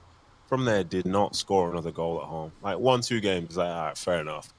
And then you're like, well, this has been 3 months now. we've not scored, but we're scraping by on 0-0s and stuff like that, or like tough 1-0 losses and stuff. And it's tough because I always find like this is the defensive side of me going missing now. I always think based on the years when I played, when I'm on the pitch, I would rather be in a team who can win a game 7-6 than one that can only win 1-0. Because with the 7-6, you always feel like you have a chance. Like when you're not playing well, there's still goals within the team. Whereas the ones whereby, like, you know, do you think defensively you're strong? Ultimately, the game of football is like no team doesn't concede goals because you're playing against fellow professionals and everyone's earned the right to be in that same division. So you can never guarantee you won't concede. But that feeling of like, I find that scores horrendous. I find that really interesting though, because I always point to that 2006-7 City season as you always hear pundits on TV and on radio say the line that they always say is they don't score enough goals to stay up this season. And I always point to that season because I always think the teams that go down are the ones that let in too many goals. And because City scored 29 that year, which was the same as Watford, who were bottom of the table. And then I just having a quick look at the table. I think the next up from that is 34. Charlton got relegated. Oh, sorry, 32. Sheffield United got relegated. 34. Charlton got relegated. 35. West Ham stayed up with around about the same point as City. But crucially, all these teams were letting in 50, 60 goals. City let in 44 that year. So it was like it's a good defensive record. Yeah, it is. But let me link you to something here, which maybe not many people sort of pay attention to this, but if you look back at, say, last season, the season before, and the season before that, there's a greater correlation amongst 80% of teams in the league between the points that they have on the board and the goals they've scored than the goals that they've conceded. Yeah. Because like, it's ridiculous how it works, by the way. Like, I was looking through it, and I went back another year, and like, oh, wow. And then the times when you find the exception, it's like, well, they then have an obscene, like a team that scores loads of goals but has fewer points, they concede an obscene amount of goals. Or the team that's not scored that many goals but finishes higher, the defense is rock solid, and you picture like they're winning games 1-0 all the time. But those things aren't necessarily sustainable. You know, a team, as long as you're middle of the road in terms of how many goals you concede, that at worst, then the goals you score will dictate where you finish. Like, I challenge anyone to go and have a look at the table now, table last season. And then when you find the exceptions, you'll know why. Because it's like teams like Wolves, where there are hardly any goals which are scored in their games in general, but they end up coming out on top with the occasional 1-0 and this, that, and the other. But the relationship's there. And like, as I said, tell me, defensively you're strong, but you concede in the 80th minute. That feeling of thinking there's no way we're going to score here is horrendous. Versus the one whereby, you know, we've got this guy, we've still got a chance. Just put it in the box and something will happen. There was a game in that 06-07 season where I remember thinking that after about 4 minutes. I don't know if he played in it, but City went to Wigan, and Emil Heskey scored after about 40 seconds, and then they had a free kick on the left, and they swung it in, and Nicky Weaver came off his line for it, and Richard Dunn flicked it back over him, and it was 2-0 inside 4 minutes or whatever. And I remember thinking at that point, there's literally no point in watching the rest of this game. Yeah. It's crazy. Like, I don't want to sound negative about it, and especially from a defensive standpoint. Like, clean sheets are great, whatever. But, you know, some of these clean sheets as well, to add to it. There've been so many games in my career where I've walked off with a clean sheet and we got battered, and the other team missed tons of chances. Versus ones where defensively we were strong, but we conceded, and now we're getting called a calamitous defense. There's no the feel versus real of like not conceding. It's, as I say, it's weird. Like, some teams they'll come off a field and they'll be told that, oh, you defended really well today. The other team, like, if we're going to get really pervy with stats, it'll be like, oh, they've had an XG of 1,000, but they didn't manage to score today. But, you know, defensively the other team was good. Well, not really. The team just didn't take the chances. So it's all about goals for me. That's City 2019. They didn't score enough goals, but were the top scorers in the league, and they let too many in and had the best defense. It just Yeah, there you go. Didn't really understand how it worked, but yeah. We should segue, Davey, maybe, about Ask Nedum, if it's all about goals, about City being boring. I'm sorry if there's repetition, because of course you two have probably talked about this on YO's podcast. But it is something, that I would like to hear from you, Nedum. How much does it wind you up, the narrative? And a narrative that naturally has died down now that we've drawn a game with Southampton. It's all over. The title race is well and truly back on now after the draw. That's all I've been catching. It's amazing, isn't it? It's unbelievable. Yeah. How much does it annoy you? I think I could talk specifically about that, but I think that just the feel of just tons of narratives in general is what upsets me. Like, even say start of the season when City were after Grealish or after Kane, they could have gotten both of them. And I was on a show and people saying, well, if they get this, then it means that the league title's not theirs then, isn't it? I'm like, why? Because it's over. They're signing those players. Like, it's done. I say, why? Because, it's Harry Kane, Jack Grealish. Like, I think maybe it's because it's me as an ex-player. You can never rule out the opposition, because at the end of the day, we all get paid to play football and we're all at the highest level. That's the way this works. And in Harry Kane and Jack Grealish, they're coming from Aston Villa and Spurs, who are two teams who haven't consistently won things year in, year out. So to talk like that's the defining fact of anything. I'm like, come on, relax. And then with this boring talk, like I said on Dave's podcast the other day, like take your frustration out on Chelsea and Liverpool. Like, City winning isn't the thing that's frustrating you the most. Is the fact it feels non-competitive, but that's not because of City. City are doing what they do. City are playing a certain style of football which other people would dream to have. They would love to have that. Like, up and down the country or in the Premier League. Oh, do you want your team to have lots of possession, create tons of chances, and have really nice players and have nice, like, whatever? Who's going to say no? Who is going to say no? So it's not boring the way they play. It's boring because nobody seems to be able to. No one's so far has really figured out how to sort of nullify them for a long period of time. I think I can't remember if it was you, Nedum, that said it, or if it was Sam Lee on that show. But somebody said something that struck a chord, that it just won't be the same when Guardiola's left. Guardiola is one of the reasons why City are so good. And you look at other managers have had the same resources that Guardiola's had, and hasn't produced football anywhere near as good as this. So. Once Guardiola's moved on and decided, because listen, I don't know if Guardiola's going to sign a new contract or not, but what I do know is that City are in a position where they'll go, if you want to stay, we're going to keep you here as long as you want to stay. So when he decides that he wants to leave, then whoever comes in has got a hell of a job to try and replicate that, because there's probably nobody on the planet who can do it. Yeah, that's exactly right. And this is, at the end of the day, this is how you pick managers and stuff like that. Because for me, like, this is Pep Guardiola's brand of football. The team that he has isn't necessarily a team that's completely full of superstars, because for me, like, when people were saying City are cheating, it's this, that, and the other. Like, I remember on the show, I tried to be respectful because I think he's a good player. But Nathan Ake is playing left back. Like, what are we talking about? Like, Zinchenko comes in. So is he like a £150 million left back? Well, he's not. But the sum of their parts makes them great, alongside the manager and the setup and the infrastructure that they have. That's the key thing for me. Like, Pep is incredibly unique in the way that the challenges that he puts forward towards his players, and the footballing IQ and technique of the players makes them, like, be able to do what they do. But this is Pep's football. Whoever comes in next might not be able to do that because they've got their own brand of football, and their own brand of football probably isn't going to be as iconic as Pep Guardiola's has been for the last 10, 15 years. Like, what's the problem? The team. You go man for man with the team, and this is me. Sorry, I've gone off the rails here. I apologize. Never apologized. But the team itself, when I looked through the players and when they were signed and so on and so forth, very few of them were like a Jack Grealish, where they were signed as the hottest prospects in the summer. They were signed and they fit in with the project, and they've earned the respect that they have today. Like, whether it's Gundogan, whether it's like people think we got flipping Kevin De Bruyne from Barcelona after he's just won the Champions League or something. Like, he was playing for Wolfsburg, wasn't it? They signed him from Germany. You've got other players, Ruben Diaz from Benfica, Edison from Benfica. Like, I don't say Ruben Diaz was third choice. He was third choice.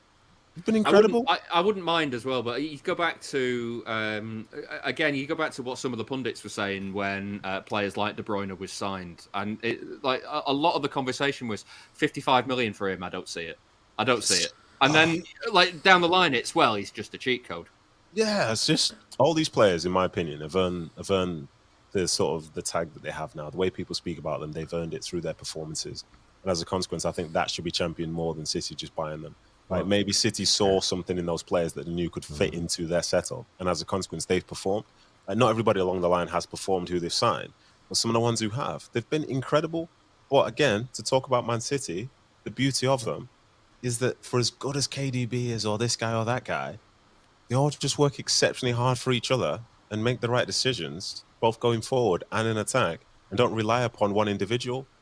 Like, why is that boring? Like that, I would have loved to have played anything like that, but instead, like it's like 10 and 1s, or like 8 3s, or like these guys attack, these guys defend. No one else does this, no one else does that. Like when you look at it, I think for me, some of the players that play for City, for as well as they do play, they play within themselves. They just do the right thing. Somebody is probably a far better dribbler than we see, but it doesn't matter because they're just making sure they make the right decision, do the right job. Kyle Walker could run forward a whole lot more.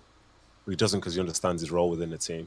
Someone else might want to break into the box more, but he understands he's not going to because Bernardo Silva's gone into the box. Like, does that sum up Jack Grealish a lot for you, do you think?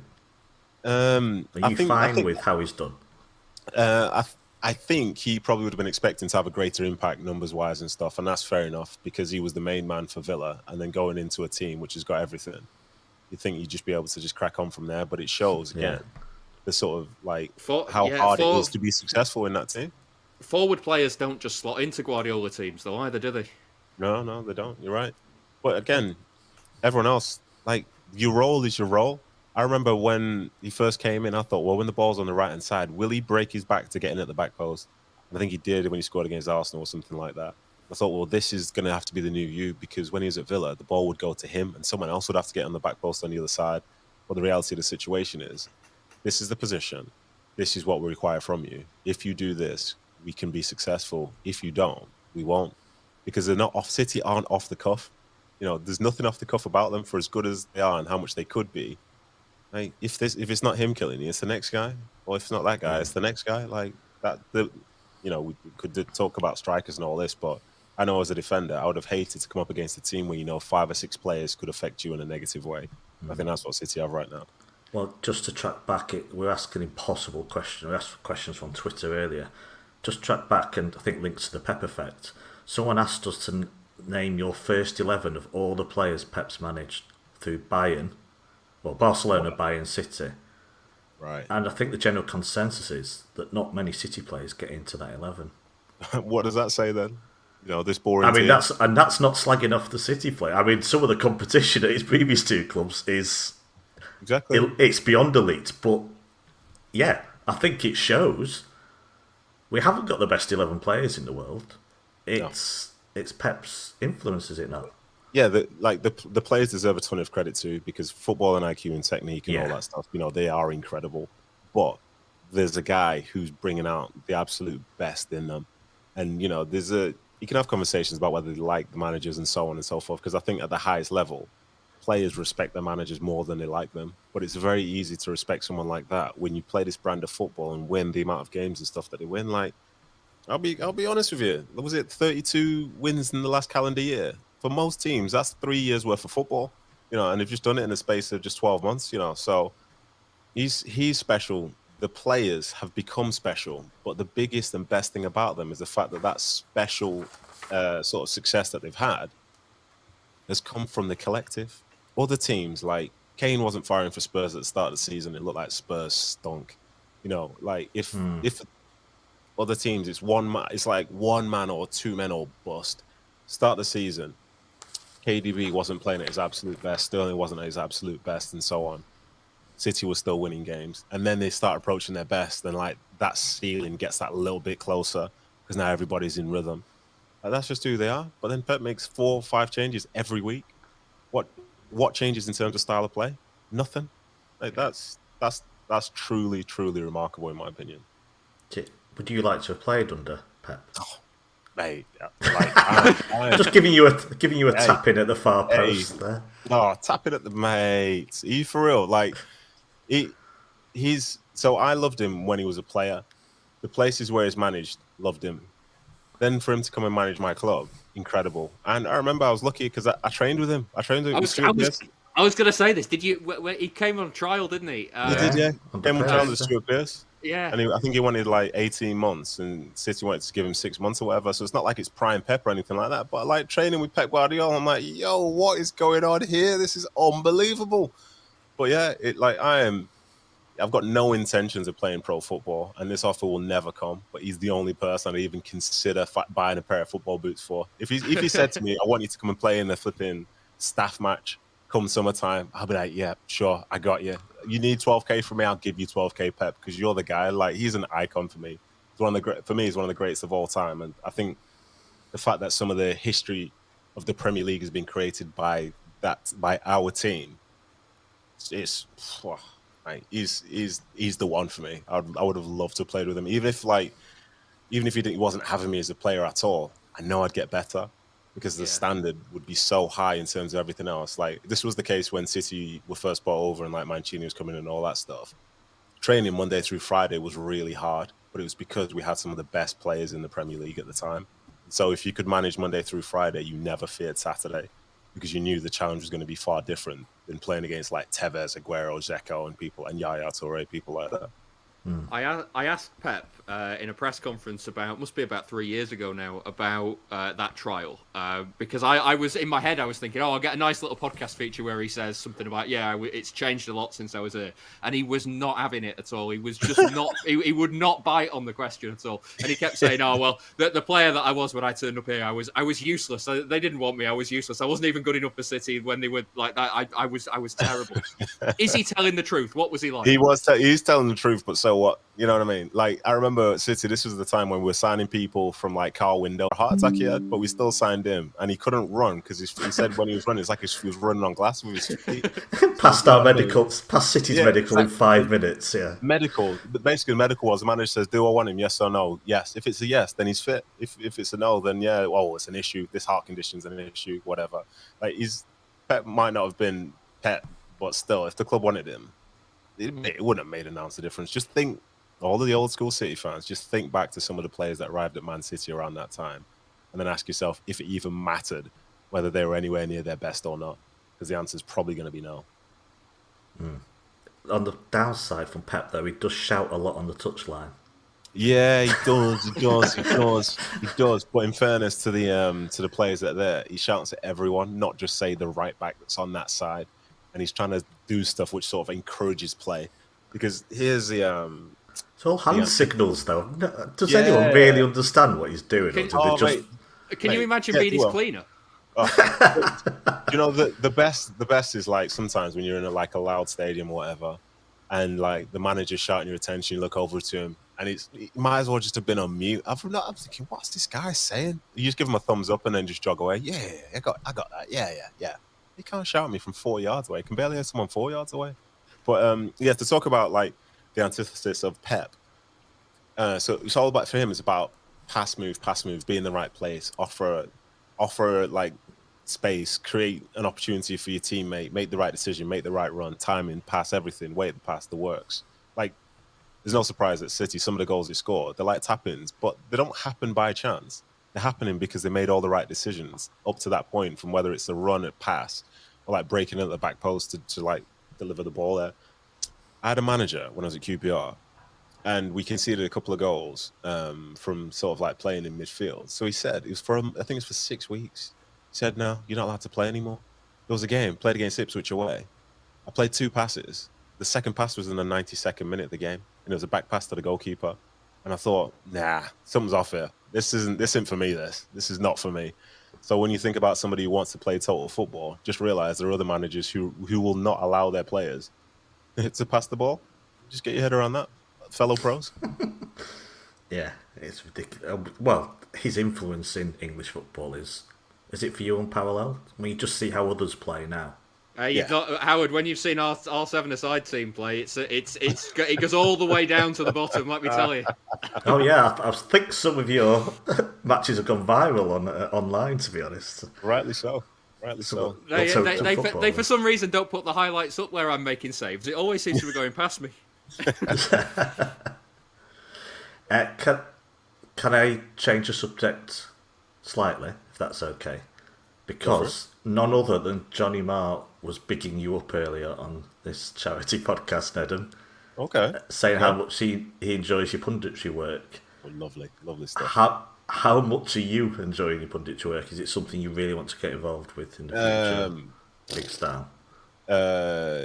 Yes and no. Yeah, I do enjoy it because I enjoy this very specific things that I do. Like I've had a couple of agents say to me, "Oh, we should talk. I can get you lots of opportunities, this, that, and the other." And I'm like, I don't really want to do too much, to be honest, because I just want to enjoy what I'm doing. Yeah. Like, so just know if you see me on like Dancing with the Stars or something like that, just know like I've lost the plot completely. Or you see me talking head on Talking Saturday, like, oh, there's been a goal at Tranmere. Oh, this is like, no, it's not for me. And please be the Masked Singer. Oh, can you imagine? The irony behind it is that like I know I speak on a very like big platform. It's the BBC, for example, it's ESPN, it's the Athletic, and so on. And I'm giving takes about like the hottest club or whatever. But realistically, like I'm not bothered about being famous. I don't want to be known for like this take or that take. I just like to give a more realistic account of stuff that's actually happening on the field and why it's happening, and then tell stories along the way, because it's that sort of like insight and storytelling which people seem to enjoy. Not everything's the end of the world. If I may, Nedum, I think one of the reasons why a lot of people like your punditry is that it's not there for the headlines; it's there to explain. And I think, and what I mean by that is there's no situation I can think of when I've heard you talking on, whether it's on 5 Live or whether I've seen videos that have been done by ESPN or whatever. Mm-hmm. There's no situation where I feel like you don't hold the opinion that you're putting across, honestly. Yeah. And it's not, you're not there to kind of get people riled up and get people to engage with it. It's very much, here's what I think, here's why I think it, and here's some of my experience. And I think that honestly shines through for me, and I think that's why that's why it resonates with a lot of people. No, I appreciate that, and that's exactly how I try and run through things, because I hate not being able to explain my opinion. Because I think from after I explain it, you don't have to agree with it, but you at least understand what I'm trying to say. And it's based on the fact that, like, I was there, I've lived it, I've seen it. And obviously other people within the game have different experiences. But what I'm saying is more realistic than, say, like, with all due respect, there's a guy on one of the channels I'm on who stopped playing 2004. And he's talking about something that's just happened this season. But I left the game a year ago. So having started my career in 2004, the game is far different now to what it was back then. And the perceptions that they had were perceptions which were right for back then, but don't count for right now. So I say, well, this is actually what it's more like this now. But do you think kind of pundits have a shelf life in that same way that you look at some managers? Because like managers, for instance, there's a lot of managers who will have been good managers throughout their career, but football's moved past them. No, I don't think they have a shelf life, just because the audience can be so varied, and some people like have been raised on that guy, so they wouldn't necessarily all of a sudden turn their back on them and say, well, I don't really respect your opinion anymore, because they, as I said, they've grown up on them. Like, say, Graham Souness or whatever, as a younger person, when I was playing, I thought he was like incredibly dour, but there's an older audience than, say, people who are older than me, who buy into him because they remember him as a player, remember him as a coach, and respect his opinion a lot, especially when talking about today's game. Because interestingly, for most people age-wise, their opinions on the game, whether they played or they didn't play, they tend to be quite similar. Like a younger audience has more sort of like empathy, I think, towards, say, players and nuances within things. Like younger audiences now, they're more like live or die by stats and stuff like this, whereas older generations, it's the feel. Oh, he looks a bit this. Oh, he looks a bit that. Oh, he's not enough. He's not this, Back in my day, like, I swear to you, you'll catch yourself saying that sometime, Well, you say that, and I can tell you for a fact, if I'm saying it, it's just to discredit the point I'm trying to make about how it's different, now. Because, like, youngsters, as I left the game, it was like being a youngster on social media was becoming crucial. When I entered the game, there was no social media, so the people who are in the game now, the different squads are younger. So the behaviors are different. Like when I first started, I was 17, and like the average age of the squad might have been like closer to 30. People with kids, people with that. But then as I was leaving, I say when I was at QPR right at the end, the average age was about 24. And it's like it's completely different. So I understood like this is what it is. I can't just impart my old school like this is what it has to be because the game's evolving. For the scrutiny that they get now in terms of games which are televised, the sort of fact you can be scrutinized all the time because people can just search for you online and just deliver an opinion to you all the time. Whereas for us back in the day, you're waiting for a newspaper to tell you how well you did or how badly you did, or like a radio show to talk about it for like 20 minutes before then just gonna go and play the hits or whatever. So it's different, you know. And like some of these other guys, they're not necessarily moving with the times, but they still have an opinion, and that's the beauty of football. Because whether you want to hear like, say, there's tons of people who buzz off like Arsenal fan TV, but more so after Arsenal lose, because that's how they want to consume, you know, their sort of review of their game. Then there are other people who want to hear something a bit more sensible. You know, maybe they're into the Athletic or something. But at the end of the day, that's the beauty of the game. But the downside is when, you know, the sides won't listen to each other at all, or like I'm trying to say something sensible. Like, sorry, I'm off again. But when Lukaku was dropped against Stop saying sorry, Nedum. Okay, so when Lukaku was dropped against Liverpool, this was the example. There was Frank Leboeuf and there was Craig Burley who were talking about it, and they said this was after the game, so it's a proper like hindsight take. They said, you know, he's done this or whatever, but you know they should have just fined him and then just put him in the team. The game was too important. Should have just done this. Like that's the right thing to do. And now, you know, it's cost him. I think this is the first big mistake Tuchel's made. Got it wrong. And this is all based on the fact that Lukaku scored the 2 games prior. And I said, okay, so what we're hearing is that Tuchel spoke with his players, discussed the matter, and they all decided that this was the best punishment for him to keep him out the side. And as a consequence, you're now saying the players and the manager are wrong for doing that because they should have put Lukaku in the team. Firstly, Lukaku in the team doesn't mean that they're definitely going to win, yeah? Secondly, the moment you create a double standard within football, like as a manager, your respect dies. It dies. I've seen it firsthand. You treat everybody the same, whether it's, let's say, fair or pure aggression. You treat everybody the same and you have more respect. You start to create, well, this guy's okay, he can do it. That guy's okay, he can do this. But you can't do that. You lose the players. And as soon as you lose the players, you lose the performance goes. And before you know it, you lose your job. So, like, the Tuchel did the exact right thing according to the standards that are set by Chelsea, which is why the players were happy for it to happen, regardless of how good the player is. But for them back in their day, that would have been what would have happened. But me talking about this day, this is why today happened. But some people still believe that the right thing to do is what they said. And other people have gathered now that with these big clubs, it's all about the collective, and the beauty of it, which makes them really, really good, is that these big occurrences are so rare. And the reason for that is because every person knows they have to carry the weight, because otherwise they're replaceable. Like, no one player is bigger than any legitimate big team that's going for titles. I'm not trying to set a trap here, but would Roberto Mancini's final season be an example of that?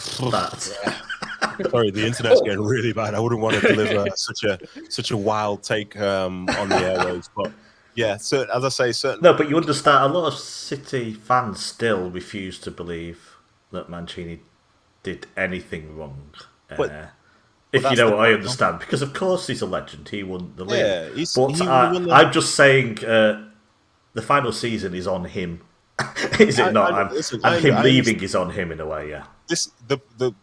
As is the case with lots of things to do with press or whatever. If I talk, because I was one of the people who like struggled when he came in power.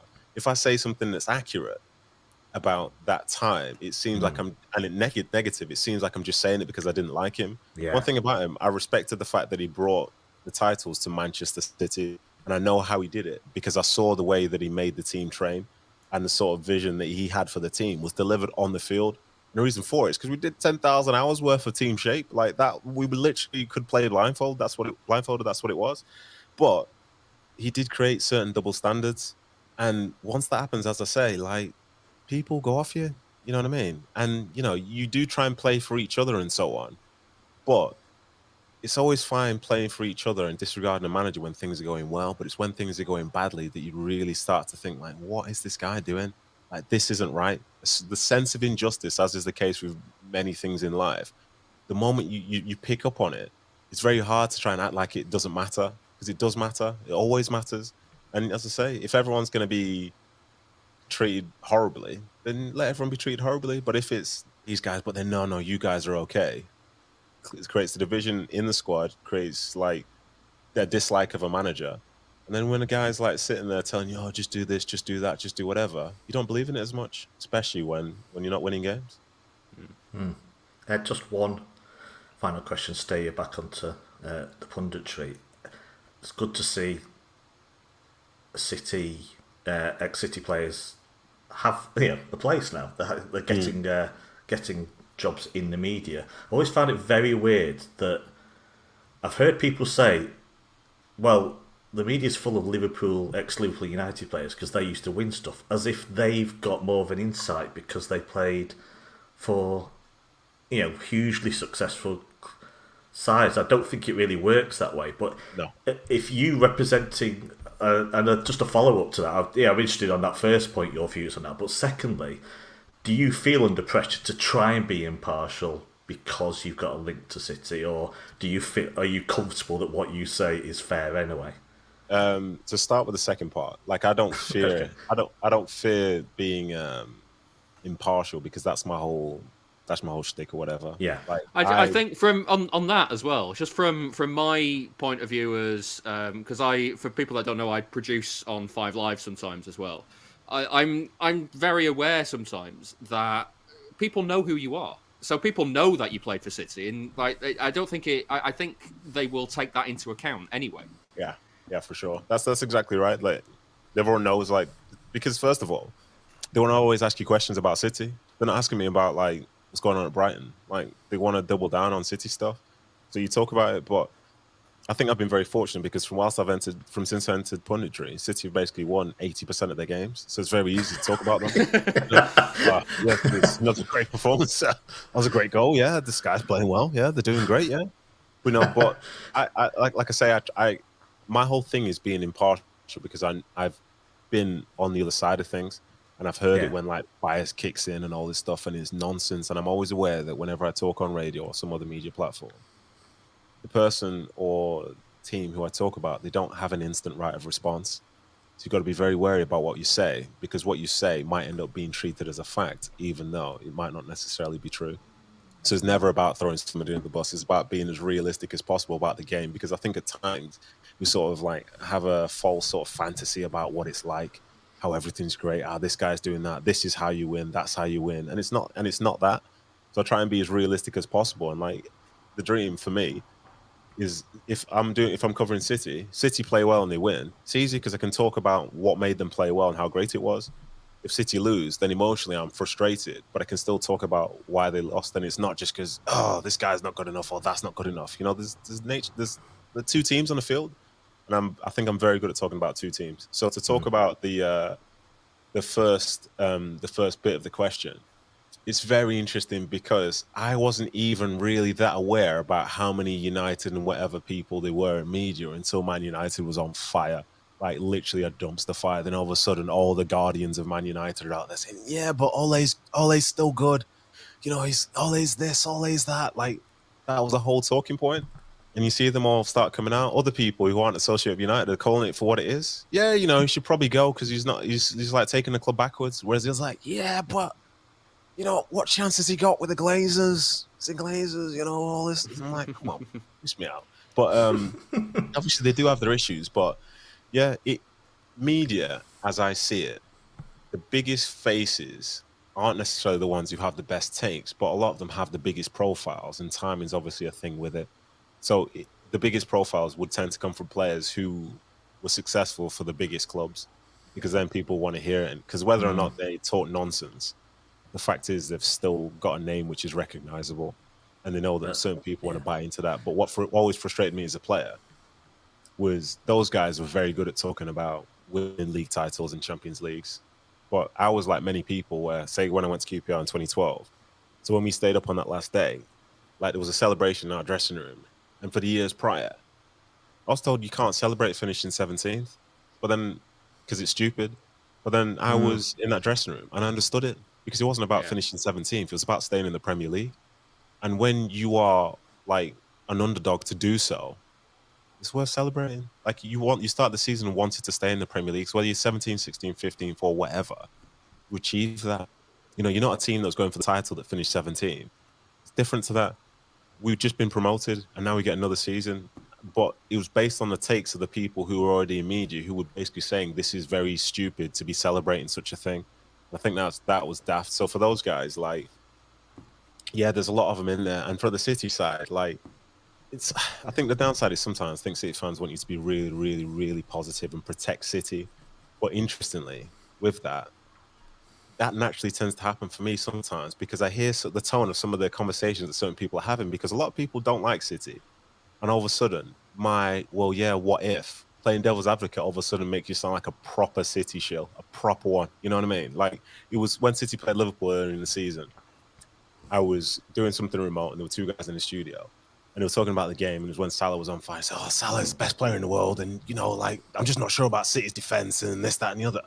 That was literally the game after they conceded 3 away at Brentford. So I come on here, I said, "What?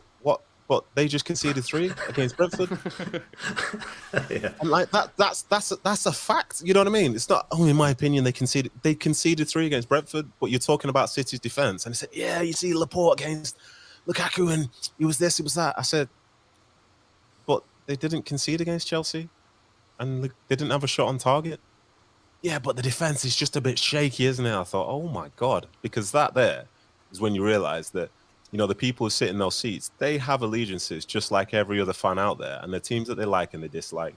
And I found this out, especially when I was at BT Sport for like a couple of games or whatever, because I was in the little Winnebago waiting to go on air at some point, and you're hearing people say, "Oh God, Jose's at it again. Oh, really don't like that guy, blah, blah, blah." And I'm thinking, if these are the views that you're expressing, like off air now, how's this going to affect the job that you're supposed to do, which in theory is supposed to be impartial? Does it matter? Do you think it matters if they hold those views, but people are aware of it? So if people are aware that, I don't know, for argument's sake, whoever was in that Winnebago, if the audience knew that they weren't a fan of Jose Mourinho and they'd said so, does that then allow the discussion that they have with everybody else to be a lot more impartial? Because people know, well, this guy doesn't like it. Not necessarily, no, because there are different, as we all see, the different like types of, say, role within the media and so on. And for somebody who's calling a game for a nationally televised thing, like your bias shouldn't come out. Yeah, it shouldn't come out. Like if you're in the studio and you're the, like, say it's West Ham versus, I don't know, Leeds, and in there you've got like Jermaine Defoe and like Mark Viduka. It's like one's West Ham, one's Leeds. Like, I get that. That's what it is. But then when you get into the thing you're supposed to call a game, like this is what's like what upset me quite a lot recently. Like, I've got to a point where I watch some games and I just mute the TV, because some of the sort of like subconscious bias that exists within the people who are talking make you see the game in a different light. Like, that's their role to narrate it. But sometimes I couldn't disagree anymore with what's being said, but I find myself being strung along. Like the illusion of pressure. Like, say the Southampton game just gone. I thought Southampton played well, but they weren't really that dangerous, but it's like, oh yeah, that would have been a penalty if he was onside. Well, he's offside, so it wouldn't have been a penalty. You know what I mean?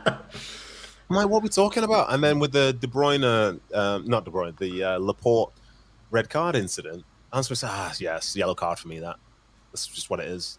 I'm like, nah. Someone's trying to gaslight me there. That's 100% a red card. But it's like, yeah, it's yellow, so it's fine. Let's move on from it. Like, he's almost controlling the production. Yeah, it's fine. I'm past it. I'm beyond it. I'm this, I'm that. I'm like, what? Am I missing something? And as I say, as a consequence, and then after a game, if United win a game and Gary Neville's doing something post game, like, open up, be whatever, because let's be honest, who's still tuned in after the game if your team's lost or whatever? Like, if your team's won, you're tuning in to almost like just revel in the glory of the highlights. So I get it. Be yourself then. But if you're calling a game, call a game and call it for what it is. But you always pick up on some things. Like, I've watched United games where someone shouted Viva Ronaldo, when someone said this feels like another great European night Old Trafford. I'm like, that was like 10, 15 years ago. Like, wind your neck in. And then there are other times, as I say, where somebody says, oh, before the game, I'm really looking forward to watching player X. But whenever anybody says that, it means that they're not really going to pay attention to the game, and they're solely going to be switched on when player X is on the ball. and they're the ones who are trying to provide insight for people who maybe don't know what's going on the field, and that's like a massive red flag for me. Yeah. Would you do co-commentary, Nedum? Sorry, Howard. I know we're running out of time. Sorry, I do co-coms with Mike Minor every so often, but I don't love it, to be honest. I don't love it because it's too reactive. Like, I'd like to be thoughtful about everything I say, but in the sort of way that the game goes, it's quite hard. But I do really like lead announcers, because I usually think, oh, it's rubbish listening to football on the radio. But then I'm sitting next to someone, I'm talking to them like this, and then all of a sudden, and now we're at the Etihad as the rain comes down from the northwest corner with the sun shining and the rainbow in the corner as Man City in their sky blue. And I'm like, wow, this is actually really good.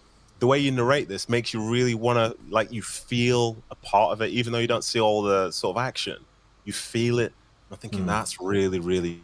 But then the downside is, for all the talent that those guys have, it could be someone next to you who's like, yeah, I think that, I didn't really see that. Sorry, yeah, whatever you said, yeah. You know what I mean? Have you been listening to Sam Lee on Radio Manchester again? Do you know, it's funny, I was actually with Sam Lee earlier. I was with him earlier. He's all right. He's still delivering some takes, but that co-coms thing is a very, very interesting slot, and I think some people do it very well, and I think other people are an absolute disaster, and that's why I hit the mute button. Yeah, less is more would be what I would say about co-commentary. Mm-hmm. I know. I'm not naming any names. That's because we all know who they are. We don't need to, do you? Well, it's subjective. Opinions differ on the thing. Yeah. Just on the punditry thing, I as a fan myself, I don't need someone in the. If City have won 4-0, I don't need someone telling me, reinforcing the thing that City are good, because we know they are.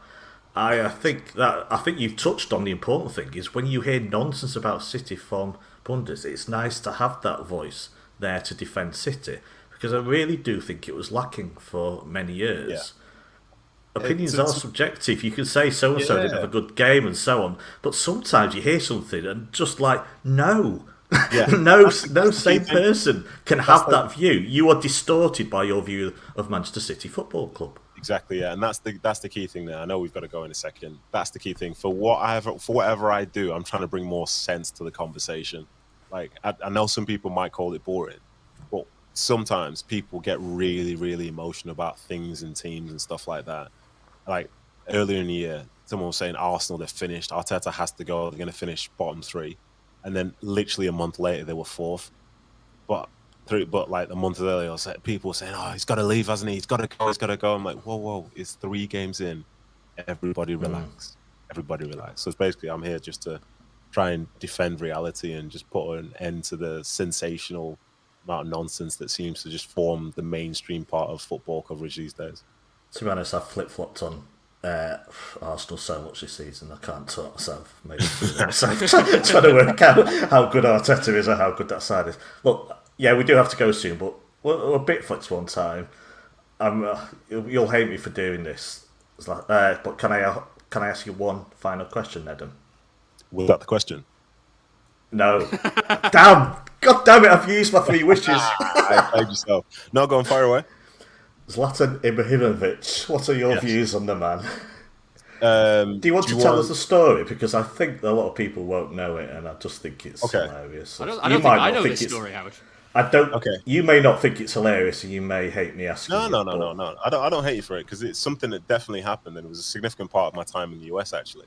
So he left Man United to go and play for LA Galaxy, and over in the US, like, the MLS is a league that's basically built on stars as opposed to history of football clubs, because like the new teams added to the league every year. So it's a bit different from that standpoint, and it's more like entertainment as opposed to like 5 generations of fans and their passion and all that stuff in the history. There's not really that much history there. You know, they're in the process of building it. So he's a big star.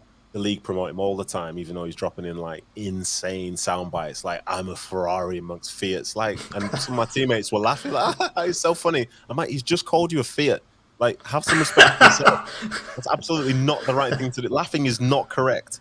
But yeah, people were scared to like step to him or whatever in games. And then I played against him. It was the first time playing against him in my career. And the first half was like calm or whatever. It was 0-0. Wasn't saying anything to him, just cracking on. And then start the second half, he like got me around the neck and then threw me to the floor after I was like trying to shield the ball out.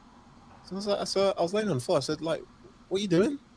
And he started telling me to like effing get up. F up your little whatever. So I'm like, nah, triggered. Up I got, getting right in his face. I was basically, in a non-polite way, telling him where to go and stick it, getting right in his grid. And the talk was, oh, don't rile him. I was like, I don't care. Like, who's he talking to? So then for the remainder of that game, which was like 30, 40 minutes, he's heckling me. I'm heckling him. Every time he has a bad touch, I'm laughing at him. I do something bad, he's laughing at me. All this stuff. And he got the last laugh. Lo and behold, a striker got the last laugh because he scored the winner. But anyway, the game's finished. Touchdown. And again, this is America. So I was walking off the field, got into our dressing room, fuming because we just lost and I thought we deserved something from the game. And then he walked in. I was like having an out-of-body experience here. I'm like, what's he doing here? And he started saying, have you calmed down yet? And I thought, nah. Triggered again. Like, is he trying to sum me off here? He's trying to little boy me. So again, I ever so politely, behind the beeps, told him where to go. Basically kicking off. Paraphrasing here, aren't you? Yeah. Oh, please, would you leave the dressing room, please, sir? It would be most polite. We're just trying to have a moment here. But I was like going nuts. But it summed up the league because only 2 people in my team backed it. And he managed to get past so many of our staff to just come in. Like, it was an away game for us. So, like, it's his stadium. But I don't care. And I got a lot of respect from that point. Because, like, whatever he's done in his career to that point, he was still sharing the field with everybody else. So this guy that was next to me, who might have been in college 6 months earlier or whatever, you're on the same field as him because you deserve to be there. You've both earned the right to be there. So don't let anybody try and walk over you just because of what they've done in the past. Because that's a big gripe that I had with the MLS at times. In the FA Cup, you'll go and play a team that's a non-league or lower division, and they won't have the quality of the team in the Premier League, and they might love Man City, but they'll go and make it as uncomfortable as possible for you in the 90 minutes. And if anyone crosses the line, then they might have wanted to get KDB's shirt, but if KDB smashes one of their teammates, it's 11 versus KDB now. Everyone's going to be on him. I always think about that Cheltenham game for that. That Cheltenham gave City a real scare because they did exactly that. Exactly, and that's the beauty of, say, like playing in leagues where the identity and stuff is great of a team is greater than that of any individual. But unfortunately, that wasn't the case in the MLS. So to talk about him as a player, the amount of goals he scored is ridiculous. Fella's 6'4", agile, great finisher, physical, everything, like incredible. But in terms of some of his sound bites and the things that motivate him, I couldn't think of a bigger clown in football. But at the end of the day, that's what's motivated him, and he's 40 years old and he's still playing. I'm in my guest bedroom on a podcast, so at the end of the day, I think he won the battle overall. But in that moment, steady on. Yeah. Well, I'd say it's neck and neck at the moment. Just sitting down, yeah. But like I say, in the grand scheme of things, like it was a big moment for my team because they saw that they need to have a different approach to people like that. And like this is how daft it was. I forgot to say this bit. One of my teammates, as I was walking off, I've just had beef with him for like half a game. He went up to him and asked him for a picture on the field. Get your head around that. Disgusting. And our photographer said no. So he went to their photographer and got a picture with him. And then after the beef happened, the next day, LA Galaxy were posting a photo of my teammate and him saying, oh, we're all friends now. I was like, oh my God, like I'm living in a parallel universe here. What is this? Time has defeated us. So, Nedum, thank you so much for coming on and sparing your time. No worries at all. It was an absolute pleasure being on with you. And that was absolutely amazing. Could have talked for another 6 hours, but yeah, for sure. I'm sure you got better things to do. But yeah, really enjoyed that. Thank you very much, and thank you, David, for coming on as well. No, thank you for putting up with me. It's all Nedum, so thank you very much. Can I just say as well before I go, Howard? I obviously don't think Sam Lee is an idiot. No, he is though. He is. Put that on record. Nothing to worry about. Yeah, don't worry about I'm happy to show him the WhatsApp you sent me earlier, David. Put it that way. Thank you very much, both of you. Anyway, have a great evening, and hope you have a good game. You do 5-a-side, David. Yeah, we got 6-a-side tonight with Paul Everton, who does Blue Moon from time to time. He plays as well, so we'll be kicking a ball around and making fools of ourselves for an hour. Well, thank you both again, and I hope you have a good game. Thank you very much. See you soon. Oh, thanks, Nedum. Cheers. Bye. Bye. Hello. Hi. Hey, Sam. Hi. That was absolute gold. Just absolute pure gold. What an interview. Well, you just talked for 7 hours with him and you just... That Zlatan story at the end. Come on, so good. I know. I've asked it him before when we had him on the podcast, and it is just. I had to ask him again. Gold, so. definitely. Right, should we get Steve McInerney on? Yeah, I've sent a link. Anything you'd like to discuss? Yeah, I think what I want to chat to Steve about is kind of like how and when he decided to start a fan channel, and how he kind of feels about. I think it's a good moment to kind of chat about supporter media, right? Yeah. Kind of maybe the bad rap that fan channels get. I think podcasts get an equally bad rap from certain generations. Well, he's here now, so... Hello, mate. Steve, how you doing? Not bad yourself, mate. Yeah, not bad at all. I enjoyed the end of I caught the end of the Nedum chat, and I must admit, hearing Sam Lee called an idiot like that, it's just, for charity, guys, I mean... What's going on here? But I appreciate the honesty, despite it being for a good cause. It's all good. Yeah, he's had it coming for a while. So definitely. Well, it depends who you ask, doesn't it? Really. But oh my god, Ahsan, can you start the chat? How you doing, Steve? You okay? So. I'm good, mate. I'm good. How are you? Yeah, how's your new? Yeah, well, fine. I'm beginning to flag a bit, but no, I'm alright. Not bad at all. Yeah, it's flown by. It's a mammoth effort. I mean, the good thing is about changing everything up. It does fly by a little bit more, doesn't it? Yeah. But it's all good though. How's your new place? Good. Just I've discovered the pains of gloss paint, which is a very adult problem of realizing gloss paint never comes off anything, and it just gets everywhere. And I accidentally thought I could drain it down the bath. Don't ever make that mistake. Oh my word! Literally, it's all over the shower head. It's all over everything. I ruined about 3 nail brushes trying to get it off stuff. I think I've still got paint on me for a few days ago, but so that's my life right now. Just essentially just painting and learning how to use a drill properly, despite being in the mid-30s. But it's good fun now, man. It's good no, fun. All the things I am absolutely terrible. Everything I am terrible at just summed up. Ahsan, you're right to start a chat because I'm just going to get a brew, I think. Go and get yourself a brew. I'll be 2 minutes, Matt. I'll be 2 minutes at the most. So don't worry. Me and Steve are very familiar. So you don't hear my kettle. We got this. Yeah. Cheers. We've got this, Mr. Hawking. Thank you very much, Steve. Listen, I don't know if you caught that just before you jumped on, but actually, what I want to chat about. So I'll start with this. How did the fan channel come about? How did the Esteemed Kompany channel come about? Like from a video point of view. Well, for me, it was never my idea really. It was something I fell into. I mean, I was doing, you remember, and I was doing band stuff for ages and whatever, and my band stuff was pretty serious. And I think eventually, at some point, I as a distraction from just doing music all day, when Cities Academy started, the CFA opened, I started going to the Academy games, and you know what it's like when you've worked in any form of media, you always like there's an element of knowing something that no one else does that kind of appeals to you, and because I know you did A&R as well for a while, so and managed bands of course, and I fell in love with watching the Academy games because I felt like I was discovering a world that hardly anyone knew, and obviously people know Academy football, but I loved watching the Academy games and watching all these new stars emerge and so on. So I started writing a blog about it. That went really well. The blog just writing about Cities Academy players. And before I know it, Blew Me Horizon asked me to be a guest, and people like Keyworth and so on invited me on. And I'd obviously never done any video stuff before in my life. In fact, I used to kind of mock it a little bit jokingly to Nicola. I used to just that YouTube nonsense and whatever.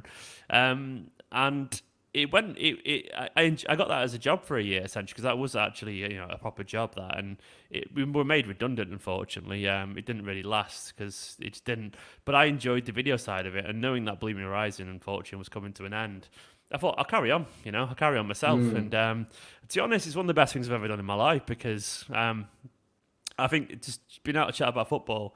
And to be able to, I'm chatting to you now, for example, and be able to chat all these Blues and meet all these people and just chat about football all day, every day, it's kind of a dream. It really is a bit of a dream. And so I fell into it. I never intended to. And I think most people end up falling into things that they end up loving as well. It's just something one day gave a go, and I found out I was pretty decent at it. So that's essentially what led me to this moment here.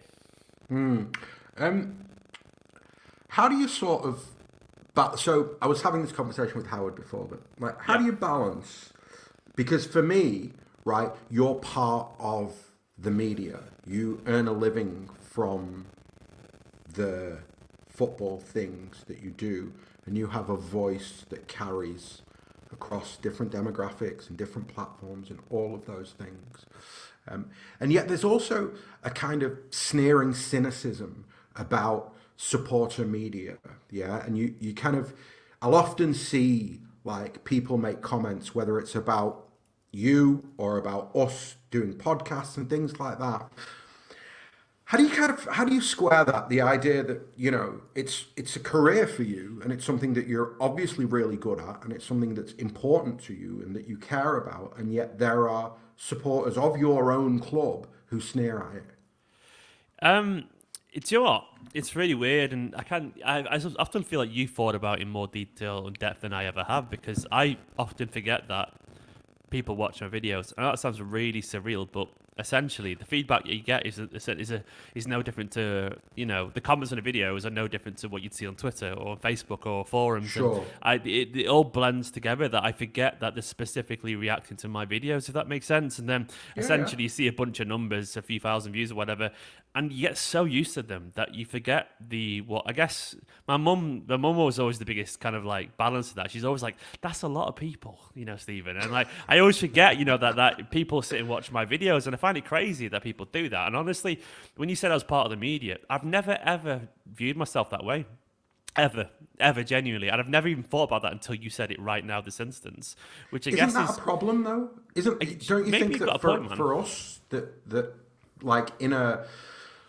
How do I articulate this? That effectively, that whilst we continue to consider ourselves as outsiders, we'll get treated as such? You know what? You maybe got a point, and I think it's probably telling that... I guess at what point does it become part of something as opposed to something separate? And when you've got more and more legitimate, to put it in inverted commas, that for a word, legitimate sources, or more established media, I guess, going to fans constantly every single day, be it football clubs themselves, be it, you know, BBC, Sky, BT, whatever, all these massive institutions, and if they're going to them every single day for content, then how are they any different to the freelancer reporters they're using, I guess, every other day as well? And I'd never really think about that. And you're right. I mean, this is not a boast in any way, central form, because anyone who's been in YouTube space knows this is normal. I was casually replying to a Premier League reporter on WhatsApp literally 20 minutes ago to organise something I'm doing Premier League TV tomorrow morning. And I've done that so many times now, but I don't really think, I guess, that is essentially media work. And I don't know why. I don't know if it'll change eventually, because it still is very much new media, this, isn't it? It still is. Very much in the nascent stages of how it will develop and so on. And fan culture, it's such a diverse spectrum as well, because I still think it's trying to find out what it is. Because, I mean, YouTube channels are so diverse and so different that even though they have a common thread through them, you'd be hard-pressed to say I am anything like Arsenal Fan TV or, you know, or whatever, because we're just such, even though we talk about football, the way we do it and the schedules and so on, it's different as the BBC is to ITV, if that makes sense, or BBC to Channel 5, and every podcast is different as well. And so it's just it's weird, because I don't really fully know what fan media is fully yet, if that makes sense, and I don't know if eventually there will be subcategories within the subcategories, and because I am a fan channel, I guess, in a way, but I would say I'm very different to other fan channels. Not all fan channels, I'm similar to some as well, but it's not, you couldn't say they're all the same, you know, and you couldn't say all podcasts are the same. So it's strange, because I don't really know how to, you know, categorize myself at times, and I don't really know how to, I don't really know where this will go. I don't know if it'll still be a thing in a few years' time. Maybe it will be, but it's weird, isn't it, man? It's a strange feeling, because I've never really sat and been introspective about it, probably until this moment right now, actually. Sorry, I didn't mean to turn it into a therapy session. Could charge £80 an hour for this. So. I've made my last video now because of this, probably. I'm like, what am I doing? Yeah. I mean, I think that, you know, I think you are part of the mainstream media, genuinely. And I mean that in the best possible sense. I think that a little bit like Nedum, you represent a breath of fresh air that we don't necessarily see very often. And you know, you like you said, you go on Sky. Do you know what I mean? You go on the literal television to talk about Manchester City as somebody who they consider to be informed about Manchester City. And for me, that means that there isn't really a difference between you and Nedum, for example. I mean, obviously Nedum played for City and you didn't, but you see the point I'm making. Just a bit, yeah, I get what you get on about, but I mean, he has substantial more authority, in my opinion, to talk about these things than I ever would do. Sure, but you're seen as an authority because otherwise they wouldn't have you on.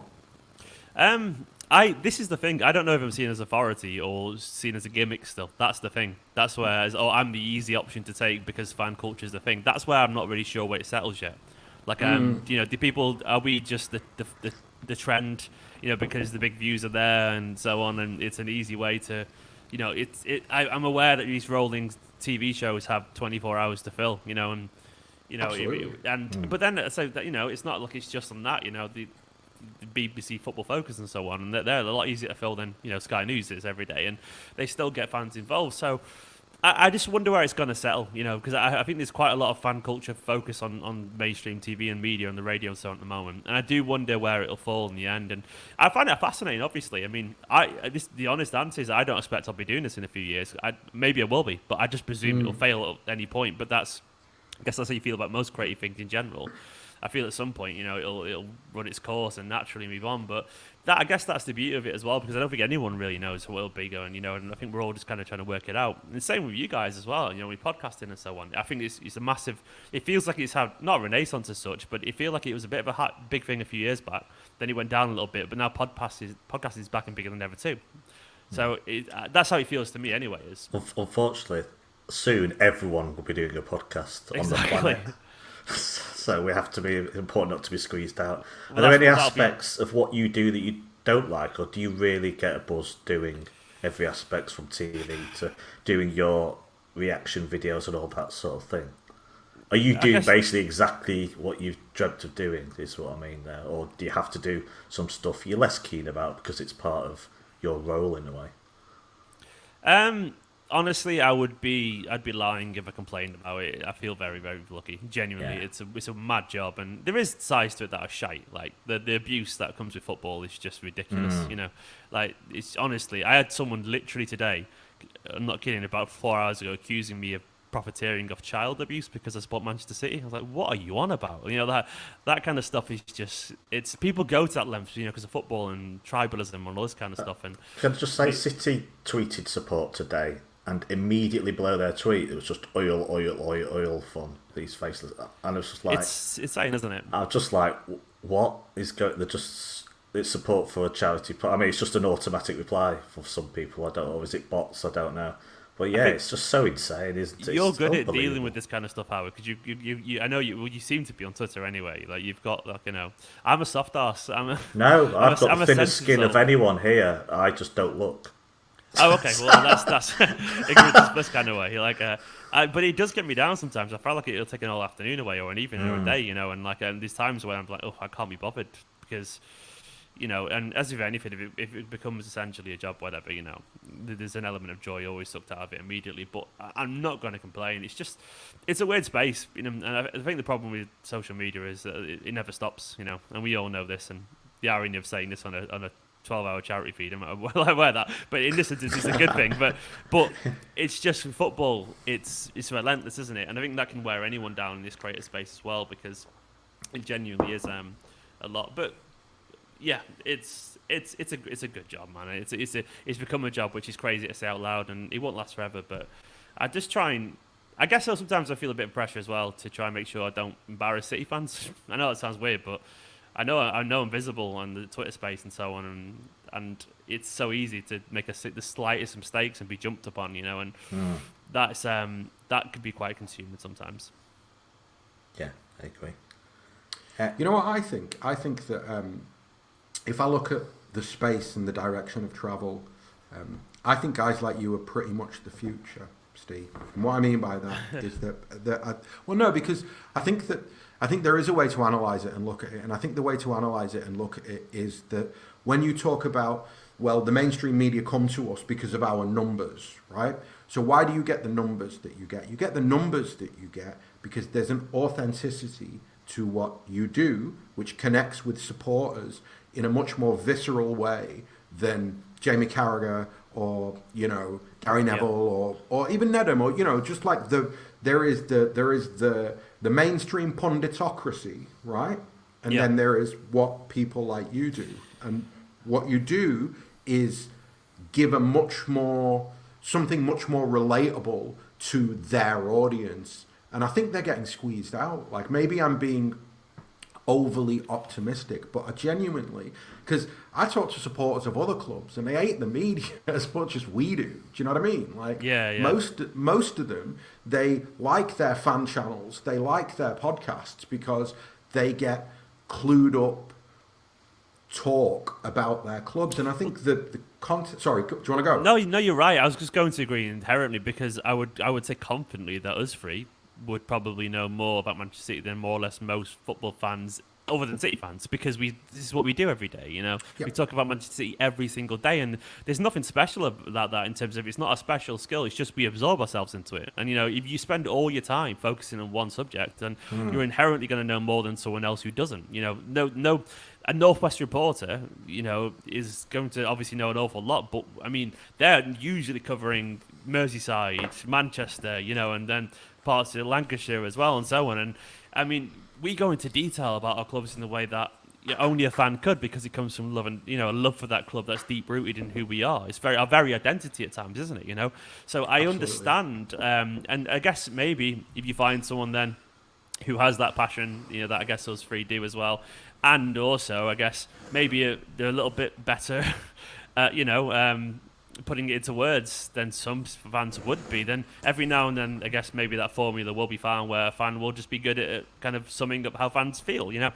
And like, I guess I understand the appeal of that, you know, because it's relatively unique, isn't it? You can't recreate that in the mainstream media. You can't. Like, I mean, you rarely see, I guess, you know, as great as they are, you know, you rarely see a lot of these pundits sum up how it feels to be a fan, because they come at it from a very different perspective. And you forget all these shows that Sky produce, they aren't made for the pundits, they're made for the fans, and the pundits are there to entertain the fans. So as much as they can try and be informative, sometimes that fan angle will not nourish the conversation more than anything else they could add, because it hits right at the core what it means to be a fan. So I absolutely get the value of having a fan involved in it, you know, because ultimately all perspectives are going to matter in the situation, and Gary Neville can pontificate what it means to, you know, for Manchester United to do this and that, but he's not a fan in them anymore in the sense that most fans would be, because he's too detached from that. You know, he's a businessman and an ex-footballer. You know, so you can understand why, you know, some people will crave a United fan's opinion as opposed to Gary Neville's, or likewise Micah Richards and maybe one of us guys or something. You know, I don't know. I guess you know the point I'm getting at. Absolutely. And I think the other thing is just, it's about the amount of, the two things are connected. Like, we know more, and because we follow our teams intimately, and therefore we can speak about a game in a way that Match of the Day never will, or Game of the Day on Sky never will, or the Totally Football podcast never will, or the Times never will. So of course there will be those, what you would call like casual supporters that aren't really that arsed. They ain't listening to a podcast. They're just, they like City and they watch Match of the Day and they follow them. But then there is that part of the supporter base who crave more, you know, who the reason that, like, honestly, like my experience with doing the podcast was, we started in like 2015 or 16, whenever it was, but I had no idea that anybody would listen. Do you know what I mean? Like, I had no clue as to whether anybody would listen. And the truth is, because I never thought anybody would listen, I never really thought about what it was. We just did it from the heart, from day one, from day dot. It was always like, the conversations that we have outside of the podcast, we'll hit record and we'll have them in a podcast and then put it out. And to see the way that people reacted to that and gravitated towards that, it became really clear really quickly that we were basically providing a service. Yeah, and it was a service that we ourselves wish we'd had as well when we were younger. And I think that's, I don't know, I mean, I think it's important that we have grown-up conversations about supporter media. No, I agree, because because in general, like the getting very philosophical here, but we pretty much crave interaction in community in general as people. We do, and Absolutely. I think personally, I know it sounds very deep, but it's the only reason to live, in my personal opinion. Just to be around people, to talk to people that you care about, and talk about things that you love about. It's why I get out of bed in the morning. Genuinely, it's like, and it's the biggest thing. And I guess if you can find someone who shares those interests and who can put into words something that maybe you personally can't, I mean, that's the appeal, isn't it? That is the that's what makes it so fascinating at times. And I get why people gravitate towards, maybe fan media that can, because for example, I can take my dad as an example. Like he can try and talk about football, and he does. But as much as you try, and I love you, Dad, he'll end up coming out like, the guy at the pub, which is great, but he'll always be very like, he played good, he played bad, and that'll be it, surface level stuff. And he won't really think past that, and that's fine. But occasionally, I'll go, what about this and this? And you're like, maybe this player played badly because of this and that and this. He's like, oh yeah, that's a good point, actually.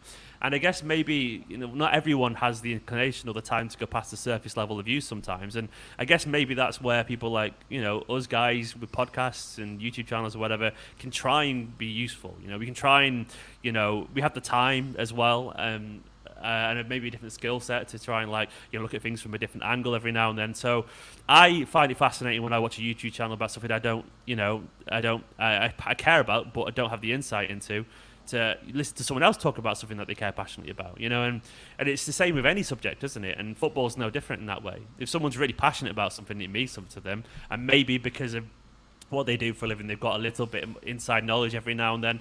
Of course, that's going to be fascinating. So it makes an awful lot of sense why people, I guess, are so drawn to it, because it's authentic and it's real, and that community aspect of it. Like, I listen to people online and listen to podcasts and YouTube videos, and you feel like you know them, don't you? And it's surreal, and I think that's quite powerful in its own way as well. I feel as though, I started the podcast probably at like a relatively low point in my life. One of the reasons was because it gave me a sense of community, right? And to kind of have traveled with it over the last 5 or 6 years, what I realize is that the community is so widespread and so loving. I've been to Australia and had somebody say, oh, you're here? If you need a car, we've got a spare car. You can borrow a car while you're here. So you see what I mean? Like when a total stranger that you... a flat in New York for me and Nicola, and I was convinced it was dodgy, but the guy was class, and I've met him and I'd pints with him and everything. Like, a flat in New York, just a City fan. He's like, oh, you can buy my flat. I'm out of the country. I was like, really? And he's like, yeah. And like, how mad's that? But that's just a City fan. It's like, oh yeah, man, your videos are sound, and he turns out he worked for the CFG anyway. So I was like, okay, I trust him at this point. But this point, like, that's how it makes the world feel really small, doesn't it? In the best possible way. And like, I find that kind of fascinating, really. And like, but I would do the same as well. It's crazy, like I would do exactly the same the way around, and it's crazy. Like, I don't know. I think there's a lot of negativity towards fan channel stuff sometimes, but I really do believe it can also bring out the best of people. We don't really look at that side of it. We don't really look at the community side of it, and we don't look at do you remember when it was deemed a bit weird to meet people off the internet like 7 years ago or something like that? Does anyone question that anymore at all? No one does. That's how I know. Most 99% of City fans I know. I went on a message board, and they used to meet up at the Waldorf and the top room, and I walked in after lurking on the site for 2 years and then posting for a year just every now and then. I walked into a room of strangers before a City match, and I'm an introvert, like pure introvert, and that was 20 years ago, and a lot of them are my, some of my best friends were in that room that day, and I can now recognise at least 50 people on a match day because of a message board, because I just walked in and talked to other City fans, and it just grew and grew from that. Well, Richard Clare has just said in the comments that you can borrow his leaf blower anytime you want, so there you go. Just tell him I'll call him. I'll borrow it, yeah, he won't get it back. I will do a live video of me destroying it as well. So. Can I just ask as well, do you feel that the fan media though is still too split down club lines because of tribalism, in that clubs are doing their own thing, or do you do a lot of stuff with fans of other clubs that you feel there is a future there to get rid of this tribalism and just have proper discussions? I mean, I don't think anyone wants tribalism to fully go, because it's kind of the edge, isn't it? But I mean, I know what you're getting at. I mean, they will always be there because, once again, it's football. Football is inherently like that. I mean, I do know personally there is. It's crazy that despite it being such a new space, there are YouTubers I would rather work with and YouTubers I'd not rather work with, which is crazy given that there's not that many really. But there are some that I would avoid, and there are Chelsea fans that I think are sound, Chelsea fans that come across the sticks, and United fans that I think are sound, and vice versa, and so on. And I'm sure I'm on a list with someone else as well for the City fan anything. But that's, I guess the point I'm making is like, I think they will come together. And look, I've thought about it plenty of times of doing, like shows regularly with other fans of other clubs, and we're starting to see that as well. There are plenty of YouTube channels where fans of other teams get together regularly and do their own content in a broad, in a broader kind of chatting kind of sense. And I think that's probably the natural evolution as well. And to be honest, going back to what we were talking about earlier about mainstream media, I would not be surprised. I mean, some of these channels, where they have just loads of fans over teams on, they get more views than mainstream TV. Often genuinely do, and that's crazy when you think about it. Genuinely, it's absolutely mad, and I'm not in that category because I'm just not getting in terms of views and all that kind of stuff. But it's not unattainable for fan channels to be bigger than Sky, which is just, it seems ridiculous, but it's genuinely a thing, and because the numbers are there. And I'm gonna be fascinated to watch it evolve and see how it goes. And I mean, you've only got to look at the production quality as well for fan channels and so on these days. Like, some of them are just brilliant. I mean, we're on the City Extra ones now, and Jordan's a fucking absolute genius with his graphic design and all this kind of stuff. And it's such high quality, it really is. And they deserve everything that's coming their way, these people, because it's hard work. And I think sometimes as well people forget that a lot of people who create content online, they are many things at once, and sometimes I don't think get the full credit for it. Like, oh, you just put a camera on and chat, don't you? Like, well, no, they are graphic designers, they are presenters, they are producers, they are social media managers, they are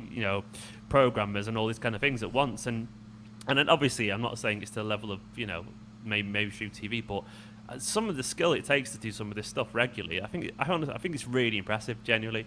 And like, especially the quality some other channels do that's better than mine in terms of quality.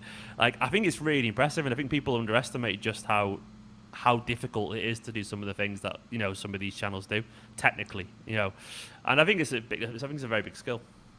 Why do you think it's so difficult for the clubs themselves to embrace supporter media? Let's not talk about City specifically, just in general. If you look across the Premier League, right? I don't think there's a club that has embraced supporter media yet. Maybe Liverpool. I would maybe Liverpool a little bit. I know that the Anfield Wrap have spoken to Klopp loads of times. So have Redmen as well. They're pretty decent with that. Right. I think Arsenal used to have. Go on, 2 words. Go on. No control is what I would say. Probably. I mean, I know Arsenal's YouTube channel have had fans on before a bit, and I guess City's have as well. I mean, I don't know. I mean, I guess because I guess it's just entirely branding, isn't it? And they don't want to hear negativity really about the club, and on their own channel, if things don't go well. I don't fully know, if I'm being honest. I know what I know is, like, I know, for example, when I worked at Blooming Horizon, the bosses there were constantly trying to get Manchester City on their side, and it never happened, and there's touches of it now. City do work with fans these days, a lot more than they used to, but I think there's a fear, when you use a brand as big as, some of these clubs are, they're absolutely huge, that I guess they fear what, I guess maybe what they would deem a lack of professionalism from some fans that could say something that could put the club into disrepute or something like that. And also, I guess maybe the players and the coaches, they're a lot more aware of this content than people realise sometimes. They genuinely are, and I know that as an actual fact. And I know instances where tweets of, like, team news have reached first team coaches and stuff like that. You know what I mean? So yeah. I just know that as a fact. So I reckon the club are a little bit, often a bit apprehensive. I wouldn't say the word scared, but more apprehensive to, I guess, they'll just keep it easy and keep it safe. And I think it's a bit of a shame because I think we are reaching the point now where content creators are very professional at what they do because, essentially, it's not the Wild West anymore. There are a lot football fan channels and podcasts and so on. These are people that have been doing it now, for a while, and they're very much familiar with the game and so on, and they're very much familiar with what you can and can't say and all this kind of stuff. So, I think it might change. I don't know, but I think clubs should use some of these fans more. I mean, I personally think they should. Obviously, I'm inherently biased there, but I think there's a value to it. I think there is a genuine value to seeing a fan interact, particularly with an ex-player or something like that, because I think you get a warmth and a level of interpersonality that you just simply don't get between two ex-pros, for example. Like I've done videos with Nedum on City's channel, and I bloody loved it, and Nedum seemed to love it too. And I think it's because I would talk to him like a fan would, at the same time as not as also being able to talk passionately about Man City. And I think there's a different dimension to that, which I think is invaluable. And I think that angle, I think it should be genuinely taken advantage of more. I think so. I mean, I think, I always look at it from the point of view of the content itself rather than anything else. So just to, again, we'll use City as an example. I don't think I've seen a single interview with Guardiola in England anywhere that comes even 50% close to what people in Spain get. So every summer, often during international breaks, Pep will go to Spain and he'll be in the media. He'll do an interview, he'll do a TV show, he'll talk to go to a radio station, do an interview, right? And he'll talk about all manner of things, and it's super fascinating.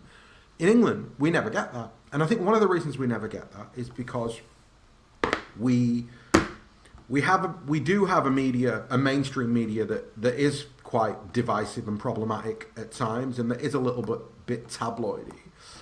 But that's where I think the fan channels and the supporter media comes in, because ultimately, if Steve sat down with Pep, and guarantee you that at the end of the hour of that conversation, 90% of us have heard the answers to all the questions we've been dying to ask Pep since he landed, but have never been asked, because Muggins from Sky Sports is always going to be like, yeah, but what about the money? Or you see what I mean? That everything is surface level. It's frustrating, isn't it? Totally, it's hugely frustrating, and I think that's where I think that's where the added value comes for the clubs, because in the end, what you'll create richer, deeper content. And to be honest, man, you'll create richer, deeper connections with Guardiola to the club as well. I'm sorry, what Guardiola could learn from being an hour around a Manchester City fan who deeply cares and has the wherewithal to actually ask the questions to get through to him.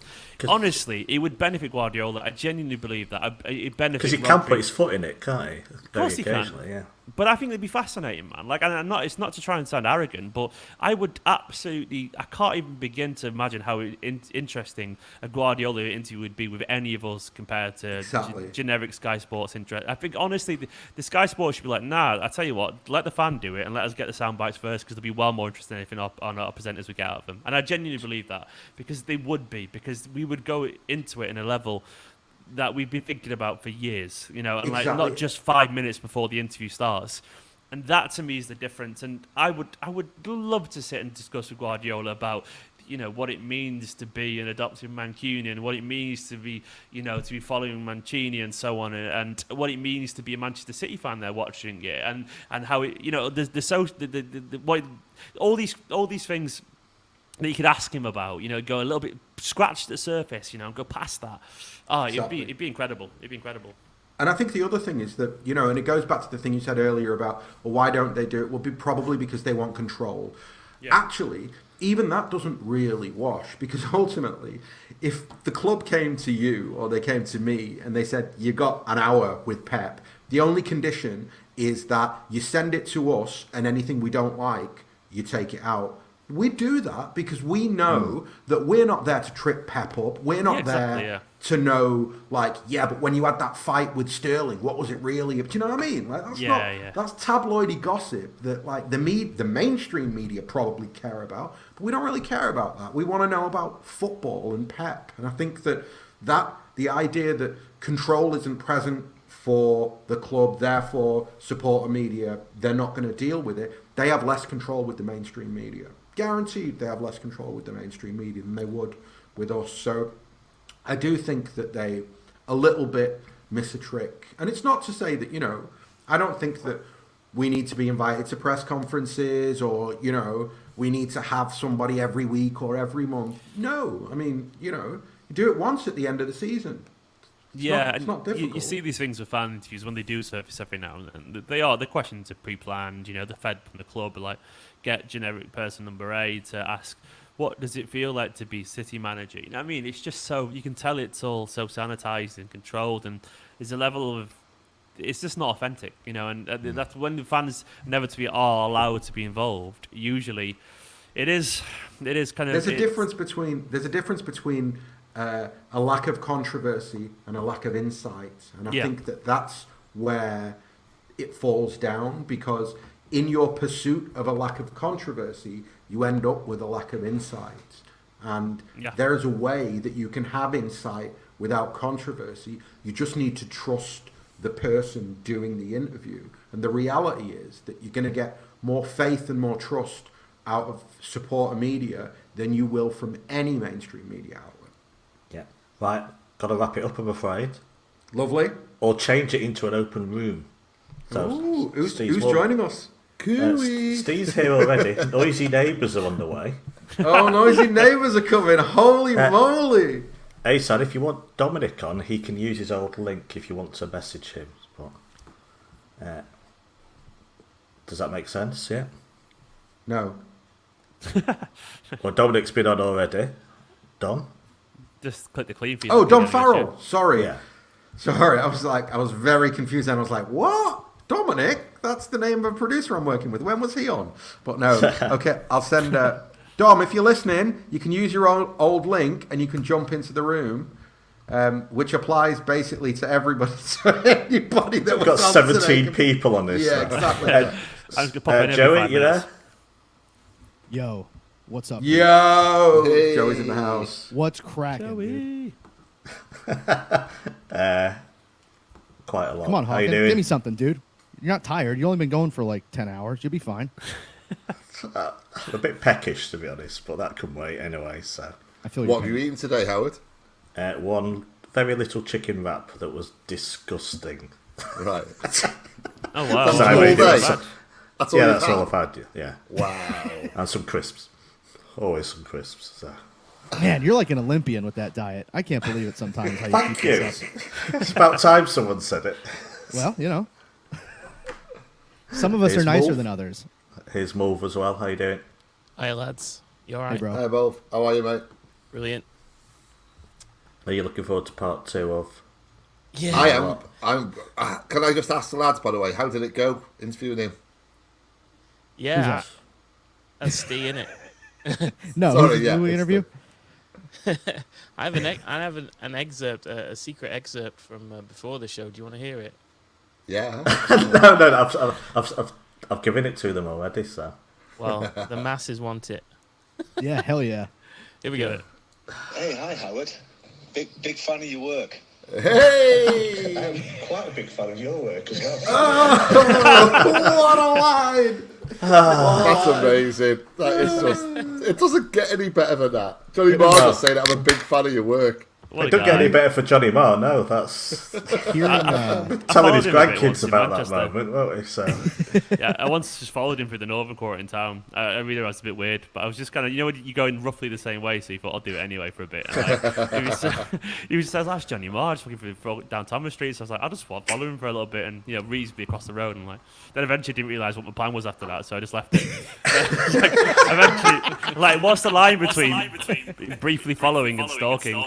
So I just stopped. Yeah. Who's joined this chat without headphones? Yep. Hello. Is that a bad idea? No, You need I've headphones. changed it to no headphones, so Okay, fine. The headphones should have gone. Right. So I mean, I might go in 2 minutes anyway. So given I'm looking after my little girl on my own tonight, but she's got the telly on, so that's fine. I had it running in the background when we were reading the story, and it was like one of those moments when your radio starts talking to you. I thought I'd better I'd better jump on and see what the radio was talking about. But yeah, you've probably got me for. We'll see how it goes. I might have to jump off at any moment. But I've been listening all day. It's been great. Johnny Marr's was just as magnificent as you'd expected. But yeah, all good. Yeah, just part normal, two. You know, another noisy part pod, two. Johnny Marr, whatever. Yeah. Oh yeah, there is a part 2, huh? That's pretty cool. Yeah, it's going to be about 8:30 now. 8:30, I reckon it'll be on. Isn't that nice that you got to talk to him that long, Howard? Yeah. Yeah, you're welcome, dude. I've said thank you privately enough times, so. Yeah, well. You know, the power trip from Noisy Neighbours over Johnny Marr, the flex and the power trip is just something else. I mean, well, there's Billy Duffy too. It's not just Johnny Marr. I mean, mind your toes, guys. Like, so many names being dropped everywhere. Just everybody mind their toes. Do you want to know how Johnny Marr signed off the podcast? Well, I'll listen to it, surely, no? No, I don't think it's on the recording. He just said to both the Noisy Neighbours, I'll sort you out for that gig with the Killers in the summer. I'll see you then. Yeah. I remember that. They're like, whatever, yeah, Johnny. And? What did he say? Bring loads of people, Look, I think he said. Howard, some of us are in the industry. You know what I mean? Me, Mole, Ahsan, Jonathan. Whoa. I ain't in no industry. No. I ain't a member of no club that would have me as a member. Who said that? That's basically what I am. Hey, you want to come over in the summer and go to a Killers concert with Johnny Marr? No, I'm going to see Bleachers at what is it? Red Rocks. Yeah. What's that? That's a fun venue? thing. Yeah, Red That's Rocks. a great venue. COVID permitting, I'm going to go and see Bleachers because I don't know if I've said this on a podcast. Probably not, because why would I talk about music on a podcast?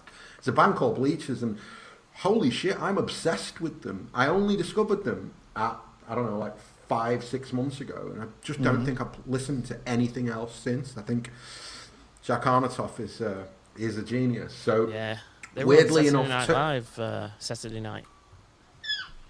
Surprisingly, yes. Saturday Night Live. They were the. That's still a TV show?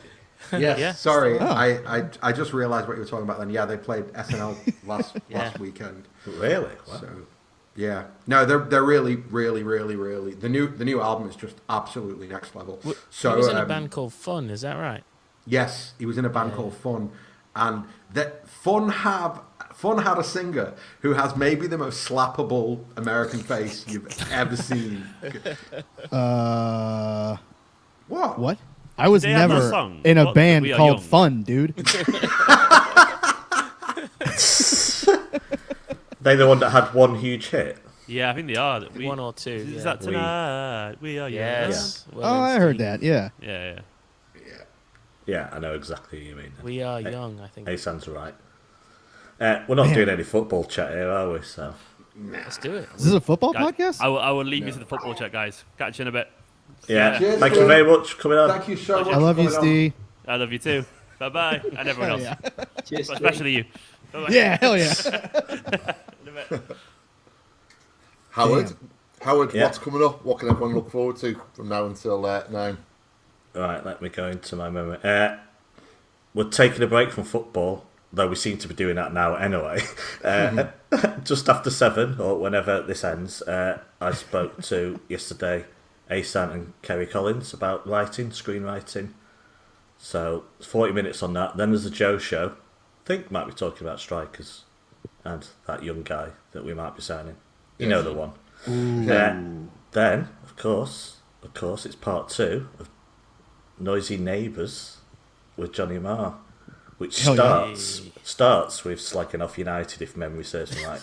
Nice. Is that right? That's correct. I'm pretty sure it's the entire segment. Big boots Man United. If I remember right, it's been a bit, but like I'm pretty sure the last segment of that show was just like, all right, let's dogpile him, let's shit on him, dude. And Johnny's been locked up for like 2 years, so he hasn't been able to.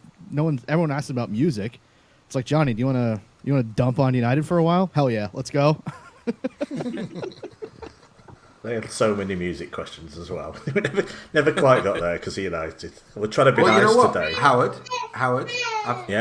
I've heard that you know, we know a couple of lads who are very close personal friends with Johnny. So maybe you could ask them if one day in the long future somewhere they could arrange for you to have a chat with Johnny about music. That sounds amazing. Just you let know me know the- who these two people are. And I'll text him. Do you want me to text him? Fuck yeah. hell, man. You know what I mean? Just like, listen, lads. It's my wedding anniversary. I'm gonna call my wife for 5 minutes. I'll be right back. All right. So text him. Can you ask him if they have tickets for Blonde? He's touring with Blondie this summer as well. Yeah. So. Is he? Yeah. I don't know if Well, his he's service is playing really with good though. Blondie, He's like literally Yeah. on a desert island right now. He actually is on a desert island, is he? Yeah, he texted. Do you see the picture he sent over this morning? No. Yeah, he's like just in the water with a bucket hat on. He's chilling, dude. I've just seen Bernardo Silva in Sri Lanka, so now I absolutely hate him because that's got me really jealous as well. So. Yeah, well. Don't How need much to see time all are these we photos. working with here, Howard? About 10 minutes. All right. Something you want to talk about, or you just? To add some more Johnny Marr chat, because this is the way it's gone. Let's go.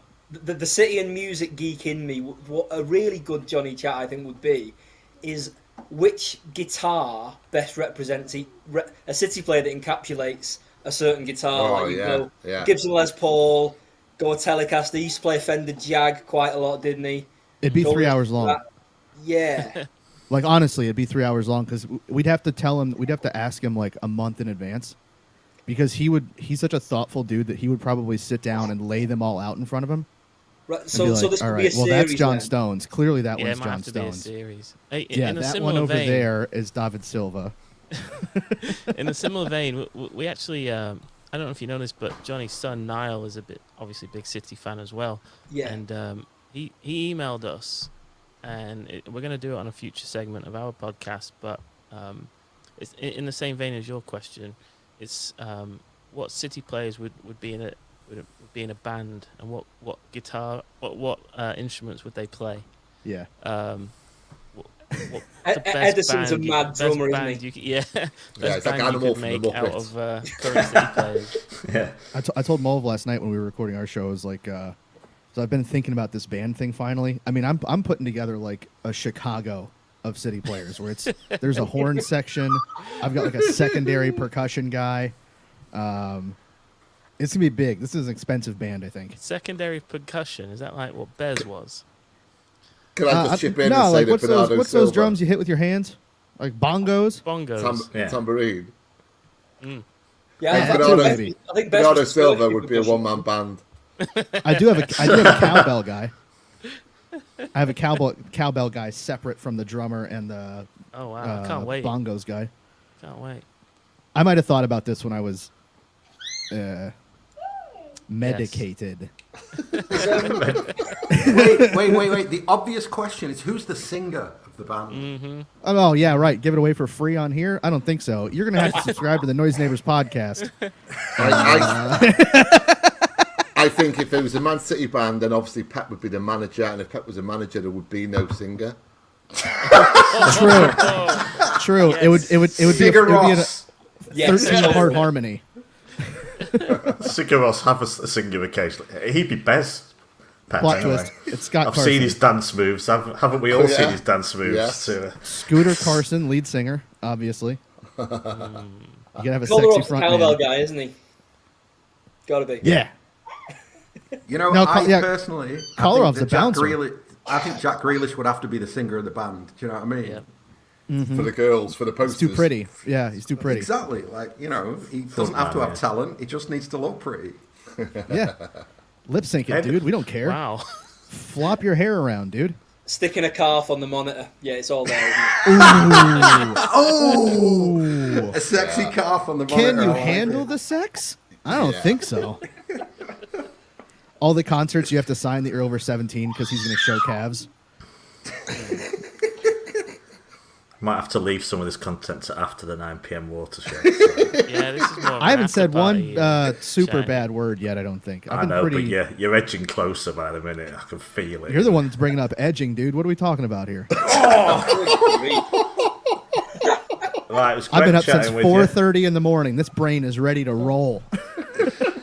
What time is it? What time is it? 12. Right now? It's almost 1. Right. Time to get rid of the noisy neighbours. It sounds exactly.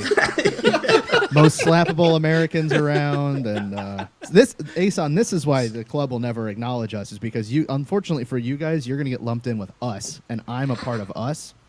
No one wants this as someone talking about their club officially. You know, it ain't great.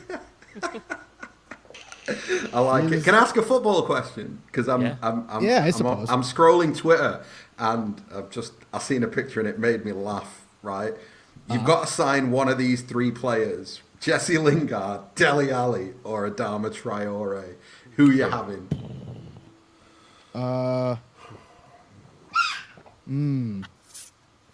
We've already got too much. I don't want to overshadow Jack's calves, right? So Adama's got to go. He's too jacked. So it's Dele or too oiled up. Yeah. Dele or Jesse. It's Lingard for me. What? For the Carabao Cup, yeah, absolutely. I'm signing Dele Alli, and I'm immediately loaning him to whatever that Japanese club is that we own. Well, that's what Pep would do. That's the correct answer. Does Pep have beef with Dele Alli? I was just about to got say. biff? Yeah, Pep's like, let's sign Dele Alli and loan him to a club on the other side of the planet. I mean, do you know how good that would feel? It's like a sign and trade. You know, it's like, we've signed him. He gone. We'll see you, dude. Good luck. Hope you like sushi. You're out. Can I ask another football question that was one of the Twitter questions? Go on. Mm-hmm. I want to know when you play football. Stop squealing, Joey. When you play football, I get excited. I just get very excited. When you play football, what's your best position? Oh. Ooh, I like this. So we'll put together the podcast. Are we playing like, 11 aside? 11 aside? Okay. 11 aside. Come on, Joey. Tell them what we are. I mean, if it's 11 aside, I'm a right back or a defensive midfielder. When Mulv and I played indoor and it was, 7 aside? I was the PK to his Puyol. I'm so modest with it, yeah. We were more of a this than done. Is this because because I'm Irish? I'm done? Is that why? I thought I was done. I thought you were Distan. Oh. Well, we'll because of sort that out your later. continental sensibilities. You know what I mean? In all honesty, no. Joey and I did play centre back as a centre back pairing in real life in a beer. They call it a beer league. I don't know if you have them in England. It's a beer league where if you score, you get given a ticket and for free beer afterwards. Nice. Backheeled my way into a free beer. That was fun. Winger for me. Winger. You? Right side, yeah. Yeah. Winger. I was wingers. incredibly limited right back to the point that the sort of right back I was, Guardiola is now disqualified from football, basically. So, yeah, that's where I'm at. Lads, I'm going to have to jump off. I've tried this, but I get the impression you're hearing more of my 2-year-old than some of the far more articulate guests on the call. I honestly thought it was Joey, honestly. Blown his cover. Totally someone from across the Atlantic. Pleasure. And lads, it's been... All the money rate is brilliant. It's an unbelievable cause. The food bank lads are absolute heroes. It's the absolute best of a football club right in action here. So it's brilliant. Pleasure being on with you. Thanks for your contributions today. No worries, mate. Cheers, Dom. Later, pal. All right, Dom. Ahsan and Steve. Yeah, Ahsan, what's your position? Oh, I'm Yaya Toure. Oh, lovely. I am Yaya Toure. 70-yard runs, just people bouncing off of you. I'm the deep lying playmaker that you all dream of. Okay. Well, I dream of you, but it has nothing to do with where you're at on the field. We have a problem though. We have a potential Gerard Lampard problem because I'm a box-to-boxer. So if we could play together in the middle, well, if you're deep lying, there's no problem with that. I can play more you know advanced. what, Steve? I've got to be honest with you. The days of the box-to-boxer Yeah, the jack of all trades, master of none. Those days are over, my friend. Guys, somebody break out the salt and pepper shakers. Let's line this thing out on a table. I think we can figure this formation out. Hawken, where are you playing? Mooney's in goal. There's a spot open for me at left back. He's more like left out entirely. I can't. Well, I'm not going to argue with that, to be honest. I'll be honest. My best position is probably goalkeeper, but I don't have the mentality for that. David. Funny thing, you know, Jordy kind of floats around LB like a Crouch and Rooney, like a Crouch and Rooney. Yeah, for sure. Harry Siddle's just messaged us saying, "I used to play for Barnsley in goal." Oh wow! What? We got 3 goalies. We have now got 3 goalkeepers. If you have 3 goalkeepers, you have no goalkeepers, dude. You guys are gonna have to battle it out. Excuse me, how old's Harry? Harry, that's a great little humble brag, though. Nice one, Harry. Is he in FIFA? 21. 21, isn't he, Harry? I don't think he means he played for Barnsley first team in the 80s or something. I think he probably just means... That's how I read it. Probably just played for the youth team or something. I don't know. And now that we all know... The way he's read it, his first team. I don't know. So, yeah, we've got too many goalkeepers now. So We do. And no strikers yet. Right? Now that we know everybody's favourite position, which one of us is most likely to unlock Pogba? There hasn't been a player invented, who could unlock Poggy. Let's be honest. Doesn't exist, pal. Harry reckons he was on the bench this weekend for Barnsley. Yeah, all right, lad. Fun thing about Pogba is like at least Pogba won't leave for free again. You know, at least it won't be a massive waste of money. That you know, they'll get a return on that investment. I think. Right?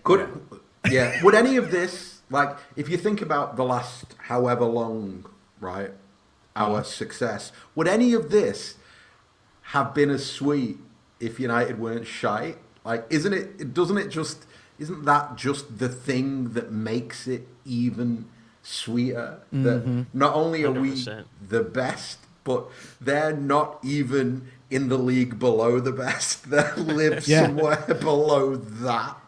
I think it's called the European Conference League is what you're referencing. That's the official name of the league. Oh. Howard, do you remember when you were like, we need to be nice because it's like a Manchester Food Bank thing, so we can't be baiting United fans? Sorry about that. Well, that's the thing. You brought on a foreigner, me, to. Yeah, true. If we shit on United, do we get more donos? If that in the chat, the food bank's would you be more likely? The clubs, so. Well, the sticker says MCFC fans. I'll do you a deal. You can say what you want after 9 p.m. in the open bar. Right. No, someone did ask on Twitter, if you weren't a City fan, which team would you support? And my dad's a United fan, so I would have been a United fan. No, you wouldn't have been. You wouldn't have been. I would just by falling into it. No, because there's something about you, and I mean this in the best possible way, which means that you could never be a United fan. It's you would go there and it wouldn't have felt right. You're too nice a person. I did go there, yeah. I went to Bury as well. Exactly. I went to Bury, but I just can't see me supporting them, to be honest. I know Mulbs, I think. Yes, you can probably guess it. There's 2, depending on what time of life, right? Yeah, true. Then it would be my local club. Okay, just wherever you were. Yes. Okay. Yeah, so you would have been Oldham or Basingstoke? Well, I would have stuck with Oldham. Yeah. Okay. Yeah, it wouldn't have been Basingstoke. Would have stuck with Up Oldham. the Latics, isn't it? Yeah.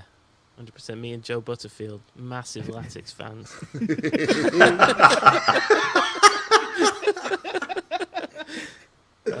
Go on, Joey, what's yours? Grimsby, obviously. No, I don't know. Grimsby playing down the road from me tonight. The Grimsby thing started as a joke, so I only watched them. They were only on because it was after a City match, so probably not that. I don't know. Probably like somebody. I don't know. I don't even know if I would have watched the Premier League or anything. Just say Chelsea. Just say. Oh, true. That's who I was before 2008. Anyways, at least that's what I've been told for the Exactly. last 15 years. So yeah, give me that. Actually, probably Everton because Landon Donovan and Tim Howard. I would have just followed like where the American guys were. Imagine being an Everton fan now. Oof. Wouldn't have been pleased. You and Yeah, I can't imagine it because I remember Shinawatra. So it is close. Hey, Sam, who would you have supported? Probably Stockport County, if I'm honest with you. Yes. I'm very connected to Stockport in a way that I'm pure my Bert. home in it. I'm pure Bert. It is my home in it. Do you know what I mean? Like the Four Heatons and like Edgeley Park would have been my home if it wasn't if it hadn't have been City. Mine would be Crystal Palace. What the fuck? Yeah, it's the first kit I ever had when I was about 4. My dad got me a Crystal Palace top, and it was a really nice one, the sash. So the sash, yeah. Yeah, so I probably would have just stayed with Palace, but my brother was a City fan, so I just followed him. If not, it would have been Palace, I reckon. Don't underestimate the lure of a sash on a kit. And also, True. I've always really liked Southampton. I've always had a soft spot for Southampton. So it's Go your on, fault. lad. I like Saints, you know. Oh yeah, you were saying the same, weren't you? Yeah, I am genuinely a closet Saints fan. It's dead weird. Like, well, just go and support them then. It's the effect of it's genuinely the effect of Football Manager. Like, I've been playing with Southampton for so many seasons now that I just, you know. So you've always got the scoop on who Liverpool's buying next. Yeah, as long as it's not James Ward-Prowse, like I think Sally that would Sue, be dude. Yeah, but that's all right. Like, you know, like Van Dijk went there, Lovren, whatever. Like, even Mane asked, right? But James Ward-Prowse is the reason that I love Southampton as much as I do. So as long as he stays there, I'm good. You know what one of the best things about James Ward-Prowse is right now? Go on. All black boots. He's clearly between shoe contracts. So he's wearing all black boots and all black boots, working hard and just free kicks sent from God. Are you kidding?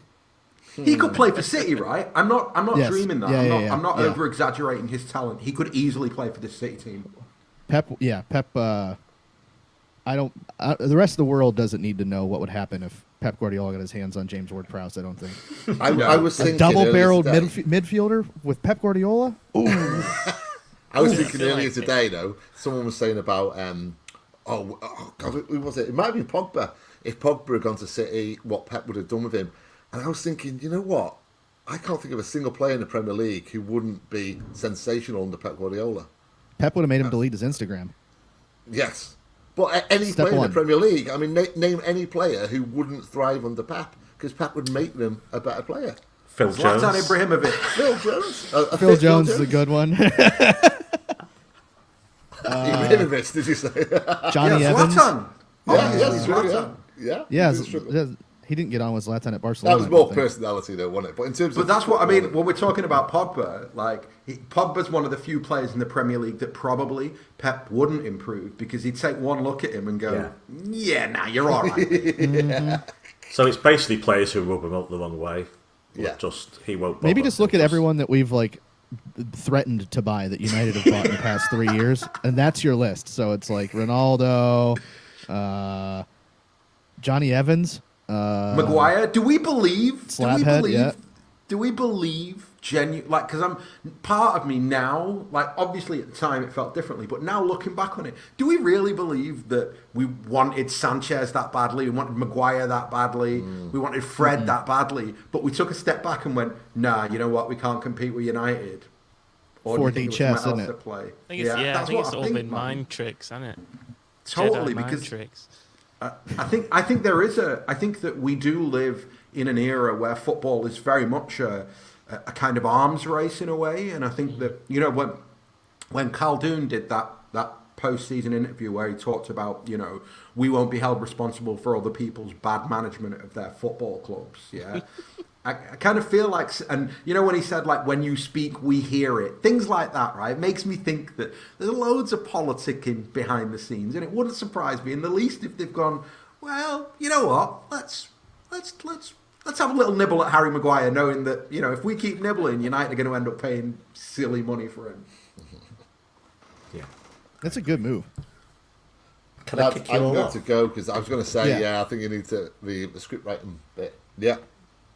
Is that okay? Screenwriting, let's have it. Right, so if we're about 10 minutes behind, then by 9:15, the bar's open, drinks Okay. on Ahsan, Okay. Oh wait, hold on. Oh no, it's bring your own bottle. It's bring your own bottle. Bring your own bottle. But wait, Jordan, I'm sure that you're on the call. What's the damage for me on the super chats? He's not. He's dozed off. He's taking a nap. Yeah. Has he fallen asleep? Jordan, Probably. wake up.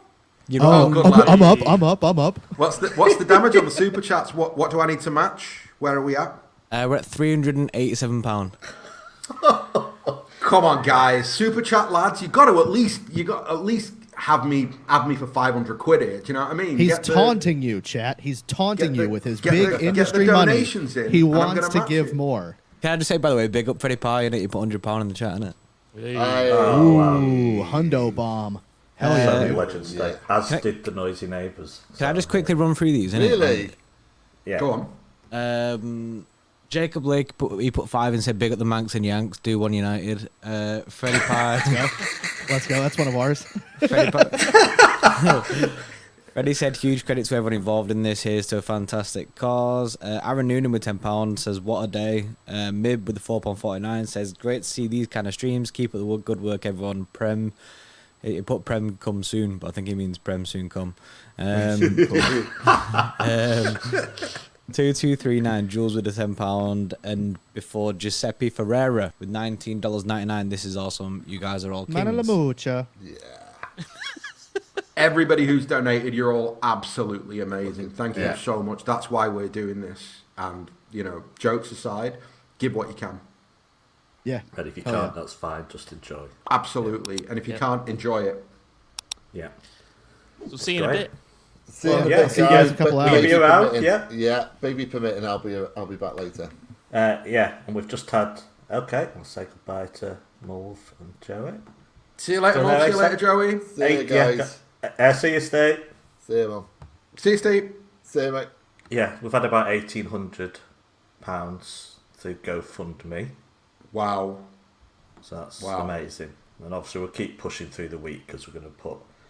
I know people have been asking me privately, is this stuff going online? I guess if you listen, it is going online, yeah. So obviously, if you don't hear a thing today, if you've missed stuff, of course, it will all be available by the end of the week or as soon as possible, some stuff tomorrow, for you to listen at your leisure in the future. So, Ahsan, should we go into the screenwriting thing?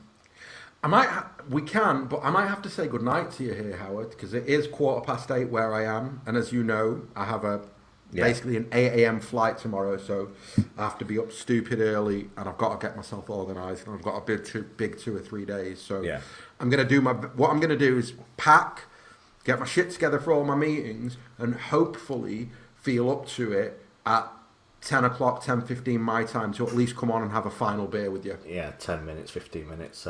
But yeah, you can drop in any time. So wonderful. And just once more to reiterate to everybody who's listening, to everybody who's donated, to everybody who's asked, thank you so much. None of us would be here without you lot, the audience. Yeah, and the City family. It's just amazing. And absolutely. And much of the football family as well in the community comes together on days like this, and we can stop arguing about rubbish stuff that doesn't really matter that much. Exactly. And one last thing, very quickly, thank you to the club for retweeting about what we're doing today. Yeah. It genuinely means a lot. So to everybody involved at the football club who supported us and retweeted us, we know who you are. Thank you very much. Yeah. Especially Adam. Thank you very much, Adam. We appreciate it. It can make all the difference, one tweet. So thanks for doing that. And next up, I'm going to go get some food, maybe fish and chips. And this is a podcast, that me, Ahsan, and Keri Collins did yesterday, I think. So please enjoy. And may see you later, Ahsan. Thanks for everything. Here we go.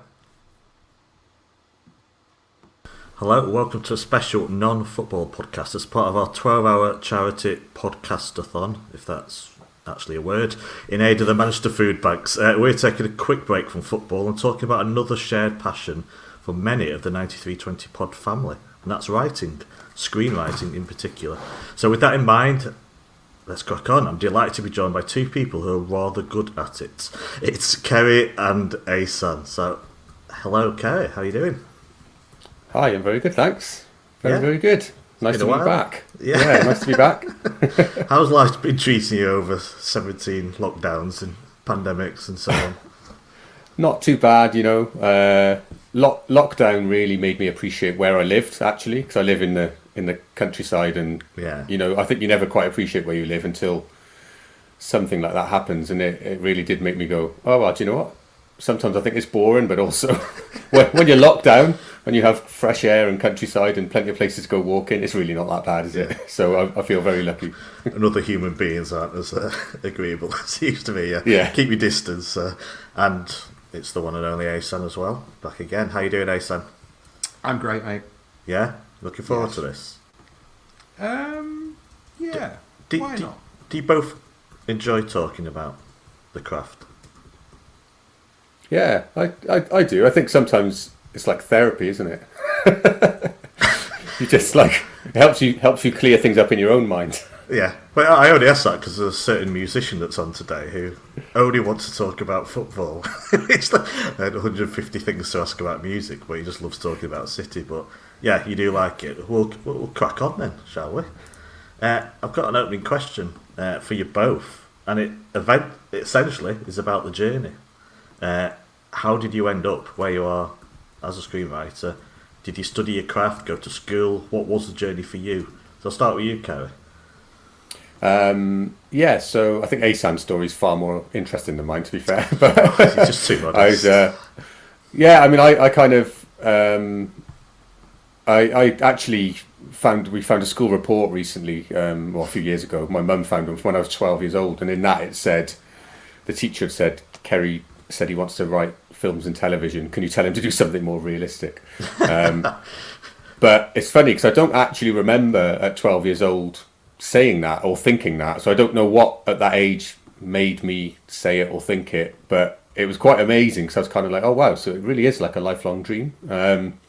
So that obviously was a kernel of an idea back then that I wanted to do it. And then I got into like rubbish teenage bands, and I was writing the lyrics and stuff, and and then there's a lot of angst in there. Yeah. Why are we so rubbish?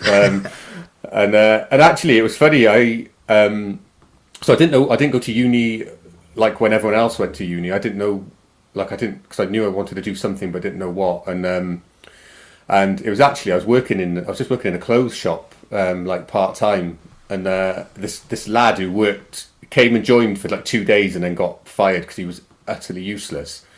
And then about 2 weeks later, I saw he'd written a play. All these posters were around town, like he's written this play, and I was like, what? Like, that guy was an idiot. If he can write a play, I can write a play. And so that's how I started writing out of spite. No, so it kind of solidified the idea in my head, and by that point the band was over, and I just thought, yeah, actually, like, I used to like writing lyrics, and I liked, you know, that there's something about that creative process. And so then I went to uni when I was 22 at that age and was classed as a mature student. So I went and studied film and video. Was there any early success for you, or was it a long journey to get where you are today? Yeah, very, very long journey. But also, I guess there was always progression, and there's always something. I'd always look back at the end of every year and say, have I progressed in any way? Even if that's me just writing something new or making something new. And that kind of became a promise to myself then. I was like, well, if no one's going to hire me at this age because I was young and inexperienced, then the very least I should do is make something new or write something new every year. And so I classed that as progress. And, you know, like it's like any job, isn't it? The more you do it, the better you get at it. Oh, yeah. Even at my low level, the one thing I've learned is the more you write, the better you get, basically. Practice. Ahsan, what about you? What's your journey? I'm not sure how mine is more interesting than Keri's, so let's start with that. Do you know what I mean? We're expecting big things from you now. So. Talk about putting all the pressure on me. No, I mean, so I worked in the music business for 14, 15 years. So it's already more interesting. 19. And to be honest, I realised that like I started working in music because I wanted to be cool. I was probably quite awkward and a bit insecure at that age, and being part of the business of music gave me confidence, basically.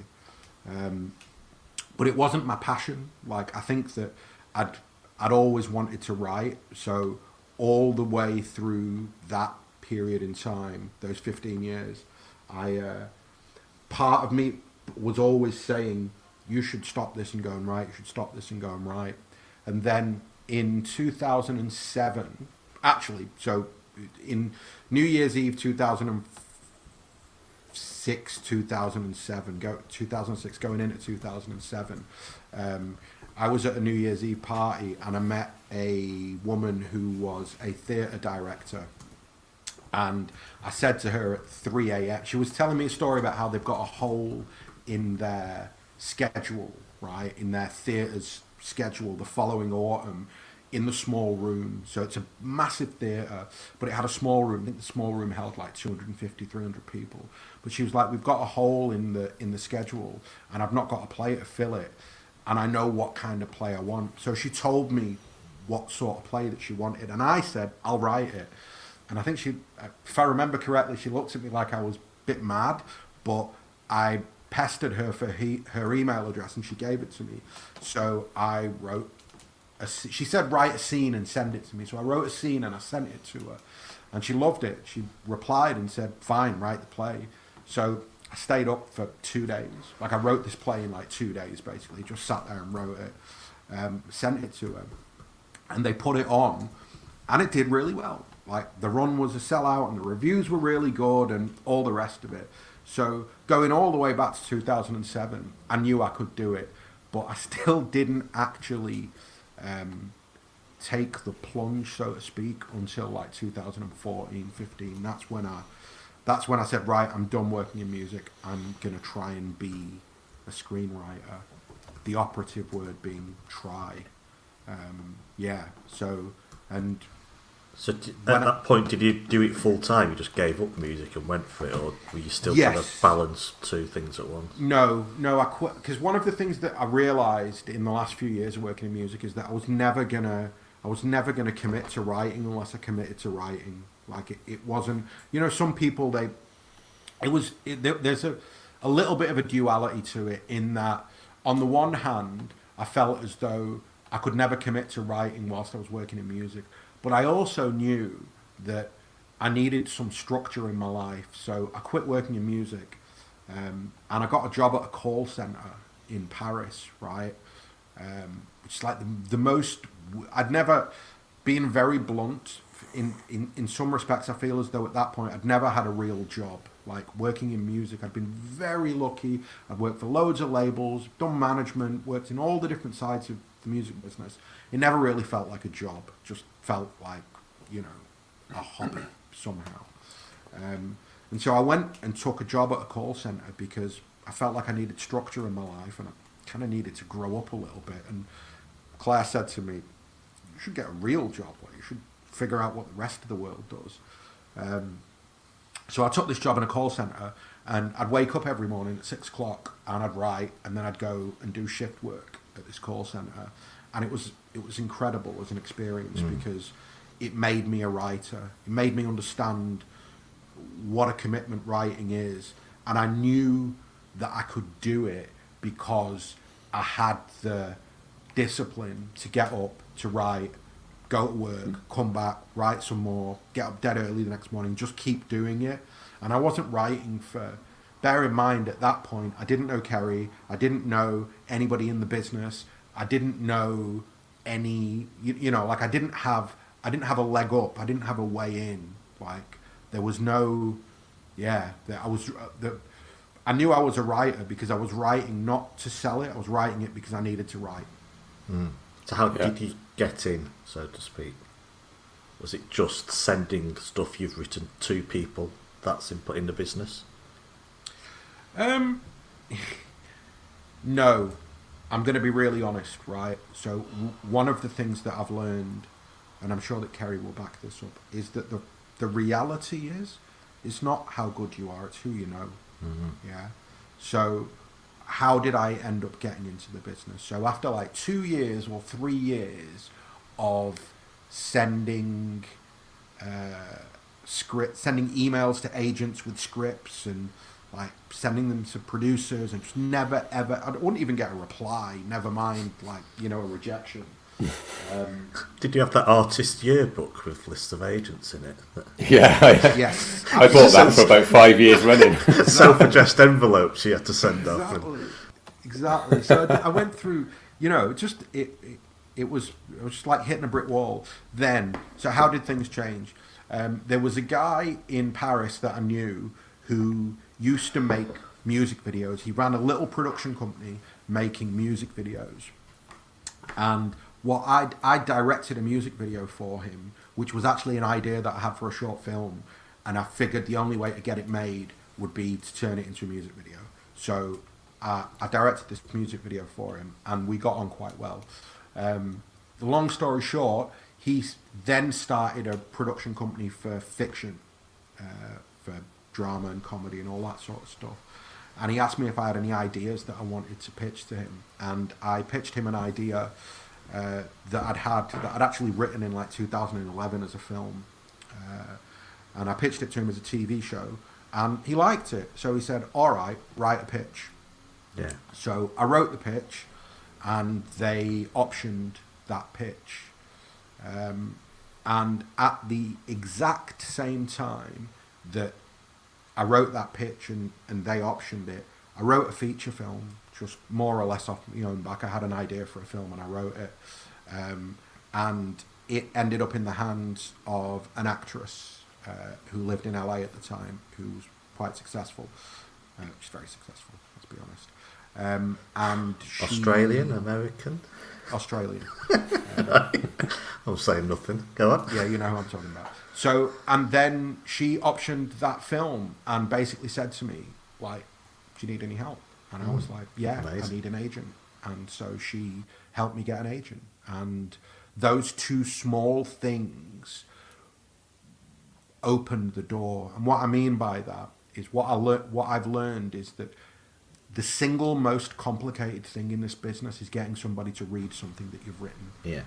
Like, they just won't read it. So that when you've got people who are already in the business who will vouch for you, then it's a lot easier to get things read. So that was the beginning. Like those two things. And I think to add to that, I'd say I think Ahsan and I do this when we work together all the time. But it's you do need luck. You need a huge slice of luck. However, that luck is only going to pay off if you're continuing to create work and make stuff regardless of anyone liking it. So that's, you know, the same thing I did. Like, I just wrote and wrote and wrote and wrote and wrote, and nobody ever read it. It never went anywhere. And actually my break, as it were, came through me doing a different job on someone else's film where I was the assistant director, and I knew I didn't want to do the job, but it was a really low budget film. He was a mate. He'd managed to get some money from a producer, like an actor producer. And I just had this thing of thinking, it's going to be a horrible shoot because there's no money.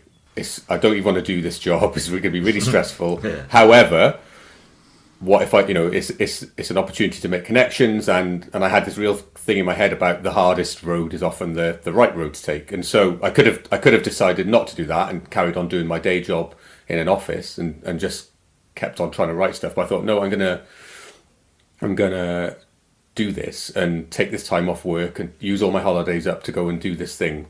And I did it, and then me and the actor producer got on really well, and then actually I remember pitching him something at the wrap party. And I said I had this idea for a thing, and he absolutely loved it and was immediately, okay, let's develop it. And so then I started developing stuff for him, all for no money, all free of charge, just doing it on spec. But again, for me it was a means to an end, and my wife was often saying things like, why are you like giving all your time up for nothing? Like, people aren't paying you. But it is one of those things. It's like a rite of passage. You just sort of have to do it. And I just, again, had this conviction that I just, don't know, keep this connection going and you never know where it'll lead. And then actually we kind of, nothing happened, none of these scripts went anywhere, we sort of lost touch a bit. And then about 5 years later, he said, oh, I've got a film, I've got the money to make it, I'm looking for a director. And then I got that, so I ended up getting that directing gig, which was a really low budget film, but we got an amazing cast, and the film did really well, and we sold it to Netflix and stuff, and it was like that. And then so that was my inverted commas big break. But that had been, I only got it from a relationship that had been building for 10 years. Yeah. And really a relationship that was building with me doing lots and lots of work for no money. But again, for me, it was a means to an end. And so I think, these moments of luck are huge, and we all need them. And that really is the only way of getting into the industry. But you only get that moment of luck, or you can only make the most of that moment of luck if you are ready and you've got the work and you've got the attitude to make the most of it, I guess. Well, I've touched on the next question I was about to ask. You've touched on how would someone on the outside go about getting into it? To say everyone's got a book in them, and I assume quite a few people listening probably would. It just seems the sort of job a lot of people would want to get into. Is the basic thing that you just must keep writing and must try and develop those contacts, Ahsan? Or is there one tip that stands out for you for an aspiring writer? If you want to be a screenwriter, get a screenwriting program. That's the first thing. Right. And the second thing is write and finish things. I cannot begin to express to you the number of writers who I've met who have never finished a script. And you just kind of go, you're not a writer. You can't be I'd written one of the best piece of advice I got given at the very beginning, because it's a bloody soul destroying business, right? The best piece of advice I got given was, as soon as you finish a script, print it, bind it, and put it somewhere where you can see it every day. Because as those scripts build, you'll feel fulfilled in a sense of achievement just by looking at them as a finished. Like, you won't get, rather than getting obsessed with what happens to it after you've written it, write it, print it, bind it. And I did that. And I did that a lot, especially in the early days. And it really worked, because two things happen. One, you're not looking for fulfillment externally. You've got the sense of satisfaction you can have just by looking at those pieces of art that you've created. And the second thing is you become a better writer, because when you print something and you put it over there, you pick it up in a week and you read it, you'll see what's wrong with it. You'll see flaws in it, and you'll be able to see a journey in your own writing. And I think that's kind of like the most important thing. And also, like, the last thing is that I don't think that you become a writer overnight. Like, I didn't wake up and go, I want to be a screenwriter, and was as good as I can be the next day. I've been writing full time, I think, for 5 years or for 6 years now. And I feel as though I'm only just hitting my stride now, because as much as you can learn from writing yourself, you also have a lot to learn from other people, and that will only come when you get a foot inside the door. So, does that make sense? Absolutely, yeah. Keri, you agree with that? Yeah. Yeah, I couldn't agree more. Really, it is that, again, it's just what I'd add to Ahsan's piece of advice there as well is, once you've bound it and you put it on the shelf, start the next thing, because that is, again, something that we do together all the time, and I do that. We do it individually as well. So it's the lowest moments I've had in my career have been when I realised I didn't have any projects on the go. Like, I was at this after Convenience, which was the film I was just talking about, and that came out and it sold to Netflix and it won an award and did really well. And I was developing a few other things, and then one by one they sort of fell by the wayside, and I didn't replace them. And I got sucked into this thing of, this one script here is going to get made, and that'll be the one.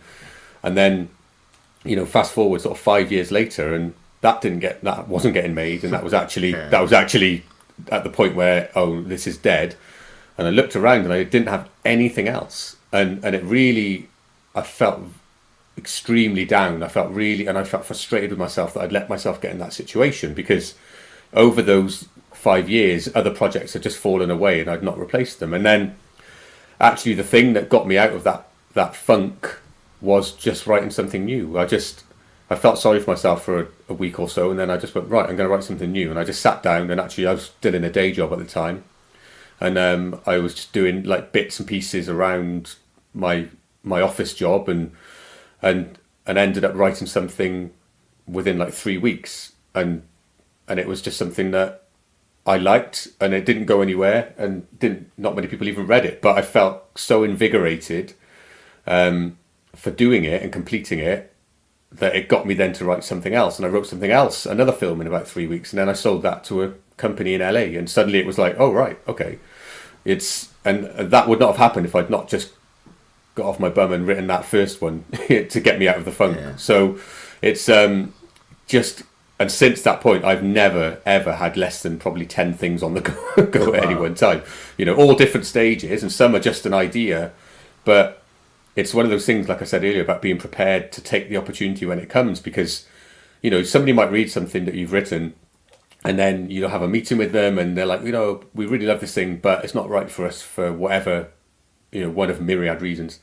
And they're like, what else have you got? And if you haven't got anything else, it's just, they will start looking at you like, oh, maybe it's just like maybe that was a fluke that you wrote this one good thing.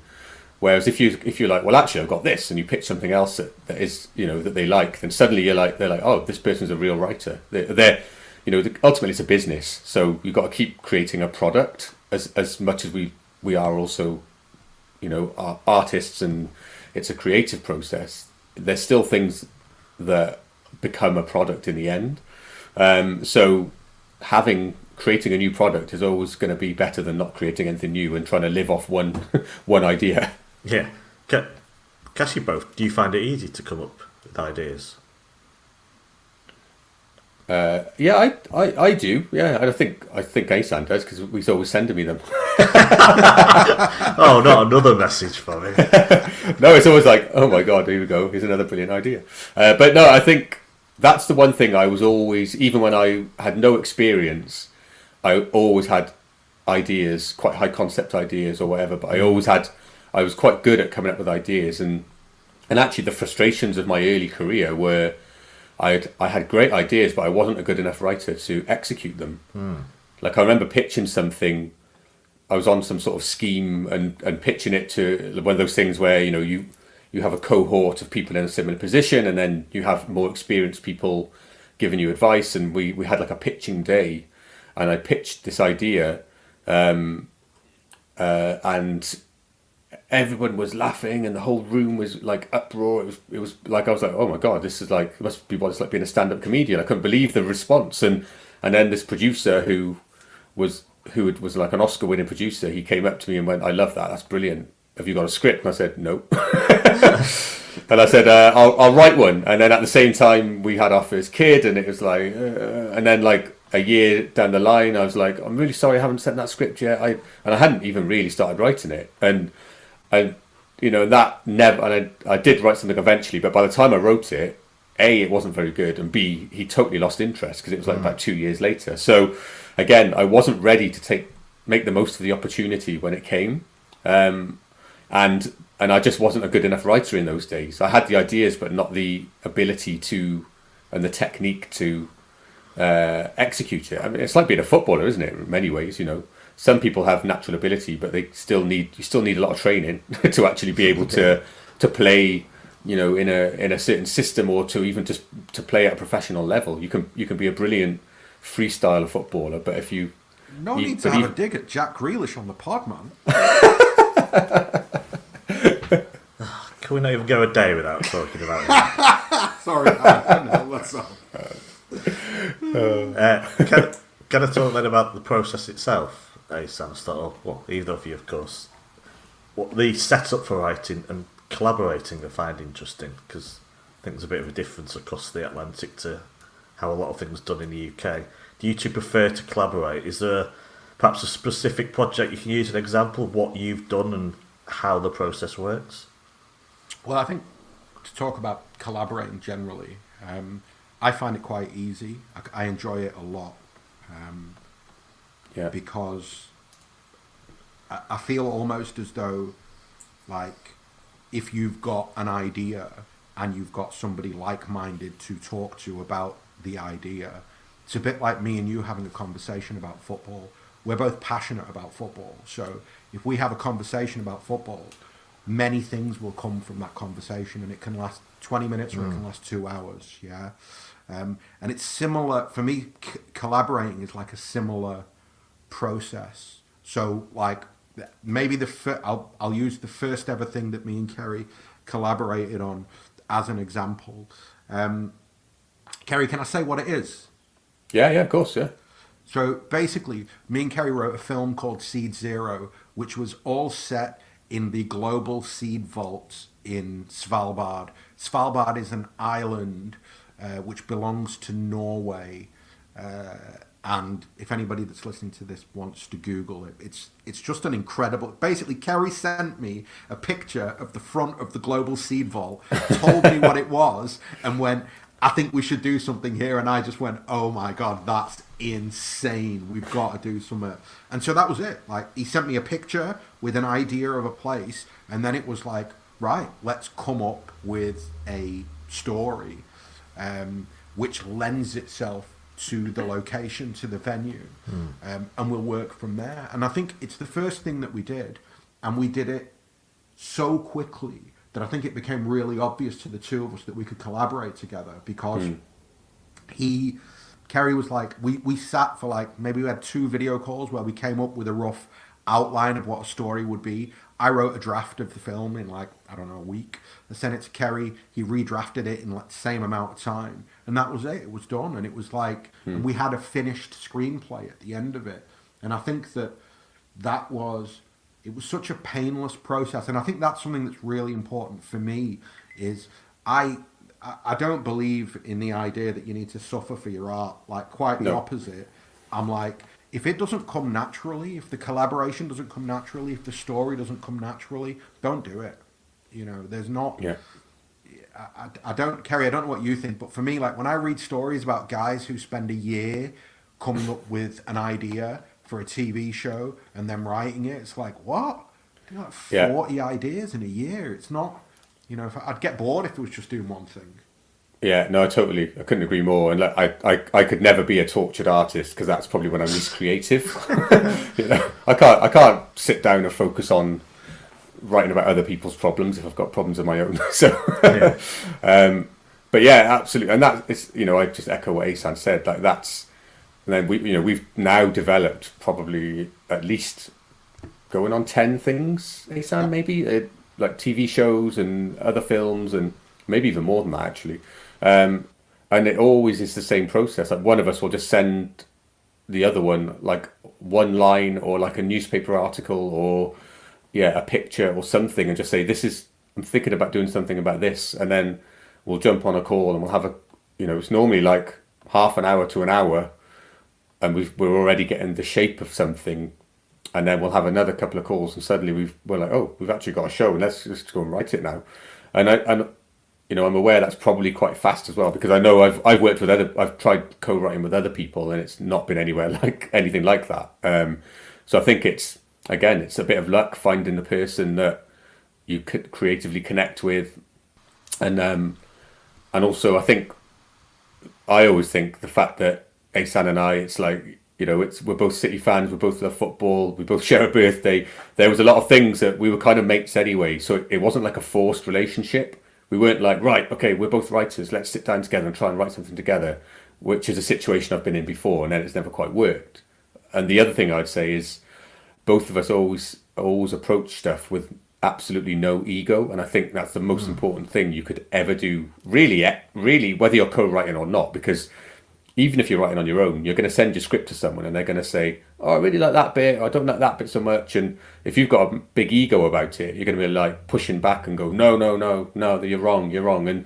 And it's, you know, then you're already in a bad starting point, and it's unlikely that person's going to take your work on if that's your reaction. So, and again, I know plenty of amateur writers. I say amateur in the sense of not earning professionally, who have had that attitude where they've just rebelled against every note that's been given to them. And it's like, if you think about it in the context of any other industry, any other job, if the people that are going to buy your work are essentially your boss in some to a certain degree, and in any other job, you're not really going to stand there and go, no, not going to do that, no. You're going to at least have a conversation about what they're asking you. So I think having a lack of ego is one of the biggest things, and it's a fine balance, because you have to have ego to do this in the first place, because you have to think you've got good ideas, but you have to then suspend or get rid of that ego at the point that you send it out or you talk to anyone else about it. Because for me, I just think when I work with Ahsan, I know that we'll make whatever it is we're doing better by talking to each other. Two brains are better than one and all that. Do you have to have a lead on writing, or do your styles have to align, or can two people with different styles come together and still work on a project? I don't know. What do you think, Ahsan? I think that would probably be tricky if you work in completely different ways. In fact, I've done, like I said, I've done stuff in the past where I've worked. The process Ahsan and I have feels so even-handed. It feels like we're always doing the same amount of work, and it's never like one of us is expecting the other to do a lot of work. And then I've done other stuff in the past where I feel like I'm doing all the work, but we're both getting a co-writing credit, and I'm like, I'm not sure how this. Not sure about this. Like I feel like I'm doing all the work here, and so I'm sure it has worked, but I would find it very difficult to work with someone with a completely different process, I think. Yeah, no, I don't think. I think I don't really know how you define process. That what I would say is that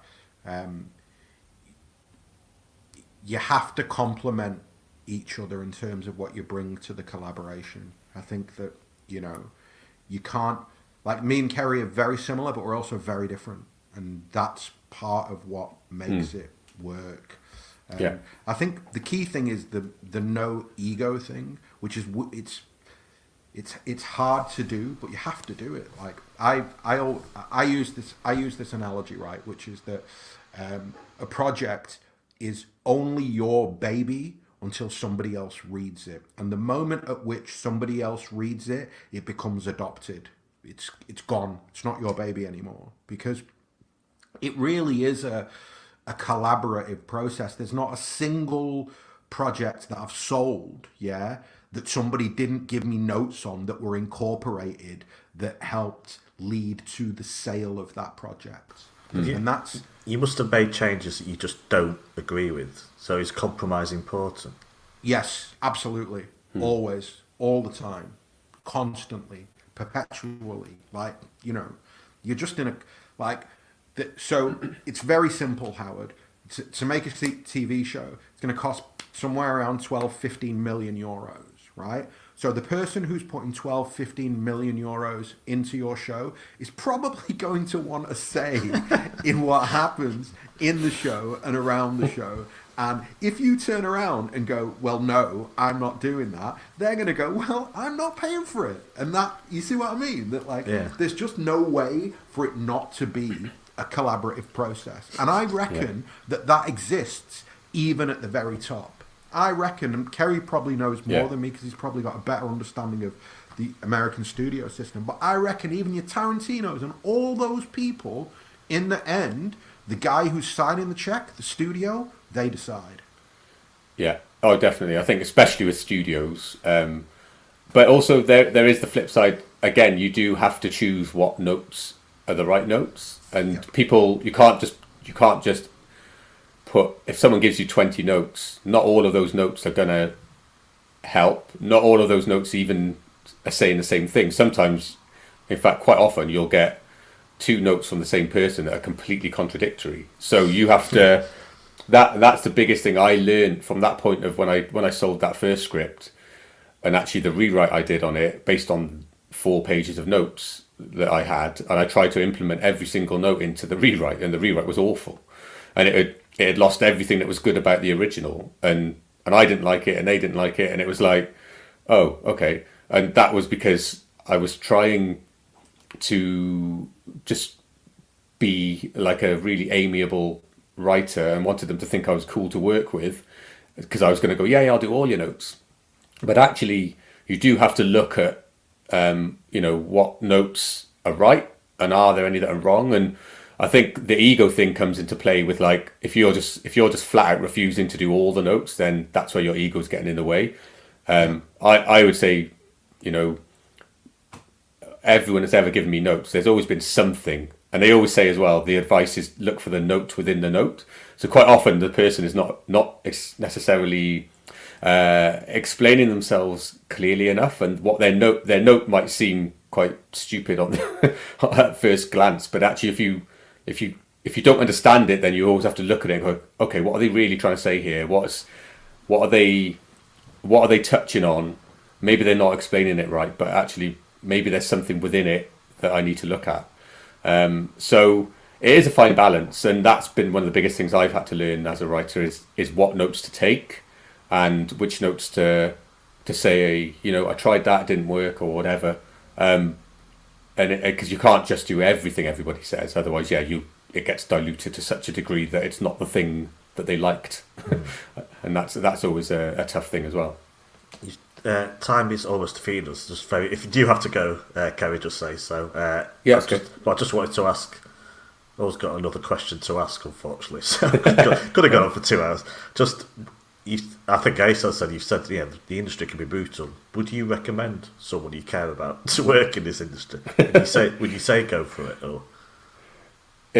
It's funny actually, because I've got 2 kids, and I've quite often said if they wanted to get into this industry, I'd probably tell them not to. but actually, that's probably not true. What I would say is, I think now when I look back, I think I didn't need to do a film degree personally. I think I would have learned more by just making short films and writing stuff and spending that time just doing that, rather than spending 3 years where you're. And obviously everyone's different. Some people get so much from uni, but just for me personally, the biggest thing I enjoyed about uni was just meeting the like-minded other people, who were in the same situation. But I found, some of the lecturers were brilliant, but some of them, I found it took me a long time to realise that actually what they were telling me wasn't that helpful. Especially as I always wanted to make commercial, big budget stuff, and a lot of people in the UK industry, or a lot of the UK industry is sort of founded on lower budget art house stuff that wins awards but doesn't necessarily make a lot of money.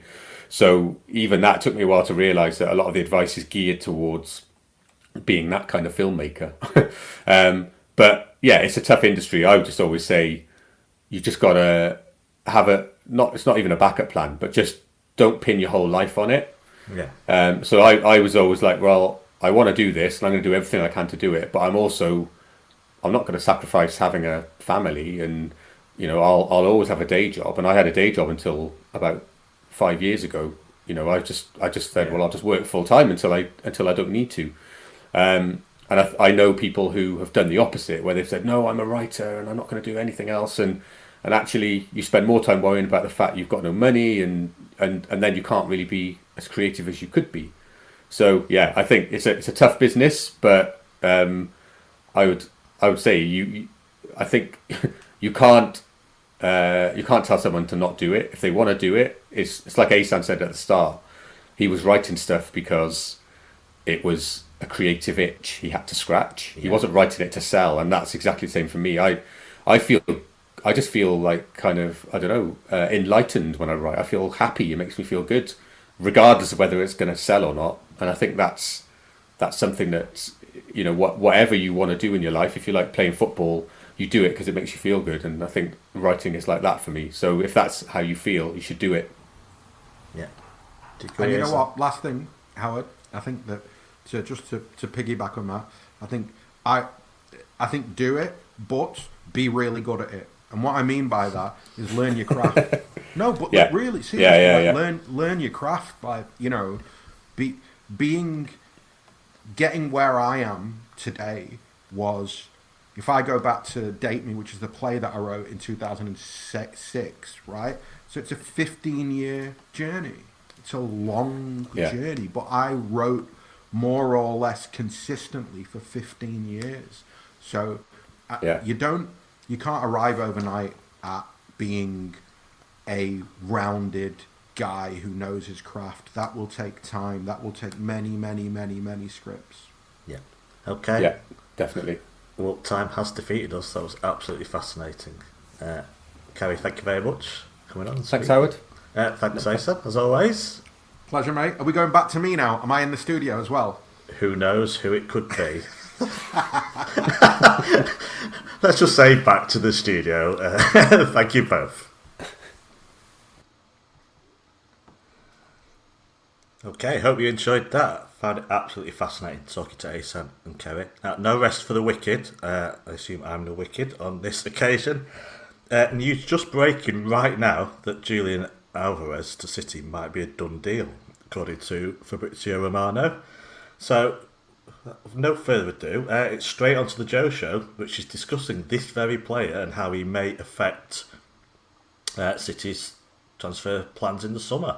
Recorded just earlier, so not a live show, but I think it's just become even more topical anyway. This is the Joe Show, so please do enjoy. Hello and welcome to the Joe Show with me, your narcissistic host, Joe. Today, in the wake of the news at the end of last week that City are reportedly about to sign Julian Alvarez from River Plate, we're going to be talking about the potential signing and what it may mean, if anything, about our striker situation. Returning to discuss this with me is Sam from the Feed the Goat podcast on YouTube. How's it going? Yep, all good, all good. Good to be back. This is the breaking sort of transfer news, wasn't it, involving City last week? There hasn't been a lot of it this January, so I think everybody kind of got a bit excited, didn't they? It feels like it's so weird. It came out of absolutely nowhere. Like, you know, we've just had like you say, we've just had pretty much confirmed at the start of the window. Like, yeah, City aren't doing anything this window by like all the the reliable journalists about Manchester City, and then suddenly, was it Thursday? I think it was, or Thursday evening, or early Friday, one of the two. It felt like I think it was Thursday evening. I think it felt like suddenly like everyone in Argentina got the same email from someone saying, yeah, by the way, this deal's happening. And then Twitter's suddenly lit up with dozens of Argentinian sources reporting that we've basically got the deal done for him. It was really strange. But before we get into any of that, obviously, thank you to everybody who's listening to this live. I'll give you a peek behind the curtain. We're pre-recording this, so we're not here live on the charity podcast. So I've absolutely no idea how well it's going. I assume that £1 million has been raised by now. Otherwise, you're all slacking. So get donating. But right, onto the main topic at hand, Julian Alvarez. So obviously, I've watched a YouTube compilation with an electronic remix of somebody that you used to know go over the top of it, like all good football fans do when they're linked with a player they've never watched before. And he looks like, based on that compilation, that he can, he's got all the elements needed. He's got pace. He's very physical. He looks like he can score a variety of goals. There's the poached finishes, there's runs from the centre of the pitch, there's a couple of long-range efforts in there. Obviously, there's only so much that you can take from compilations. Obviously, the Argentinian league isn't on the same level as the top leagues in Europe. I've seen bits and pieces from people who watch the league regularly and or are fans of Argentinian clubs who say that he's the best talent coming out of the country for quite some time. To begin, really, what have you seen / heard about him generally? Seeing is probably the same as you and most of City Twitter, I think. And if you haven't jumped on a YouTube compilation by now, then what you doing with your life. So I think everyone's seen the little 2-minute clips that have been going around. I think you kind of summed them up pretty well based off those. So in terms of what I've seen of him, that's pretty much about it. I've heard his name for a while though. I think he's somebody who's been sort of putting up really good numbers for his age, even though it is the Argentinian league, and obviously he plays for a massive club in River Plate as well, doesn't he? So any sort of hot prospects coming out of there is quite sort of well reported. So I've heard his name quite a lot. I mean, we'll probably talk about it, but I didn't know his release clause was that low, to be honest. Just the way that he's spoken about of all these top clubs after him. I thought he would have a bit of a higher value placed on that as well. Yeah, I thought that. When I saw the deal was being done, and I saw 17 million, I was like, is this like a different Julian Alvarez? Because obviously, like prior to this, I've seen, like you say, I've heard bits and pieces over the last like year or so, basically since he broke into the River Plate team, about how he looks like he's a pretty good prospect. I've just through seeing this through, I don't know, the odd people will tweet about him here and there, and it goes about Twitter and stuff, and you just see it here and there. He's an absolute monster on Football Manager. Anyone who's played Football Manager knows this guy is going to be pretty good in a few years. But it's more like, I've seen that he's been linked with the likes of, I think Juventus was definitely one of the teams that were linked with him. Atletico Madrid as well, I think, was another. And so he's obviously been linked with this size of club, like this level of European club seems to be the inevitable next step for him. But for 17 million, I'm surprised that we must have either just locked him down contract-wise, based on sort of the reports that are coming out. We must have just like locked him down contract-wise to the point where everyone else has just gone like, fuck it, then what's the point? Because for 17 million and the hype that he's sort of bringing with him, I can't understand why there aren't more clubs in Europe looking more seriously at it. I've seen bits and pieces that maybe United were in the conversation not so long ago, and we may well be in getting Jorge Mendes again, and it's going to turn out that United are actually going to swoop in at the last minute and take him. But yeah, just quickly before we move on to the next question, what were your sort of thoughts on it as it broke on that Thursday? Like, what was your like immediate reaction to all this? Because personally, I thought, I don't know it, because at first when I saw the reports coming out, I thought, we've seen this coming out of Italy quite a lot, where like an agent will just sort of like say, oh, a deal's been agreed like between the club and player for this player, and it just sort of feels like it could be agent talk to sort of like to increase the hype around a player and maybe sort of make some other clubs panic and put a bid in for him and stuff like that, and also just to raise the profile of the player to linking into Manchester City and stuff like that. But obviously then later in the day, like as the number of sources that were reporting it became higher and higher, and then obviously a couple of the City journalists started to report that the interest was very real. Like what did you start to think at that point? Yeah, when it first started to come out, very much same as you. I think like we see it all the time, don't we? Especially in a player's native country or the league they're playing in. We're used quite a lot as just a name to link their client to, so to speak. So when the first couple came through, I didn't really sort of pay much attention. But then more started to come through, and you're kind of thinking, okay, maybe there's something a bit interesting here. But I think we remember seeing that a lot with, I think it was Bruno Fernandes. The Portuguese media at one point were just like plastering his name and links to City all over the place, and that ended up being wrong. But I think when it was Jonathan Smith who came out and said no, City are actually very interested, that's when I sort of went, okay, right, this is interesting now, because one, he doesn't tweet very often, and two, I think he is sort of in that little group, isn't he, with Sam Lee, Jack Gaughan, who I think have got quite good links to the club, and they don't really put anything out unless they really can hang their hat on it. So once he said it, and then I think my dad actually sent me a link later on that Sky Sports were then reporting it, and then Fabrizio Romano, got his hands in it as always. Merchant. So once that tapping was confirmed, you sort of you're thinking this is pretty serious and quite a long way down the line, you would think. So yeah, it seems like a very Manchester City move as well. 17 million release clause. I mean, release clause FC back on the menu.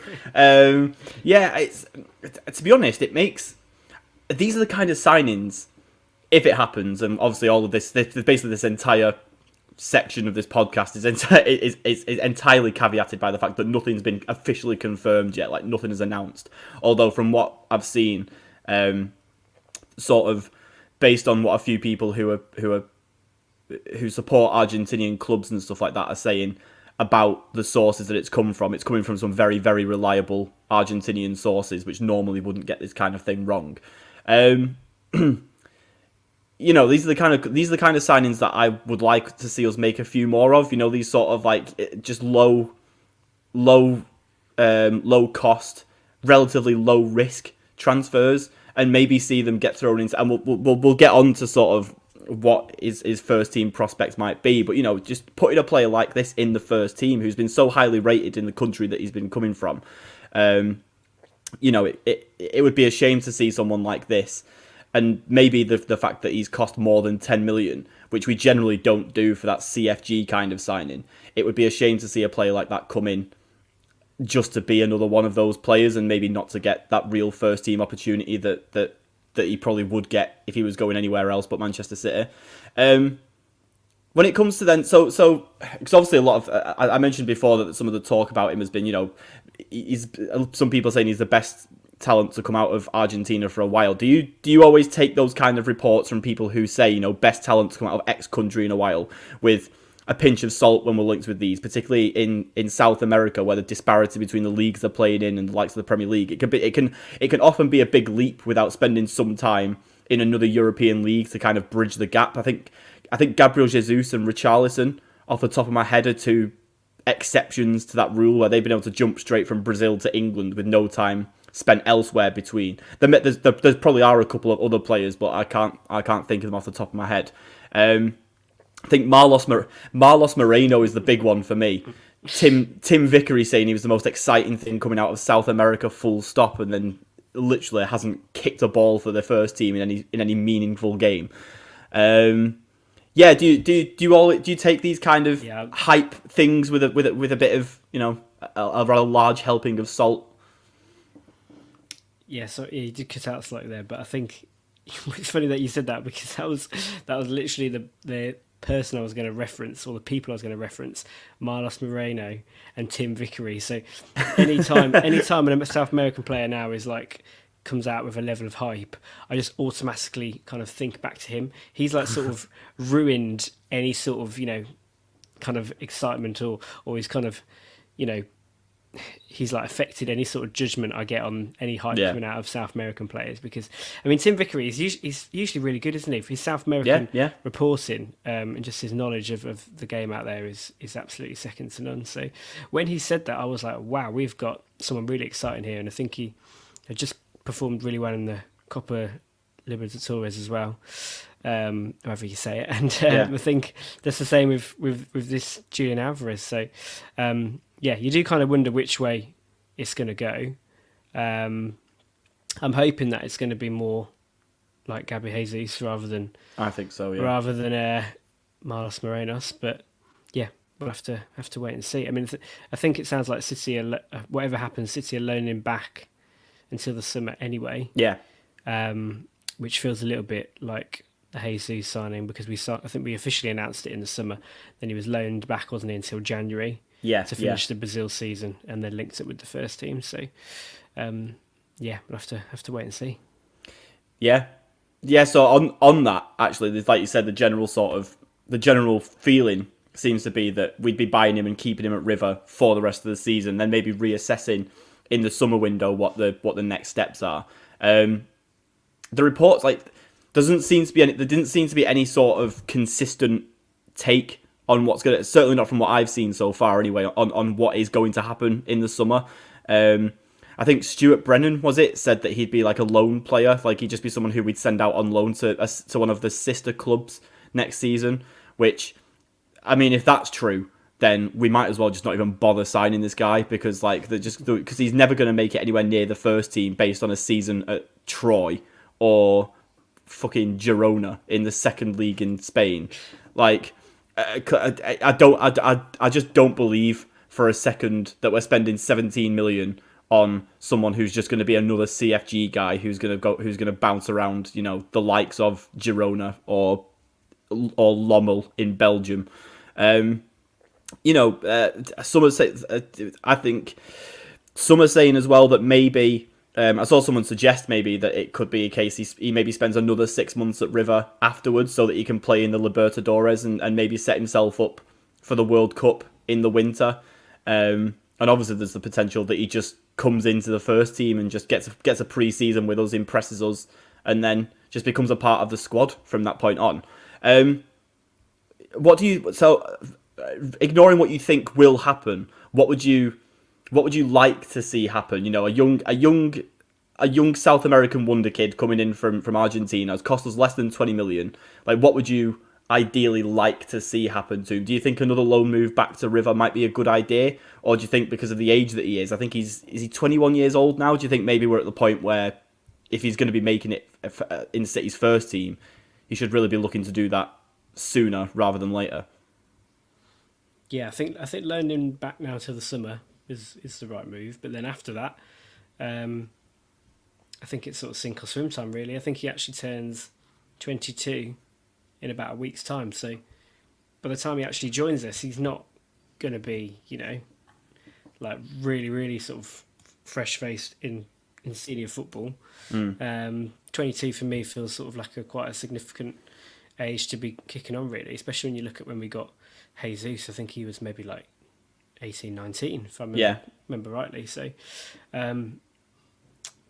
maybe 6 more months just to kind of allow him to sort stuff out for when he moves over. But it's difficult, isn't it? Because it feels like 17 million, like you said, is a bit too much for a CFG signing, really. I'm trying to think of any previous deals which have even come close to that. I think the biggest one that we've had so far in terms of someone who may be a CFG signing by the end of it is Keike, or Kaiki, however you say his name. He cost, was it 11 million or 12 million? Which, again, lots of people have pointed to that figure as a reason why he probably won't be a CFG signing, as someone who maybe they have serious first-team prospects for. So like you say, 17 million. If people are looking at the fee that was paid for Keiki and thinking that is, I'm gonna say Keiki because that's much funnier. That's gonna, you know, if people are saying that fee is too much to be a CFG signing, then like you say, 17 million surely is even less of a reason to whack him in the CFG. Yeah, and it feels like he's been talked about for at least the last 12 months now with his last season. I think he got like 20 goals and 12 assists in the league, and I know we've sort of caveated the standard over there, but that's still sort of good numbers in any league you're in. And he's been linked with so many big clubs, big names. So it feels like if we did get him in, I don't know whether he's just got an amazing agent and all this hype coming out of Argentina is so overblown. Actually, he's not that great, but it just doesn't really feel like that, does it? It almost feels a little bit kind of strange if he was just to be another CFG signing with the clubs he's been linked with. So, but then at the same time, you know, it doesn't really feel like this is going to be our number one striking target either. So, it's a little bit strange. You know, actually, I was speaking about it with a few people in a group chat we do the Feed the Goat podcast with, and I was saying if you actually look at this summer, there's a lot of players going into the last year of their contracts. Sterling, Mahrez, Jesus, Gundogan as well. So especially across that front line, are we looking now at players to come in and play, you know, right across it? Because I think he's quite an adaptable forward from what I've seen and read. So yeah, maybe there will be a space for him quite soon. But it's quite finely balanced. It's what it's making it so interesting, isn't it? Because it could go either way. Yeah, you're right in terms of like the you know, he, by all accounts he does play across that entire front three, and like you say, with a few of those players out or looking like they might be on, not looking like they're on the way out, but you know, I think the news has come out in the last few days that by no means has Raheem Sterling made his mind up on his future. You know, you've got Mahrez, who's sort of approaching that age where do you give him a new contract at this stage? Like, a bit like a lower scale version of the issue that Liverpool are having with Salah, where it's a bit like, do you give this guy a new 2 or 3 year contract on a lot of money when? And I don't think this would happen to Mahrez because he's not reliant on the same physical aspects of his game that that Salah is. But you know, do you give him a new contract and have him maybe sort of his legs go in a year or two, and then you know that kind of awkward age? So yeah, like you say, bringing in these younger players who would almost be ready to step in at that point seems like a very good idea. And yeah, maybe that's the other thing as well. If he has been linked with Juventus or Atletico Madrid or whoever, two clubs where especially at Atletico Madrid, where they're maybe looking at getting rid of João Felix over the summer by some reports, and Luis Suarez is old and can't just keep doing that job forever. They're going to need, especially with Diego Simeone in charge as well, with the Argentinian connection. Like, he's going to be looking for someone to bring in to lead that front line. So he'd probably get some. He'd almost certainly play like 30 plus games for Atletico Madrid if he joined them.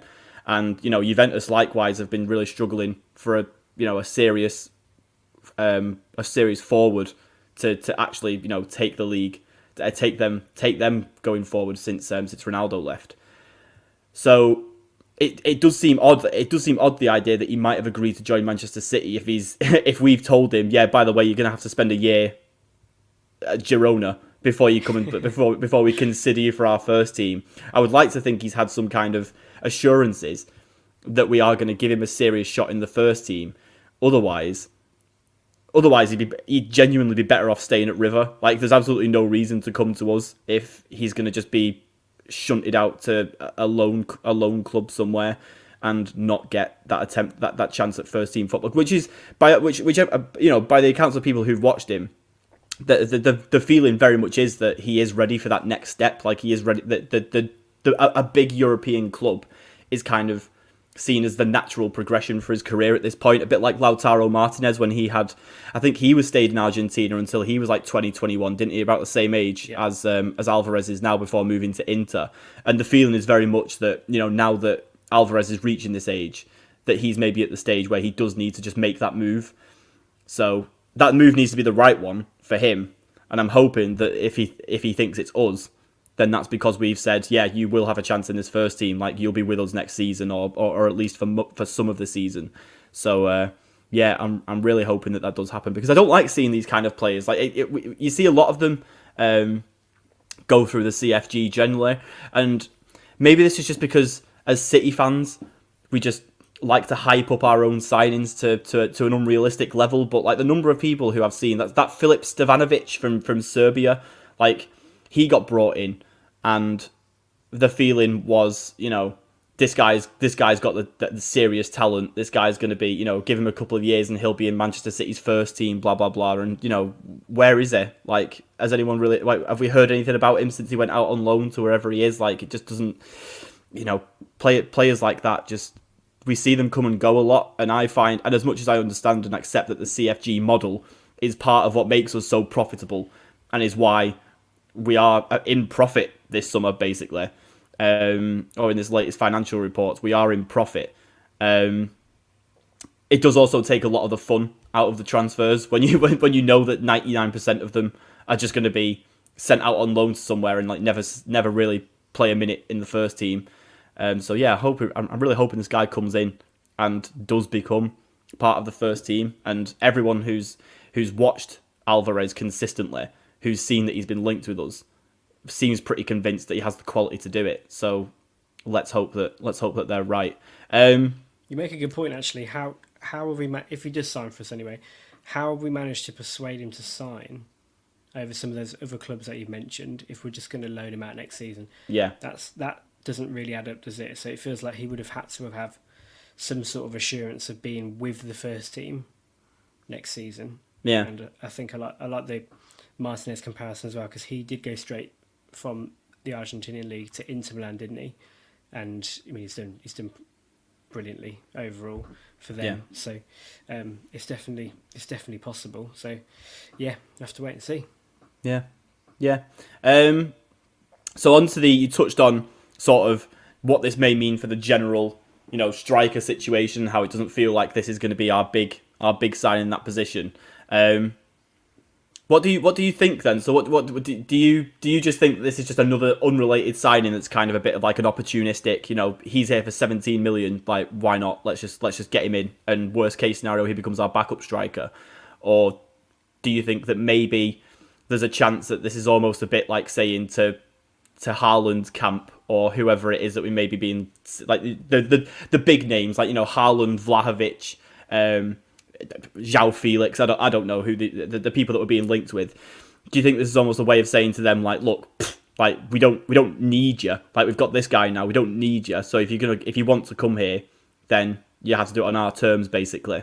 Maybe a bit of like a power play and some kind of contract negotiations or something like that. But do you think this changes anything in terms of our summer plans at all? Possibly, yeah. I mean, if the club really believe in him that much, to him to be, one of the main striking options. I mean, for all we know, that maybe the club are actually quite happy to carry on with the false nine and sort of bleed this guy in over the next 6 to 12 months from the summer onwards, really. But at the same time, do they want a big name number 9 like a Haaland, etc., all that real number 9 profile? Because with more of a physical edge, because this guy definitely isn't that, is he? He's more suited really to that false 9 style we've been playing, that low centre of gravity, very small, quite diminutive sort of player. Like we said, someone who could maybe play across all front three positions. But it's difficult because we're already pretty stacked there, aren't we? So maybe the club are anticipating some movement this summer with the players that we've mentioned who are going to be in the last year of their contracts. Sterling's obviously the most high profile one. I think a lot of people are forgetting that Jesus has only got a year left as well. Is he going to sign again just to, he's not really in the team at the moment. Is he going to sign again just so we can kind of be more of a peripheral player for the next 4 or 5 years? Yeah. Don't think so. So, yeah, maybe the club are sort of eyeing up a lot of movement in those front positions this season, and this guy's going to be maybe one of 2 strikers to come in. And last year, in fairness, we were obviously linked strongly with Harry Kane, but a couple of journalists did think that we were going to go after 2 strikers, didn't they? Sort of early on in the window. I think David Ornstein was reporting that City were looking at Kane and Lukaku, and then maybe like a Danny Ings as like a bit of a backup. So maybe we are in the market for 2 strikers, and if Alvarez is going to go out on loan again, like you said, to finish the Copa Libertadores and come in January, then maybe that could be an option to get 2 in. Yeah, I think I'd completely forgotten about the 2 striker thing actually from last summer until you just mentioned it. Then so this would kind of fit with what were last summer's plans if that was to be the case, to bring in somebody else. I personally, I think it goes one of 2 ways, and this is kind of stating the obvious because like the 2 ways are either we sign a big striker or we don't. So obviously, if we bring in a big striker, then we're kind of basically just done last year's business this summer, where we've got the big striker in, we've got the backup in, and we effectively are back to working like a relatively normal football team in that sense, in terms of playing with a forward, like the false 9 kind of. Whilst I assume it will probably come out for the odd game here and there, I think if you've got one big name striker like Haaland sitting on the bench, in the squad even, then it's difficult to really bench him to play the false 9 in like many big games when it means you're putting your nearly £100 million outlay on the bench, especially in a position like a striker where it's been touted by so many people as like the game changing sign that we need it to be. And then also, so if you've got that, if that's the case, then having a second striker on top of that, it kind of like why are you buying 2 strikers just to play no strikers in a lot of games? Like it just wouldn't make any sense. So that's why I kind of think that the alternative, as you mentioned, then like maybe we haven't seen, maybe this season isn't the end of the false 9, and that maybe bringing in a player like Alvarez who can, if we give him 30 games next season, for example, say he comes into the first team next season and overall competitions he plays like 30 games, which depending on how deep we go in some of the cup competitions, will end up probably being about like 50 to 60% of the games that the club plays. I think because of the profile that he is, and like in terms of like his age and his sort of coming into a new league and stuff like that, I think that's kind of a level that he can be happy with, whilst we still continue to play the false 9 in a lot of games. Because I mentioned this when I came on the Feed the Goat podcast not long ago. It's why I was kind of quite happy to call João Felix one of the players who I'd most like to see us sign, because I'm quite happy for the false 9 to continue if it's going to work as well as it has been over the last like 18 months. Like as much as having a striker would give us the clinical edge that we've got, in terms of, if we had a fit and firing Harry Kane in our squad, like we'd planned to last summer, then yeah, Christ, we could be burying teams like 6 or 7-0 on the regular. But the false nine is also the fact we don't have a striker is a large part of the reason why we're so dominant in so many games. And I feel like to get to the end of this season where you've won it 2 years in the I think the league's done. But if we win the league this year, and if you've won it twice on the spin with no striker, then it's kind of it's difficult to sort of chuck that in the bin by buying 2 strikers and just sort of saying goodbye to it forever. So for me, maybe bringing in a striker of Alvarez's profile. There's not really a better way to put it. To bring in a striker of that level of reputation, where he's not coming in with a huge amount of fanfare like a Haaland would, and he's not coming in with that ego and that sort of demand and the agent noise that surrounds him to sort of be like, why am I not playing every single game? Then I think that's kind of like the perfect level of striker you could have to sort of balance out playing the false nine for at least 40 to 50% of the season, whilst also having that striker option for those games where you do want to have that. But obviously that depends entirely on the idea that Alvarez is actually brought into the squad next season. So I'd quite like to see that, but ultimately, I imagine that it probably doesn't change the plans. Like, I still feel like, if Pep is like, I want a big name striker, or if Pep is just like, I want a striker, full stop, like he did last summer, he wanted Harry Kane, I probably don't think that this £17 million striker straight from Argentina is really the level that Guardiola's looking for if he wants to have that immediately ready to go in the summer. So I think we probably do still end up looking at the likes of Haaland and Vlahovic, but at least we do have this as a backup if for whatever reason, last season's Harry Kane pursuit didn't end well and we were left with nothing. We were just left completely empty-handed. Whereas if we do the same thing with... Because at the end, we forget that there are pretty limited options to fill this role. And if neither of those come off, or if another club comes in and offers more money, or if another club comes in and just like is willing to deal with the 40-50 million you're going to have to give Raiola and his dad, whereas we probably say no, then we have someone ready to come in and to be that guy, which is, for me, a bit of a win-win. On the idea of a big name striker coming in, do you think that that's almost not as bad, but it's kind of similar to the idea of sending Alvarez on loan, where it's kind of like, does that also kill his chances of getting like serious first team football? Like, what does it say for his chances of getting first? If he does stay with the squad and he's one of 2 strikers, say it's Haaland, for example, does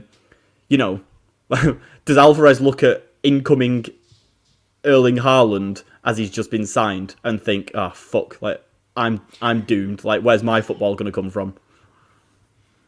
He may well do, yeah. I think it all depends on how adaptable he is to play across the front three. But we're so stacked in those areas already, aren't we? And probably will still be next season. So, yeah, I mean, bringing someone of like a Haaland's age as well. Like, he's going to be there for however many years. So, yeah, I think it probably would be quite difficult in that circumstance. It really depends on what the player's looking at. What he wants, and like we said a minute ago, if we're jumping ahead of the queue, ahead of all these clubs to get him, you think we've made some sort of assurances to persuade him to come here. Because similar to some of the players, or similar to maybe even like Ferran Torres, who wanted to go, knowing we're getting a big name striker in. How are you going to persuade someone to come in, knowing they're getting a big name striker in? So, yeah, it's a really good question. It's so finely balanced. There's so many different scenarios, isn't there, around the striker situation? Yeah. Like, are we going to stay with false 9? Are we going to buy another false 9? Are we going to buy a number 9 and a main striker? Are we going to buy someone who can maybe come off the bench or play, the games like Burnley at home where we can't break them down, or Southampton away where we can't break them down? So yeah, there's so many different ways that this could go. And I think the fact this has kind of come out of nowhere as well, and everyone's sort of scrambling to find out what he's like and what his profile is and how it's all going to work has made it even more interesting. I saw something as well. I don't know you know this or can confirm this, but I've seen somewhere that his agent is the same as Aguero's. Is that correct, or is that a rumor that is wrong on Twitter? Alvarez agent Aguero. Yeah. Google never lies. Let's have a look. So his agent is this is some great podcast content. His agent is Fernando Hidalgo, or Hidalgo even. I'll put him in Aguero. Yeah, maybe not. I'm not sure. I just saw it on Twitter, so it's one that needed to be fact checked. But he does the same celebration as Aguero, though. I'll take that. That's all that's needed. As soon as I saw that image, I was like, "Oh, get this guy in a City shirt, get him in straight away." I think at the end of the day, we all love a South American wonder kid to come in, don't we? It's just like it's this kind of these kind of players that come in relatively out of nowhere, but with a lot of hype in the country that they're coming from, are always quite big. They always feel like quite exciting in terms of transfers, and I'm just praying that this one, if it does happen, I'm just hoping that this one results in some like genuine first team minutes and some actual, us as Manchester City seeing more than just like a financial benefit from it. I want to see us actually get a real player out of this, and someone who can come in and affect the first team, which a lot of times we have these kind of players linked to us. It doesn't generally feel like that's really the motivation for it. But as we sort of alluded to before, 17 million, I'm hoping that this is more than just like a money spinning flip for a profit in a couple of years kind of signing, because that would be, for me, it would be very disappointing if that turned out to be the case. So what's your final question? On a scale of 1 to 10, what are the hype levels for this signing? If it happens, my own personal hype levels. Yes. Probably at the moment, to be honest, it's around like about a 6. I'm not really that excited just yet. Maybe I need to watch more YouTube compilations. I mean, the easiest comparison is to Jesus, wasn't it? And I think I was more excited about Jesus because I'd watched him at the Olympics. I've sort of seen a bit more of him. And then when he did come in, that first sort of month or so, he didn't disappoint, did he? He was electric those first few games. So, at the moment, not too excited. Partly because I haven't seen enough of him. Partly because, like we've discussed in this whole podcast, we still have no idea how he's going to be used. For Jesus, it was pretty obvious, wasn't it? He was coming in January. We knew he was going to come into the first team. Yeah. This one's a little bit more unclear, but hopefully he does get a shot, like you say, because it's still excited all the same, and it's quite an un-City-like signing in a lot of ways. We usually go for the tried and tested, the proven products, really. So if it does come in and he's genuinely part of the first team, then it will be very exciting. Yeah. But ultimately, he is release clause FC, and that is and that much can never change. I think I'm probably about I'd say maybe a 7, maybe just because everyone it's just that enigmatic South American wonder kid factor. Like I can't. It's just you just love it. That's just the kind of it's signings where you don't 100% know what you're getting are often more intriguing. I think we had this. Me and Steve McInerney would often say this about Harry Kane over the summer, where like Harry Kane, whilst a very good signing, it wouldn't have been exciting. Like it would have been a bit boring. Like we knew what we were getting. Like it's not like as much as it's exciting to think of what we could do with him. Like Harry Kane himself in a City shirt didn't really get my heart racing. It was just like, that makes sense. That's good. Whereas some random 21-year-old from Argentina who I've seen a grand total of 8 minutes and 34 seconds of on YouTube, you'll get much more exciting than that. But yeah, no, brilliant. Right, well, we'll leave it there. I'm hoping that this podcast with 2 people who've never watched Julian Alvarez play a minute of live football has been very informative to all of you.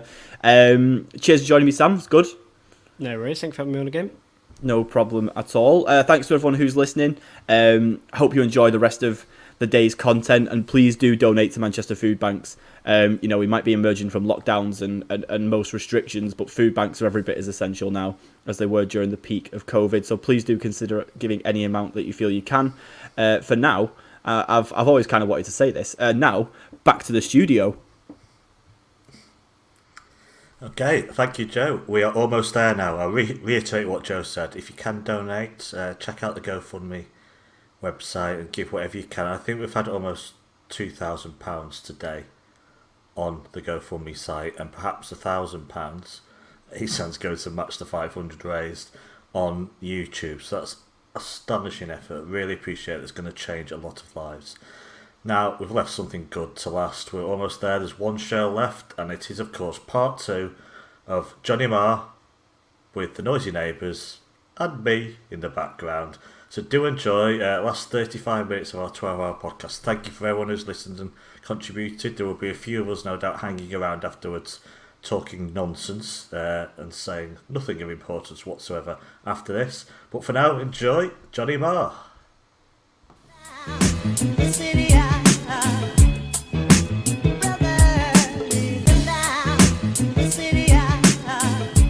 To find your nearest official Supporters Club branch, get on the Tinternet and go to supportersclubs.mancity.com. There are over 300 branches across the globe, supported by Manchester City and each other. It's a great way to meet your fellow City supporters wherever you are in the world.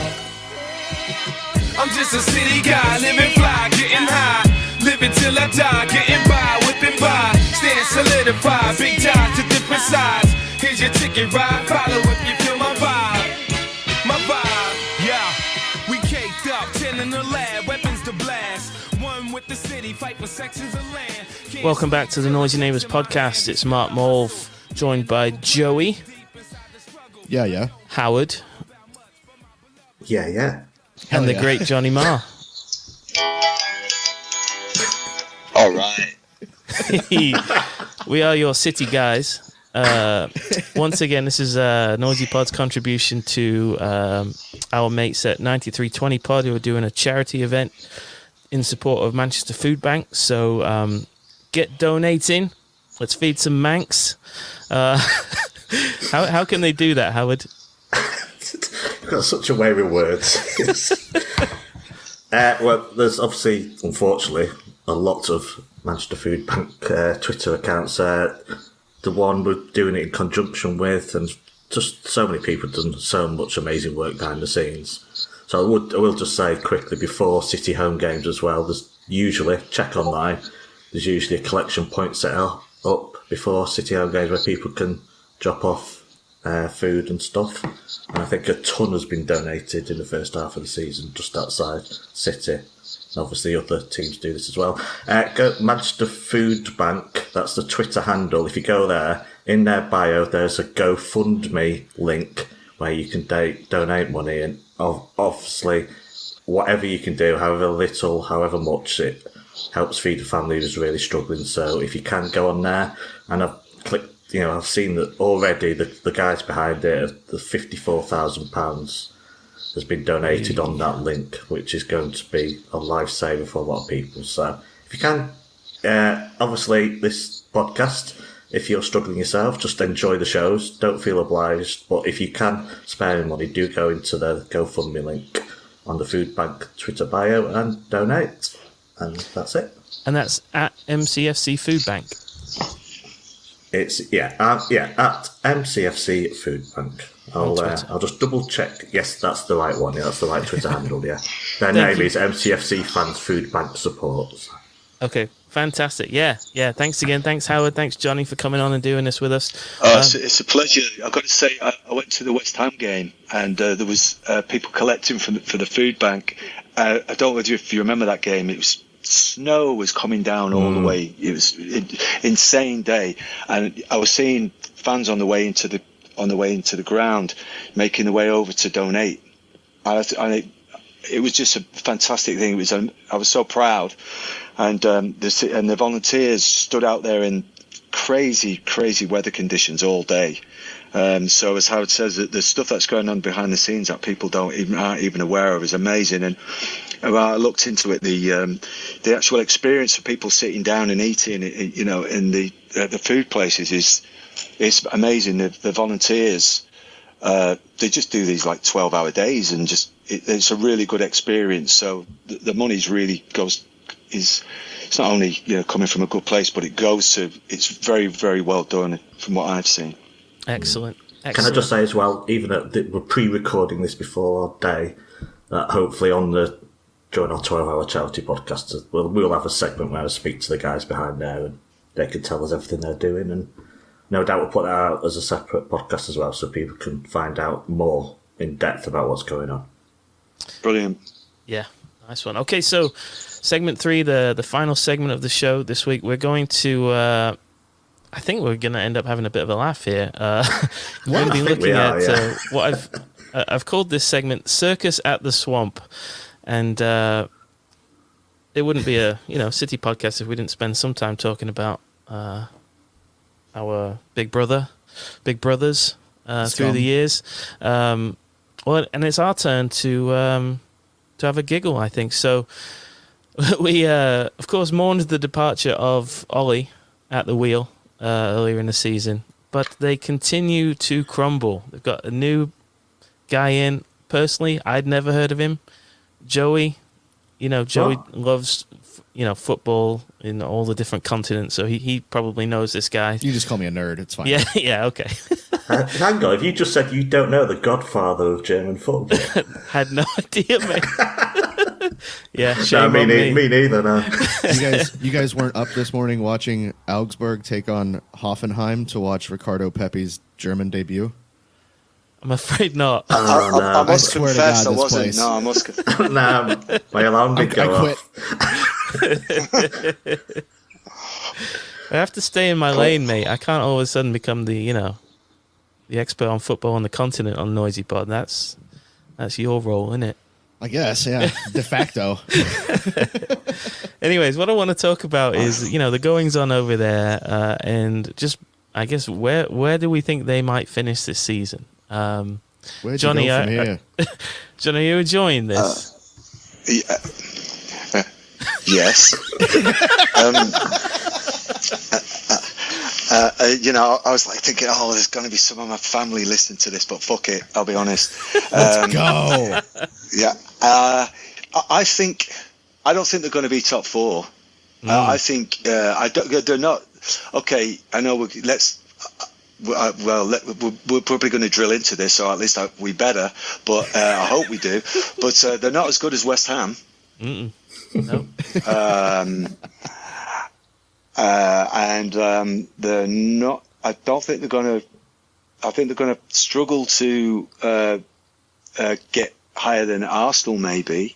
I think you know what it is. It's this thing that there's a way of, as I'm seeing at this point now, there's a way of having to be that the top 6 players. So I'm not thinking about City just being up on high, lording it. There's what people call the elite clubs, whether they've got loads of dough or not. Okay, but there's a way of playing now that United are so far off. There's a way of playing with commitment and that word and confidence. I mean, obviously there's other things like organisation, knowing what you're doing, all of that. But just that they're just so far off what Arsenal, West Ham, even Tottenham, but Chelsea, all the top sort of 6. We saw what happened against Wolves. That was just purely down to their own lack of.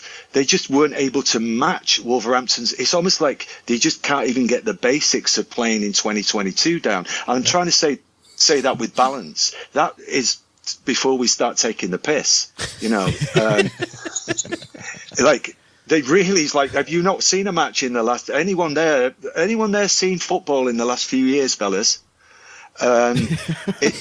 Just such confusion there, and then you can get into this thing about the attitude of some of the players, and again, to come back. One thing that slightly frustrates me as a City fan dealing with United fans, is that if look, I am very privileged that sometimes I'm privy to be in the tunnel and be behind the scenes a little bit at City. But just if you watch the All or Nothing documentary, anyone, if they just take their hatred goggles off, and you watch the body language of what happens at Manchester City, the body language of those players. This is why this new mercenary thing, which is only going to last a few weeks anyway, but it's obviously got under my skin. This is why it's so ridiculous. The body language and the togetherness of the Man City club, I'm telling you, is amazing. Those guys really, they're always it's such a bro fest. They're hugging each other. They're like sharing. They're really tight. And it was brought into even more focus when a couple of years ago there was the Tottenham documentary. And interestingly, I saw Roy Keane talk about this.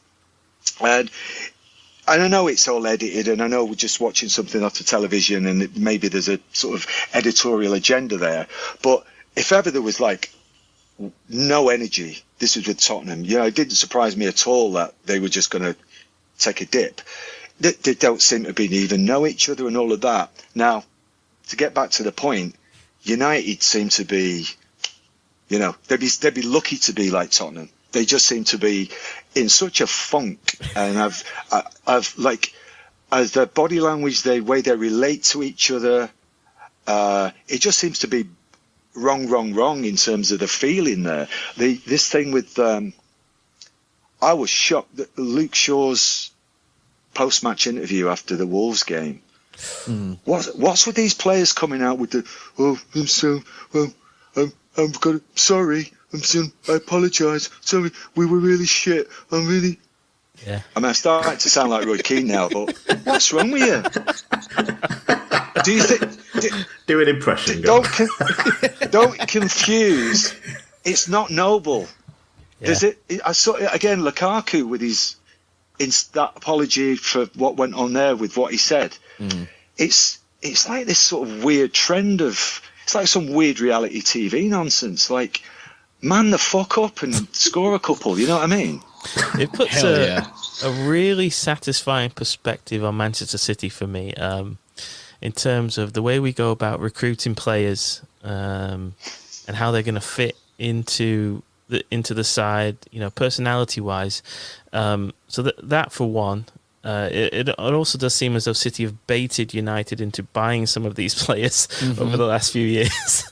I'll let Joey run through the list in a minute. But the other thing that's really satisfying is to see Manchester United having the most expensive squad in the Premier League, and sort of dropping the mic on the whole narrative that money buys titles. Because we get accused of that more than anything, I think. And there's clearly more in it to just spending loads of money, because you look across the road and they've spent more than us and are nowhere near us in terms of just levels and trophies over the last few years. So. Are you trying to tell me that buying names isn't as important as buying players that understand tactical concepts? Well, if they had any tactical concepts, that would be, True. You might be giving them too much credit there, mate, with the managers they've had. Well, they did have one of the managers they had that they fired is currently. Let me check the table real quick. As Mr. Marr alluded to, David Moyes, football genius, currently 3 points clear of United and in the European spots. So, but I don't want to dogpile too much, because we should give respect where it's due, right? Manchester United is a club that just won the social media engagement championship, and I think we'll never sing that. We will never sing that. Howard. You could. I don't know if the rhyme scheme is way off, but it's. Sorry to talk music around you guys. I know that you guys are kind of novices, so I don't want to get into musical theory too much. But yeah, it was scumbags. They focus so much on just like, oh well, fucking Pogba's got a lot of Instagram followers. Let's bring that back, and then like you said, Mulv, we kind of bait him into stuff. Alexis, yeah, there you go. Yeah. Spend money on that one. Fred, that's done. Take care of it. Ronaldo, have him. Enjoy that again. And now they're already saying they want him out, which is one of the funniest things I've ever seen. I was scrolling through Twitter this morning and seeing United fans be like, Ronaldo has ruined this. This is Ronaldo's fault. Oh, it tastes so good. Yeah, very satisfying. Now, the problem is, go ahead. Go on. No, you go first.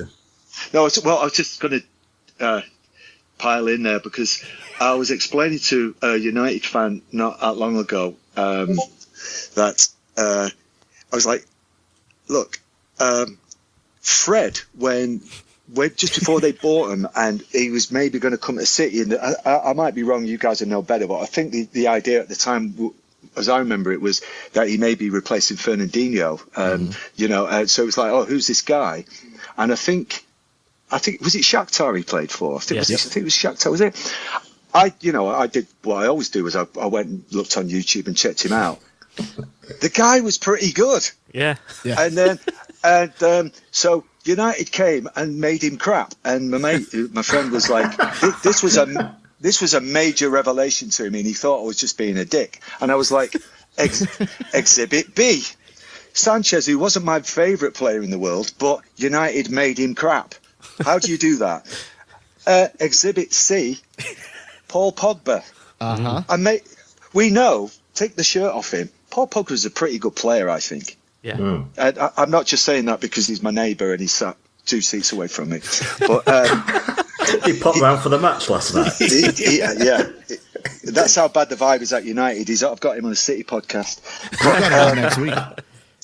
Yeah. He's already booked. Pogba's a good player. Now, what's the connection there? What's the Fred?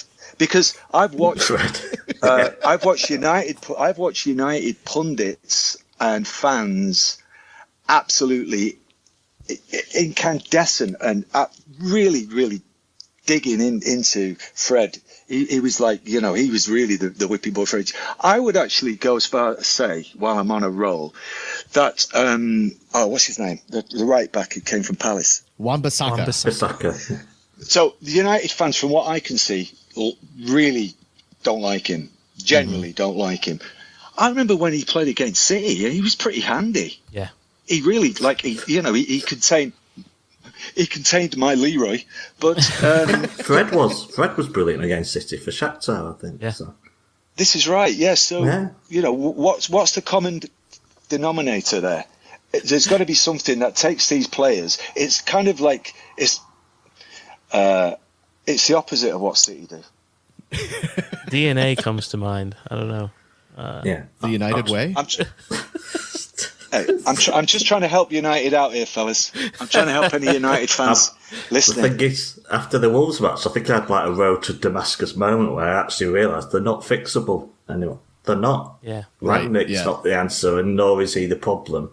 I honestly don't think they're fixable now because they can't clear the squad out, which they need to, because no one would pay the wages. Pogba's the absolute prime example of the state they're in. They either let a £90 million player go for free, or they let him absolutely rinse them for £500,000 a week for when he's been bang average for them for years, and he cost them £35 million or £30 million a year in wages alone. Whichever way they go now, they're screwed. They're absolutely screwed.